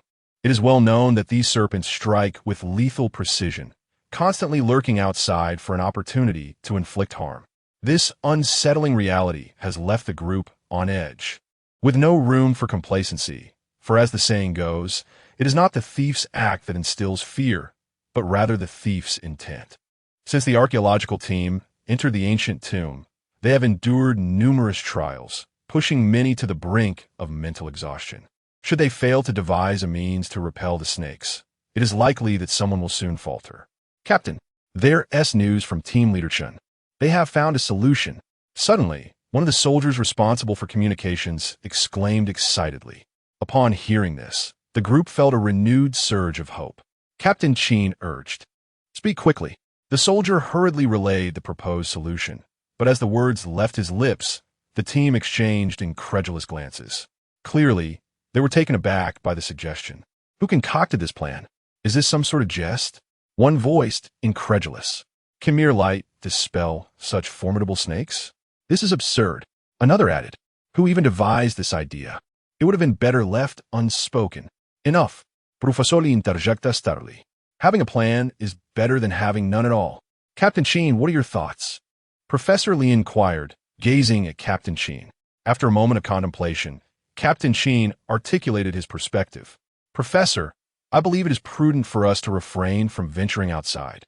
Although the reliability of this method remains uncertain, we can still attempt it without exposing ourselves to danger. Consider this. Since Team Leader Chun has shared this information with us, it indicates she still deems it valuable. Presently, we lack alternative strategies, so it is worth a try. Very well. We possess an abundance of illumination flares and cold pyrotechnics. Please share your plan, Professor Li urged eagerly. Captain Qin and Appo's idea was, in essence, quite straightforward. There was no necessity for them to risk their safety by testing the efficacy of this method outdoors. Instead, they could ascertain its validity within their makeshift defensive structure. The archaeological team was equipped with a variety of paints, predominantly white, as many artifacts they excavated bore distinctive markings indicative of their dynastic origins. Consequently, these relics would be meticulously preserved and marked with white paint on their packaging or containers, serving as a means of identification that indicated their provenance. For those artifacts that remained undeciphered, such as ancient scrolls, alternative paints would be employed, awaiting further investigation upon their return. The white paint was particularly suitable for reflecting light. Captain Sheen's approach was remarkably simple. He located a fissure in the wall and applied white paint around the opening. Subsequently, he illuminated it with a flashlight and removed the clothing that had been obstructing the crack. 2 soldiers stood guard nearby, ensuring their safety. As long as this method proves effective, the venomous snakes will undoubtedly refrain from entering. The white paint reflects light, enhancing its brightness. If the snakes dare not approach, it will serve as ample evidence of the viability of this approach. Should they venture inside, there would be sufficient time to address any ensuing troubles. Professor Lee clapped his hands in approval. Indeed, a seasoned warrior, this method is truly reliable. The other archaeologists cast curious glances in his direction, their hearts gripped by tension. Even those in the live stream could not help but break into a cold sweat. Who conceived of this method? Can it really work? I have no idea, but it seems we have no other options. I have an unsettling feeling about this. It's a pity the expert is absent, for surely they would have a solution. Indeed, I wonder where the expert has gone. The expert might still be asleep, alas. Wait, venomous snakes! Someone suddenly exclaimed. At that moment, Captain Sheen and his team also caught sight of it. Beyond the crevice, 2 crimson eyes had lit up. The snake was evidently lurking just outside. Everyone, stay alert. Captain Sheen whispered urgently, simultaneously loading his gun, prepared to fire at the first sign of danger. However, the snake lingered outside for quite some time. It did not dare to enter. Eventually, with a swift movement, it vanished from sight. The spectators were momentarily taken aback. The previously skeptical archaeologists were now filled with exhilaration. This method had indeed proven effective. The venomous snake was too intimidated to enter. Chapter 56. Zhang Weishan's striking resemblance to the deity. The emergence of the Zhang clan of tomb raiders proves fruitful. Captain Sheen was equally exhilarated, while Professor Lee and his colleagues were overwhelmed with excitement. The viewers in the live stream could not help but share their enthusiasm upon witnessing the scene. Incredible! This approach truly works. It was indeed suggested by that esteemed individual. I wonder, perhaps it pertains to the biological sciences? I have heard that the fields of archaeology and biology maintain a strong rapport. Precisely. With assistance from the biological sciences, this task is surely a breeze. Indeed, finally, the archaeological team is assured of their safety. Without delay, Captain Sheen urged everyone to remain vigilant and commence the application of white paint across the entire wall. With several hours still remaining until dawn, it was impractical to remain on guard indefinitely. A poor night's rest could jeopardize their chances of escaping the next day. After a flurry of activity lasting several minutes, they successfully coated the wall with white paint and sealed the gaps with clothing. Subsequently, Captain Sheen assigned a few soldiers to take turns keeping watch, before instructing the archaeological team to take advantage of the time to rest. By dawn, the deity might very well make an appearance, and they must seize the opportunity to depart with vigor. The situation in the live stream finally stabilized. Meanwhile, within the base, Chunwen breathed a sigh of relief. She took out her phone and called Old Moo.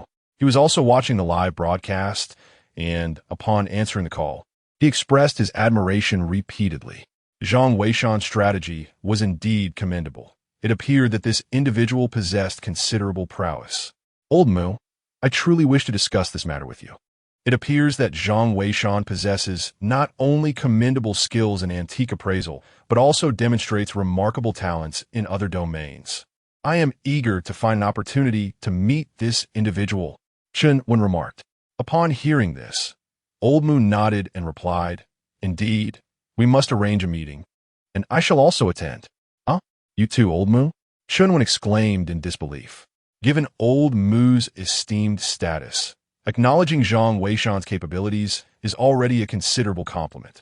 Only someone like the enigmatic Zhang family, known for their uncanny talents, would warrant such a personal invitation. Yet, for an obscure figure like Zhang Weishan, is it truly necessary? Old Moo chuckled and said, Shaowen, you failed to grasp that what our archaeological field desperately lacks at present is talent. The events of this evening will undoubtedly circulate by tomorrow morning. That old Gao is quite the opportunist. He would not let this slip by. I must personally make an appearance. Otherwise, if old Gao gets there first, it would be a significant loss for our archaeological community. Is that so? Then you must act swiftly. Shunwen replied with a smile. She was somewhat familiar with Professor Gao, having heard that he values talent immensely. There were tales of him becoming infatuated with a young individual who exhibited exceptional aptitude in biological studies, yet the person was pursuing a career in dance. He persistently pursued her for an entire month, insisting that a man should not dance and that studying biology would be far more advantageous. Ultimately, he managed to lure her away, leading to a confrontation between the dance academy's instructors and him, yet he remained unyielding. Old Mu, having encountered such shamelessness before, could only shake his head. If one does not take action, it is likely that the talented Zhang Weishan will gravitate towards the School of Biology. Although opinions on Gao Lao's methods vary, under his leadership, the biological community has indeed witnessed an influx of remarkable talent in recent years, which has left Mu Lao feeling quite envious. Thus, upon encountering Zhang Weishan, a descendant of the famed Fa Qiuzhang clan, he is determined not to let this opportunity slip away. With that thought, Mu Lao inquired Xiaowen, "Do you not feel that Zhang Weishan bears a striking resemblance to the Fa Qiuzhang clan? There is an uncanny similarity." Why did Mu Lao express such a sentiment? Chunwen was momentarily taken aback, not expecting Mu Lao to have such an impression. After a brief contemplation, Mu Lao tapped the table and remarked, "Both are exceptionally erudite, possessing knowledge that even eludes us. How is it that two individuals of such remarkable archaeological prowess have suddenly emerged in this world? Moreover, I have recently instructed the relevant departments to investigate their backgrounds, and there are indeed numerous similarities between them, such as their residence in Shihu City. However, the Fa Qiuzhang clan remains shrouded in mystery, with no precise location available.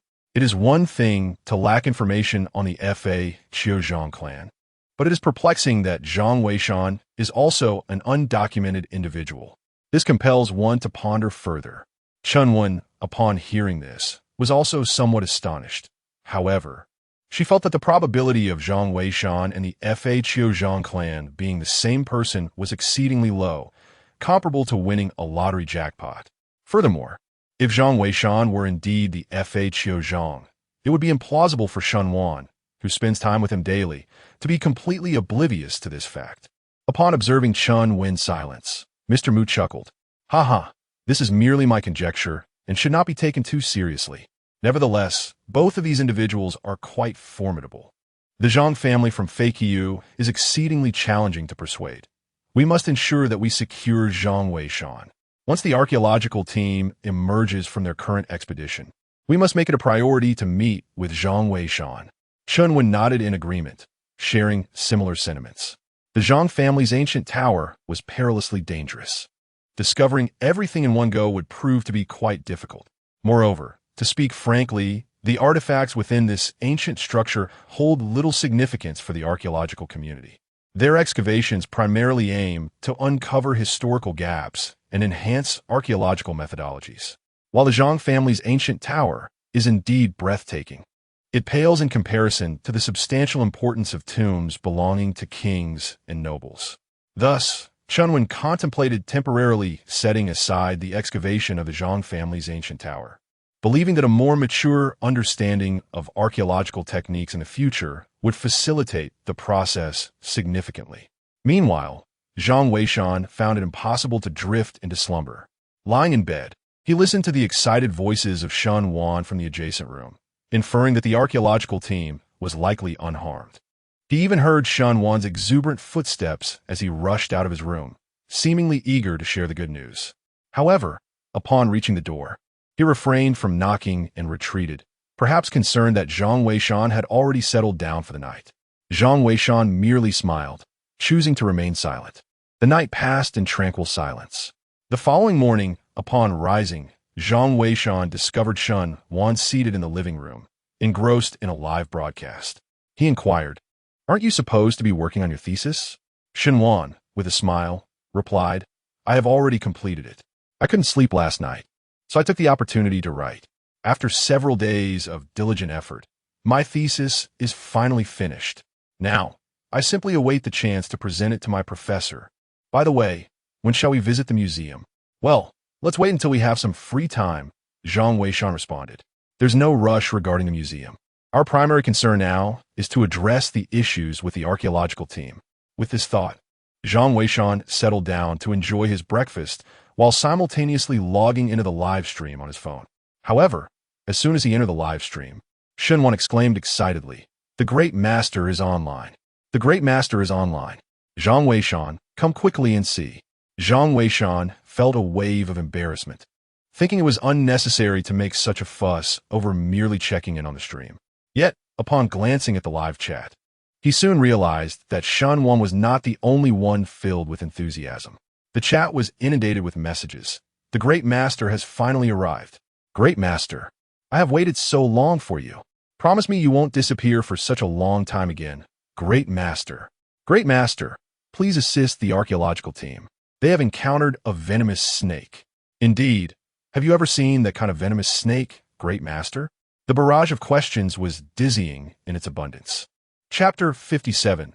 Zhang Weishan's explosive online presence. As Zhang Weishan observed the barrage of comments, he chose not to respond. He had addressed the queries the previous night, rendering any further discourse unnecessary. Moreover, the situation of the archaeological team had stabilized, alleviating the need for his input at this moment. Meanwhile, at the archaeological site, both Professor Li and Shenwan outside had received notifications regarding the online presence of the esteemed Zhang. Even Elder Mu had taken to his post early in front of the live stream, eager to witness whether Zhang would offer further insights today. Given the considerable losses the archaeological team had already endured, any further delay could exacerbate their predicament. "Captain Shen, you've seen that the expert has logged on.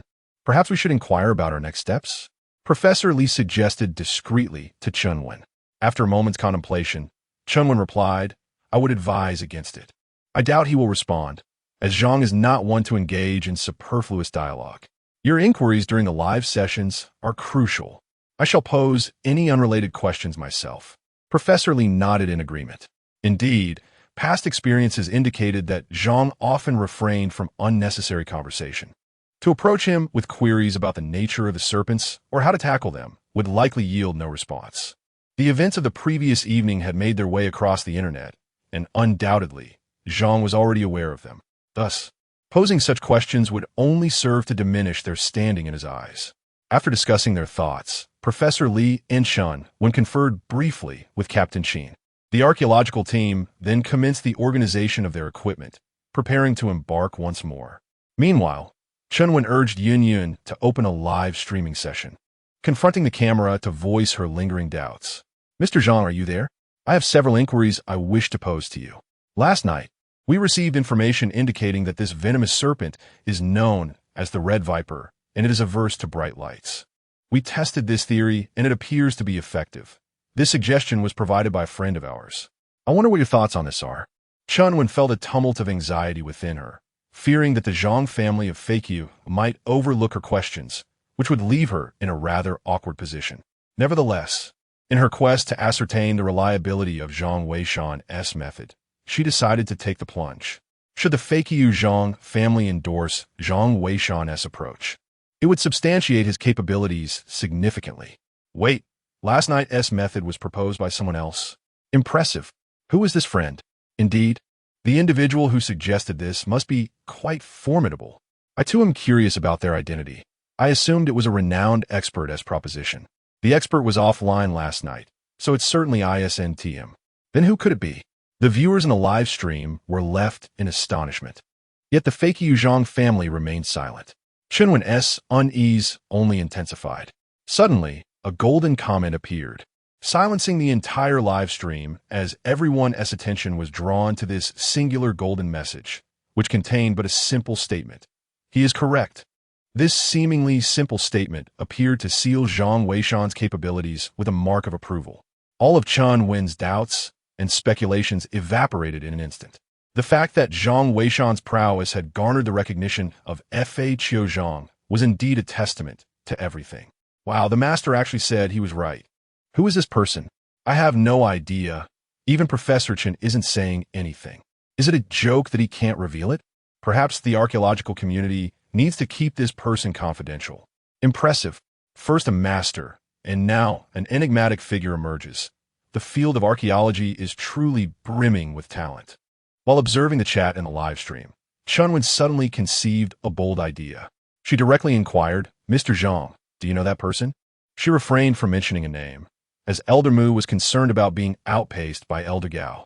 Moreover, Chunwen believed that, under normal circumstances, experts would have a mutual appreciation for one another. It was entirely possible that the Fa Qiuzhang family and Zhang Weishan were friends. Thus, she felt that her question would be understood by Fa Qiuzhang. However, the viewers in the live stream were oblivious to this context. Upon seeing her question, they began to inquire, "Who is he?" "Yes, Professor Chun, do enlighten us. Who is he?" "Professor, this is rather uninteresting. Are you afraid to say the name?" Yet, Chunwen merely gazed at the live stream, ignoring the barrage of comments. The golden barrage of comments ceased to appear, clearly indicating that Fa Qiuzhang was unwilling to respond to the question. This left Chunwen quite exasperated. Little did anyone anticipate that, at that moment, suddenly, a barrage of comments erupted in the live broadcast. "Chunwen, you and that old fool Mu are truly excessive. How could you conceal such a promising talent as Zhang Weishan from me? Fortunately, I am quick on my feet. Is it not Zhang Weishan? I have already uncovered the truth. The archaeological community is indeed far too narrow-minded. Unlike me, we shall all rely on our own merits." Upon reading these 3 comments, Chunwen was momentarily taken aback. Yet, she soon realized that it must be Professor Gao from the School of Biology. Mu had indeed spoken the truth. This Professor Gao had already discovered that it was Zhang Weishan who guided them. His actions were astonishingly swift. Recognizing the gravity of the situation, Chunwen promptly ended the broadcast to contact old Mu. Meanwhile, the live chat was in an uproar. "Zhang Weishan? Who is Zhang Weishan? No way. I don't know him. Could it be the method he provided last night? Impressive. That name sounds formidable. I know Zhang Weishan. I work at the Cultural Heritage Bureau. He even came to submit artifact a couple of days ago. What a coincidence. Beauty, do tell, is he handsome? Right? Is he an old man? Nonsense. He is quite handsome. The key is he has a great physique. Wow. Zhang Weishan has gained the recognition of a master. That is incredible. Zhang Weishan, you are now in the limelight." Beside her, Chunwen also exclaimed in surprise. She had not anticipated that the situation would escalate to this extent. Now, it seemed that even the esteemed Professor Gao from the biological sciences had taken notice of him. "I must say, true talent will eventually shine. It is a pity that you are so underappreciated here. Nevertheless, I still hope you will join the field of archaeology to assist me. By the way, what are your thoughts on this?" Chunwen inquired. Zhang Weishan sighed with resignation and replied, "Let into Oppos. Let's discuss it later. I have no interest in biology." "Oh, that in Oppos. That's good." Chunwen smiled and added, "In that case, I shall take you to meet my teacher when the time comes. You mustn't be arrogant. Although you are now renowned, we, as juniors, must take the initiative to visit our seniors, understand?" Zhang Weishan, though reluctant, nodded in agreement. To be honest, he also wished to visit the Zhang family ancient tower in person. However, he had not considered the prospect of descending into the tomb. The secrets and perils of the Zhang family ancient tower were equally daunting. He certainly did not wish for his first venture into a tomb to be in such a treacherous location. Chunwen remained excited for a considerable time, with the live stream buzzing about who exactly Zhang Weishan was. However, this lively atmosphere was soon captivated by a golden message in the chat. "There's a fork ahead. Keep to the left."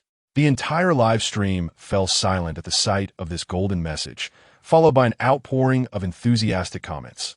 The master has finally given guidance. The archaeological team has hope. Go for it, Professor Lee. You're not far from the exit. Keep it up. With the master here, everything will be fine. Let's go. All the best. Chapter 58. Shadows of Despair. The archaeological team found themselves captivated by the name Zhang Weishan and the affirmations surrounding the Zhang lineage. It was then they realized that the team had already begun their escape. They were meticulously dismantling the rocky wall leading outward, discovering that several venomous red snakes remained outside. However, under the guidance of the eminent Zhang, Captain Qin and his soldiers displayed newfound confidence. They promptly hurled a cold flame into the fray. As the cold flame ignited, the remaining red snakes swiftly vanished from sight. For added safety, Each member coated their skin with white paint as a precaution against any potential ambush from the lurking snakes. Let's proceed. Captain Qin urged his team forward. With Zhang's direction, they approached a fork in the path, where taking the left route likely led to their exit. Excitement surged among the team members as they recalled their harrowing experiences over the past days, now realizing they were on the brink of escape. Their hearts were a tumult of emotions. They would not forget that many comrades had tragically been unable to leave, forever entombed in this place. Leading the way, Captain Qin guided the group for approximately 10 minutes until they encountered the anticipated fork. Strangely, it was not a typical T-junction, but rather two parallel passages stretching ahead, separated by a rocky barrier. The left passage appeared somewhat dim, while the right side was relatively illuminated. If it were not for the guidance of the esteemed Zhang family, they might have been inclined to take the right passage. However, under the direction of the Great Master, the group naturally proceeded into the left passage without objection. The corridor was similar to the previous one, yet significantly narrower, imparting a sensation akin to traversing a tunnel, which was quite oppressive.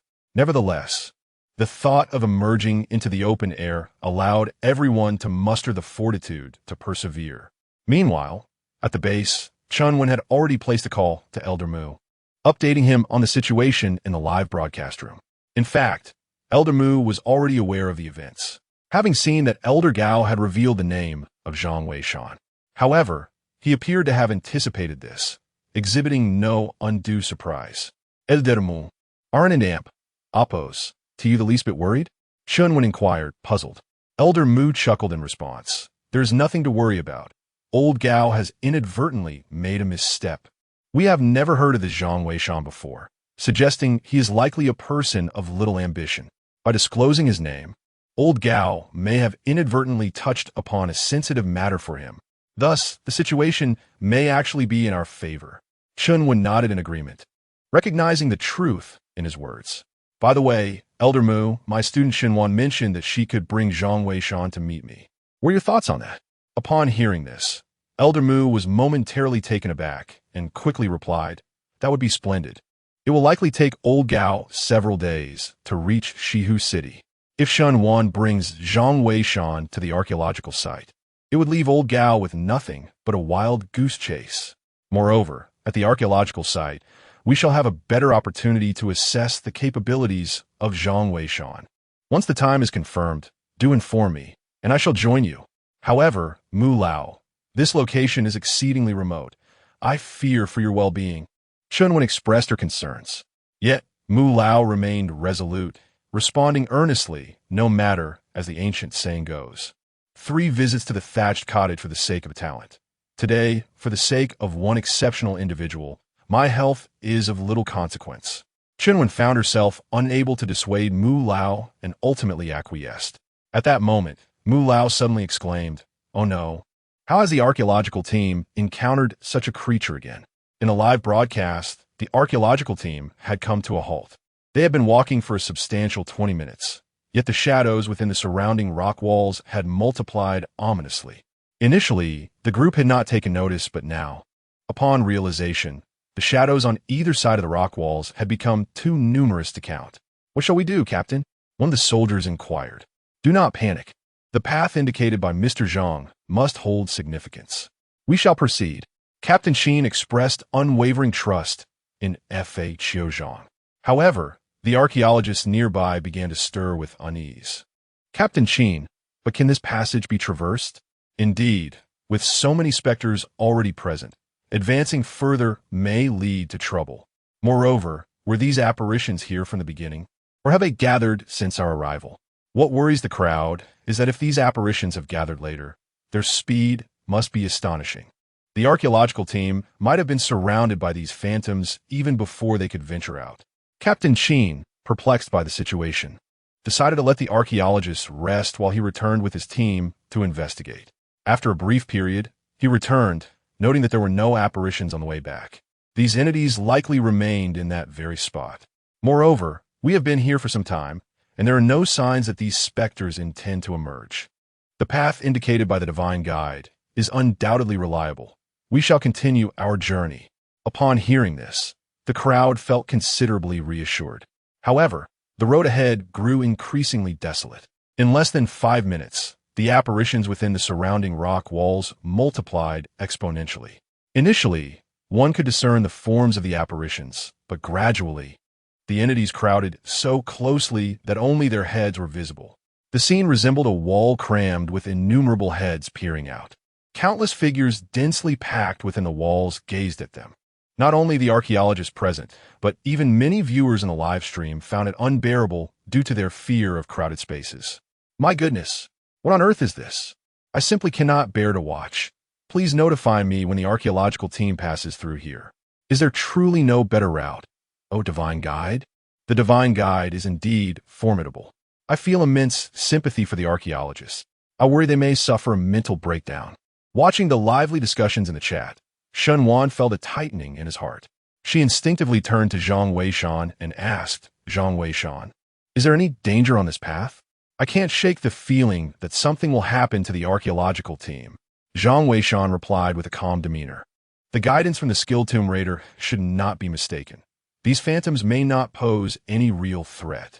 My greater concern lies with the mental state of the archaeological team. Should anyone succumb to anxiety, it could lead to serious trouble. Shun Wan nodded, biting her lip, her own worries escalating to an extreme. However, Zhang Weishan's words seemed to ignite a spark amidst the dry straw. No sooner had he spoken than a furious shout erupted from the live stream. Damn it, I can't take this anymore. I refuse to walk this path. I'm going insane.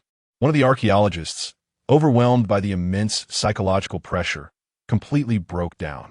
It was hardly surprising, given the frightening abundance of phantoms within this corridor.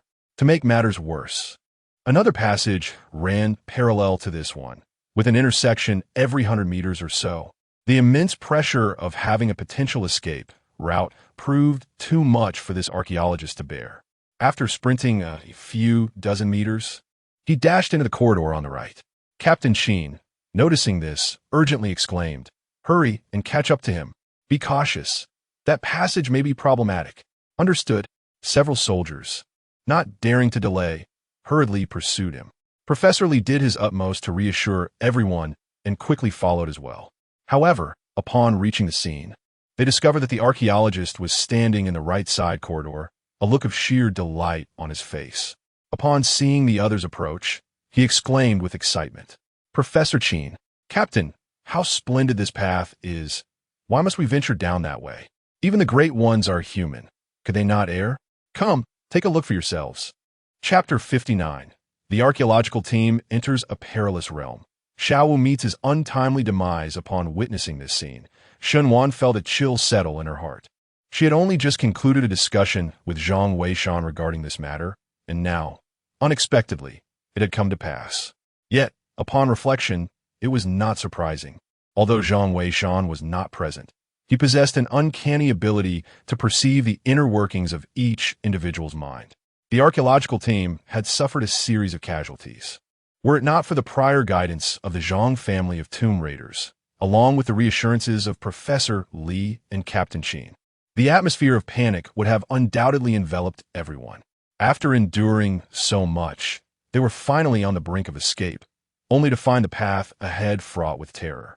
It was only natural that some would succumb to the overwhelming psychological strain and falter. The viewers in the live stream could not contain their astonishment. It's over. Why isn't this person heeding the words of the master? Indeed, ignoring the master's advice brings imminent misfortune. Professor Lee, please do not proceed. Why should the others concern themselves with him? Exactly, isn't this leading the entire archaeological team in peril? Wait, how come that person is unharmed? Yes, and Captain Sheen and the others seem fine as well. This is perplexing. The master's words were not mistaken. The tone in the live stream swiftly shifted as the viewers observed that Captain Sheen and Professor Lee had also pursued the individual. Much like the earlier figure, they stood in the right corridor, unharmed. Moreover, this passage was even more illuminated, with the surrounding rock walls seemingly adorned with reflective crystals. The light shone brightly, its refracted rays illuminating a distance of 7 or 8 meters. In the darkness of the ancient tomb, such a radiant environment undoubtedly alleviated significant psychological pressure. Look, this place seems fine. exclaimed the archaeologist who had arrived first. "That is not permissible. Mr. Zhang instructed us to take the left path." "Do you doubt his words?" Professor Li rebuked. Many in Professor Li's live stream firmly believed in the words of the renowned Zhang family of tomb raiders. After all, although there were skeptics, they were ultimately proven wrong. Thus, even if they did not comprehend the reasons behind it, they preferred to trust the Zhang family. Xiao Wu, Professor Li is correct. We will be able to exit shortly, so let us not complicate matters further, urged two soldiers. Yet Xiao Wu was resolute, declaring, "I refuse to go. The right path poses no issues. Why must we traverse such a frightening passage? Moreover, these two corridors run parallel, with connecting points every 100 meters. Is it not possible for the dangers on the left to encroach upon the right? Mr. Zhang may be formidable, but he is not present, and even if we encounter danger, we can always run back." Xiao Wu's words echoed the sentiments of many archaeologists present. They were not veterans, in fact. Most were students from archaeology programs. They were all fresh graduates embarking on their internships, their mental fortitude considerably lacking. Observing that the path ahead appeared to be much more navigable, they found themselves reluctant to return. "Professor Li, what Xiao Wu suggested makes sense," one of them remarked. "Indeed, shall we not venture down this way first? We can always retreat if danger arises." Professor Li attempted to dissuade them, yet Xiao Wu had already moved forward. "If you do not believe me, allow me to scout ahead. I am eager to uncover what peril lurks here. What sort of absurdity is this? With one path fraught with danger and another seemingly safe?" "Xiao Wu, come back," Professor Li called out, but Xiao Wu paid no heed. Captain Qin, left with no choice, prepared to retrieve him. However, Xiao Wu, in a fit of fervor, exclaimed, "You are committing an act of murder. If I continue down that road, I shall surely lose my sanity. You may inquire with others if you doubt my words." The expressions of the other archaeology students darkened in response, clearly in tacit agreement with Xiao Wu and Appo's assertion. This predicament left Professor Li in a difficult position. Meanwhile, Xiao Wu pressed onward. The atmosphere became palpably awkward. Soon, a few students, seeing that Xiao Wu was unharmed, could not restrain themselves. "Professor, while we hold Mr. Zhang in high regard, even deities may occasionally doze. This path seems genuinely devoid of peril. Should we not give it a try?" With that, he joined Xiao Wu. Once this initial step was taken, any attempts to deter them were rendered futile. As individuals began to proceed one after another, Professor Li sighed inwardly. Captain Qin, however, gently patted him, indicating that he should not dwell on it too much, as his well-being was of utmost importance. Such is the nature of people. "Let's go. We must at least follow along, for in case of an emergency, we may be able to render assistance," Captain Qin remarked. Reluctantly, one could only choose to take the path on the left. Meanwhile, within the live stream, numerous viewers began to voice their opinions. Could the esteemed expert truly be mistaken? Surely not. Previously, those who expressed doubt were ultimately proven wrong. Yet I believe that individual has a point. Even deities must occasionally doze. Nonsense. The expert is not dozing now. Sigh. I merely hope the archaeological team remains unharmed. Otherwise, they will have brought it upon themselves. Who could argue with that? Hark! I see that you possess an overly submissive disposition. Although F.A. Qiuzhang has been correct on several occasions, he is not omniscient. Indeed, I too suspect he might have erred. You keyboard warriors, if I were the expert, I would certainly disregard you. If you possess the courage, bear the consequences yourselves.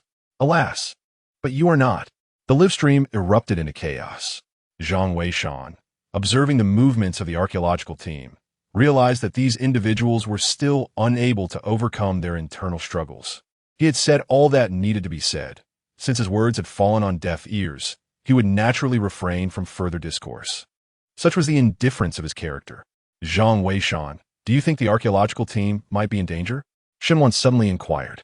Zhang Weishan paused, then smiled.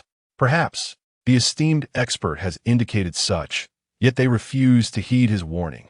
Shenwan bit her lip, feeling helpless. This matter was beyond her control. Meanwhile, in a live broadcast room, the audience was in a frenzy, while Xiao Wu at the archaeological site felt a sense of pride. Suddenly, Captain Qin exclaimed, "This is not right. He nearly walked 100 meters, yet there's no passage. The others became flustered upon hearing this. Indeed, they had almost covered 100 meters. How could there be no return to the passage on the left? Xiao Wu, leading the way, scoffed. What is there to worry about? Isn't it right ahead? With that, he proceeded forward. The others hurried to follow, and soon discovered that less than 10 meters ahead lay a passage. However, this passage turned out to be a crossroads, with two routes leading forward and to the right. Fortunately, there was indeed an exit leading to the left passage, which relieved the group. Xiao Wu reached the crossroads and pointed to the exit, saying, "See, there's nothing to worry about. It's evident that people will." Suddenly, a deafening rumble echoed through the passage. Captain Sheen and Oppo's expression changed instantly. "Xiao Wu, get back." Yet before the others could react, a massive rock tumbled down from the left, swiftly blocking the left passage. In an instant, Xiao Wu had vanished, leaving only a pool of blood behind. It seemed he had been crushed into a pulp. Professor Lee was momentarily blinded by darkness, nearly succumbing to unconsciousness upon witnessing the scene. Fortunately, Captain Sheen was there to support him, preventing him from falling. However, at that moment, Professor Lee's legs grew weak, rendering him unable to stand. Chapter 60. The whole network blames Fho Zhang for his recklessness. Captain. The expressions of several soldiers shifted dramatically upon witnessing the scene. However, Captain Sheen, being a seasoned veteran, quickly reassured them. "Do not panic. Professor Lee is unharmed, merely affected by a surge of emotions. You must return and assess whether the route we took is still passable. There is something amiss here. It would be prudent to continue down the left passage." Understood. The two soldiers hastened back to investigate. Yet, within a mere 3 minutes before they could return, a resounding roar echoed throughout the vicinity, one that everyone present, including those in the live stream, recognized all too well. It was the same ominous sound that heralded the incident with Xiao Wu. "What should we do, Captain Sheen? Please think of something," cried the trembling archaeologists, their faces pale with terror.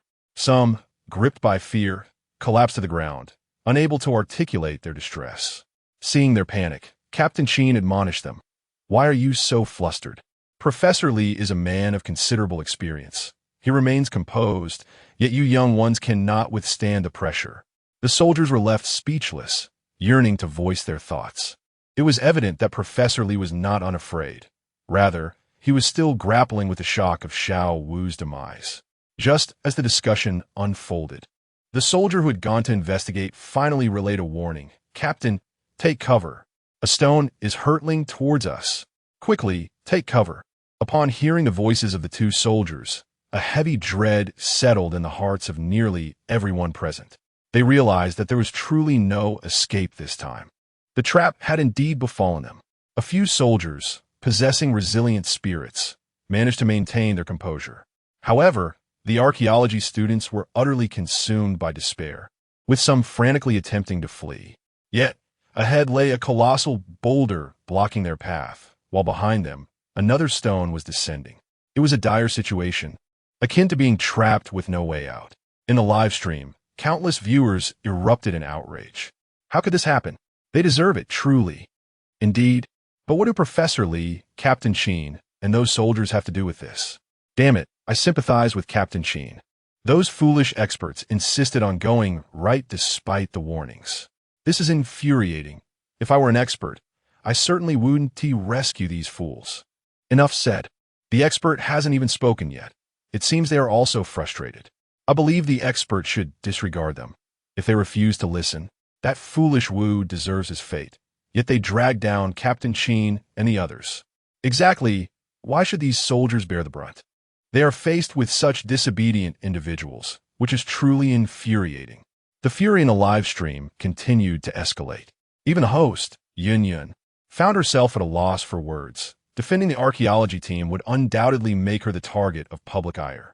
Yet, the tense situation remained unchanged. Shunwan observed the unfolding events in the live stream, her anxiety mounting like ants on a hot pan. Though she understood that the archaeological team's predicament was of their own making, she could not shake the fear that should the stone truly descend upon them, the consequences would be far graver than the loss of mere dozens of lives. It would obliterate the entire realm of archaeology. Such a catastrophic incident could incite widespread aversion towards the archaeological community nationwide, potentially leading to its utter demise. Zhang Weishan, do you possess any viable solutions? In a moment of desperation, Shun Wan inquired. Even if I did, it would be futile. By the time you make your call, it would be too late, replied Zhang Weishan nonchalantly, rising to stretch his limbs. Seizing the opportunity, while Shun Wan was distracted, he discreetly retrieved his mobile phone. Meanwhile, in a live broadcast room, the bickering had ceased, as nearly everyone was acutely aware of the increasingly ominous sound of the boulder, which was clearly drawing nearer to the archaeological team. Although Professor Lee was unable to rise, his face was streaked with tears of regret, filled with sorrow for having harbored any semblance of hope. How could he have ignored the warnings from the Zhang family of FHO, leading to such a dire situation? Professor, is Mr. Zhang abandoning us? Indeed. Why hasn't the master emerged yet? The master is rather petty. Isn't? Surely, he wouldn't forsake us. Several archaeology students exclaimed. The audience in the live stream, upon hearing these remarks, erupted in outrage. Damn it, you never listened when it was calm. And now you expect the master to come to your rescue? Go find your mother. The discussion in the live stream continued unabated. Suddenly, a golden message emerged amidst the barrage of comments, capturing the attention of countless viewers. Blast the lower left corner of the stone. There may still be a glimmer of hope. This golden message was indeed sent by the illustrious Zhang family of the Fake clan. Upon seeing this, Captain Qin and his team felt as though they had stumbled upon a treasure. Captain Qin immediately shouted, "Quickly, the master has provided guidance. Everyone, act swiftly and take cover." A soldier who was returning exclaimed, "Captain, we have laid explosives on our way back. They should serve as a deterrent." Captain Qin nodded in approval, realizing that this offered an even greater chance of survival. He promptly instructed the soldiers to escort the archaeological team to safety. Then, using micro-explosives, he detonated the lower left corner of the stone. This area led to an underground passage, and they dared not use large quantities of explosives. A complete collapse of the passage would render even a celestial being powerless to intervene, thus necessitating the use of these smaller charges. At this moment, everyone comprehended the intention of the great deity. They were acutely aware that if they could create a pit, there was hope for survival. Captain Qin was diligently working against the clock. Meanwhile, in the live broadcast room, a multitude of viewers were incensed. "I am utterly infuriated. Only the great deity possesses such magnanimity. Otherwise, if it were me, I would disregard you all. Isn't it because he's a great deity? I acknowledge no one but him. Damn it, I cannot bear the injustice done to the great deity. It's fortunate that the great deity holds no grudges. Oh, I am truly enraged. The one who just claimed the great deity is petty has yet to meet their end." Observing the heated discussions in the live chat, Yun promptly diverted the topic. Although the archaeological team did not adhere to the great deity's guidance, the circumstances within the ancient tomb are ever-changing. We are immensely grateful for the great deity's assistance, which he provided without bearing grudges. We are truly thankful. Upon hearing Yun and Oppo's words, the viewers gradually calmed their fury. Although some members of the archaeological team were somewhat disappointing, Captain Qin and his warriors proved to be remarkably capable. Soon, a tremendous noise echoed throughout the passageway. Clearly, the explosives set by Captain Qin and the two soldiers had begun to detonate one after another. Instantly, the live broadcast room was filled with the thunderous sound of explosions and a cloud of dust. However, amidst the distant haze, they distinctly observed a colossal stone shadow advancing toward them. Chapter 61. The warning of the monster deity. The passageway was rather narrow, and both the massive stone that had previously rolled out to crush Xiao Wu and the one currently charging from a distance were nearly spherical in shape. Such objects are not commonly found in ancient tomb traps, yet they are not entirely absent either. Having received the rewards from the secret history of tomb raiding, Zhang Weishan possessed a keen understanding of these ancient mechanisms. However, while the secret history documented numerous instances, it did not elucidate their underlying principles. Zhang Weishan recognized that these devices belonged to the category of the Hive Mountain's locking mechanisms, bearing a striking resemblance to the techniques of the MO family. Nevertheless, the MO family's mechanisms leaned more towards familial and martial applications, whereas the Hive Mountain's devices were specifically tailored for ancient tombs. It is said that throughout the ages, every tomb raiding official possessed a manual known as the Record of Ingenious Mechanisms. This tome was an essential companion for each official, detailing the operational methods of myriad traps within ancient tombs, as well as various rare artifacts associated with tomb raiding. Whenever two tomb raiding officials encountered one another, an exchange of this manual was inevitable, allowing each to share insights into the mechanisms they had recently encountered. This practice undoubtedly enriched their collective knowledge of the traps and devices within the tombs. However, as the ranks of the tomb raiding officials dwindled over time, nearly all copies of the Record of Ingenious Mechanisms were ultimately buried alongside their owners. Zhang Weishan had not received the manual as a reward. Thus, he could only deduce that the current mechanism resembled a stone formation, yet he remained oblivious to its operational principles. His adaptability is remarkable. Although the underlying principles remain elusive, structures like Stonehenge posed insurmountable challenges in ancient times. Yet in the modern era, aided by explosives, such enigmas can be unraveled with relative ease. Bang!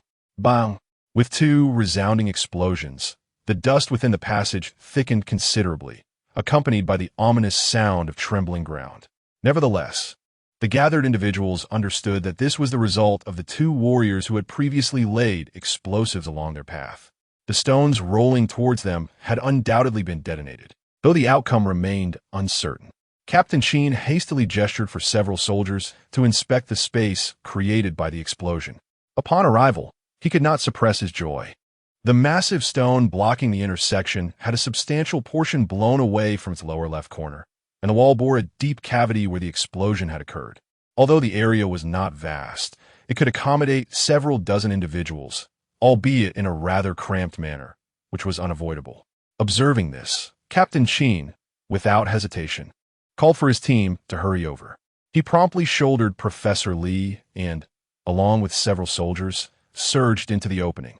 The archaeological team, having been eagerly anticipating this moment, rushed forward upon hearing the life-threatening sound of the rolling stone. Just then, another thunderous boom echoed through the air, signaling the activation of the second explosive point set by the soldiers. At this juncture, their defensive measures had been entirely expended, leaving their fate to the whims of fate. It was uncertain how many times that immense stone had been blasted. What might the situation be now? A group of individuals huddled within a crater created by an explosion, quietly awaiting the judgment of fate. Regardless of the outcome, they have exerted every effort possible. At this moment, they can only resign themselves to the will of the heavens. The viewers in the live broadcast room have fallen silent. Whether the archaeological team had previously disobeyed orders or not has become irrelevant. The paramount concern now is survival. Bang! Time seemed to stretch indefinitely, with each passing second an agonizing ordeal. Suddenly, a tremendous crashing sound reverberated. The soldier standing at the edge of the deep pit felt a powerful gust of wind rush toward him, followed by a flurry of dust. Relieved to find himself unharmed, he instinctively shone his flashlight in the direction of the noise. What he beheld caused him to catch his breath in shock. The path before him had been entirely obstructed by a massive boulder. Although this colossal stone had been detonated twice by their explosives, it remained largely intact, appearing remarkably whole. The collision of two giant rocks had effectively sealed off the entire passage. While they were temporarily safe at that moment, it was evident that retracing their steps was no longer an option. The soldier hurriedly reported the situation to Captain Sheen. Although Captain Sheen felt the weight of the predicament, he breathed a sigh of relief, for at least for now, everyone was safe. A few soldiers examined their flashlights, checking their conditions. Fortunately, there were no casualties this time. Everyone had safely retreated into the cave, yet they found themselves trapped within its confines. How would they find a way out? Professor, perhaps we should consult Mr. Zhang? Captain Sheen ventured to suggest. At this moment, Professor Lee's spirits had lifted somewhat. Though he remained unable to stand, his mind had regained clarity. He glanced at the live stream, noticing that some individuals were vocally supporting the Zhang family, which caused his cheeks to redden with embarrassment. He felt too ashamed to inquire further. Never mind. If Mr. Zhang wishes to offer guidance, he will do so on his own accord. I cannot bear to ask. Let us see if we can excavate a passageway back to the left corridor. The archaeology students, upon hearing this, contemplated offering their counsel, but the intensity of Professor Li's gaze deterred them from speaking. Had it not been for their insistence on supporting Xiao Wu's perspective, they would not have found themselves in such a predicament. Captain Qin, being an outsider to the archaeological team, felt equally hesitant to voice any thoughts. He promptly instructed his team to retrieve shovels, preparing to test the feasibility of digging a passage out. The corridors on either side were parallel, with connecting points every 100 meters, and the thickness of the walls was not particularly substantial. Moreover, they had just created a deep pit, suggesting that they were not far from the left corridor. Captain Qin and his team began to excavate toward the left, only to discover that the rock layers of the wall leading to that corridor were astonishingly fragile. With a single stroke of the shovel, a considerable section was effortlessly excavated, the sensation akin to digging into soft earth. Hope flickered in the eyes of several soldiers, and Captain Qin was equally exhilarated, urging them onward. Hurry, let us break through and advance. The soldiers responded affirmatively, unleashing their full might. Given the current pace and depth of excavation, it seemed they would breach the wall in no more than 3 minutes. However, to their astonishment, the wall exhibited an unexpected phenomenon. The deeper they dug, the softer it became. Initially reminiscent of soft soil, by the end it felt as if they were excavating jelly. There was no need for force. The rock layers yielded effortlessly. Captain, we have a problem. Water is flowing within the wall. Suddenly, one soldier exclaimed. Captain Qin paused, taken aback, and rushed forward to investigate. Indeed, he discovered a dark green liquid seeping from the rock face. Though minimal, it suggested the presence of water within the wall. As the group pondered this development, a golden comment illuminated the live stream. You have unearthed a creature. Exercise caution. This ominous warning, unmistakably from the renowned Zhang family of treasure hunters, prompted Captain Qin to react swiftly. Arm yourselves. Open fire, he commanded. In response, the soldiers swiftly readied their weapons and unleashed a barrage at the wall, the bullets shattering the rocky surface in a chaotic display. Chapter 62. The perilous escape route. In such close proximity, several firearms were aimed and ready.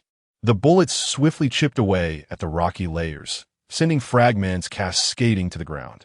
Ultimately, a green shadow emerged from the crumbling rock, utterly shattered, collapsing like stone upon the earth. What Captain Qin and his team did not anticipate was that, alongside the apparition of this figure, a passageway materialized in the very spot it had occupied.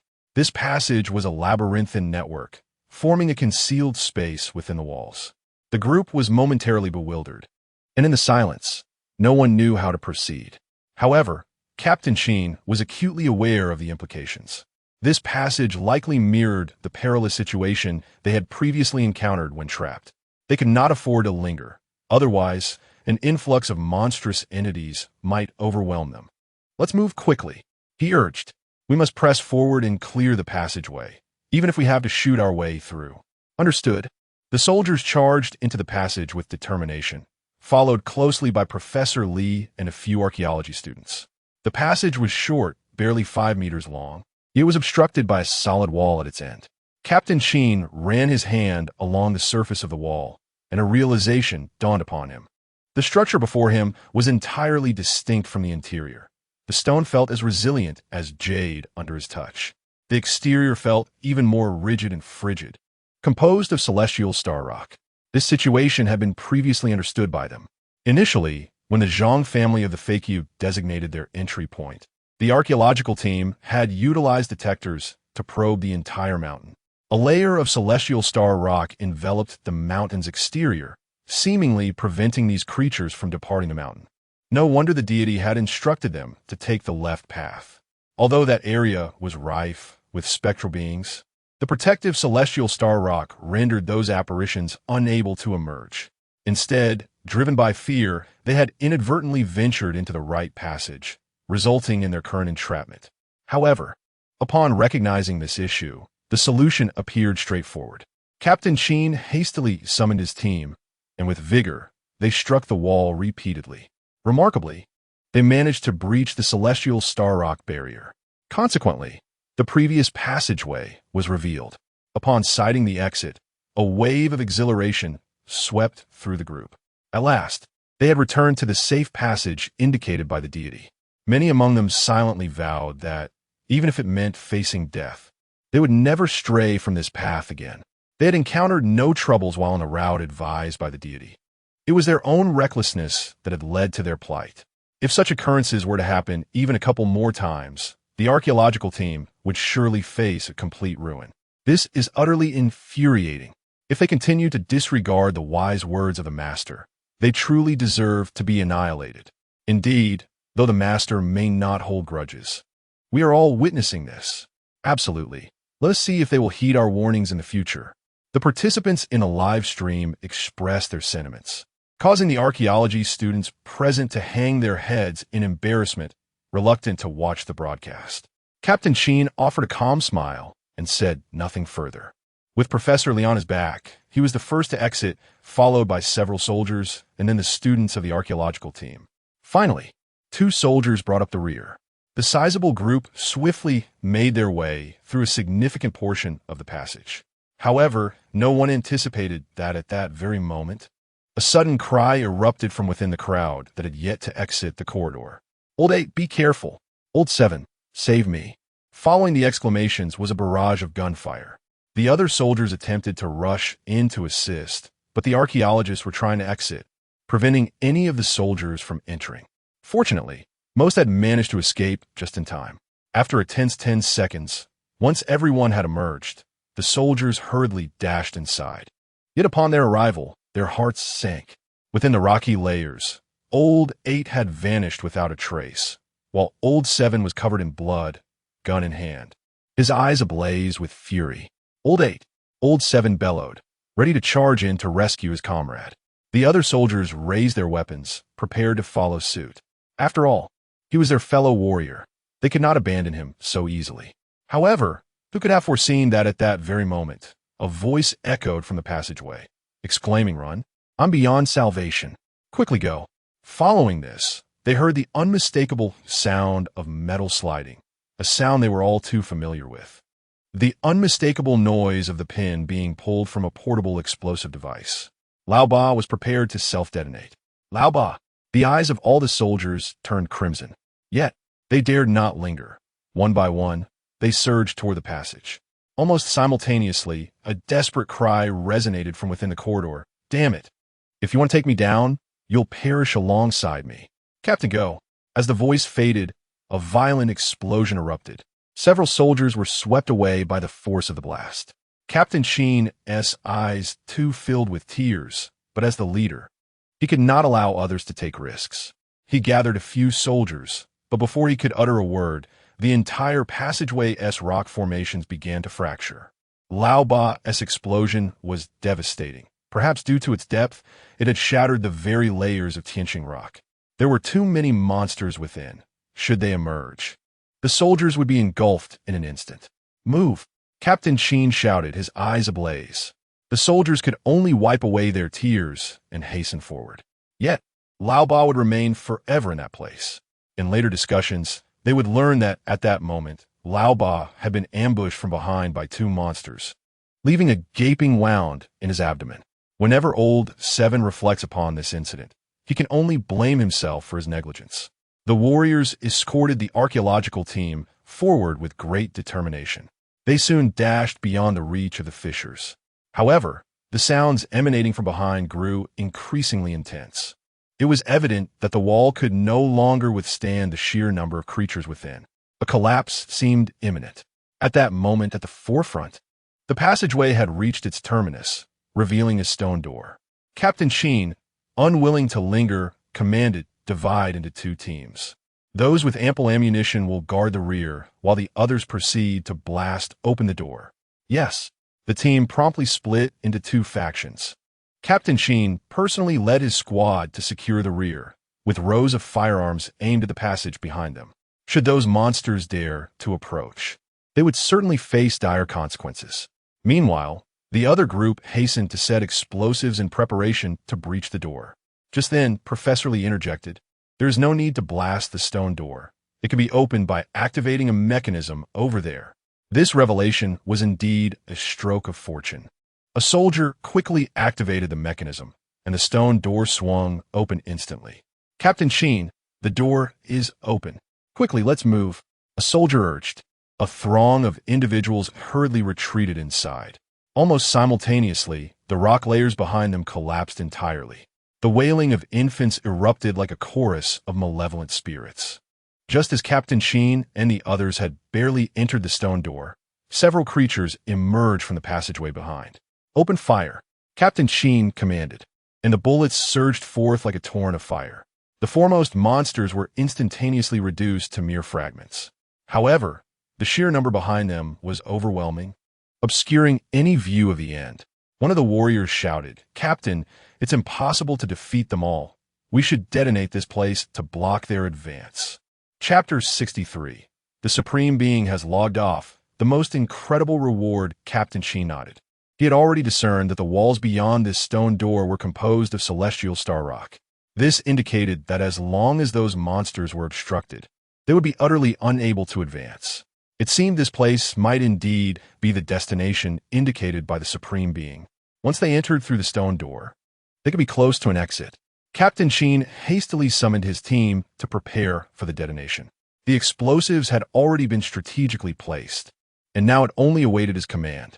The group retreated to a safe distance, and Captain Sheen issued the order to blow it up. With a resounding bang, a tremendous noise erupted from behind as debris cascaded down, effectively sealing off the entire passageway. Upon seeing the monsters trapped within, everyone breathed a sigh of relief, grateful for the protection bestowed upon them. They had, at long last, escaped with their lives. "Let us rest here for 10 minutes before we venture forth to scout the way ahead," Captain Sheen panted. The others nodded in agreement. However, Professor Lee hurried off to check the live stream. At that moment, the discussions in the chat had shifted, rather than lamenting their plight. Viewers were now expressing admiration for the Supreme Being. Had it not been for the Supreme Being's guidance, the archaeological team might have suffered total annihilation at the Stone Circle. Professor Lee felt a profound sense of guilt. Despite having the Supreme Being and Oppo's counsel, how had they still incurred such losses? This left him feeling utterly ashamed. He perceived himself as a failure in his role as a professor.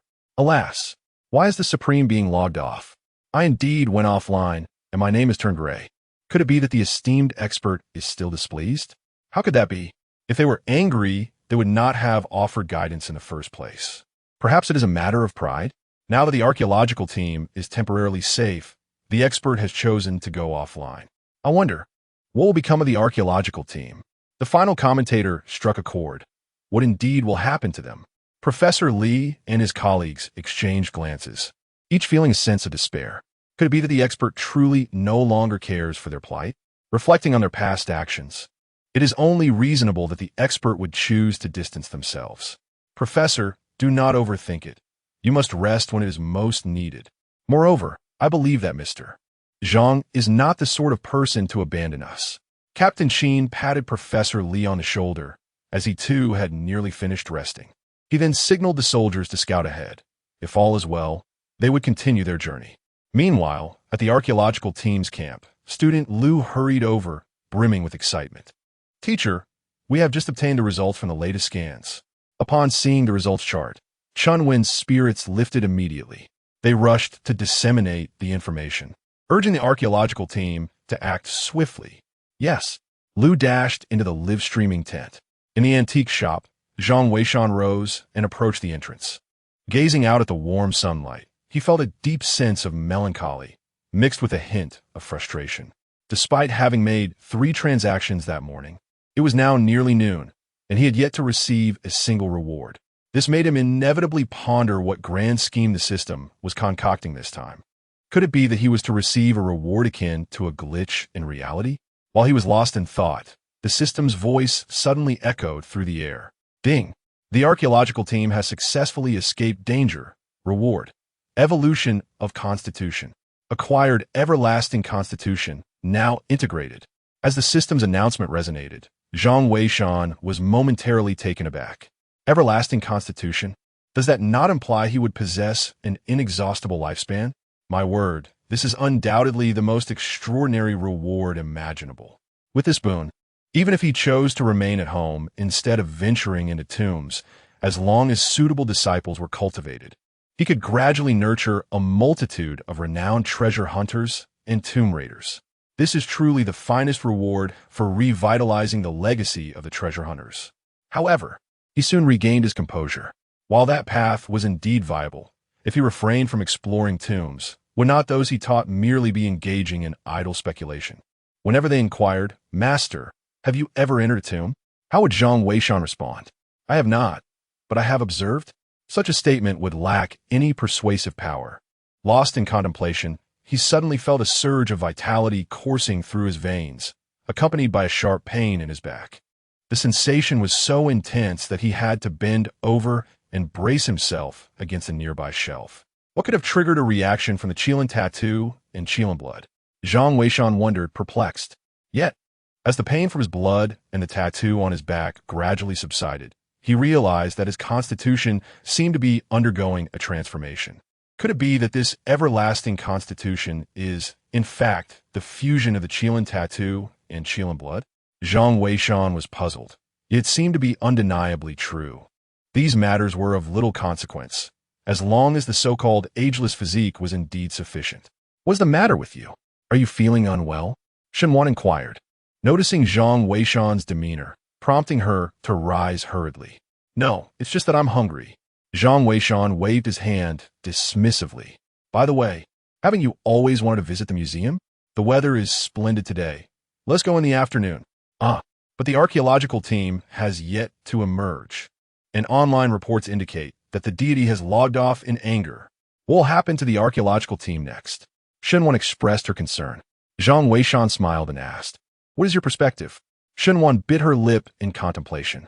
"I believe the deity is not a petty person, yet I cannot fathom why he would log off now." "Zhang Weishan, you are a man.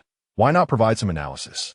With a helpless shake of his head, Zhang Weishan replied, "Although I am indeed a man, the thoughts of each man, apart from topics concerning women, often diverge. I suspect that perhaps there is no longer a necessity for guidance. In simpler terms, the archaeological team is safe." "Safe?" Shenwan pondered, though her face still bore traces of worry. At that moment, a picture was posted in the live broadcast room, a notably official release of the latest detection map. Upon seeing this map, Shenwan was instantly taken aback. She realized that the map displayed the precise location of the archaeological team. Furthermore, the direction they were advancing toward distinctly led into a ravine beyond the mountain. The archaeological team has truly emerged. Zhang Weishan, you are remarkably impressive, having made yet another accurate analysis. I'm absolutely elated. I shall treat everyone to lunch. And in the afternoon, we will visit the museum." Shenwan exclaimed excitedly. Zhang Weishan smiled, but did not respond. Naturally, he welcomed the invitation to dine. Meanwhile, in the live broadcast room, countless netizens began to express their excitement. "I told you the master is not that kind of person. How could he abandon the archaeological team? The master is indeed extraordinary. He must have known the team was safe, which is why he logged off. The master is phenomenal, forever in my heart.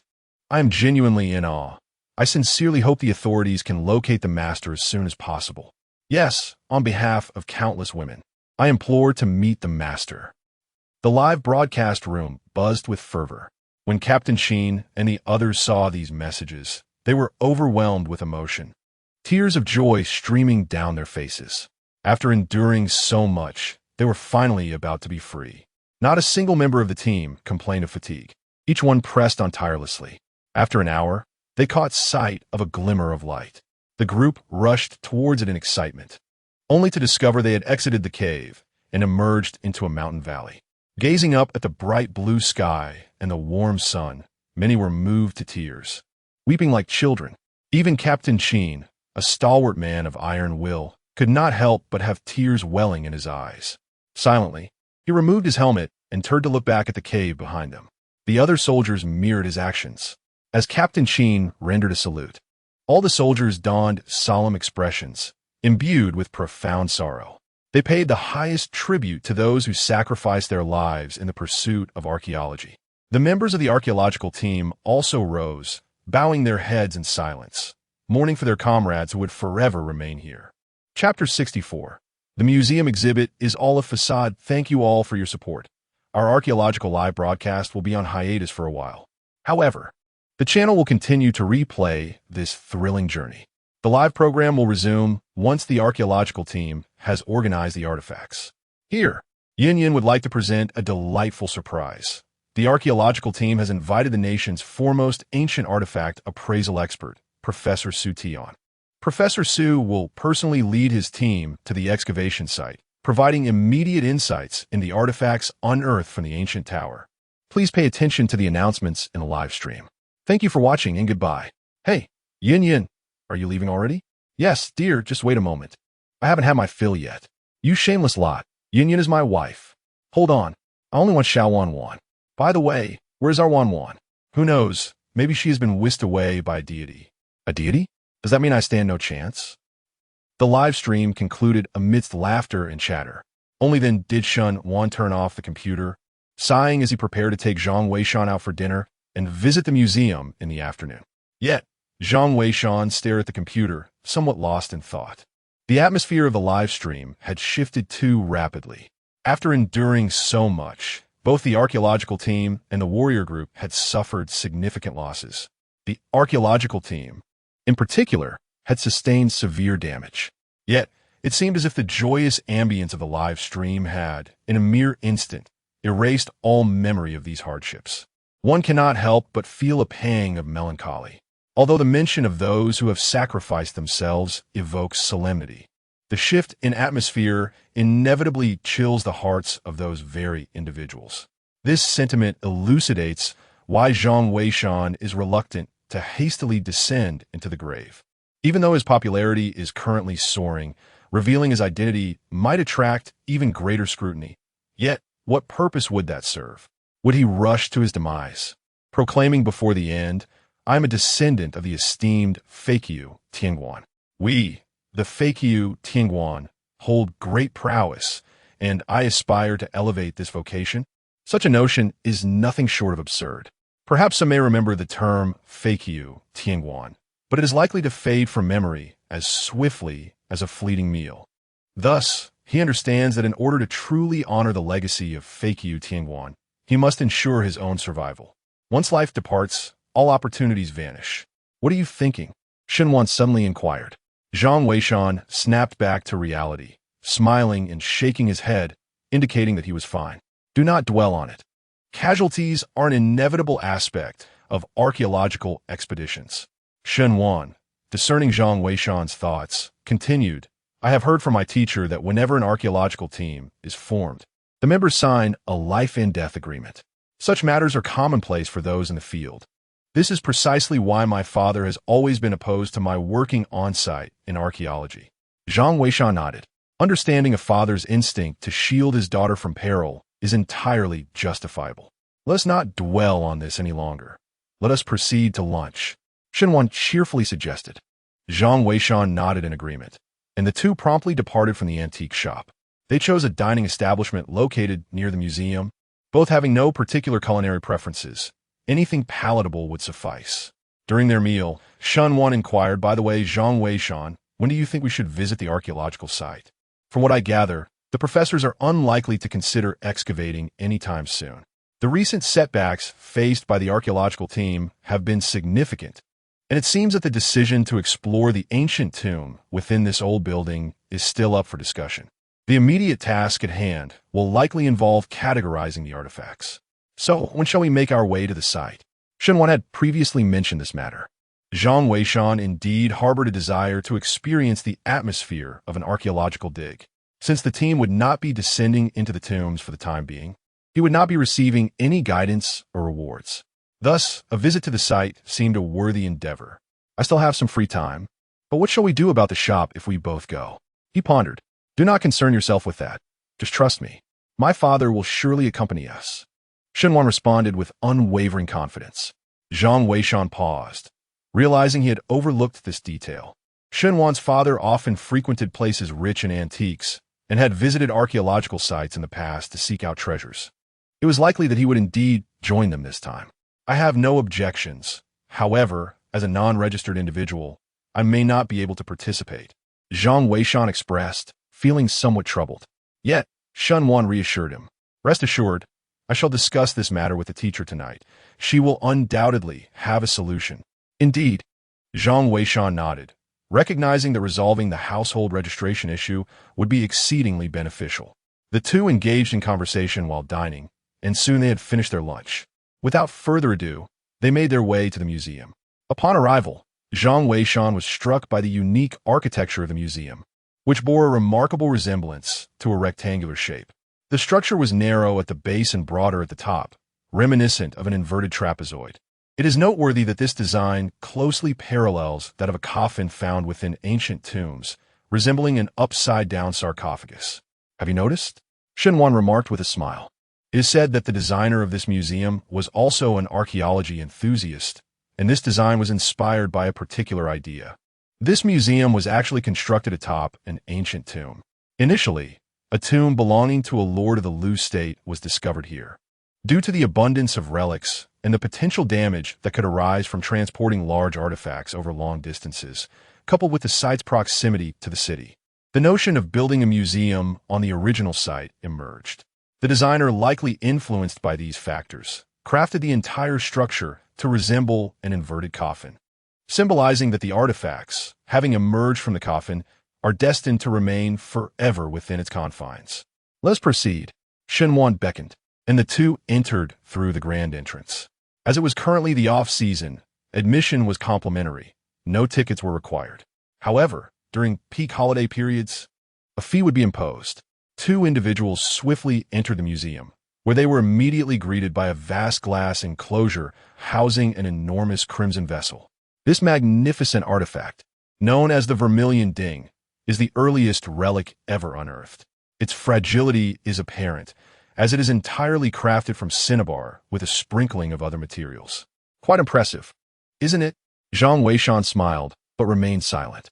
This so-called vermilion ding is, in fact, more accurately referred to as the cinnabar ding mold rather than a genuine ding. With his keen insight, he discerned its true nature at a glance. The so-called vermilion ding is, strictly speaking, a set of molds used for crafting large dings. Such items are exceedingly rare throughout history. The more renowned artifacts are typically bronze dings, while those made from other materials are seldom encountered, let alone their molds. Thus, aside from him, an individual possessing a system, few would have knowledge of the cinnabar ding mold. Previously, he had not extensively utilized his discerning eye, but upon entering the museum, he was struck by its remarkable capabilities. Let us continue our exploration, Shenwan beckoned. The two ventured deeper into the museum, with Shenwan elaborating on various unearthed artifacts. Many of these treasures bore names that were assigned later, and numerous items lacked any identification altogether. However, upon merely glancing at them, Zhang Weishan could accurately ascertain their respective dynasties and historical contexts.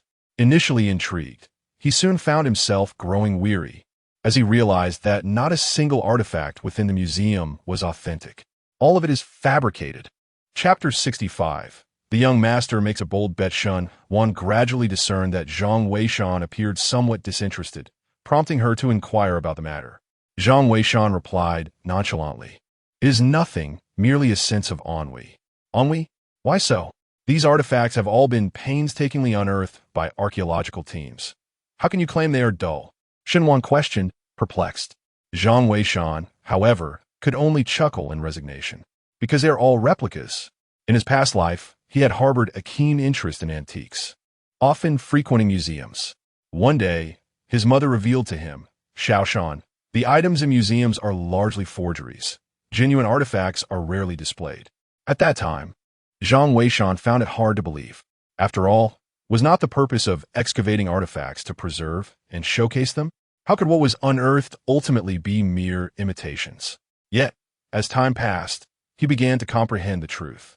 The unearthed relics were often fragile and could not withstand the rigors of display, or they were of such immense value that their preservation became paramount. Consequently, museums primarily exhibited high-quality replicas. Zhang Weishan ceased his visits to museums thereafter, particularly since he lacked knowledge about antiques at that time, rendering him indifferent to their authenticity. However, now equipped with the eye of appraisal, observing counterfeit items in a museum struck him as rather amusing. Shenwan contemplated for a moment before stating, "In fact, I once posed this question to my teacher. Why are the artifacts in museums predominantly replicas?" The teacher provided me with this response. The artifacts are irreplaceable. Once lost, they're truly gone. The general public, however, lacks the expertise of artifact professionals, perceiving only the sense of age and wonder that these treasures evoke. Therefore, many precious relics are seldom displayed, typically substituted with high-quality replicas. These artifacts are national treasures, too fragile to endure excessive handling. Initially, Shenwan did not grasp this concept, but gradually, understanding dawned upon her.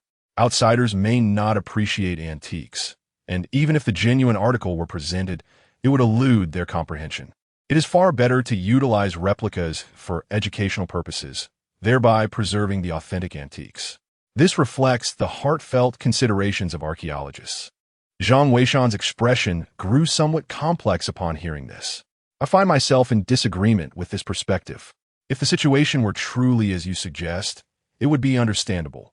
However, the reality is that many replicas ultimately fall vastly short of the originals. How can we genuinely restore and disseminate knowledge in such a manner? As he spoke, Zhang Weishan led Shenwan back to the original vermilion cauldron. Pointing at the cauldron, he remarked, "For instance, the current description states that this vermilion cauldron is the only one of its rare material in the nation. Yet, this explanation is entirely erroneous." Erroneous? How so? Shenwan inquired, her heart racing. Previously, when Shenwan suggested she take Zhang Weishan on a tour of the museum, she had deemed it unnecessary. Yet now, it appeared that Zhang Weishan's expertise in antique appraisal might surpass her own comprehension. Zhang Weishan smiled. "This is not a ding, but rather a mold for making a ding. This is a fundamental error. How laughable it would be to explain it as such." A mold?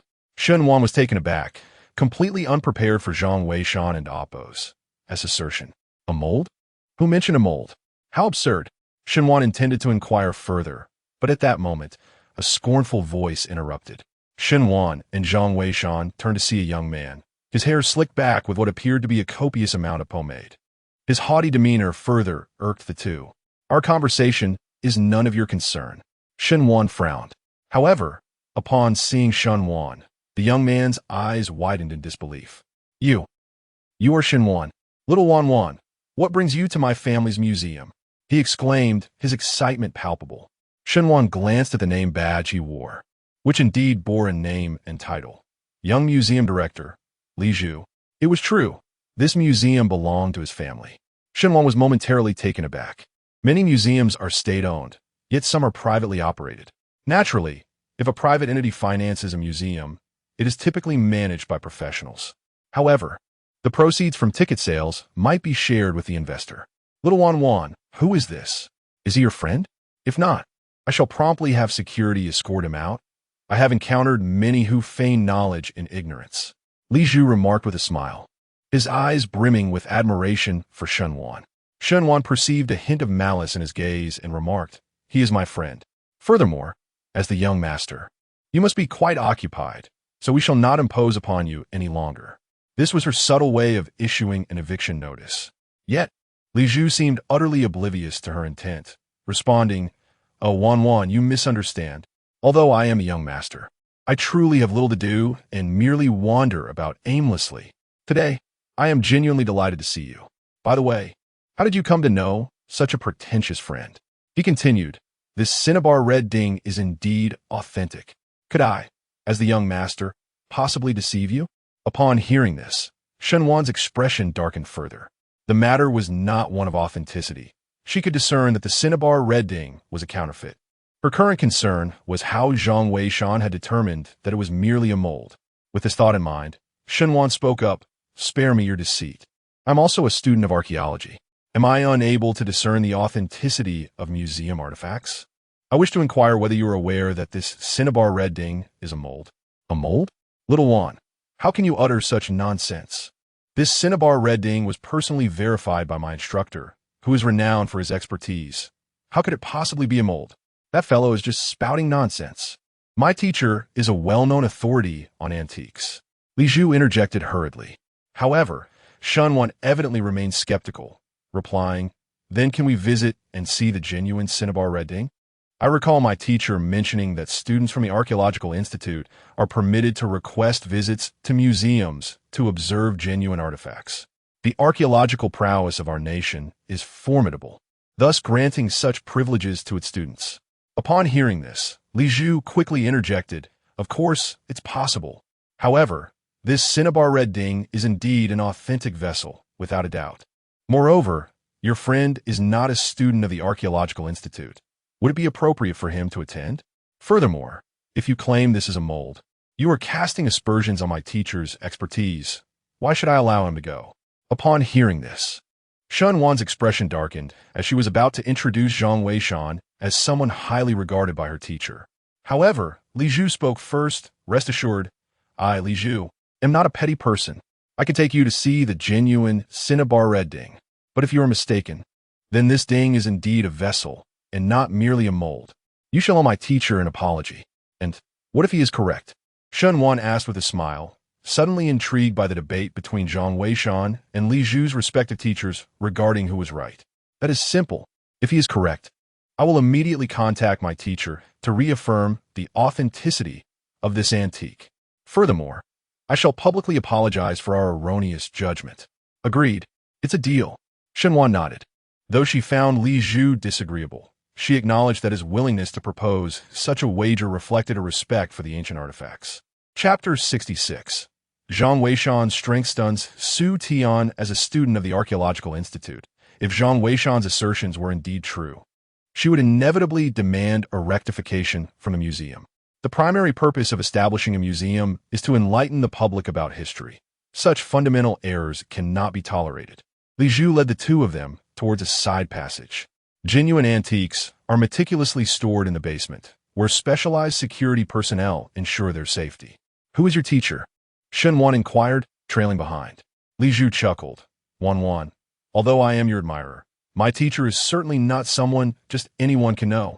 If your assertions are correct, I wouldn't mind revealing their identity. However, if you are mistaken, I shall remain silent. Shenwan nodded, refraining from further commentary. She understood that individuals of great expertise often possess strong personalities. For instance, the legendary Zhang family of treasure hunters. She still knew little about them to this day. Such elusive figures are not easily accessible. Though the identity of Li Zhu's mentor remained a mystery, the family's investment in a museum indicated a significant background. Shenwan glanced at Zhang Weishan beside her. Observing his calm demeanor, she felt reassured. Li Zhu guided them swiftly to the basement level of the museum. Here, the security was intricately organized, yet upon seeing Li Zhu's arrival, they posed no further inquiries. After Li Zhu presented the permit, he led the two individuals through one of the doors. Upon opening the door, they were met with a modestly sized, isolated room. Within, there stood an exceptionally large object.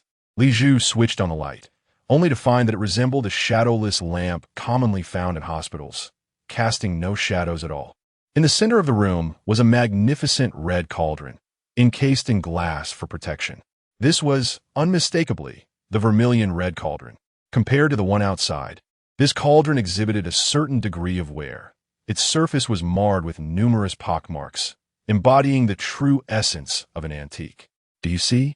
This is the genuine vermilion red cauldron. What more can you say? Li Zhu exclaimed, pointing at the cauldron, his face radiating triumph. He had been present when his mentor led the team to authenticate this red cauldron. Thus, he was well aware that this was indeed the vermilion red cauldron, an authentic vessel, not merely a mold. Shenwan glanced at Zhang Weishan, and the implication was clear. It was now his turn. With a smile, Zhang Weishan remarked as he observed the red cauldron, the cauldron features 2 ears. Each ear can open and close, The span is the width of a palm. Li Zhu was momentarily taken aback by this observation, yet he refrained from further discussion and promptly fetched a ladder, ascending to examine the cauldron closely. He then retrieved a magnifying glass to inspect the ears of the vermilion red cauldron. The so-called ears of the cauldron were two protrusions resembling handles situated atop it. Their sizes varied, generally determined by the overall dimensions of the cauldron. Li Zhu meticulously scrutinized the area around the ears with his magnifying glass for an extended period. Indeed, numerous minute crevices were discovered near the tripod's ears, he remarked. My teacher observed these fissures as well and cautioned against tampering, declaring them to be the cracks of the cauldron. On what grounds do you assert that this can be opened? Zhang Weishan replied with a smile. For these ears signify the pivot points for opening and closing. During the cauldron's casting, molten materials such as iron were poured in, and subsequently, the cinnabar cauldron would solidify them.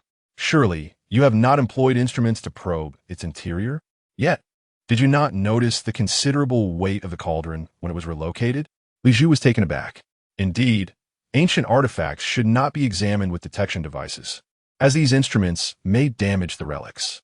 However, during the excavation of this cinnabar red cauldron, its extraordinary heft was unmistakable. Who could have anticipated that there was another cauldron concealed within? The art of cauldron casting dates back to the Warring States period. Yet historical gaps render it challenging to ascertain whether ancient cauldrons were crafted in a single process or assembled from components. The discovery of this mold significantly supports this assertion. Your high-fidelity replicas fundamentally lack the mechanism of the cauldron's ears opening and closing, which constitutes a grave error. In truth, the genuine cauldron resides within the cinnabar red artifact, and after all these years since its excavation, the authentic relic remains undiscovered. Do you find this acceptable? Having uttered these words, Zhang Weishan ceased further discourse and turned to exit. Shen Wan was left utterly bewildered. Within the confines of the Ding, an event of monumental significance has unfolded, poised to shake the very foundations of the archaeological community. Li Zhu's countenance turned ashen, and he found himself at a loss for how to proceed. However, he quickly regained his composure and promptly retrieved his mobile phone to contact his mentor. The call connected swiftly, and a voice emerged from the device. Li Zhu, what is the matter? Professor, it's bad news. Just now, Shenwan arrived at the museum with someone, claiming that your appraisal of the Vermilion Ding was erroneous. Li Zhu hastily recounted the situation. The voice on the other end was taken aback and inquired urgently, what is the name of that young man? Li Zhu paused for a moment before responding. I believe he is called Zhang Weishan. Do you know him, Professor? Absurd. You do not know Zhang Weishan? He is the sensation sweeping across the internet. The professor in amp, Appo's tone was grave. You must take his words seriously. I am about to board a flight. I will arrange for someone to investigate immediately. If this is indeed true, we must rectify it at once. It would be a disgrace for us as antique appraisers. Understood. Professor. Li Zhu replied hastily, then ended the call. Meanwhile, aboard the aircraft, a young man turned to the elderly scholar beside him. Professor Su, what has transpired? Su Tian sighed deeply in response. Age has caught up with me. You have heard of Zhang Weishan, I presume? He has made his way to the museum. Our previous firm belief regarding that Vermilion Ding may very well be misguided. The young man, serving as Su Tian's assistant, responded with urgency. Surely not, Professor Su. You are one of the foremost experts in authentication in the country. Could that fellow Zhang Weishan truly be so remarkable? Su Tian, upon hearing this, responded earnestly. Recently, Zhang Weishan has garnered significant attention. I have even heard that Shunwen intends to pay him a visit. He must indeed possess considerable skill. Moreover, the authentication of the Vermilion Red Ding was conducted rather hastily. It is quite possible that he was correct. Just wait. The results will be forthcoming soon. Merely 2 hours elapsed. As Su Tian and his assistant arrived at their destination by plane, a call from Li Zhu came through. Professor, we have just completed the authentication. Indeed, there's a bronze ding within that Vermilion Red Ding. Zhang Weishan was right. However, should we really make this information public? Might it tarnish your reputation? Li Zhu expressed his dilemma. Su Tian, however, replied coldly, what does my reputation matter? The field of archaeology has already reached this state. What use is my reputation? If it is discovered by others later, it will be even more embarrassing. We must promptly announce the findings and express our gratitude to Mr. Zhang Weishan. Yes, yes. Li Zhu nodded vigorously, immediately setting about to make arrangements. Zhang Weishan and Shun Wan were, of course, unaware of these developments, as they did not even know who Professor Li Zhu was. After leaving the museum, they returned to their shop. However, they did not anticipate that upon their arrival, Boss Shun would rush over, beaming, and inquire, Xiao Wan, when do you plan to depart for the archaeological site? Father has kindly purchased tickets for you all. Chapter 67. Departing with tickets upon witnessing the demeanor of Boss Shun, Zhang Weishan comprehended that indeed, no one knows a father better than his child. Shun Wan truly embodied the essence of being Boss Shun's beloved daughter. As soon as she returned, Boss Shun promptly made his appearance. With a cheerful smile, he addressed Shun Wan. My dear, I assure you, I will not cause you any trouble. My primary interest lies in the local treasures, not in your archaeological team's affairs. I merely wish to accompany you to broaden my horizons. I heard that Professor Su Tian is personally attending this time to provide his insights. It would be a rare privilege to hear his explanations in person. Shun Wan replied with a smile. I knew it. Regarding tomorrow's tickets, I will call the teacher and find a way to resolve Zhang Weishan's household registration issue.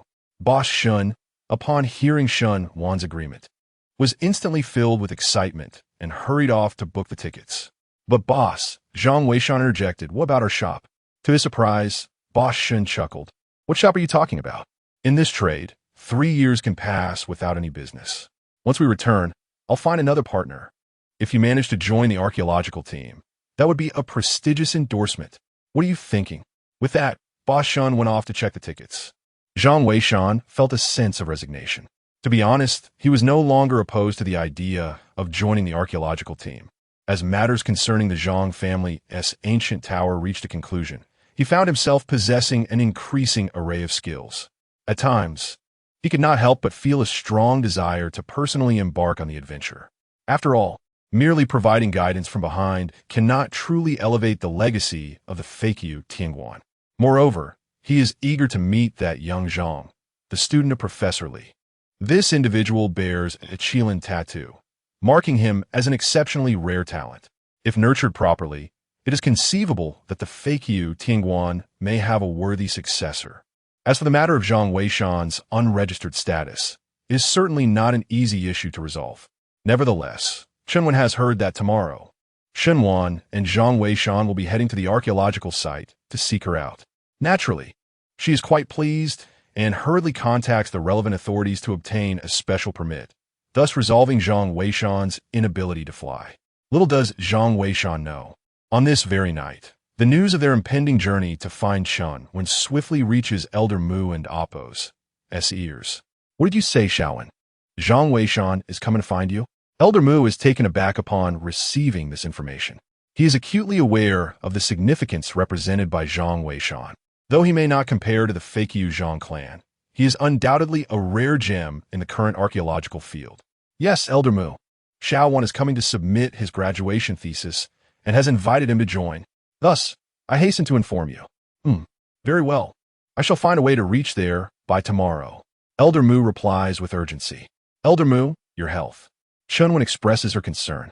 The archaeological site they are heading to is situated in the mountains. It is not simply a matter of coming and going. It is manageable for the young, but such exertion can be perilous for someone of advanced age.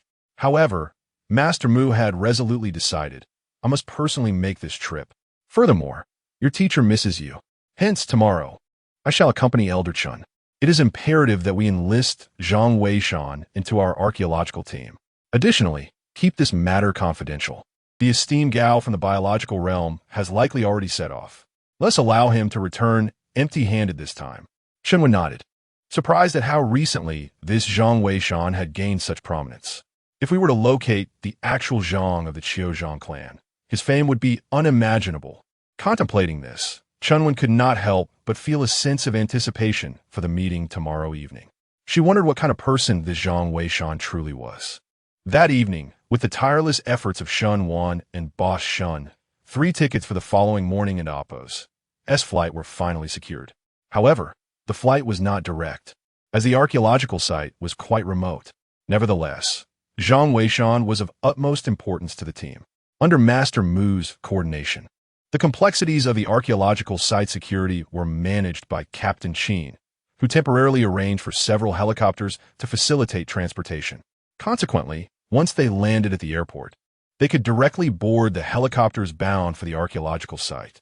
It was understood that such privileges were beyond even the esteemed Professor Su Tian, a leading expert in ancient relic appraisal. Master Mu and Elder Chen also purchased tickets overnight and made all necessary arrangements, setting forth directly to the archaeological site. Zhang Weishan was utterly oblivious to the fact that even Mu Lao and Chun Lao were inclined to make personal visits. At that moment, he found himself in a rather helpless predicament, as an unexpected trending news story had surged to prominence online overnight. The headline read, "Gratitude to Mr. Zhang Weishan and Ms. Shenwan for their significant guidance regarding the artifacts in my museum." Such news would typically never have graced the trending list. Yet the mere inclusion of two names, Zhang Weishan and Shenwan, catapulted it to the very top. Upon viewing the video, both Shenwan and Zhang Weishan were momentarily taken aback. The footage prominently featured Li Zhu, the young curator of the museum, who addressed the camera with considerable fervor. His message conveyed that due to authentication issues, certain information regarding an artifact in their museum had been misrepresented. He expressed gratitude and apologies, acknowledging the insights provided by Mr. Zhang Weishan and Ms. Shenwan during their visit the previous day. While the content of this message was innocuous, the emergence of those two names ignited a tremendous uproar, particularly the three characters comprising Zhang Weishan and Amp, Oppo's name. A barrage of comments erupted in the comment section of Li Zhu and Amp, Oppo's video. Wow, is that the enigmatic Zhang Weishan? Indeed. I've heard that the esteemed Professor Gao from the biological sciences is also searching for him. Searching for him? I am from the biology department. And Professor Gao set off yesterday. Impressive. This Zhang Weishan might just be the most formidable figure since the Zhang family of archaeology. Indeed, there seems to be a surge of remarkable individuals lately. My girlfriend even complains that I am too mediocre. Amidst the lively barrage of comments in the video, Shenwan and Oppo's delicate face flushed with embarrassment. It was an undeniable fact that Zhang Weishan was present alongside her, his demeanor remarkably composed, seemingly indifferent to the flurry of remarks. Suddenly, a frown creased Zhang Weishan's brow at the mention of Li Zhu. Shenwan, taken aback, quickly interjected, "Oh, he will undoubtedly attend. I researched last night and discovered that Li Zhu's family possesses substantial financial resources. They frequently provide funding and equipment to assist archaeological teams, but in return, they seek financial investments for projects such as museum construction.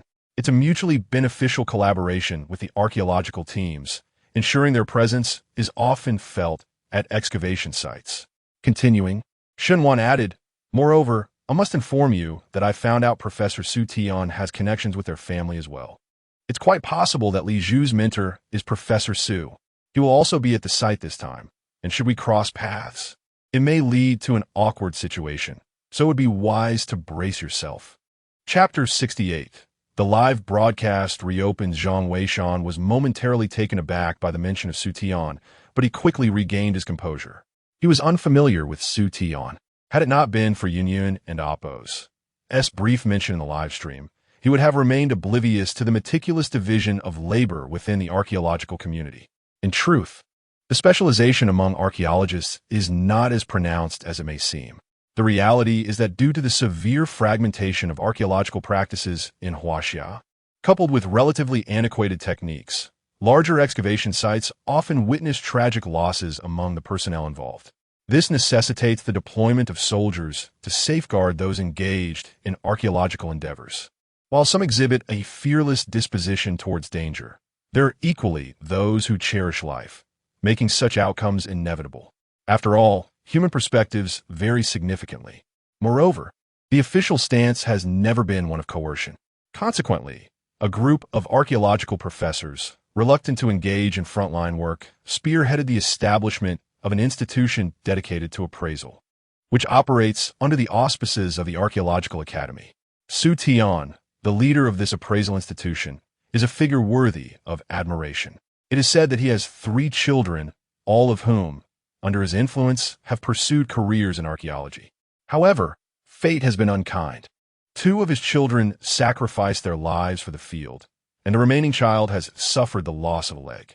M. Lao, feeling compassion for him, facilitated his transfer to the appraisal department, allowing him to avoid perilous frontline work while also caring for his remaining child. These revelations were shared by Shunwan. The airplane soon ascended into the sky, and Zhang Weishan donned his mask, preparing to rest. The journey ahead promised to be fraught with challenges. Meanwhile, at the archaeological site camp Shaowen, it has been quite a while. Su Tian, accompanied by his assistant, greeted Chunwen in the tent. Being a junior, Chunwen held Su Tian in high regard. Su Lao, it troubles you to come in person. This archaeological team has unearthed a plethora of remarkable artifacts from the Zhongjia ancient tower. However, given your arduous journey, perhaps you should rest for a while?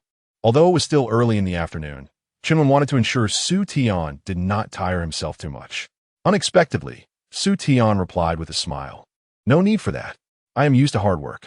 However, before examining the artifacts, I wish to inquire about someone. What is the background of Mr. Zhang Weishan? Zhang Weishan? Su Lao, you know of him? Chunwen was taken aback. Although Zhang Weishan had recently gained fame, she was aware that Su Tian typically showed interest only in antique appraisal and seldom watched television. For instance, he did not watch their archaeological live stream this time. He only came to the site to authenticate the relics. In his own words, to authenticate antiques, one must ensure their own impartial standpoint. While watching the live stream could provide some insights into the ancient tombs and help deduce the origins of the artifacts, it could also lead to preconceived notions and, at times, result in erroneous judgments. You are unaware?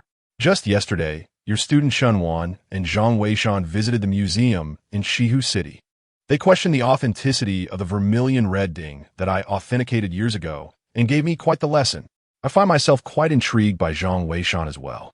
Chunwen paused momentarily upon hearing this, pondering to herself that this indeed placed them in a rather tight spot. Zhang Weishan would be arriving shortly. Nevertheless, she was aware of Su Tian's character. He was not one to harbor grudges. Once Zhang Weishan arrived, the matter could no longer be concealed. It would be best to address it directly. Su Lao, it appears you truly have arrived. We have not had the pleasure of connecting with Mr. Zhang Weishan previously, but he is on his way, and I hope you too will have an engaging conversation. Oh, that sounds splendid. I shall wait for his arrival before I peruse the items. Su Tian responded with a smile. Chunwen, understanding the situation, did not press further. She arranged for someone to attend to Su Tian and the others before hastily stepping out of the tent. Once outside, she promptly called Old Mu to explain the situation. Old Mu arrived shortly after, chuckling at the unfolding events. It seemed the archaeological site would be quite lively.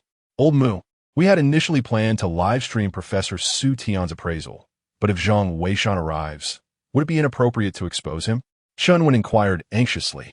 Old Mu, however, responded with a laugh. Not at all.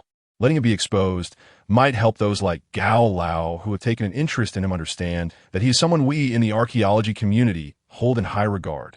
Additionally, I am curious to see how his appraisal skills compare to those of Su Tian.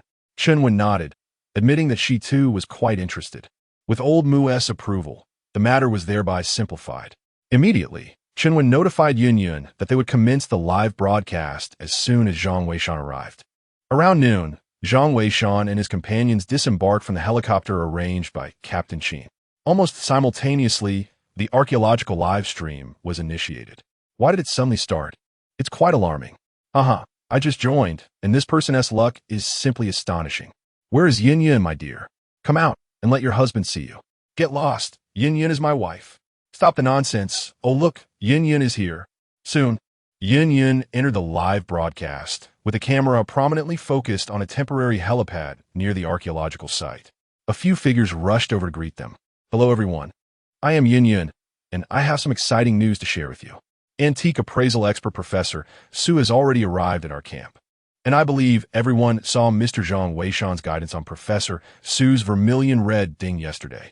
Today, Yin Yun is pleased to announce that Mr.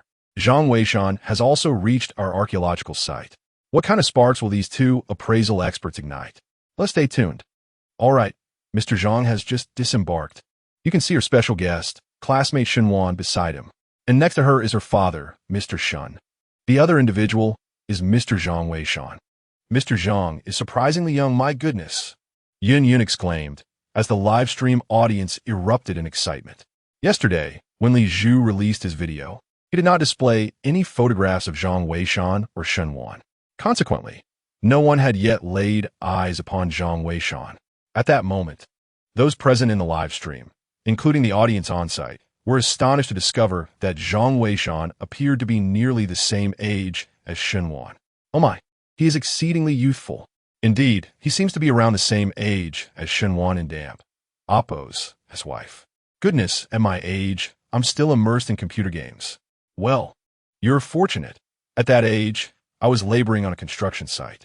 Wow, this is truly a case of comparison breeds despair. Otherwise, how could he engage in discussions with Professor Su? He is incredibly young, and quite handsome as well. Wait, Zhang Weishan actually arrived with Shenwan. And even with Shenwan and Oppo's, as father. My heavens, are they meeting the parents already? Goodness. Zhang Weishan, my wife belongs to me. Xiao Wanwan is mine. All that talk about wealth and a wife still in her college entrance exams is nonsense. I haven't even made money, and my wife has already been swept away by an academic genius. I have lost hope. What can I do when I'm not skilled enough? Zhang Weishan, please take good care of my wife, Shenwan. Bro, you are truly brave. You are willingly wearing the crown of thorns.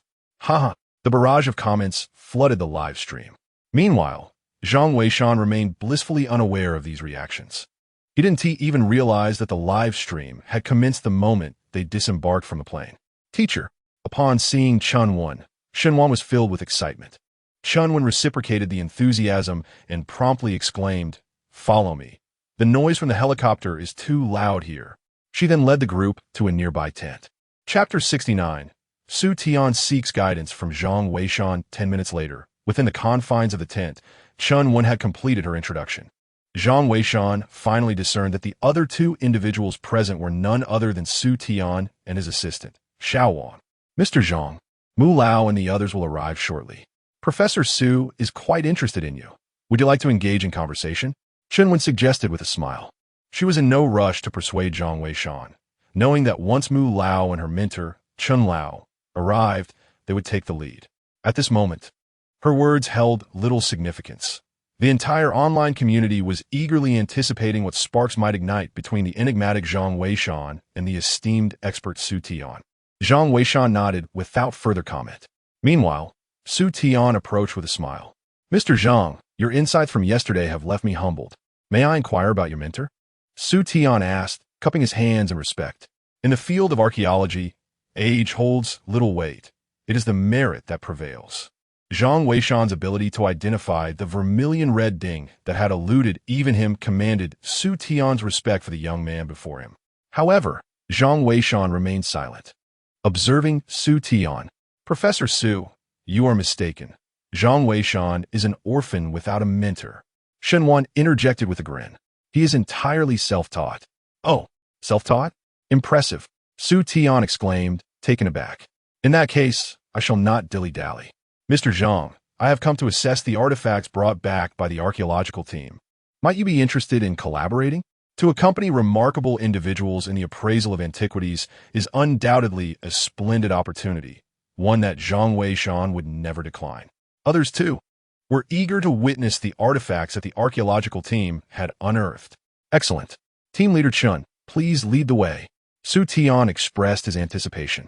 Observing his enthusiasm, Chunwan felt it inappropriate to refuse and thus guided the group to a tent designated for the storage of relics.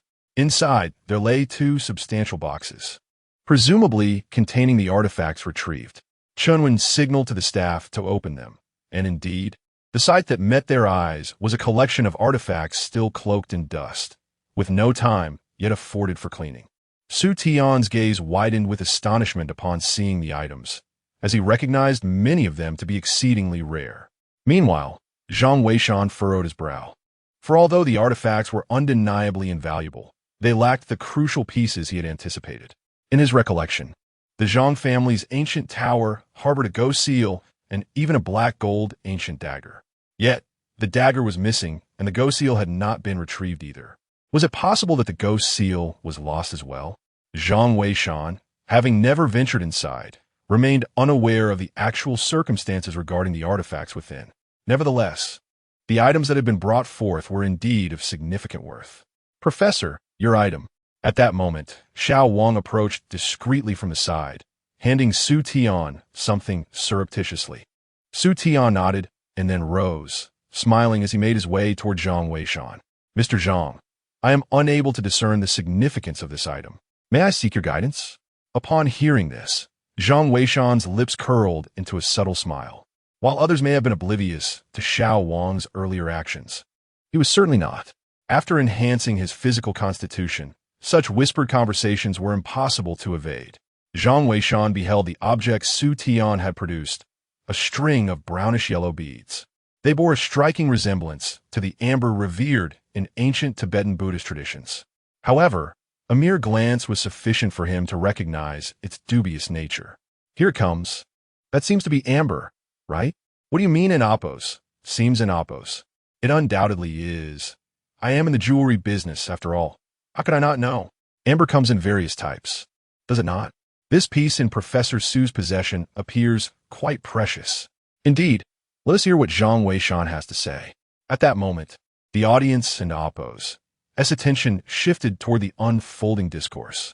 Yet, to their astonishment, Zhang Weishan made a startling remark. "Professor Su, are you attempting to test me?" What do you mean by that?" Su Tian inquired, feigning ignorance. "By bringing your own bracelet to consult me, are you not probing my abilities?" Zhang Weishan stated forthrightly. Su Tian, taken aback by the directness of his words, felt a moment of embarrassment, but soon regained his composure, chuckling impressive. "Indeed, I wish to gauge Mr. Zhang and Amp. Oppos has expertise. I apologize for any offense. The archaeological field is currently bereft of talent.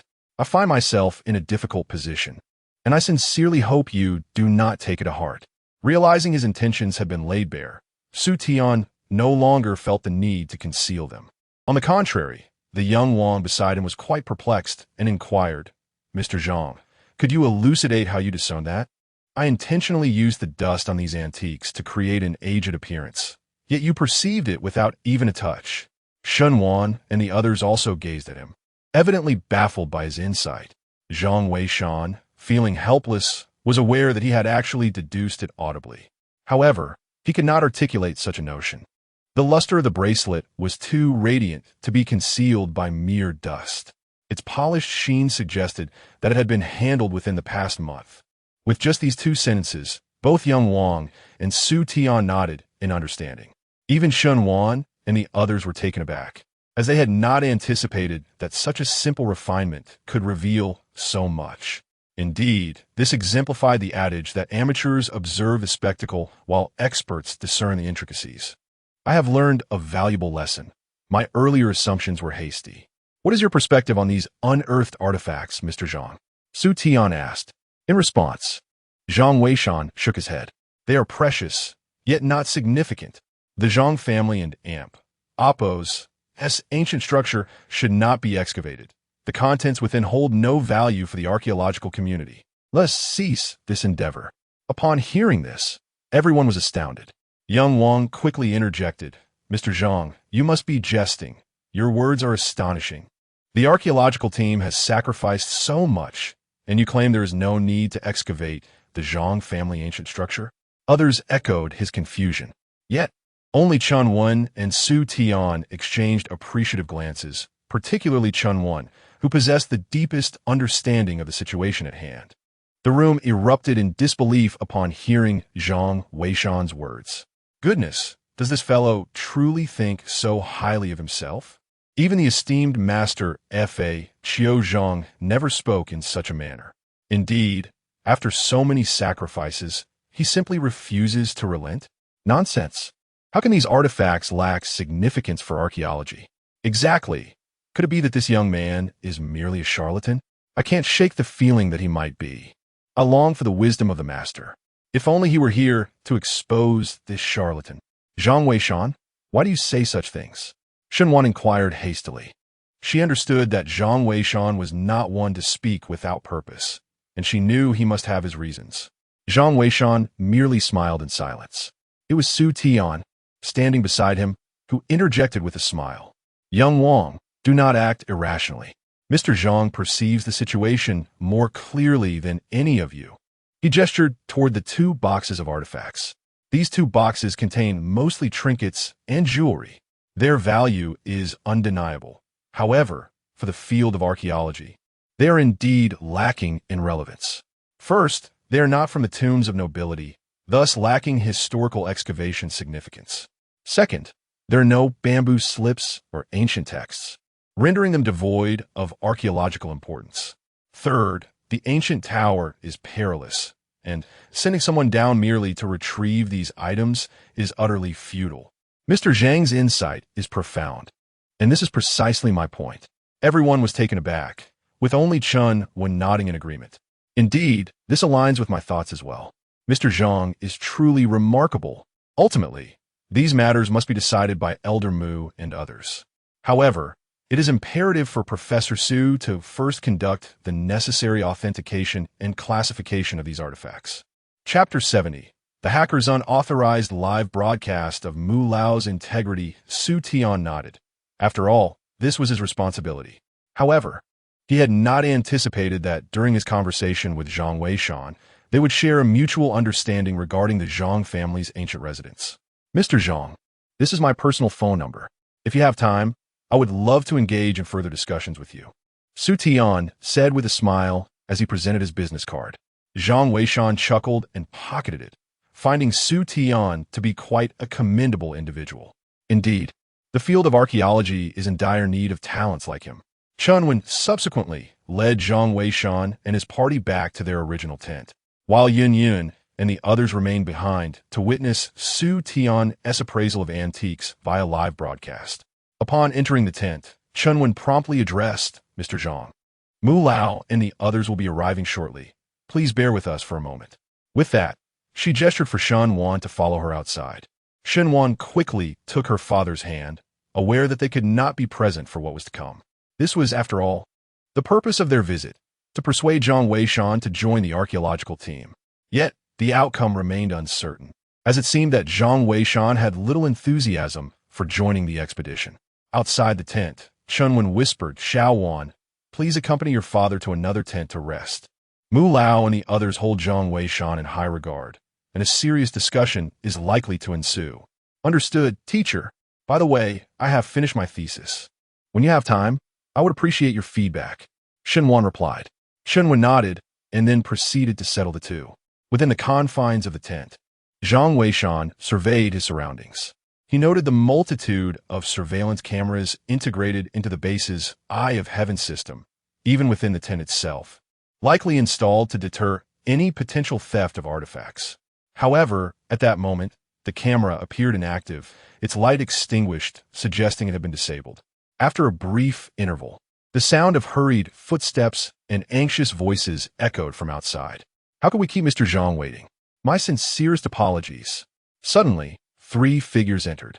Leading the group was the distinguished Mu Lao, accompanied by an elder who was presumably Chun Lao.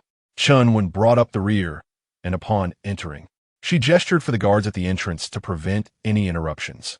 Mr. Zhang, these 2 gentlemen are Mu Lao and Chun Lao. Mu Lao, rest assured that the cameras are not activated here, allowing you to converse freely. I shall remain at the entrance and will be alerted should any matter arise. With that, Chun Wen stepped outside, leaving only the 3 of them within the tent.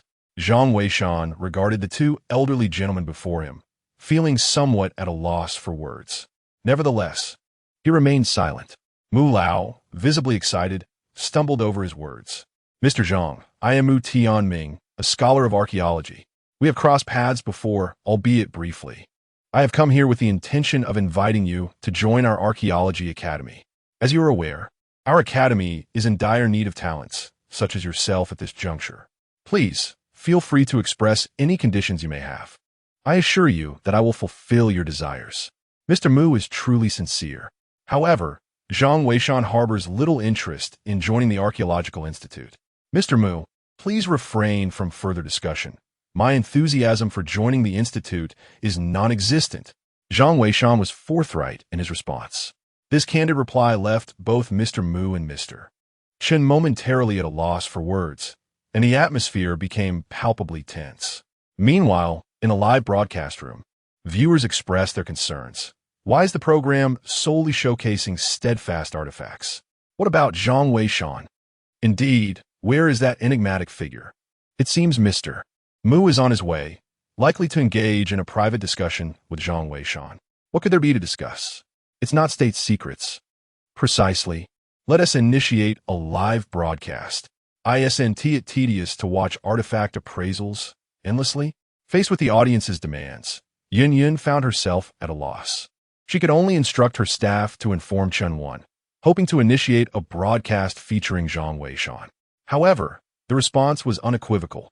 Absolutely not, unless signaled by Mr. Mu. Their conversation must remain confidential.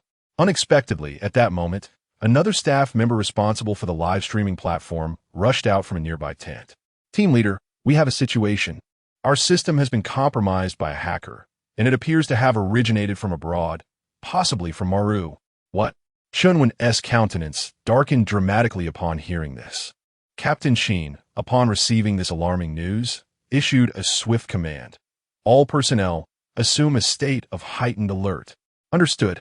Suddenly, all the warriors in the camp sprang into action, remaining vigilant of their surroundings. Chunwen had already dashed into the live streaming tent. However, the live streaming system had temporarily succumbed to dysfunction. The staff remarked that the opposition was approaching aggressively, and the live camera in Mu Lao and Appo's tent had been activated. Our experts can repel them within a minute at the latest. Chun, the team leader, suggested that one should inform Mu Lao and the others to take a break. Upon hearing this, Chun Wen's eyes blazed with anger. The interruption in the archaeological technology of the Huaxia nation was directly linked to the heinous acts of the Maru nation in the past. In their bid to obstruct Huaxia's archaeological advancements, the Maru nation had indeed thrown all shame aside. Chunwen immediately rushed out, intending to notify Mu Lao. However, upon entering the tent, she found that Mu Lao and the other two were silent. Thus, she could only approach them quietly and relay the situation. Yet, how could her whisper escape the keen ears of Zhang Weishan? He heard everything with crystal clarity. Simultaneously, he noticed that the nearby camera had indeed turned red, evidently in an active state. Meanwhile, in a live streaming room, countless netizens were utterly bewildered. My goodness, the heavens have manifested. Why did the live stream suddenly activate? It seems the production team is always responsive. Oh, why is Team Leader Chen here too? What are they whispering about? I don't know, but why is there no sound? Just wait and see. The netizens in the live stream remained oblivious to the unfolding events. Meanwhile, Zhang Weishan's brow gradually furrowed in concern. He was also aware of the long-standing grievances between the Huaxia nation and the Maru country. However, he never anticipated that Maru would be so devious, even seeking to eavesdrop on the conversation he had with Elder Mu.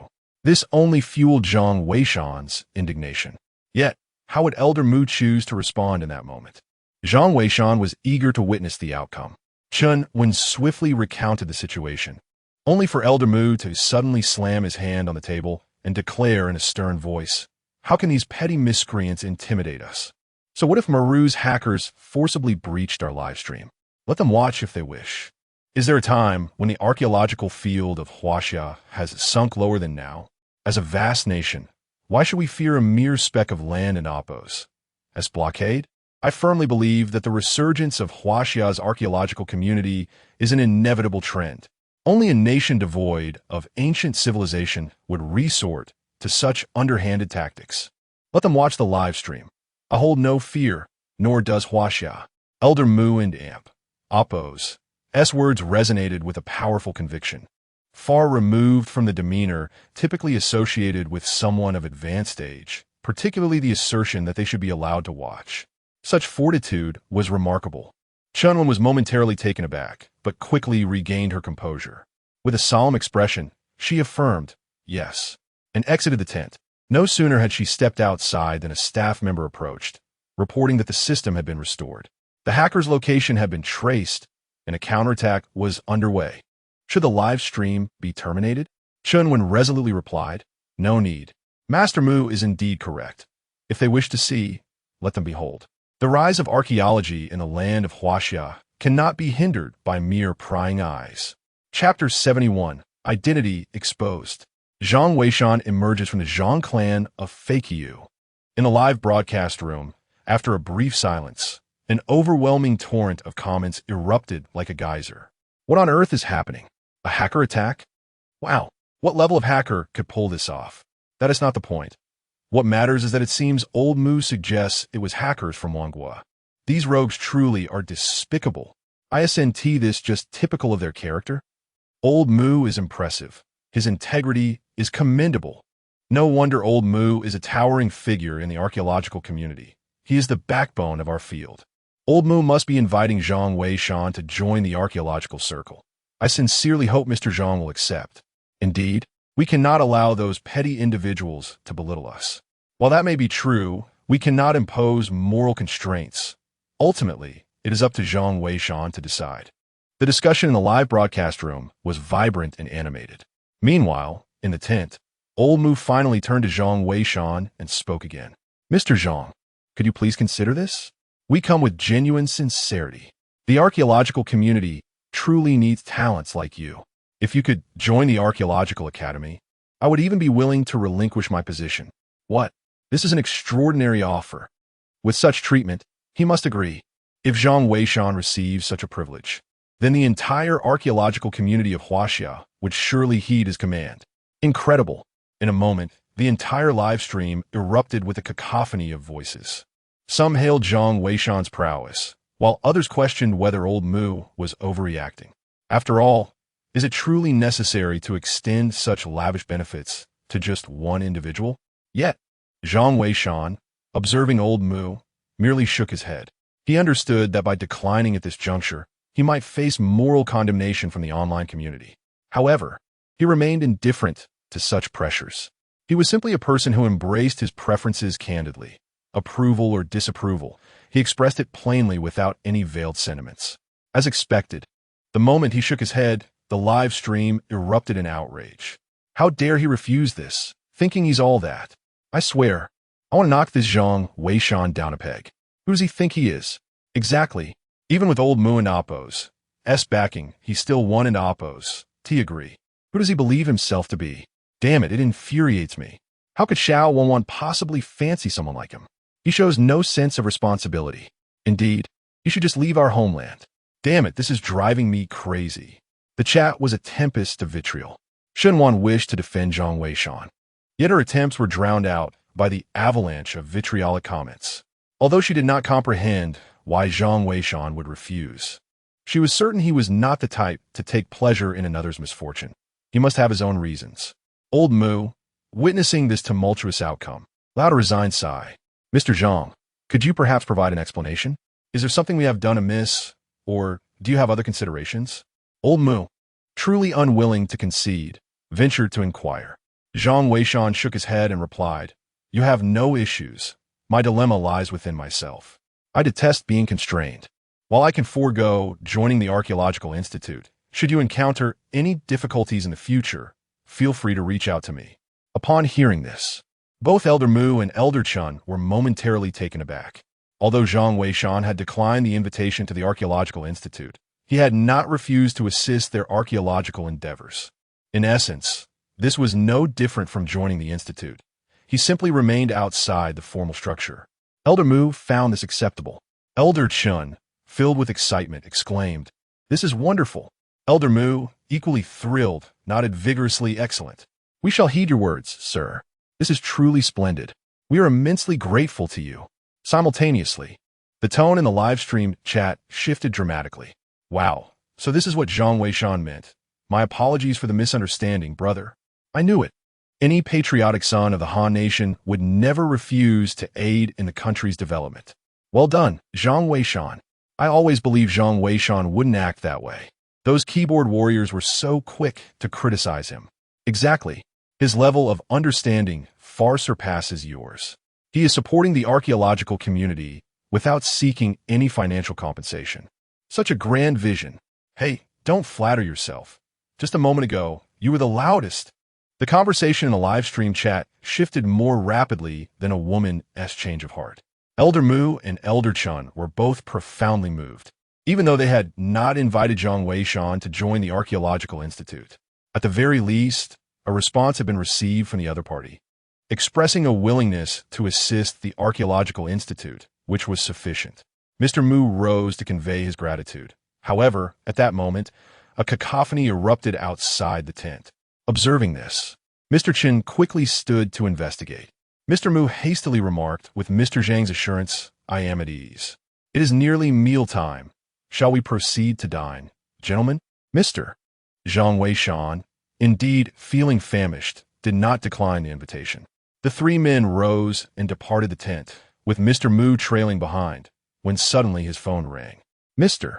Zhang Weishan, standing at the tent's entrance, was taken aback to see that two excavators had arrived outside, accompanied by trucks transporting coils of steel, as if preparations for construction were underway. A sense of bewilderment washed over him.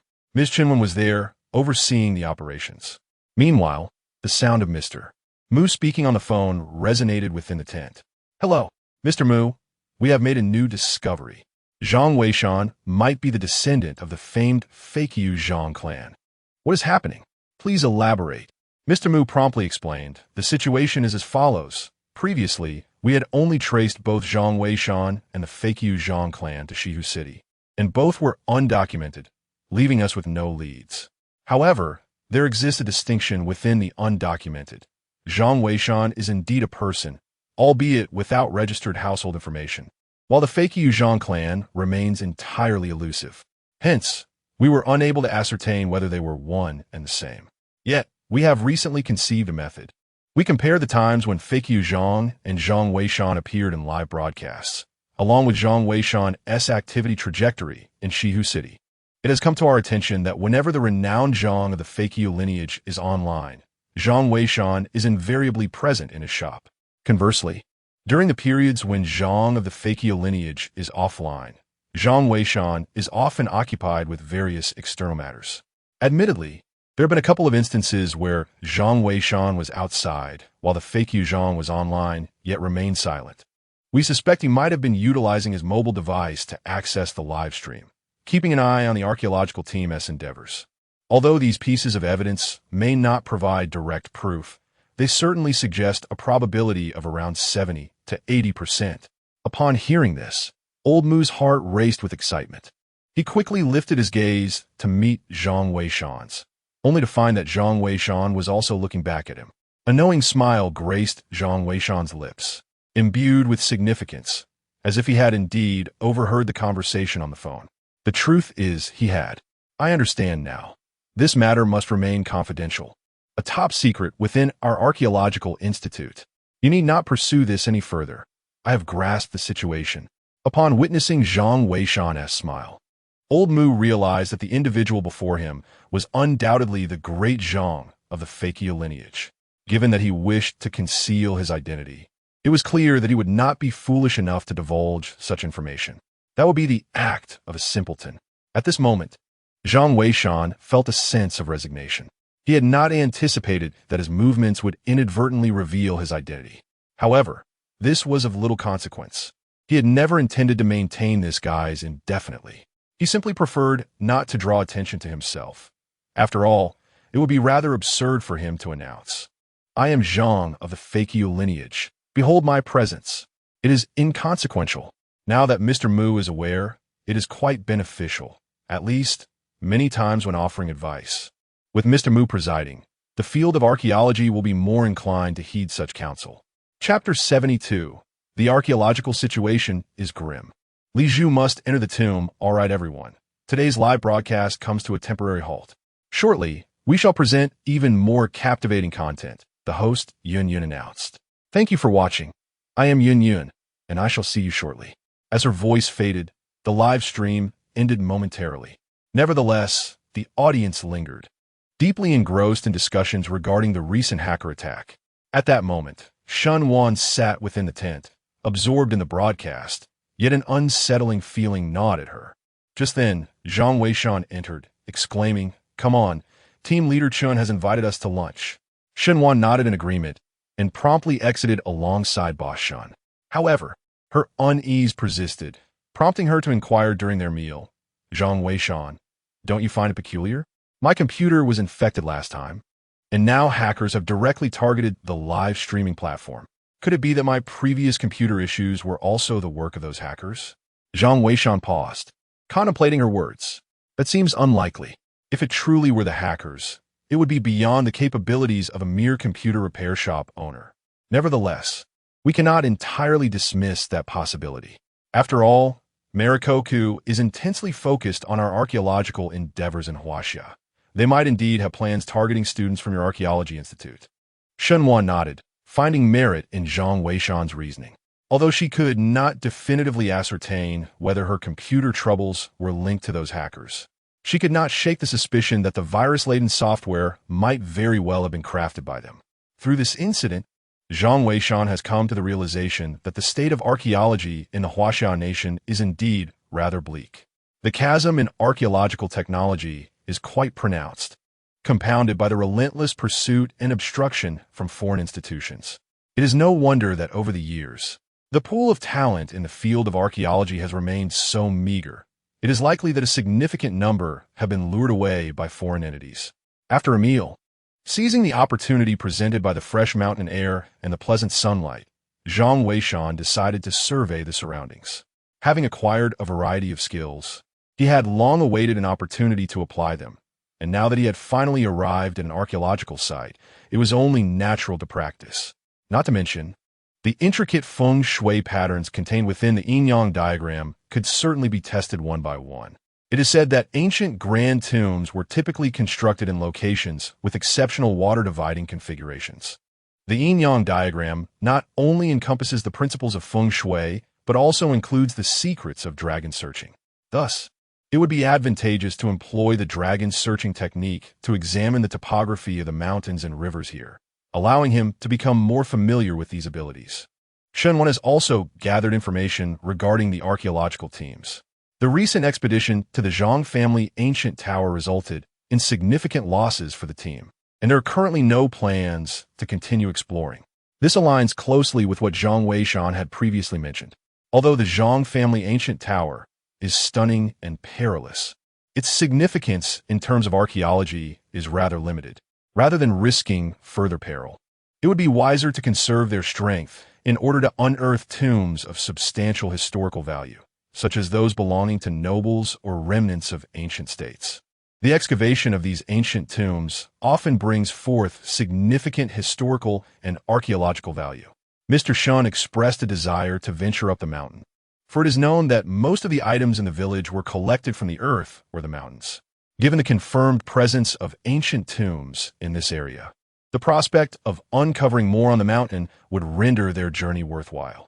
As the three emerged from their tent, they observed a gathering of people encircling the edge of the campsite. To their astonishment, 2 large trucks appeared to be preparing for departure. Mr. Shen hastily detained a staff member to inquire about the situation. The individual informed him that Li Zhu had arrived, accompanied by an exploration team seemingly intent on descending to locate the tombs. This revelation surprised everyone, particularly Shun Wan and Zhang Weishan, who had anticipated Li Zhu and Appo's arrival but did not expect him to lead a team into the ancient tombs, a perilous endeavor indeed. At that moment, Chun Wan, along with Mr. Mu and Mr. Chun, emerged from the tent. Spotting Zhang Weishan and the others, she hurried over to inquire about the situation. "What is happening, teacher?" Shen Wan, with his characteristic impatience, asked directly. Chun Wan smiled and replied, "I was just about to discuss this with Mr. Zhang. You must be familiar with Li Zhu. His family provides substantial financial backing to the archaeological community. Moreover, they possess a highly professional exploration team. They are eager to attempt a descent into the tombs. We have tried to dissuade them, but to no avail. Thus, we have allowed them to proceed on their own. While Chun Wen's explanation seemed straightforward, the underlying complexities of the situation were evidently intricate. The Li Zhu family enterprise undoubtedly values the development rights of the ancient Zhang family tower, aiming to transform it into a museum for profit. The archaeological team and the Archaeological Institute benefit from the financial backing of the Li Zhu family. Furthermore, if individuals bring their own equipment and funds to assist in the exploration of ancient tombs, the archaeological community would naturally welcome such endeavors, as it would also preserve the expertise within the field. Once the expedition team locates the tomb, they must allow these individuals to participate in the excavation, which is undoubtedly a lucrative arrangement. It can be said that both parties have mutual needs, essentially fulfilling each other's requirements. Thus, no one would obstruct this endeavor.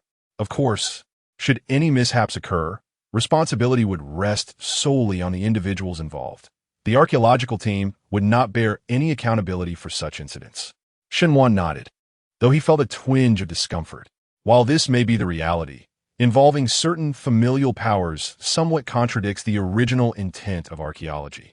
However, the archaeological field in Huaxia is currently quite fragile, necessitating assistance from external forces on numerous occasions. Mr. Zhang, what is your perspective on the Li Zhu family's expedition to the tomb? Old Mu inquired. Upon confirming that Zhang Weishan belonged to the renowned Zhang family of tomb raiders, his demeanor visibly shifted to one of greater respect. Elder Chun and Chun Wen also turned their attention to Zhang Weishan.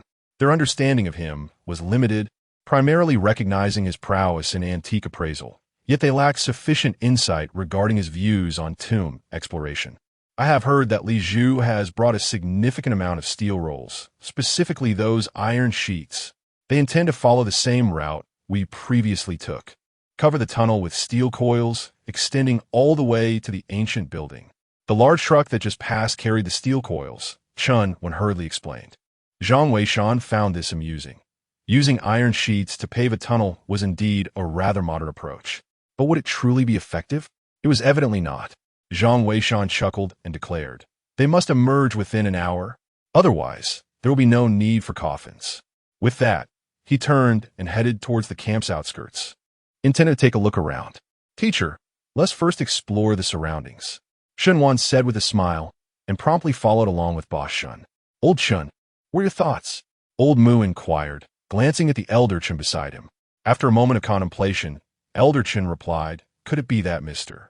Zhang has overstated the situation? With iron sheets and coils, what danger could possibly remain insurmountable?" Old Mu, upon hearing this, chuckled while stroking his beard and looked towards Chunwen. "According to Mr. Zhang's suggestion, inform Li Zhu and the others. Whether they heed it will be their own decision. Old Chen, let us go.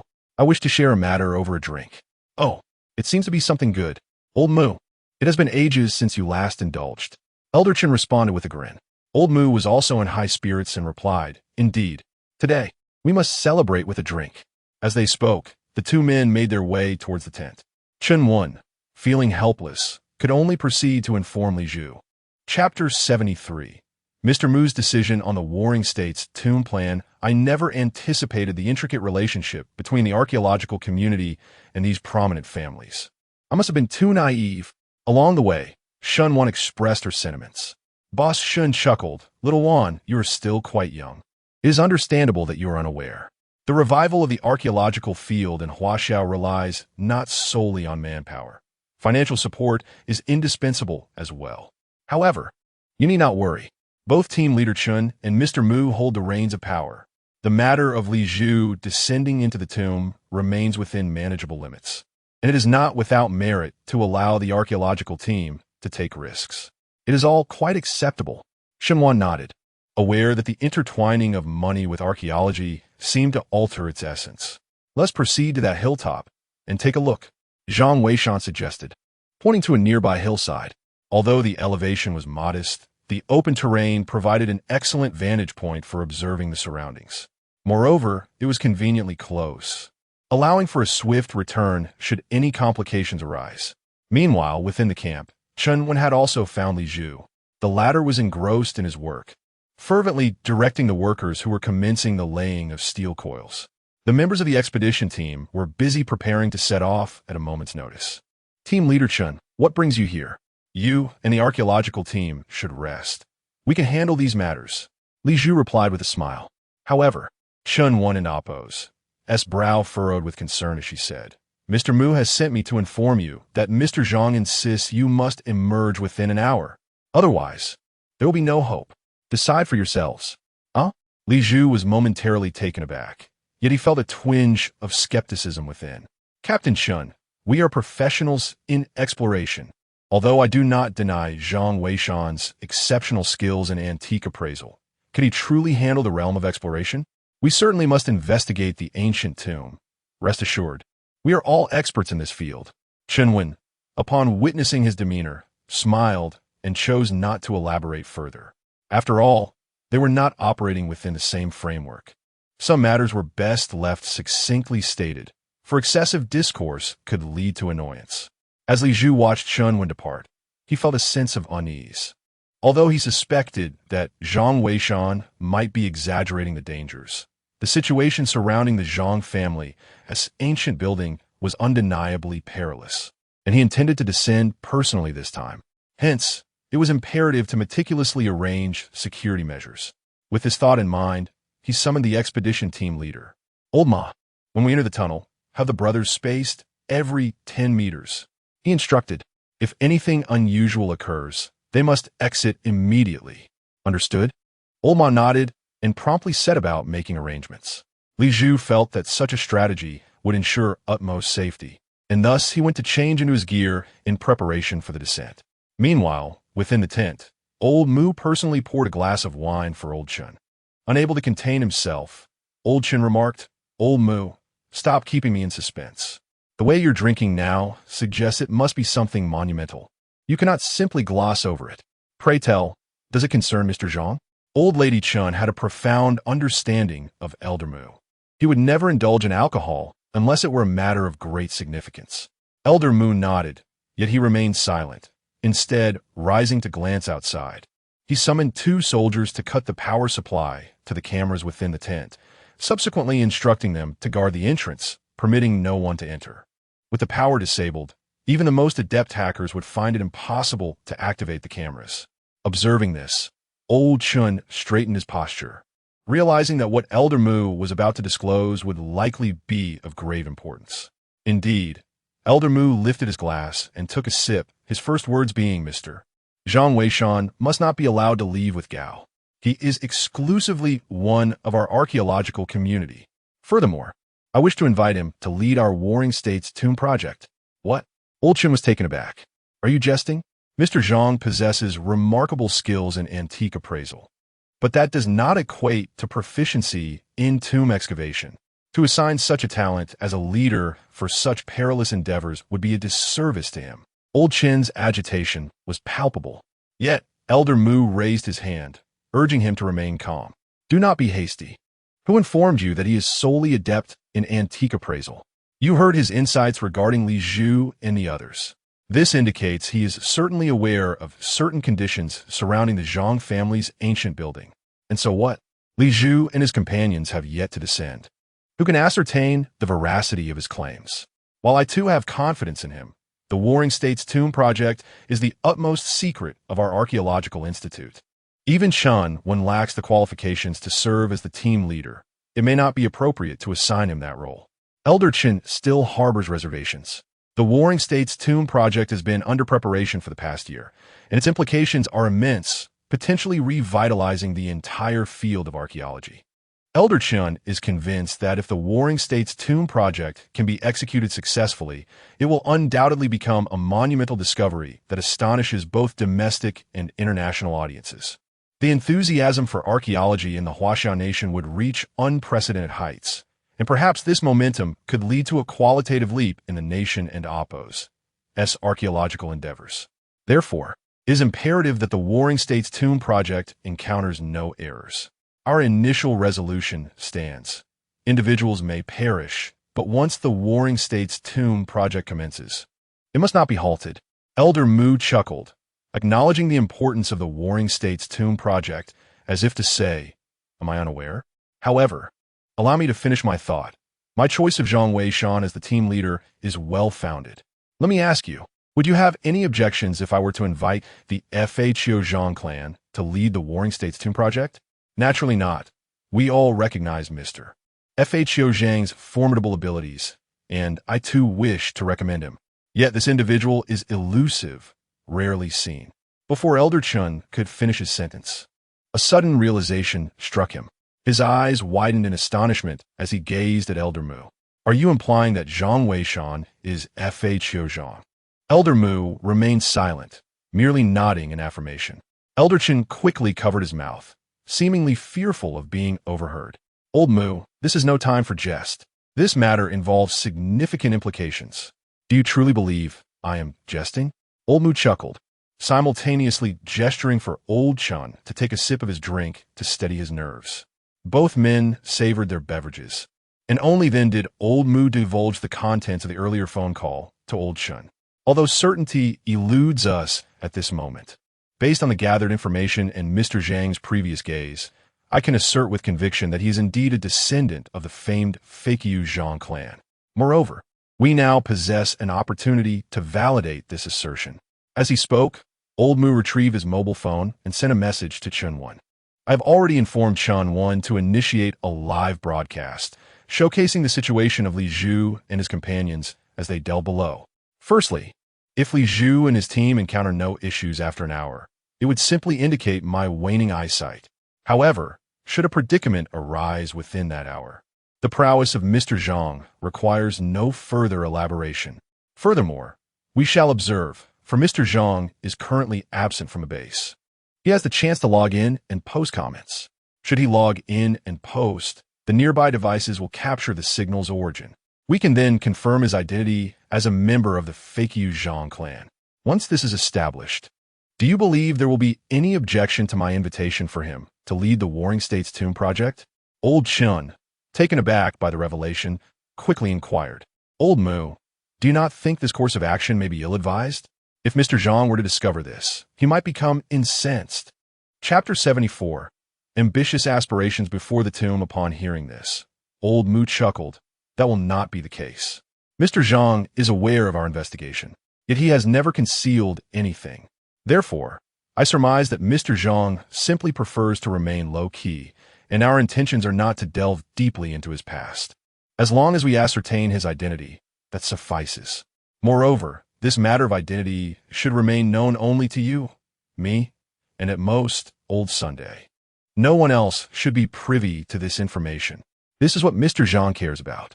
With a sigh, Old Mu continued, at present, we are akin to an ant beside a giant, yearning to glimpse the giant's visage. If our hearts are sincere, the giant may not reveal himself to us. Yet he would not harm us, for we are too insignificant. On the mountainside, Boss Shun searched fervently, hoping to uncover some ancient artifacts. However, the prospect was dim, as it resembled the futile endeavor of finding a needle in a haystack. Meanwhile, Shun Wan surveyed her surroundings and noted that despite the modest elevation, the vantage point offered a comprehensive view. She could see the topography of the mountains and the archaeological teams camped below in their entirety. Standing here, she felt a connection to the past, as if the individuals who decided to construct the Zhang family ancestral hall had once stood in this very spot, observing the landscape before making their choice. Zhang Weishan, your expertise in feng shui is remarkable. Surely you can discern something from this? Shen Wan inquired, her perception of Zhang Weishan having undergone a significant transformation, as she often found herself eager to seek his counsel. Zhang Weishan smiled in response. Behold the majestic mountains before us, their peaks rising in layered grandeur, reminiscent of the scales of a dragon. Shen Wan paused, gazing into the distance, and indeed discovered that the terrain here bears a striking resemblance to fish scales. Why refer to dragon scales, one might ask? Cannot they be likened to fish scales instead? Shen Wan inquired, her ignorance of feng shui prompting her to voice her thoughts. Fish scales are round and thick, while dragon scales are sharp and slender. Yet here, the mountainous terrain eludes our complete perception. Were there an aerial view, you would discern that the undulations of the landscape indeed resemble a dragon, not a fish. This ancient tower is situated in a dragon's eye position, a feng shui configuration known as the dragon's eye. It is most suitable for the placement of collective burial sites. The surrounding dragon scales stack upon one another, resembling a thousand-layered wave, symbolizing the unity of brothers, a rare and precious location. Shenwan was taken aback by this revelation. She had not anticipated such an interpretation of feng shui, which, although enigmatic, felt entirely reasonable. There was a profound accuracy to it all. Zhang Weishan surveyed the towering mountains and felt a stirring of longing within his heart. Suddenly, he seemed to grasp why, in ancient times, the tomb raiders and those who sought treasures would descend into perilous ancient tombs, fully aware of the dangers that awaited them. Perhaps the pursuit of wealth was merely a secondary motive. The true driving force was a spirit of adventure and passion. Beneath such splendid rivers and mountains lie countless secrets waiting to be uncovered. In this one life, in this fleeting world, if one does not seek to explore, how dreadfully mundane life would be. Do the tomb raiders and treasure seekers truly lack for money? Evidently, there was no shortage of opportunities, and at that moment, Zhang Weishan was filled with a fervent desire to personally descend into the tomb and experience its wonders. It seemed that the moment had arrived. It was time to embark on this journey. The lineage of the FHO should also see the light of day once more. Observing the splendid scenery before him, he felt a surge of ambition. It is no wonder that ancient people cherish the moments of reunion, relishing the beauty of nature while enjoying fine wine. Indeed, it is one of life's greatest pleasures. Before long, more than half an hour had swiftly passed. Zhang Weishan took out his phone to check the time and realized that only 3 minutes remained until the hour was complete. Shen Wan and Ba Shun had grown bored and wandered off to play on their phones, engrossed in a live broadcast. The stream showcased Li Zhu and his team as they delved into the ancient tomb. These individuals were remarkably swift, having already laid out over 30 meters of iron sheet and steel coil, with a 50-meter distance to breach in the dragon scale theft tunnel. They had surpassed the halfway point. Many viewers in the live chat expressed curiosity about how the situation had suddenly transformed into an exploration team entering the tomb. Who wouldn't be delighted by a captivating program? Everyone was thoroughly engrossed in the unfolding drama. Suddenly, someone in the chat exclaimed, "Wow, the master has logged on." Indeed, the master is here. Is the master about to offer guidance again? But Li Zhu and his team seem fine, right? With this iron sheet and steel coil. Surely no monster can breach this. Li Zhu is quite the genius. He seems intent on cutting off the master's opportunity for advice. "Master, Li Zhu, are you being polite? Not giving me a chance?" Zhang Weishan, the master has logged on. "Quick, take a look." Uncertain whether the deity would allow their escape, Shun Wan called out. "You previously mentioned that danger would arise in an hour. Time is nearly up." Zhang Weishan paid little heed to these messages. With merely 2 minutes remaining, he resolved to issue a warning, for the lives of so many were at stake. If these individuals chose to disregard the ID of F.A. Qiu Zhangshi, then he would truly feel it unnecessary to continue speaking. Meanwhile, within the tunnel, Master Ma halted his steps and remarked, "Young Master Li, we are short on manpower. Shall we summon the brothers at the back? Is it not overly cautious to have one stationed every 5 meters?" Li Zhu nodded in agreement. Feeling that the prolonged duration posed no real threat, Zhang Weishan was likely attempting to instill fear. With 6 brothers on guard over a 30-meter span, it seemed an extravagant use of resources. As Master Ma went to call for reinforcements, Li Zhu glanced at the time, realizing that only 2 minutes remained until the hour Zhang Weishan had mentioned. It appeared that there truly was no impending danger. However, at that moment, a brother suddenly shouted, "Young master, there's trouble. FHO Zhangshi has spoken in the live stream." What did the deities say? Li Zhu knew FHO Zhangshi was also one of his admirers. To his astonishment, the deity had offered guidance. "Young master, you ought to see for yourself." The brother's face turned pale as he handed over his phone. Upon taking the device and glancing at the screen, Li Zhu was equally taken aback.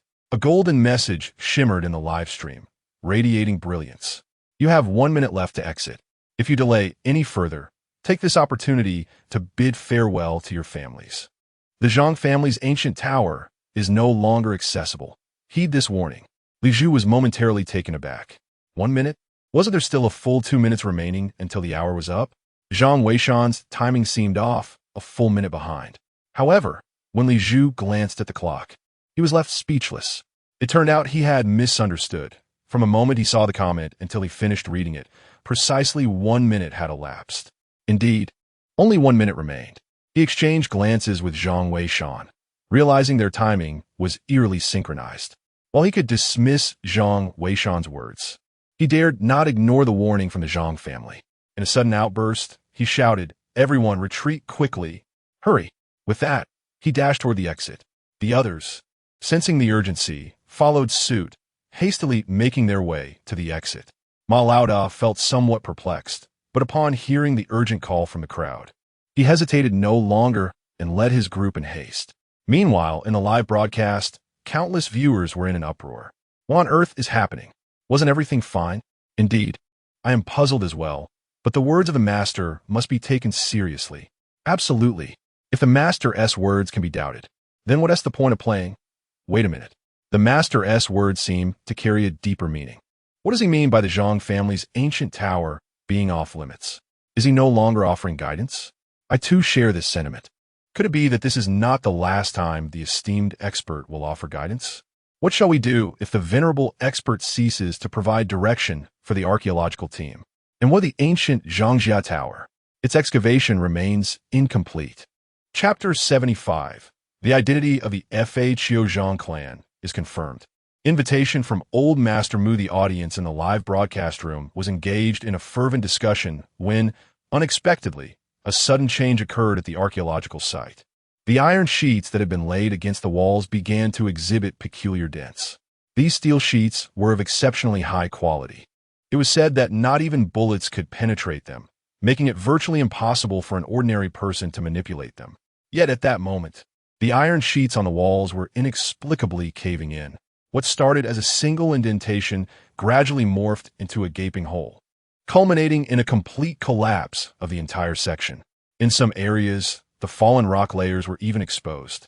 The entire passage seemed to be shifting positions. Li Xiao, Ma Laoda, are you out yet? The exit here is about to be sealed off. A brother stationed approximately 10 meters from the exit shouted into the intercom. However, amidst the rumbling vibrations of the ground, nothing else could be heard from the device. Despair filled Li Zhu's eyes. If only he had turned back a minute sooner, he would not have found himself caught in such perilous circumstances. How could he have been so foolish as to doubt Zhang Weishan? Li Xiao, stop overthinking it. We need to run, Ma Laoda urged anxiously. The collapses in the passageway were becoming increasingly frequent. As time languished, the fear of being entirely buried alive grew ever more imminent. Li Zhu dared not indulge in further fanciful thoughts and quickened his pace towards the exit. The 30-meter distance, though seemingly short, felt elongated as they ascended, inevitably slowing their speed. Soon, they beheld the glimmer of light that signified the exit. However, the collapse of the passage became increasingly severe. Upon reaching approximately 10 meters, they were compelled to crawl through. This, in turn, further hampered their speed. By the time Li Zhu managed to squeeze through, the entire passage had suffered significant deformation. The steel sheets resembled mere paper, utterly devoid of utility. With a resounding crash, the entire passage collapsed less than a minute after Li Zhu emerged safely. The entrance sealed tightly, betraying no indication that a tunnel had existed there before. Li Zhu stood in a daze, unaware of how many brothers had been left behind. Yet, he understood that this calamity stemmed from his own hubris. Had he heeded Zhang Weishan's counsel sooner, perhaps the outcome would have been different. Boss Ma, please account for the numbers and see how many brothers have perished. Li Zhu shouted, his eyes ablaze with sorrow. Understood. Boss Ma replied swiftly, hastening to tally the numbers. Li Zhu, overwhelmed, sank to the ground, his gaze filled with regret and despair. Moments later, Boss Ma returned, exclaiming, Li Xiao, fortune has favored us. There have been no casualties, although the remaining steel sheets are certainly insufficient. Upon hearing this, Li Zhu felt a slight alleviation of the heaviness in his heart and hastily waved his hand, saying, "No, no, it's not possible to enter the ancient tomb. Besides, it's all about luck. Our lives are merely salvaged." Li Zhu was acutely aware that if it were Chun when conveying Zhang Weishan and Appo's message, and he had arranged for someone to stand guard every 5 meters, they would likely heed the words of the Zhang family at the crucial moment. It was feared that several individuals would remain inside this time. Li Shou, does this mean we are not descending? What will happen to the museum project? Ma Laoda inquired anxiously. Their descent into the tomb was primarily to assist the archaeological team in excavating the ancient site, paving the way for the future development of the city museum. If the tomb exploration were to cease, the museum project would also be in jeopardy, rendering all the invested manpower and resources futile. What good is a museum without lives to spare for profit? Li Zhu scolded. Ma Laoda was left at a loss, unable to counter the situation. Meanwhile, on the hillside, Zhang Weishan had also put away his phone and called for everyone to prepare to leave. Shen Wan gazed at his phone, a hint of reluctance in his eyes. "Oh, it's just that the so-called Zhang family of tomb raiders won't provide guidance anymore. Don't worry, as long as the archaeological team has other activities, he will surely return. Besides, even if he doesn't offer guidance, we still have Zhang Weishan, right? So don't be too disheartened." Shen Laoban consoled. Shen Wan replied, "I merely feel regretful. My teacher tasked me with seeking the Zhang family of tomb raiders, yet there's been no progress thus far. In the future, finding what one seeks may prove even more difficult." Zhang Weishan, feeling the awkwardness of the situation, chose to feign ignorance. The audience in the live broadcast eagerly awaited a response from the esteemed figure. However, unexpectedly, the Great One simply logged off. The officials, naturally, found themselves at a loss, resulting in an unresolved conclusion. It seems that one must wait for the next appearance of the esteemed figure to gather further details. Meanwhile, within the tent, old Mu and Appo's phone finally rang. Upon answering, a smile graced his face that did not wane. Moments later, he hung up, and old Chun could discern the joyous expression. Realizing that Li Zhu and the others had emerged safely, precisely 1 hour after the incident, the results from the relevant authorities were also released, confirming that the signal from the Zhang family was emitted near the archaeological site. "Do you still have any questions?" Old Chun raised his glass with a smile. "No. The only concern is whether we can truly invite Zhang Weishan to lead the Warring States Tomb Project." Discussing this topic, old Mu expressed some apprehension. However, he quickly regained his composure and replied, "Regardless of the outcome, we must strive to make this attempt. Even if it does not succeed, the presence of Zhang Weishan in our archaeological community heralds an inevitable rise. This is indeed a cause for celebration. As for the Warring States Tomb Project, I have already devised a comprehensive plan. The outcome will depend on the esteemed figure and Appo's inclination." Old Chen nodded. "Since we intend to extend an invitation, we must certainly articulate the details of the Warring States Tomb Project. Even if Zhang Weishan were to decline, it would serve as a foundation for future guidance of the archaeological team." Without hesitation, Mr. Mu immediately rose and, accompanied by Mr. Chun, set out to discuss the matter with Zhang Weishan. Upon exiting the tent, they encountered Zhang Weishan and his 2 companions descending from the mountain, along with Chun Wen, who had hurried over from the side. "Mr. Zhang, we wish to speak with you. May we have a moment of your time?" "Certainly." Zhang Weishan nodded, seemingly unperturbed. Meanwhile, Chun Wen and Shun Wan had intended to withdraw, but Mr. Mu deemed it unnecessary. The plan for the Warring States tomb would inevitably be made public, and since Shun Wan was already aware of it, Shin Wan knowing would not pose an issue either. Thus, he invited them to join the discussion. As for Shun, he exhibited a complete lack of interest, conjuring an excuse to visit Professor Su Tian for an appraisal of antiques instead. Once inside the tent, and after everyone settled, Mr. Mu promptly addressed the matter at hand. "Mr. Zhang, on behalf of the archaeological community, I would like to extend an invitation for you to participate in our Warring States Tomb Project to serve as the team leader. Would you be inclined to accept this role?" The team leader of the Warring States Tomb Project? Chun Wan was taken aback, while Shun Wan, equally bewildered, inquired, "What is this Warring States Tomb Project? Do you know about it, teacher?" Chun Wan nodded and quickly responded, Isn't this rather hasty, Mr. Mu? While Mr.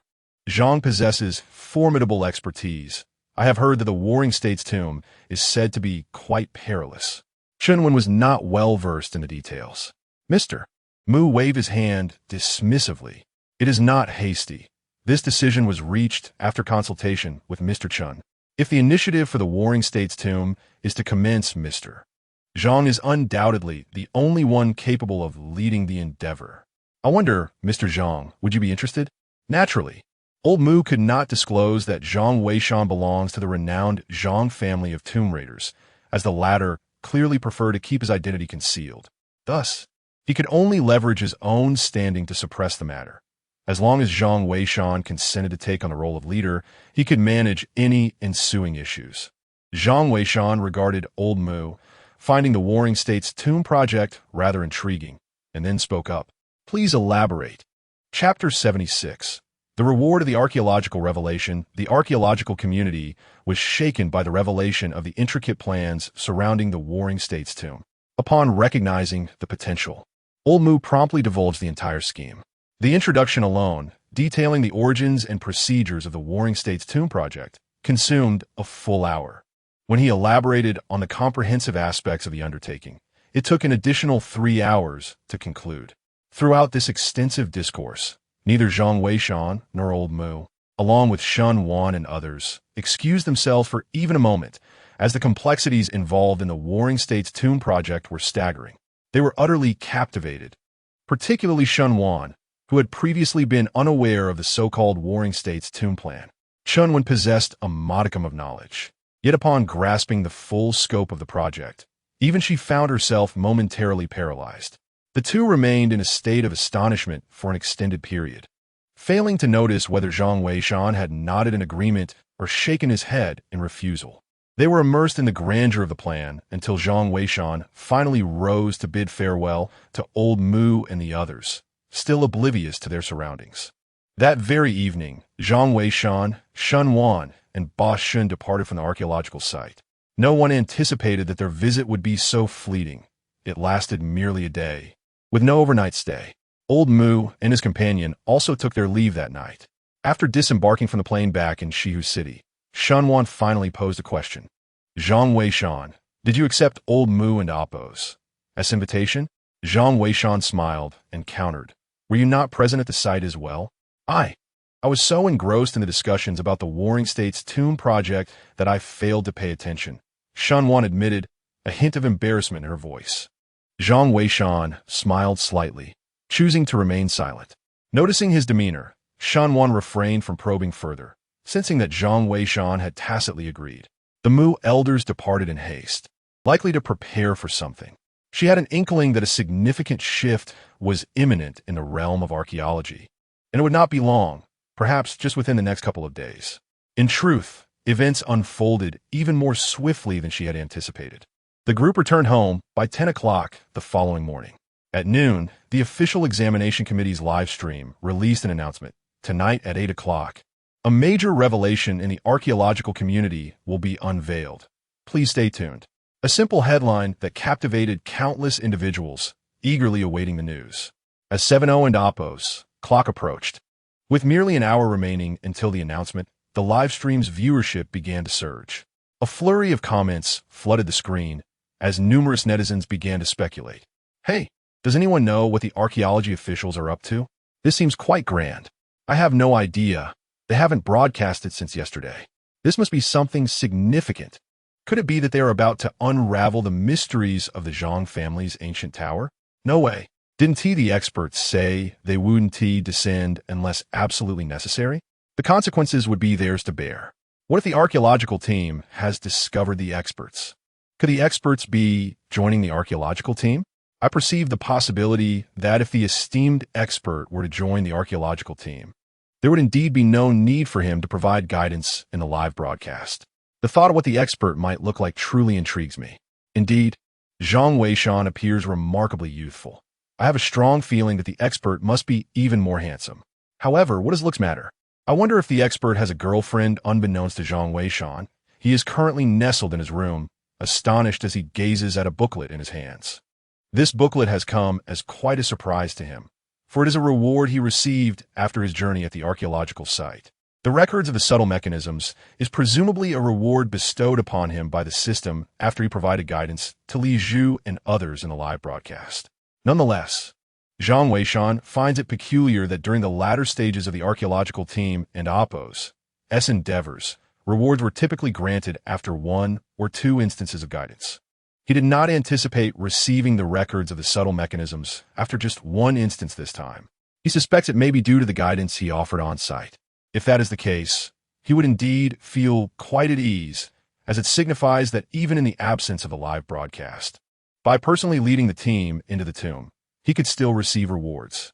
As long as he provides guidance to the archaeological team, rewards would be forthcoming, regardless of whether it occurs in the live broadcast. Contemplating this, Zhang Weishan feels as though even the system is aiding him in his endeavors within the tomb. Upon receiving the records of the subtle mechanisms, he has come to understand its purpose, which predominantly documents extraordinary tales and mysterious matters, serving as a tome of enlightenment.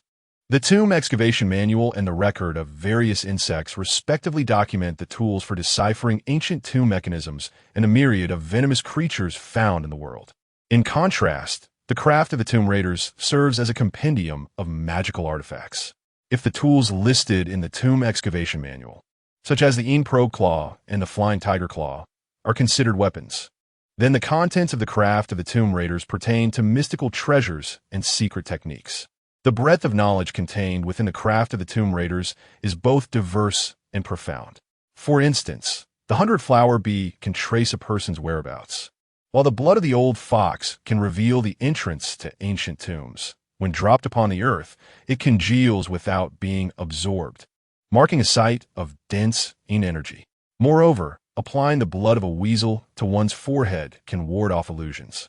The 8 treasure rotating mechanism and the 27 decisive mechanisms are also among the myriad techniques covered, spanning from the principles of creation and destruction to the intricacies of mechanical devices. It is akin to a comprehensive notebook of the tomb raiding celestial.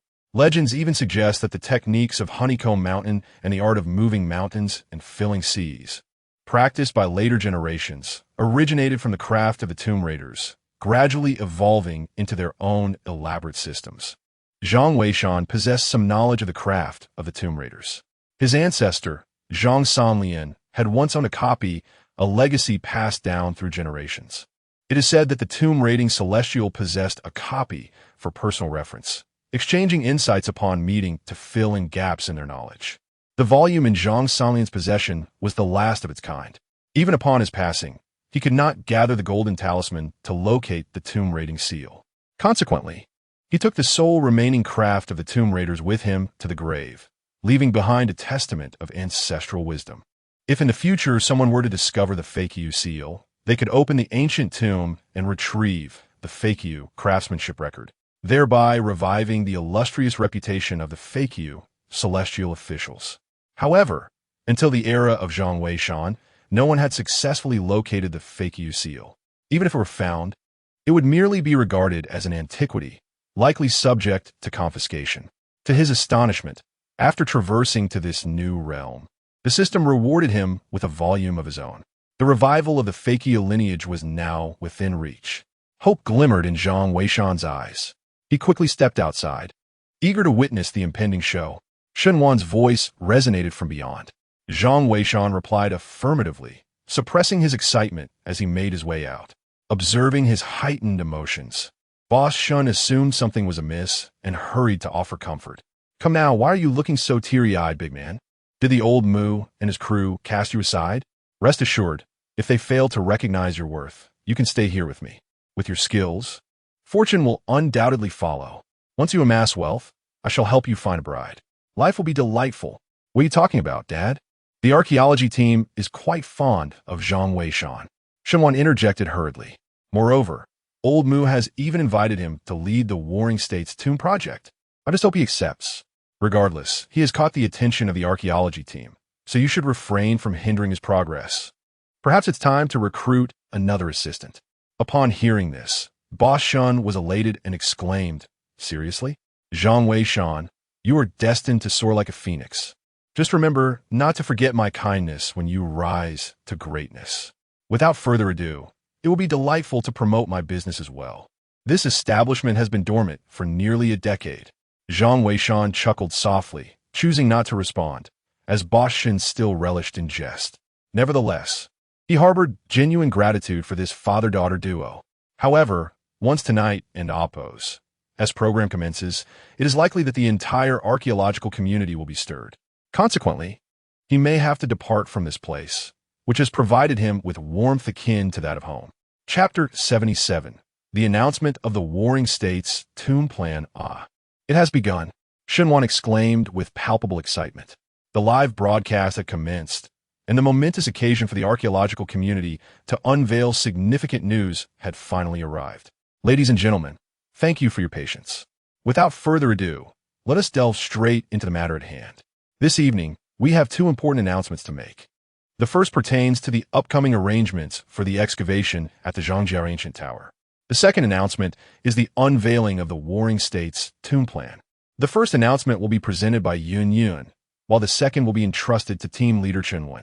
Before Yun Yun could finish her statement, the live chat erupted in a frenzy. Countless comments flowed in rapidly, creating a dazzling spectacle.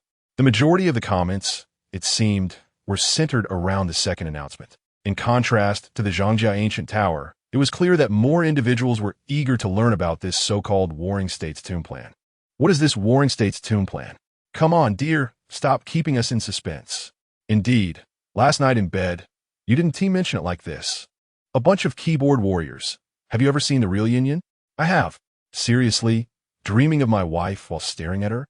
Such a fascination with mature women. Can you believe it? Even now, with such pressing matters, there are those who still wish to claim my wife. I just want to know what the Warring States Tomb Plan entails. Could it be that the archaeological team has discovered a Warring States tomb? Surely, such a serious announcement is not warranted without substantial evidence. Indeed, the gravity of this official announcement suggests that this Warring States tomb is of great significance. Dear wife, do enlighten us about the situation regarding the Warring States tomb. As Yun Yun observed the live broadcast room ablaze with excitement, she could only respond with a smile. Ladies and gentlemen, please remain patient. Team Leader Chen will provide an introduction to the Warring States Tomb project shortly. For now, I will announce the excavation arrangements for the Zhang family ancient tower. According to the research conducted by the Archaeological Institute and discussions with relevant authorities, the following decisions have been made. The Zhang family ancient tower excavation team will completely withdraw within 2 days, and the vicinity of the ancient tower will be handed over to the relevant departments for lockdown. During this period, a security team will be stationed to oversee the area. All excavation activities at the Zhang family ancient tower are hereby suspended. This is a well-understood necessity, as conditions within the tower are perilous and complex, and our current archaeological techniques are insufficient to address them. Therefore, we shall temporarily cease operations and await a more opportune moment for future endeavors. Furthermore, we caution those with ulterior motives to refrain from casting their gaze upon the Zhang family ancient tower. Should any outsiders approach, warning shots will be fired. Those who disregard this warning will face immediate consequences. Goodness, is it truly that stringent? Am I allowed to pass by? Never mind, I shall refrain from passing. I wish to live a few more years. I support the decision of the archaeological team. After all, living brings hope. Is this truly a surrender? One and oppose. The items inside deteriorate if left for another 2 years. Within the live broadcast room, there were both supporters and dissenters. However, the official decision had been made, and it was evident that it would not be altered due to the opinions of a handful of netizens. Next, Team Leader Chun will introduce the Warring States Tomb project. Yun Yun said with a smile as she handed the live broadcast to Chunwen. Chunwen appeared to have made ample preparations, looking into the camera as she began. First and foremost, I must apologize. The Warring States Tomb project has been in existence for quite some time, but it is only today that we make it public. As many of you are aware, certain foreign entities have shown excessive interest in our archaeological endeavors in China, which is why this information was kept under strict confidentiality until now. However, we are now ready to unveil the project, as we have adequately prepared to initiate the Warring States Tomb project. Allow me to elaborate on the entirety of this project, Chun Wen continued. Almost simultaneously, the entire live stream fell into a hushed silence, as countless viewers listened intently to Chun Wen's explanation. Even Shun Wan and Zhang Weishan, who had previously heard the details, found themselves compelled to listen again. The Warring States tomb project comprises two components, the impetus and the plan. According to Chun Wan, the impetus stemmed from an archaeological team's discovery of an ancient tomb. 2 years ago, the archaeological field in China was not as fervent as it is today. Numerous ancient tombs across the country had fallen victim to illicit excavations by foreign agents. It was during that period that a nationwide initiative for the protective excavation of ancient tombs was launched. A team led by 3 esteemed archaeology professors uncovered a tomb in a mountain range known as Zhelongpan in the mainland. This tomb, while not particularly large, was comparable in size to those of ancient landowners' burial sites. However, the numerous scrolls unearthed within astonished the archaeological team. Upon deciphering the information contained in these artifacts, they uncovered an immense secret that has remained classified since its discovery, only to be revealed today. The information deciphered by the team indicates that this ancient tomb dates back to the Warring States period. Although the tomb itself is not particularly large, the identity of its occupant is of great significance. This individual was a military strategist, geomancer, and advisor during the Warring States era. While details about this person are vague, the records narrate a conspiracy he orchestrated in his time. He was tasked with finding an auspicious burial site for his master, one that promised eternal life. However, after interring his master, he usurped the tomb for his own use, seeking immortality for himself. Of course, the notion of eternal life was merely a figment of ancient imagination and should not be taken literally. Nevertheless, the documentation of this incident lends it a degree of credibility. This tomb serves as the ceremonial burial site for this individual. Subsequently, the archaeological team, utilizing these records alongside geographical data from the Warring States period, eventually discovered clues near Ghost Mountain, which are suspected to belong to the tomb of his master. The team undertook 2 expeditions to investigate, yet suffered catastrophic losses with none returning alive.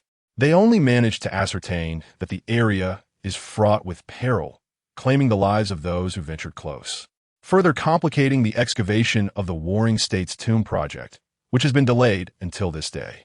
The announcement has been made because we have successfully found a suitable individual to lead the Warring States tomb project. Concurrently, as I reveal this information, the project has already commenced. We will conduct a 3-day selection process, open exclusively to students from the Archaeological Institute. The list of selected participants will be unveiled in 3 days, marking the official start of the archaeological activities associated with the Warring States tomb project. Now, I shall disclose the name of the project leader. As Chun Wen stood up, preparing to broadcast the live feed, the chat room erupted with excitement. The Warring States tomb project is astonishing. Such intrigue existed during the Warring States period. I feel like I and Oppos hinder my seniors. This ancient tomb is perilous. Who could possibly take on the role of leader? Has the production team truly found a master? I don and Oppos, Tino, but it seems only a master could lead this expedition. Indeed, without a master at the helm, others might well be doomed. Alas, I have a sinking feeling this will end in tragedy. By the way, have you all truly found the master?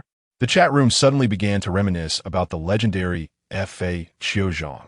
Chun Wen also wished to invite him as the leader, but without any means to locate him, what could she do? Moreover, the choice of the leader had been firmly established by Mu Lao, leaving her with no alternatives but to announce the truth. On the live screen, a photograph and a few words suddenly appeared. Warring States tomb project leader, Zhang Weishan. Chapter 78.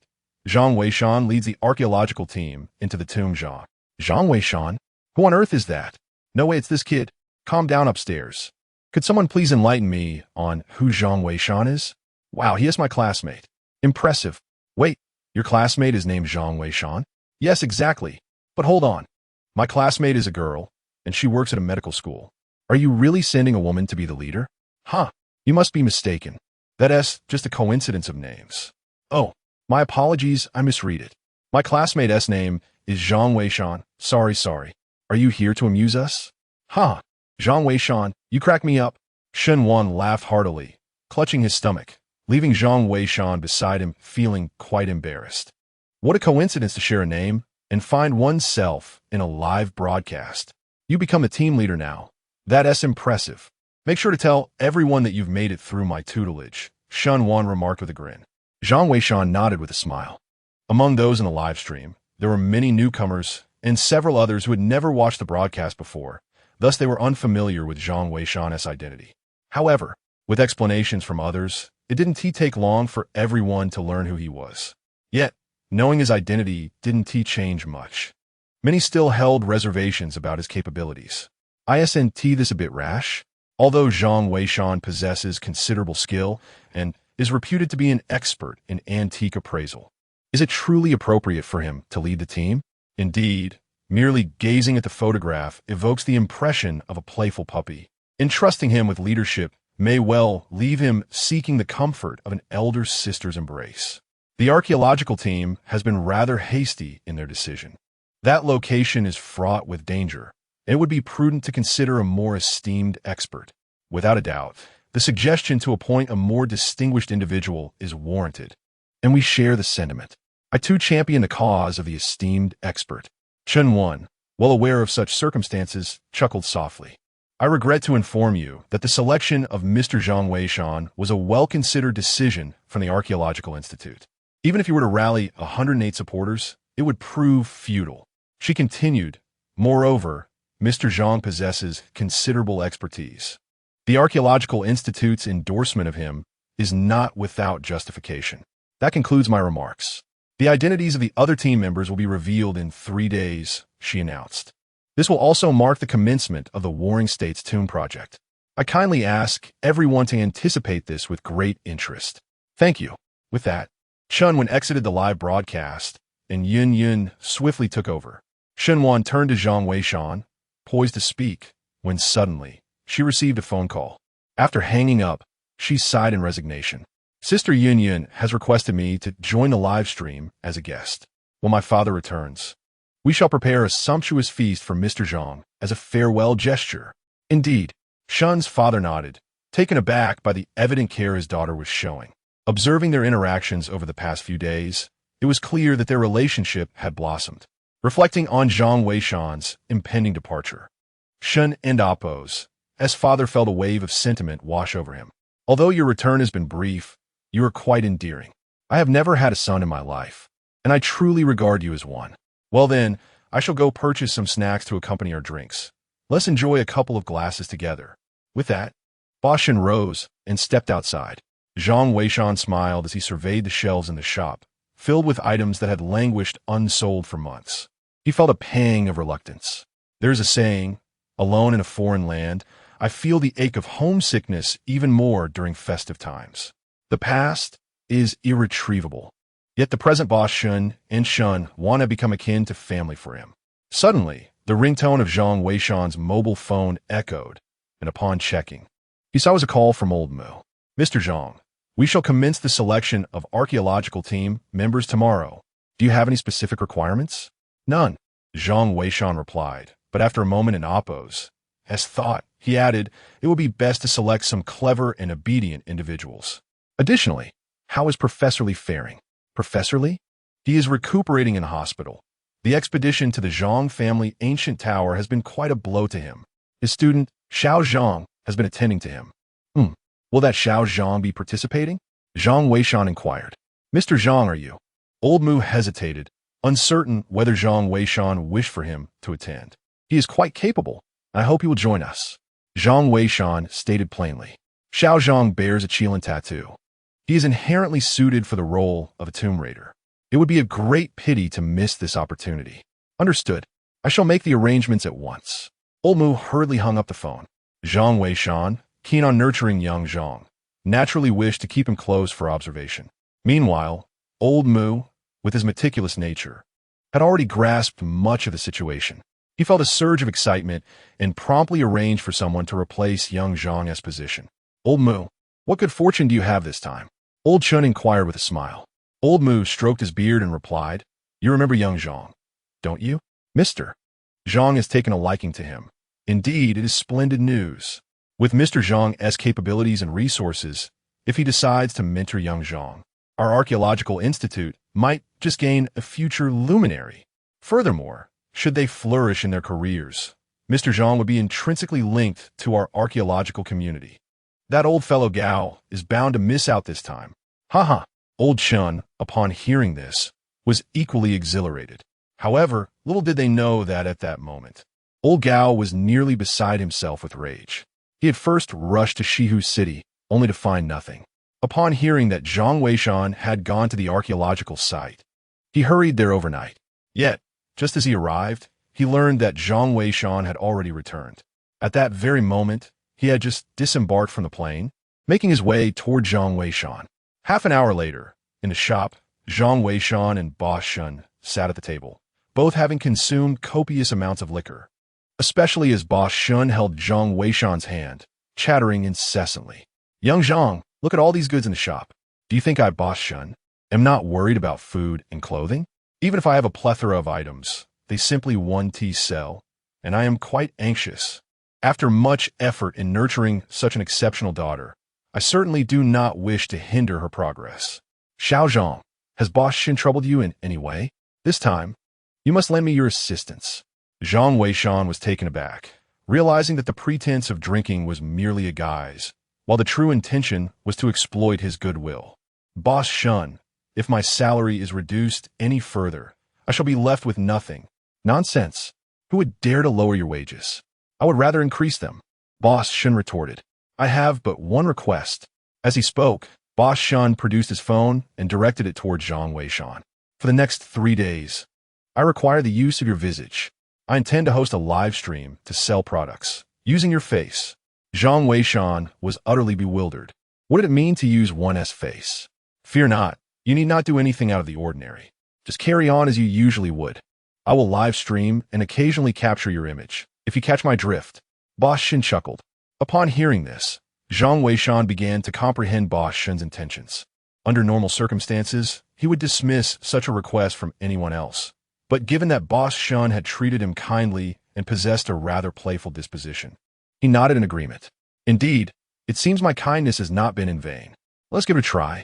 With a hint of inebriation, Boss Shun initiated the live stream. However, at that moment, a knock resonated through the air, followed by a voice. Is Mr. Zhang Weishan present? I am Gao Mingyang, and I would appreciate the opportunity to speak with Mr. Zhang. Gao Mingyang? Who might that be? Boss Shun was momentarily taken aback, yet Zhang Weishan recognized the name. He had heard Shun Wan's introduction. Gao Mingyang was indeed a prominent figure in the biological realm, the venerable Gao himself. To his surprise, he was truly persistent and had actually come seeking him. Chapter 79. Professor Gao's invitation shocks the entire internet. Boss Shin set his phone aside to open the door, having forgotten that the live stream was already active. Although this was his inaugural broadcast and the audience was sparse, the platform provides special support for novice streamers. For instance, a minimal level of promotion is granted, allowing a select number of viewers to tune in. If the streamer can captivate these viewers, the platform will subsequently increase traffic support. Otherwise, the momentum will dwindle. Thus, as soon as Boss Shun commences live stream, nearly 100 viewers gradually entered the room. Who are you? Upon opening the shop's door, Boss Shun was taken aback to find an elderly gentleman, appearing to be in his 70s, standing at the threshold. His face bore the marks of a weary traveler, yet his spirit was remarkably vibrant. May I inquire if Professor Zhang Weishan is present? I am here to seek him, the elder said hurriedly, producing his business card.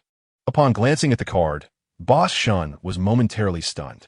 You are Professor Gao, the eminent Gao Mingyang from the field of biology. What a coincidence. My daughter, Shen Wan, is an archaeologist, and Chun Wan is her mentor. Professor Gao was momentarily taken aback and quickly responded, That's wonderful.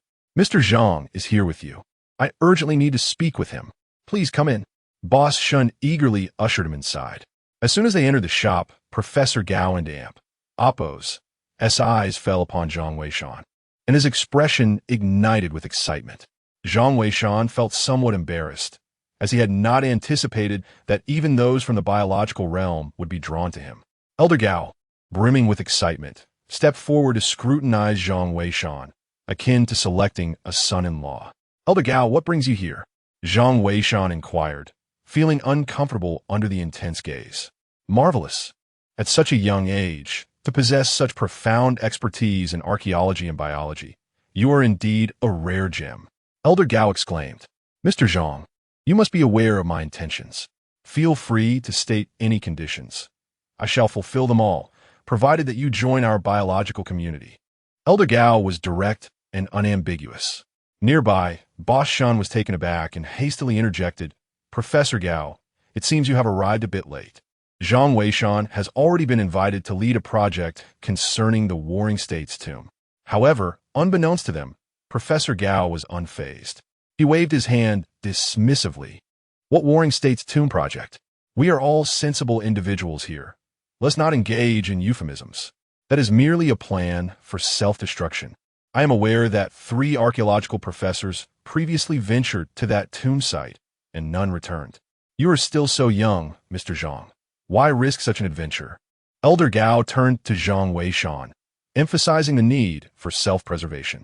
It is well known that I am particularly concerned for the well-being of the youth. If only Mr.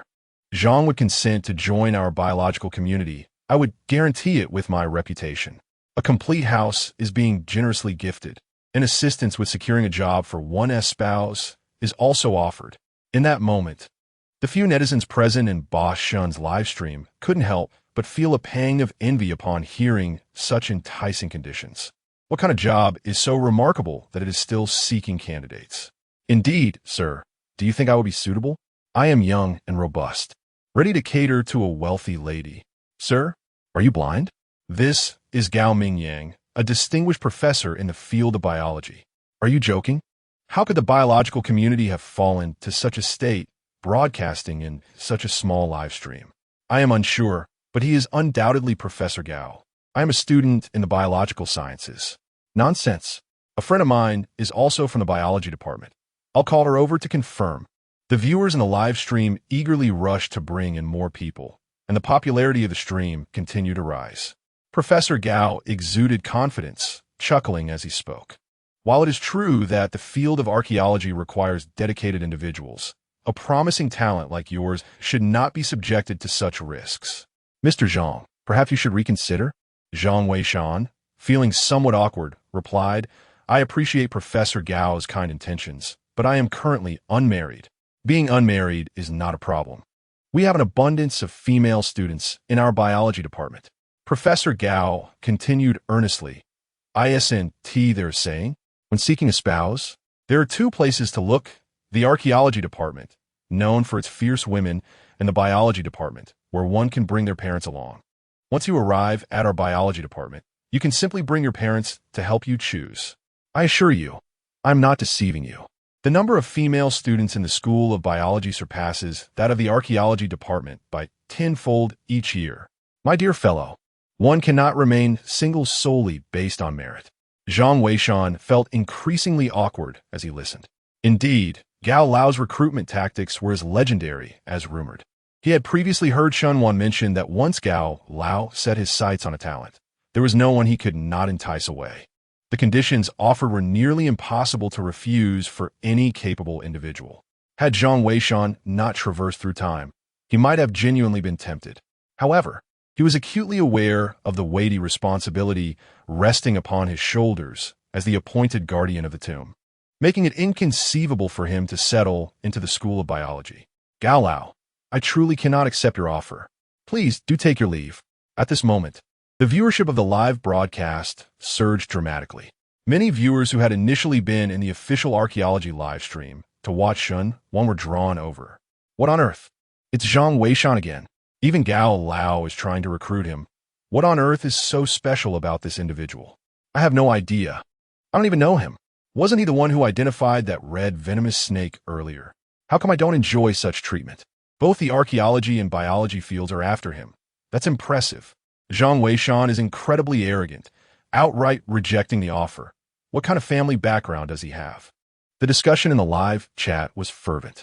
Even Shunwan, who was a guest in the official archaeology livestream, was taken aback.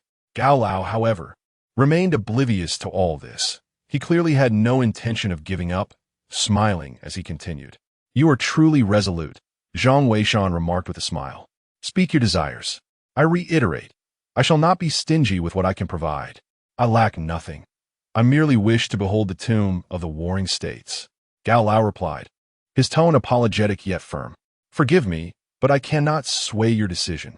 Gao Mingyang, witnessing Zhang Weishan's unwavering refusal, resorted to obstinacy. "I am indifferent. Someone of your caliber ought to join our biological society. If you do not acquiesce today, I shall remain here indefinitely." With that, Gao Lao seated himself, determined to persist. Zhang Weishan, observing this, chuckled. "Suit yourself, Mr. Shun. I shall take my leave for a moment." With that, he turned to ascend the stairs. This scene ignited a flurry of reactions in the livestream. "Wow, Zhang Weishan is incredibly arrogant, treating Gao Lao this way. I see nothing wrong. If he has no interest in the biological society, why must he join? Indeed, he has already agreed to partake in the Warring States Tomb project. By the way, is this how Gao Lao recruits people? This is hilarious. Gao Lao is notoriously shameless in his recruitment. Did you not know? Haha, this is quite the show." The live stream erupted in laughter. Meanwhile, Gao Lao, realizing that Zhang Weishan was impervious to both coaxing and coercion, felt a pang of despair. He quickly rose and obstructed Zhang Weishan's path. All right, you truly are a stubborn mule. Let me be candid. I never expected to entice you into the biological academy. However, you must assist me, at the very least, serve as a consultant. In the future, whenever I encounter confusion, I shall seek your guidance." Zhang Weishan was taken aback, but smiled and nodded. "This is quite agreeable. Learning and exchanging ideas is perfectly natural. That is more like it. Very well then, I shall take my leave. Do perform admirably. It will be best if you do not meet your end in the Warring States tomb, for otherwise, I shall have to confront old Mu with great fervor." With that, Professor Gao unexpectedly turned to depart. Truly, he was a person of character, never one to procrastinate in his endeavors. Chapter 80. Mr. Shun and Oppos. Sales personnel establish rules amidst doubts as Zhang Weishan watched the elderly Gao depart. He returned to his own quarters. Mr. Shun gazed at Zhang Weishan's retreating figure, his heart filled with a sense of reflection. The first time he laid eyes on the young man, he sensed an inexplicable gravitas emanating from him. It was as if, despite his youth, he had traversed countless experiences, imbued with an aura of historical depth. This impression resonated profoundly with the nature of the business he was engaged in, prompting him to kindly bring the youth into his fold. To his astonishment, the young man proved to be extraordinary, now becoming a sought-after figure in both the biological and archaeological realms. It appeared that the success of his enterprise would heavily rely on him. Suddenly, Mr. Shun recalled that he was still live-streaming. He dashed back to find himself utterly flabbergasted. The entire live-stream had erupted into a frenzy. His popularity had skyrocketed to the second highest, surpassed only by the official archaeological channel. Countless netizens flooded the chat with inquiries. "Mr. Shun, was that just now Zhang Weishan?" "Indeed, it certainly looked like him." "What do you mean looked like?" "That was Zhang Weishan. Clearly, you haven't been keeping up with the recent news, Mr. Shun is the father of Shun Wan." "No way is that true." "Dad, I am your long-lost son-in-law." "Dad, I'm your son-in-law." "Dad, don't listen to them. I have already pledged my life to Xiao Wan." Mr. Shun felt quite embarrassed, but soon noticed that someone in the live chat was inquiring about the nature of his establishment. "At present, I find myself running an antique shop, with Zhang Weishan as my partner. I have proclaimed myself a conscientious businessman, and to my surprise, we have indeed managed to sell a considerable number of items in a remarkably short span of time." During this period, Shun Wan concluded his guest appearance in the official archaeological livestream. Upon descending, he was astonished to discover his father selling goods on live broadcast. However, seeing the considerable number of viewers in the livestream, he promptly made his exit. This occasional appearance inadvertently heightened the popularity of Shun's livestream. The night unfolded, and it remains uncertain until what hour they were engaged. In any case, Zhang Weishan could not help but chuckle upon hearing Shun and Appo's father slumbering. In the subsequent 2 days, Shun's father sporadically hosted live streams, with sales steadily increasing to the extent that the delivery personnel had to remain in the shop throughout the entire day. Shun's father refrained from overly indulging his daughter and Zhang Weishan, allowing them only brief appearances. However, they underestimated the influence of online viewers. On the 3rd day, a viewer managed to locate their shop, leaving Shun Wan reluctant to leave his room for the entire day. Zhang Weishan, on the other hand, displayed no airs. He tirelessly engaged in selling and presenting the merchandise.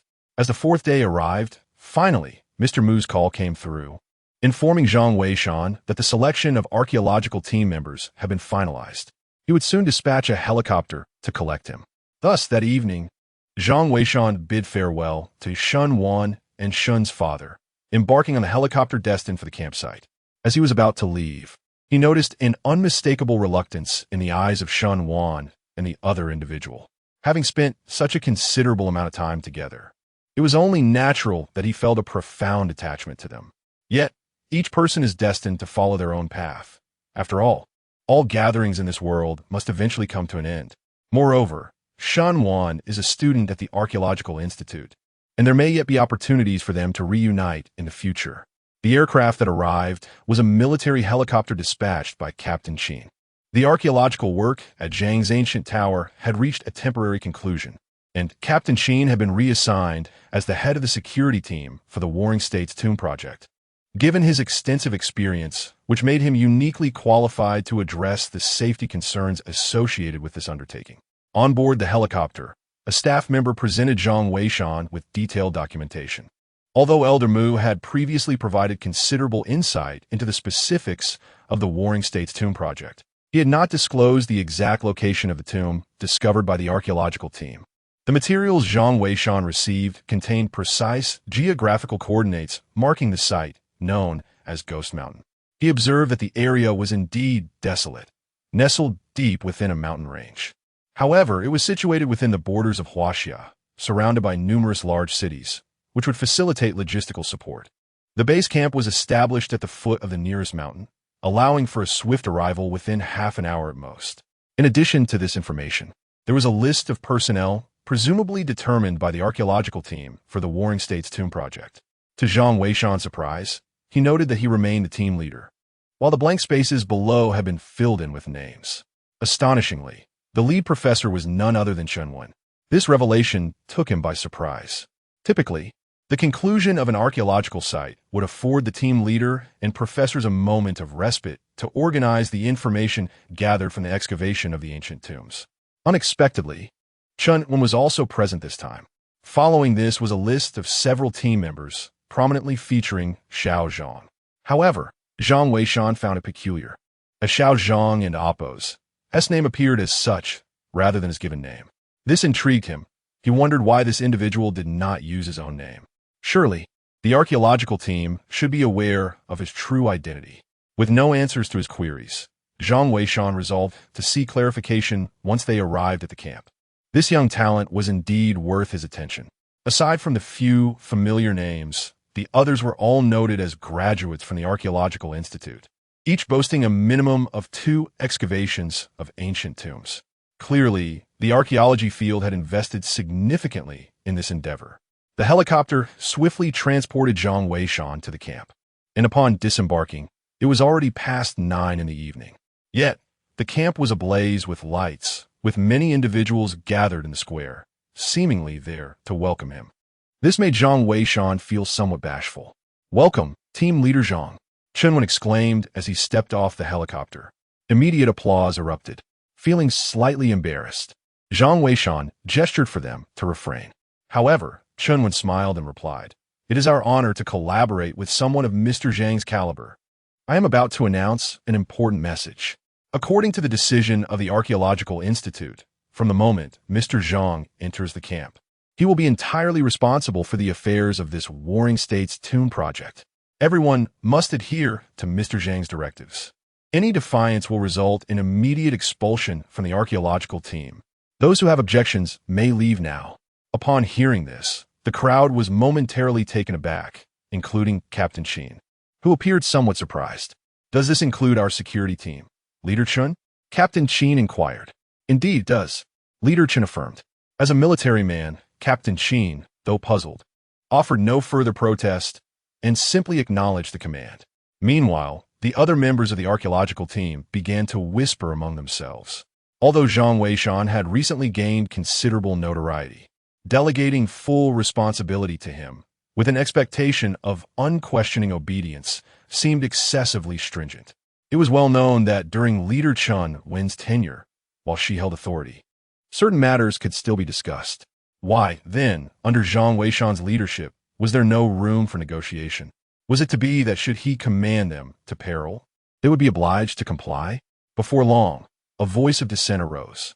A particularly promising member of the archaeological team questioned, Professor Chun, isn't this somewhat hasty? While Mr. Zhang is undoubtedly formidable, we are uncertain of his experience in archaeological sites. Must we follow his every command blindly? If a danger arises and he chooses to flee, are we to await our demise without recourse? Chapter 81 The Secret Behind Xiao Zhang's Fox Mask. Indeed, Professor Chun, could this not be deemed somewhat hasty? We harbor no dissent. Rather, as a collective, it is only natural that we address any issues in advance. Is it not? Precisely, Professor. Our faith in Zhang Weishan is unwavering, yet certain matters undoubtedly require clarification. Do they not? A multitude of voices echoed with skepticism. In truth, Chen Wen herself could not fathom why such arrangements had been made from above. However, this was an order issued directly by Elder Mu, and she found herself unable to contravene it. Moreover, Zhang Weishan had certainly left a favorable impression on her. Her trust in him was substantial. Yet others were understandably more dubious. You are correct. We are indeed a collective. Since you have raised your queries, I shall provide you with an answer. This is a regulation established by the Archaeology Institute, and I possess no authority to question its rationale. Thus, I am unable to disclose the reasons. However, you are mandated to comply. As I have stated before, those who cannot accept this may depart at once. You remain students of the Archaeology Institute, but should you choose to disregard Mr. Zhang's instructions once we embark, not only will you face expulsion from the archaeological team, but also dismissal from the Archaeology Institute. Let us be clear. You must make your decision within a minute. Those with objections may step forward.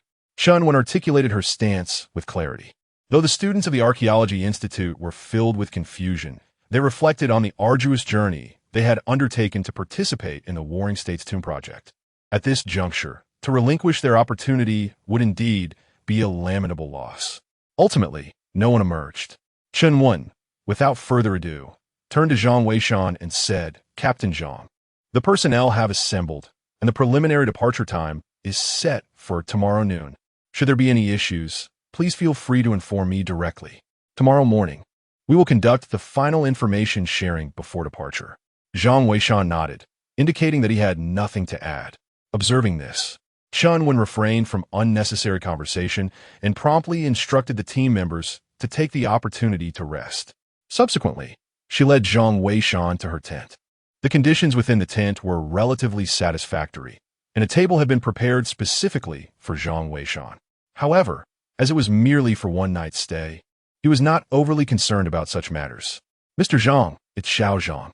Suddenly, a voice called from outside the tent. Zhang Weishan was taken aback.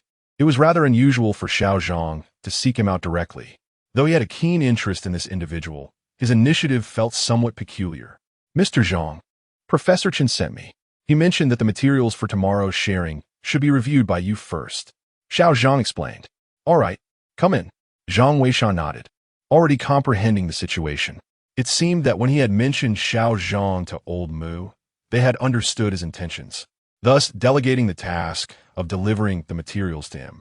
This arrangement suited Zhang Weishan well, as it afforded him the opportunity to observe Xiao Zhang closely. As the tent opened, a young man entered.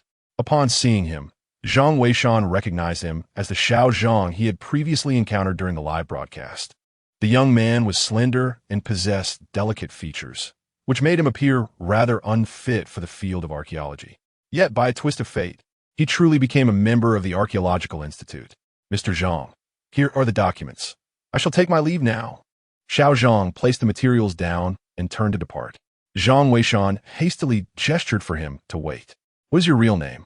Zhang Weishan inquired, his gaze sweeping over the young man. Real name? Xiao Zhang paused, a hint of bitterness in his voice. I've forgotten. Everyone just calls me Xiao Zhang. Do you know what the tattoo on your body signifies? Zhang Weishan asked. Yet, Xiao Zhang shook his head once more, observing the young man's sorrowful expression. Zhang Weishan realized he had truly forgotten. He refrained from pressing further. Prompting an amnesiac to recall past events would undoubtedly be a painful endeavor. Furthermore, given Xiao Zhang's youth, it was possible that those memories were filled with anguish, and perhaps it was for the best that he could not remember. As long as he possessed a good nature and was a promising individual, that was sufficient. Xiao Zhang soon departed, and Zhang Weishan had gleaned a modest understanding of him. In the realm of feng shui, besides seeking dragons and locating burial sites, there are also methods of physiognomy and bone examination. Although these techniques may stem from experience, they can still provide insight into a person's character. Thus far, Xiao Zhang had left a rather favorable impression on him. Zhang Weishan retracted his thoughts and began to peruse the materials Xiao Zhang had delivered. Most of it consisted of photographs and annotations. The first document was titled Warring States Tomb Archaeological Data, presumably concerning the initial excavation of that Warring States tomb by the archaeological team. It is precisely due to this ancient tomb that they came to know of the existence of a grand burial site from the Warring States period. The photograph captures the scene of an archaeological team excavating this ancient grave. The tomb is modest in size, containing a single coffin. Upon opening it, they were astonished to find a multitude of items wrapped in cowhide paper. Upon closer inspection, it was revealed that it contained numerous scrolls and documents. Among them was an ancient text akin to a diary, which prominently detailed the tomb owner's scheme to usurp another's nest, reminiscent of the fable of the magpie and the dove. Zhang Weishan was not particularly intrigued by these findings. However, he soon discovered that one of the photographs captured a pure gold mask. The craftsmanship of the mask was exquisite, lifelike, resembling a fox. Indeed, it was the fox mask. Upon seeing this mask, Zhang Weishan felt an inkling of understanding. Yet, he was perplexed, for the fox mask depicted in the photograph was found within the coffin. While his memories from a previous life suggested that the mask belonged to the ancient corpse, could it be that there are two fox masks in this world? And might there be a connection between the two? Pondering this, Zhang Weishan leaned closer to examine the photograph. Upon closer scrutiny, he was jolted, for he discerned that the patterns on the fox mask resembled a map. However, this map was incomplete, indicating a particular location. At the terminus of the route, there was a faint symbol resembling a key.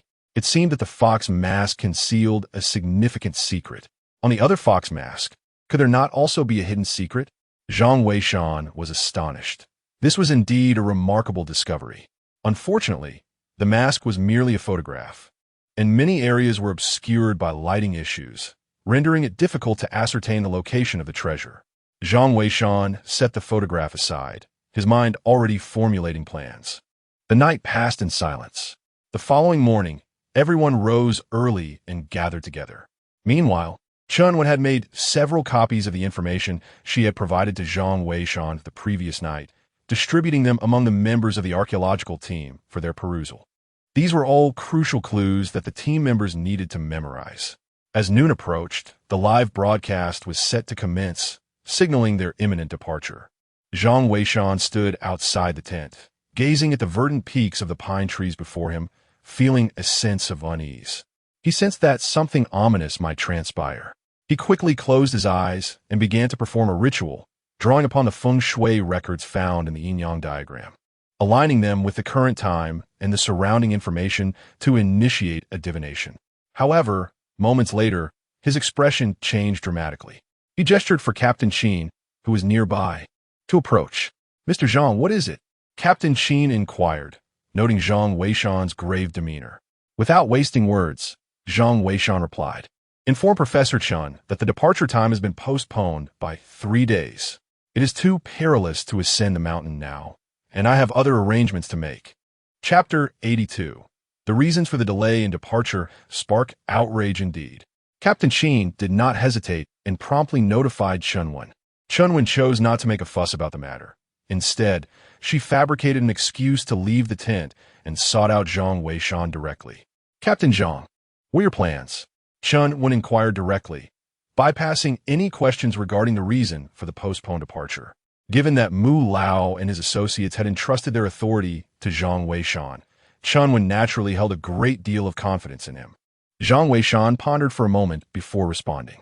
Firstly, I require a scanning diagram of the golden fox mask, and the clearer, the better. Secondly, I need 1,000 pigs in heat, with 100 sows and the remainder being boars. Thirdly, we need to alter our route temporarily to visit another location. Lastly, we must prepare black donkey hooves. I will provide you with the materials and methods to follow. Chunwen was taken aback upon hearing this. The first and third points were somewhat acceptable. Perhaps Zhang Weishan had a plan. However, what was the purpose of the second and fourth points? Why so many pigs? Furthermore, what relevance did black donkey hooves have to archaeology? Were they to be used for some sort of culinary endeavor? Mr. Zhang, I am rather perplexed. Chunwen expressed her confusion. Zhang Weishan gazed at the distant peaks and stated, "We shall depart in 3 days. During these 3 days, there is much to accomplish. All the pigs must be transported to the mountain by noon tomorrow. They should be taken to the location where the 3 professors disappeared, with soldiers stationed outside to ensure the pigs do not escape. Meanwhile, we must venture to another location within these 3 days to find something crucial. Otherwise, even if we locate the tomb of the warring states, it would be utterly meaningless. As for the black donkey hooves, they are intended to restrain the zombies. We must act swiftly. I need to obtain the scanning diagram of the golden mask as soon as possible." Chunwen was taken aback. Upon hearing Zhang Weishan's remark that the black donkey hooves could restrain zombies, she felt a sudden jolt of surprise. The archaeological community has uncovered numerous ancient tombs, and encounters with corpses that have transformed into zombies are not uncommon.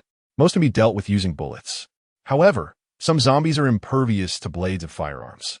Just last time, Captain Sheen and his team encountered a zombie in an ancient tomb found deep within the desert, ultimately having to eliminate the threat with Molotov cocktails. Could this so-called black donkey hoof truly be effective? If the words came from the Zhang family of tomb raiders, she would trust them without hesitation. But coming from Zhang Weishan, she felt a twinge of uncertainty. Zhang Weishan retreated to the tent and wrote down the method for crafting the black donkey hooves for Chunwen. Without further ado, Chunwen called Old Mu and recounted the situation.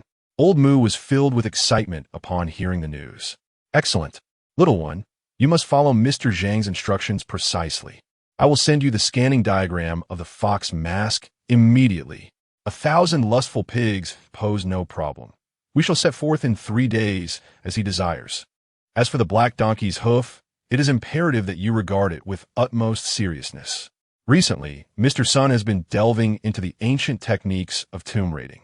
It is said that the methods employed by the Fa Chiao Tianguan and the Mo Jin Shao Wei to subdue zombies involve the black donkey's hoof.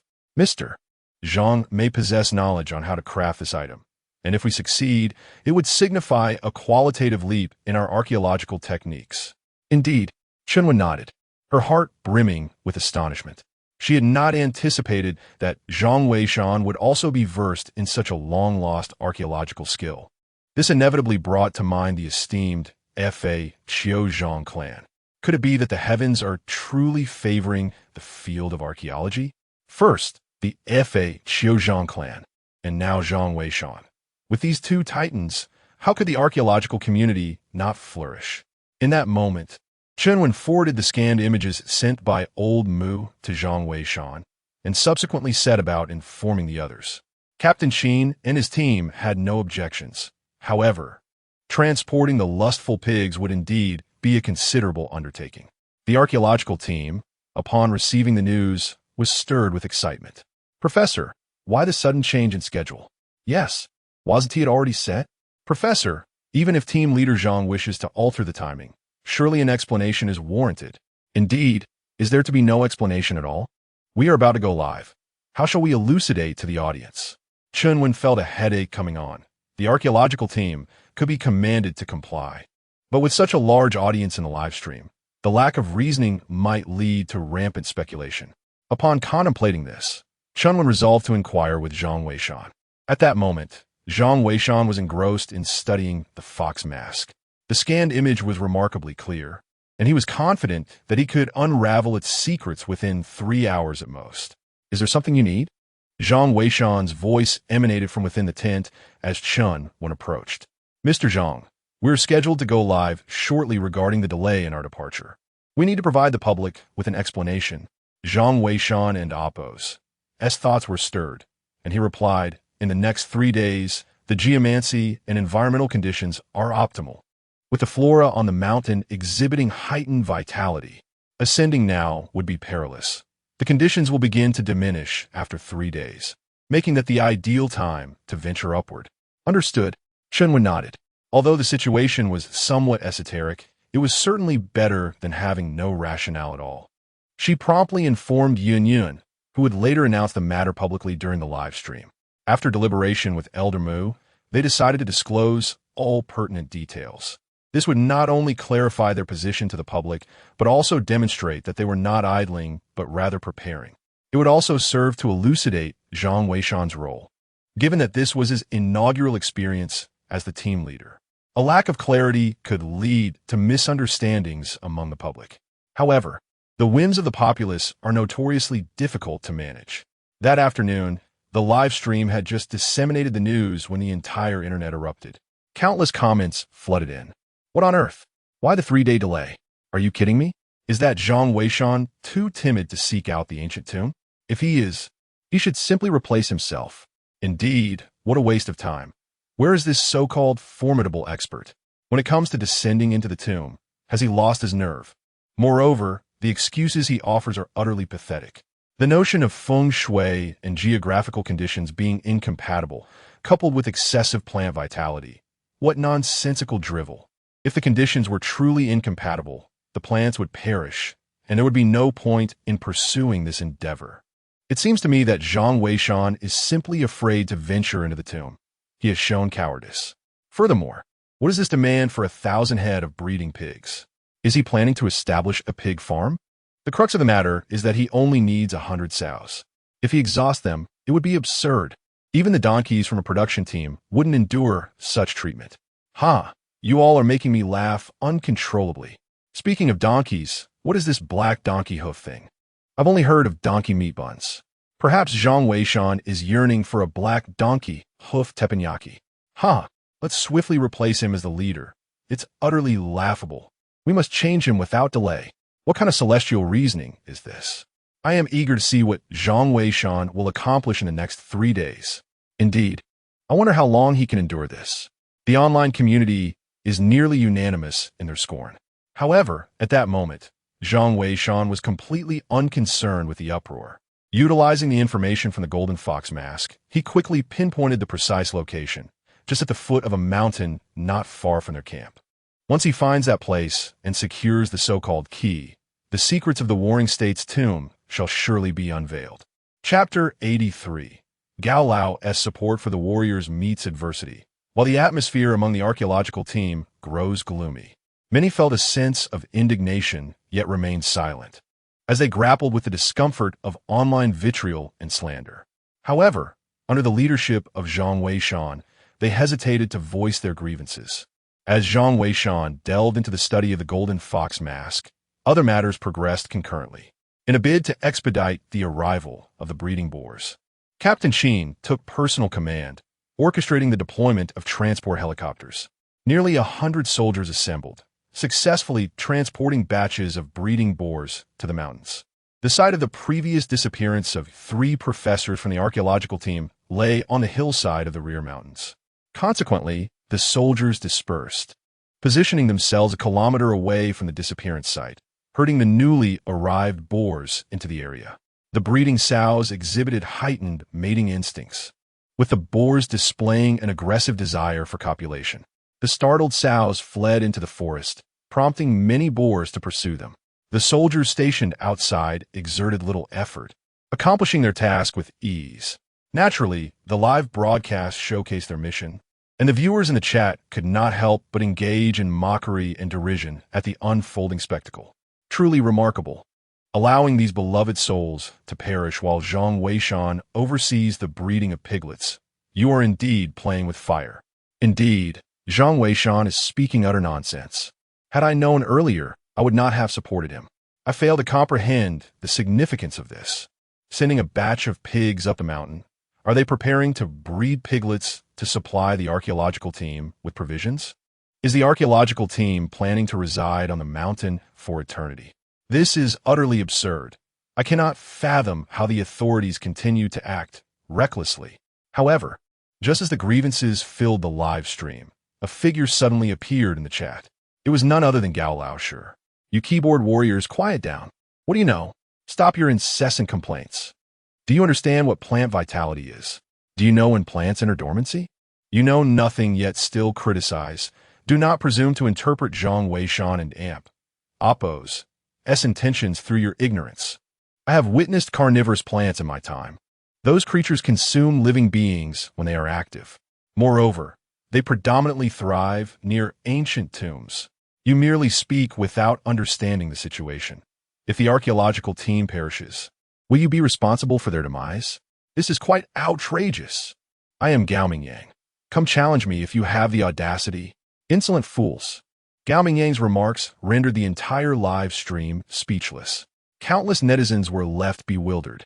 Goodness, even a titan of the biological realm can no longer tolerate this.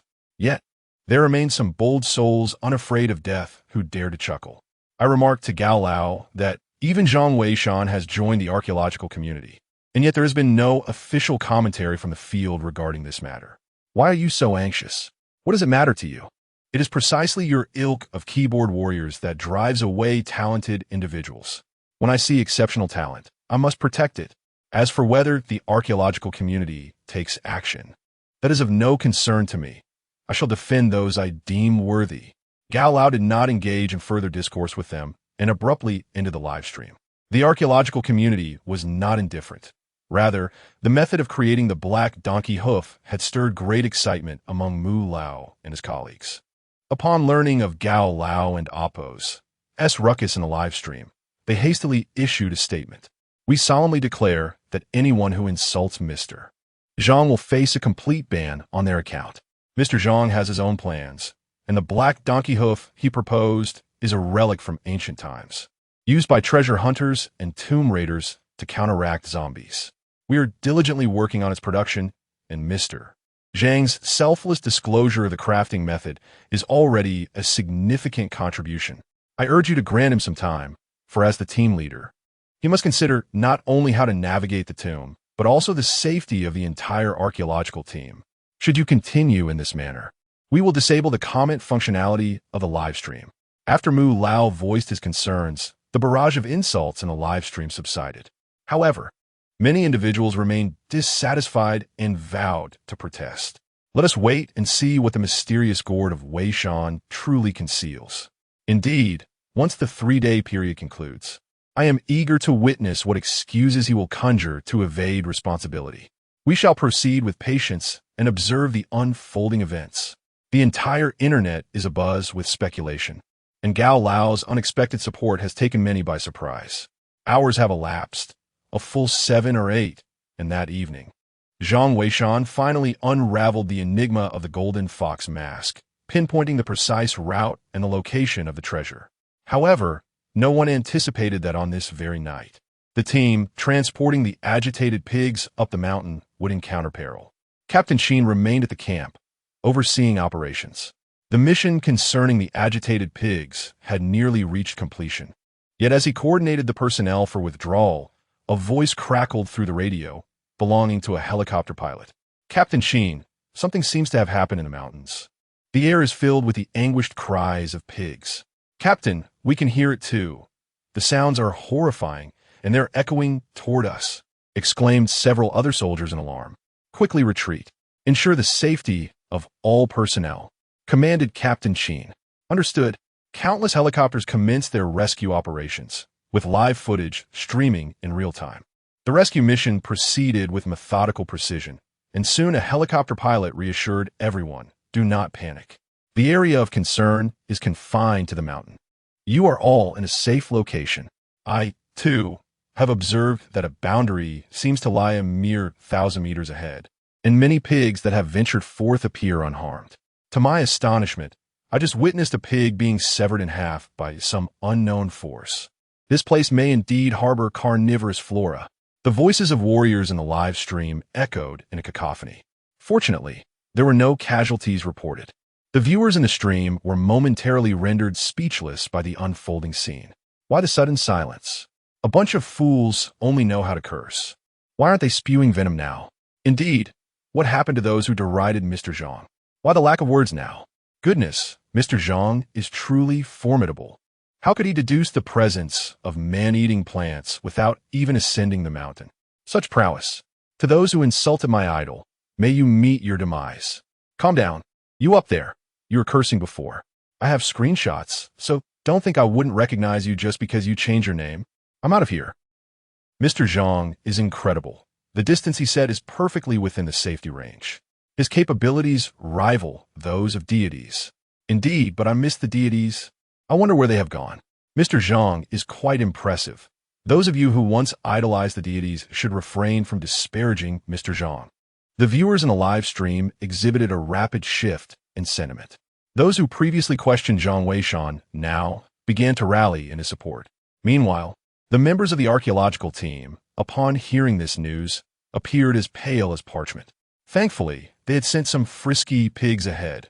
Otherwise, had they recklessly advanced, it might have been their fate that was sealed. At this moment, Zhang Weishan sat within the confines of the tent, observing the live broadcast. Everything unfolding precisely as he had anticipated. This was merely the initial step in the quest to explore the tomb of the Warring States. There remained a multitude of tasks ahead of them. Chapter 84. Doubts arise regarding the entrance, yet we submit in the midst of a hasty retreat. The warrior group suffered no casualties. Captain Qin could not help but feel a flicker of respect for Zhang Weishan. Although he could not comprehend the extent of Zhang Weishan's influence, it was evident from this arrangement that had Zhang Weishan not established the necessary distance, they might have lost several comrades. These individuals were his allies, and the fact that they could all return unscathed filled him with profound gratitude. After all, every life is precious, regardless of status. Following the incident involving the warrior group, public opinion across the internet had softened considerably.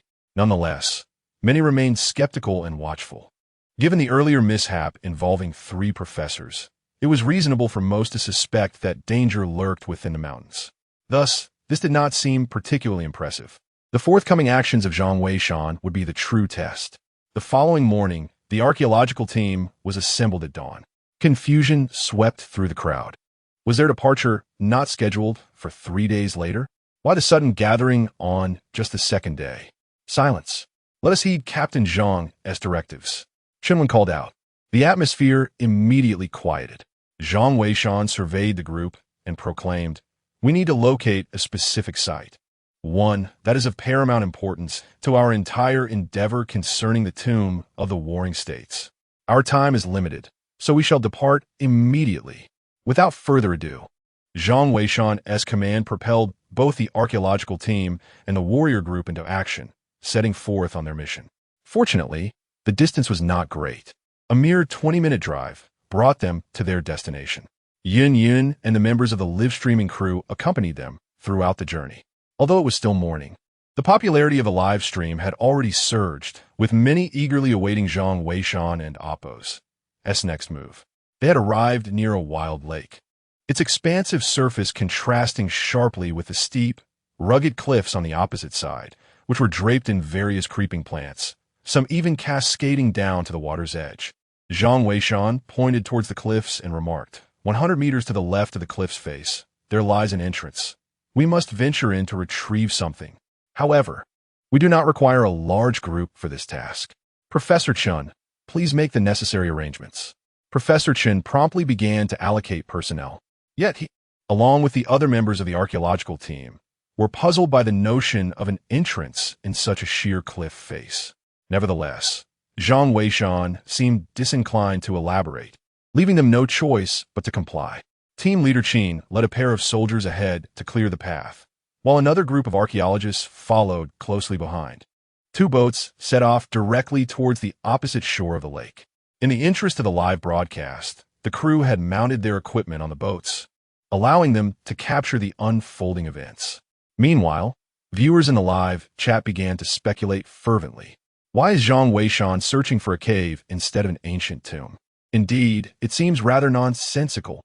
Not all. I see he simply lacks the courage to descend into the ancient tomb, hence seeking a cave for a bit of adventure. He has not been idle himself, and can also make an appearance on stage. You people truly have short memories, forgetting the pain once the wounds have healed, yet you still question Mr. Zhang. Do you wish to be silenced? What nonsense! We have not insulted him. Indeed, is questioning not permitted? Faced with the topic in the live stream, Chunwen felt quite helpless, having nearly inquired about Zhang Weishan multiple times. Yet the words lingered unspoken on her lips. At this moment, only a small portion of the archaeological team had followed along, including Chunwen and Xiao Zhang, while the others were seasoned individuals carefully selected by Chunwen for their commendable skills and experience. Under Captain Qin's leadership, the two boats swiftly reached the opposite bank of the river. Captain Qin instructed his team to erect a bamboo pole and began probing through the dense vines in search of an entrance. Before long, they indeed discovered an opening. However, the entrance was heavily overgrown with vines, and it took Captain Qin and his team half the day to clear a 2-meter-wide passage. Upon seeing this entrance, everyone on the boat was momentarily taken aback, their hearts brimming with intrigue. How could there truly be an entrance here? Moreover, it appeared that this entrance had not been visited in a long time. How did Zhang Weishan come to know of it? Goodness, how did Zhang Weishan know? Impressive. Although I'm uncertain if he aimed to divert attention, discovering an entrance unknown to others is indeed remarkable. What could be lurking within this cave? It appears quite eerie. I too am quite curious. Uncertain, Chunwen exclaimed upon seeing the entrance, her curiosity becoming increasingly insatiable. Mr. Zhang, how did you come to know of this entrance? Moreover, what connection does it hold with our plans for the Warring States tomb? I simply cannot fathom it. Please enlighten us, Mr. Zhang. Indeed, team leader, we are equally perplexed. Others chimed in, their curiosity piqued. Zhang Weishan glanced at the entrance and replied, "The golden fox mask conceals a treasure site, located right here. I surmise that beneath this ground lies a key linked to the Warring States tomb. Without discovering it here, even if we locate the tomb, it would be futile." A mask? A secret? The group was momentarily taken aback. They had indeed seen the golden fox mask, yet had failed to uncover any secrets. How had Zhang Weishan discerned it? Mr. Zhang, I too have seen the fox mask, and even Mu Lao and the others are aware of it. The notion that it conceals a secret is unknown to them. Shen was astounded. Zhang Weishan chuckled. It is normal not to know. The secret is described through metaphor. I discovered it through the arrangement of the patterns on the mask. Those unaware of this would be utterly incapable of discerning it. Be cautious.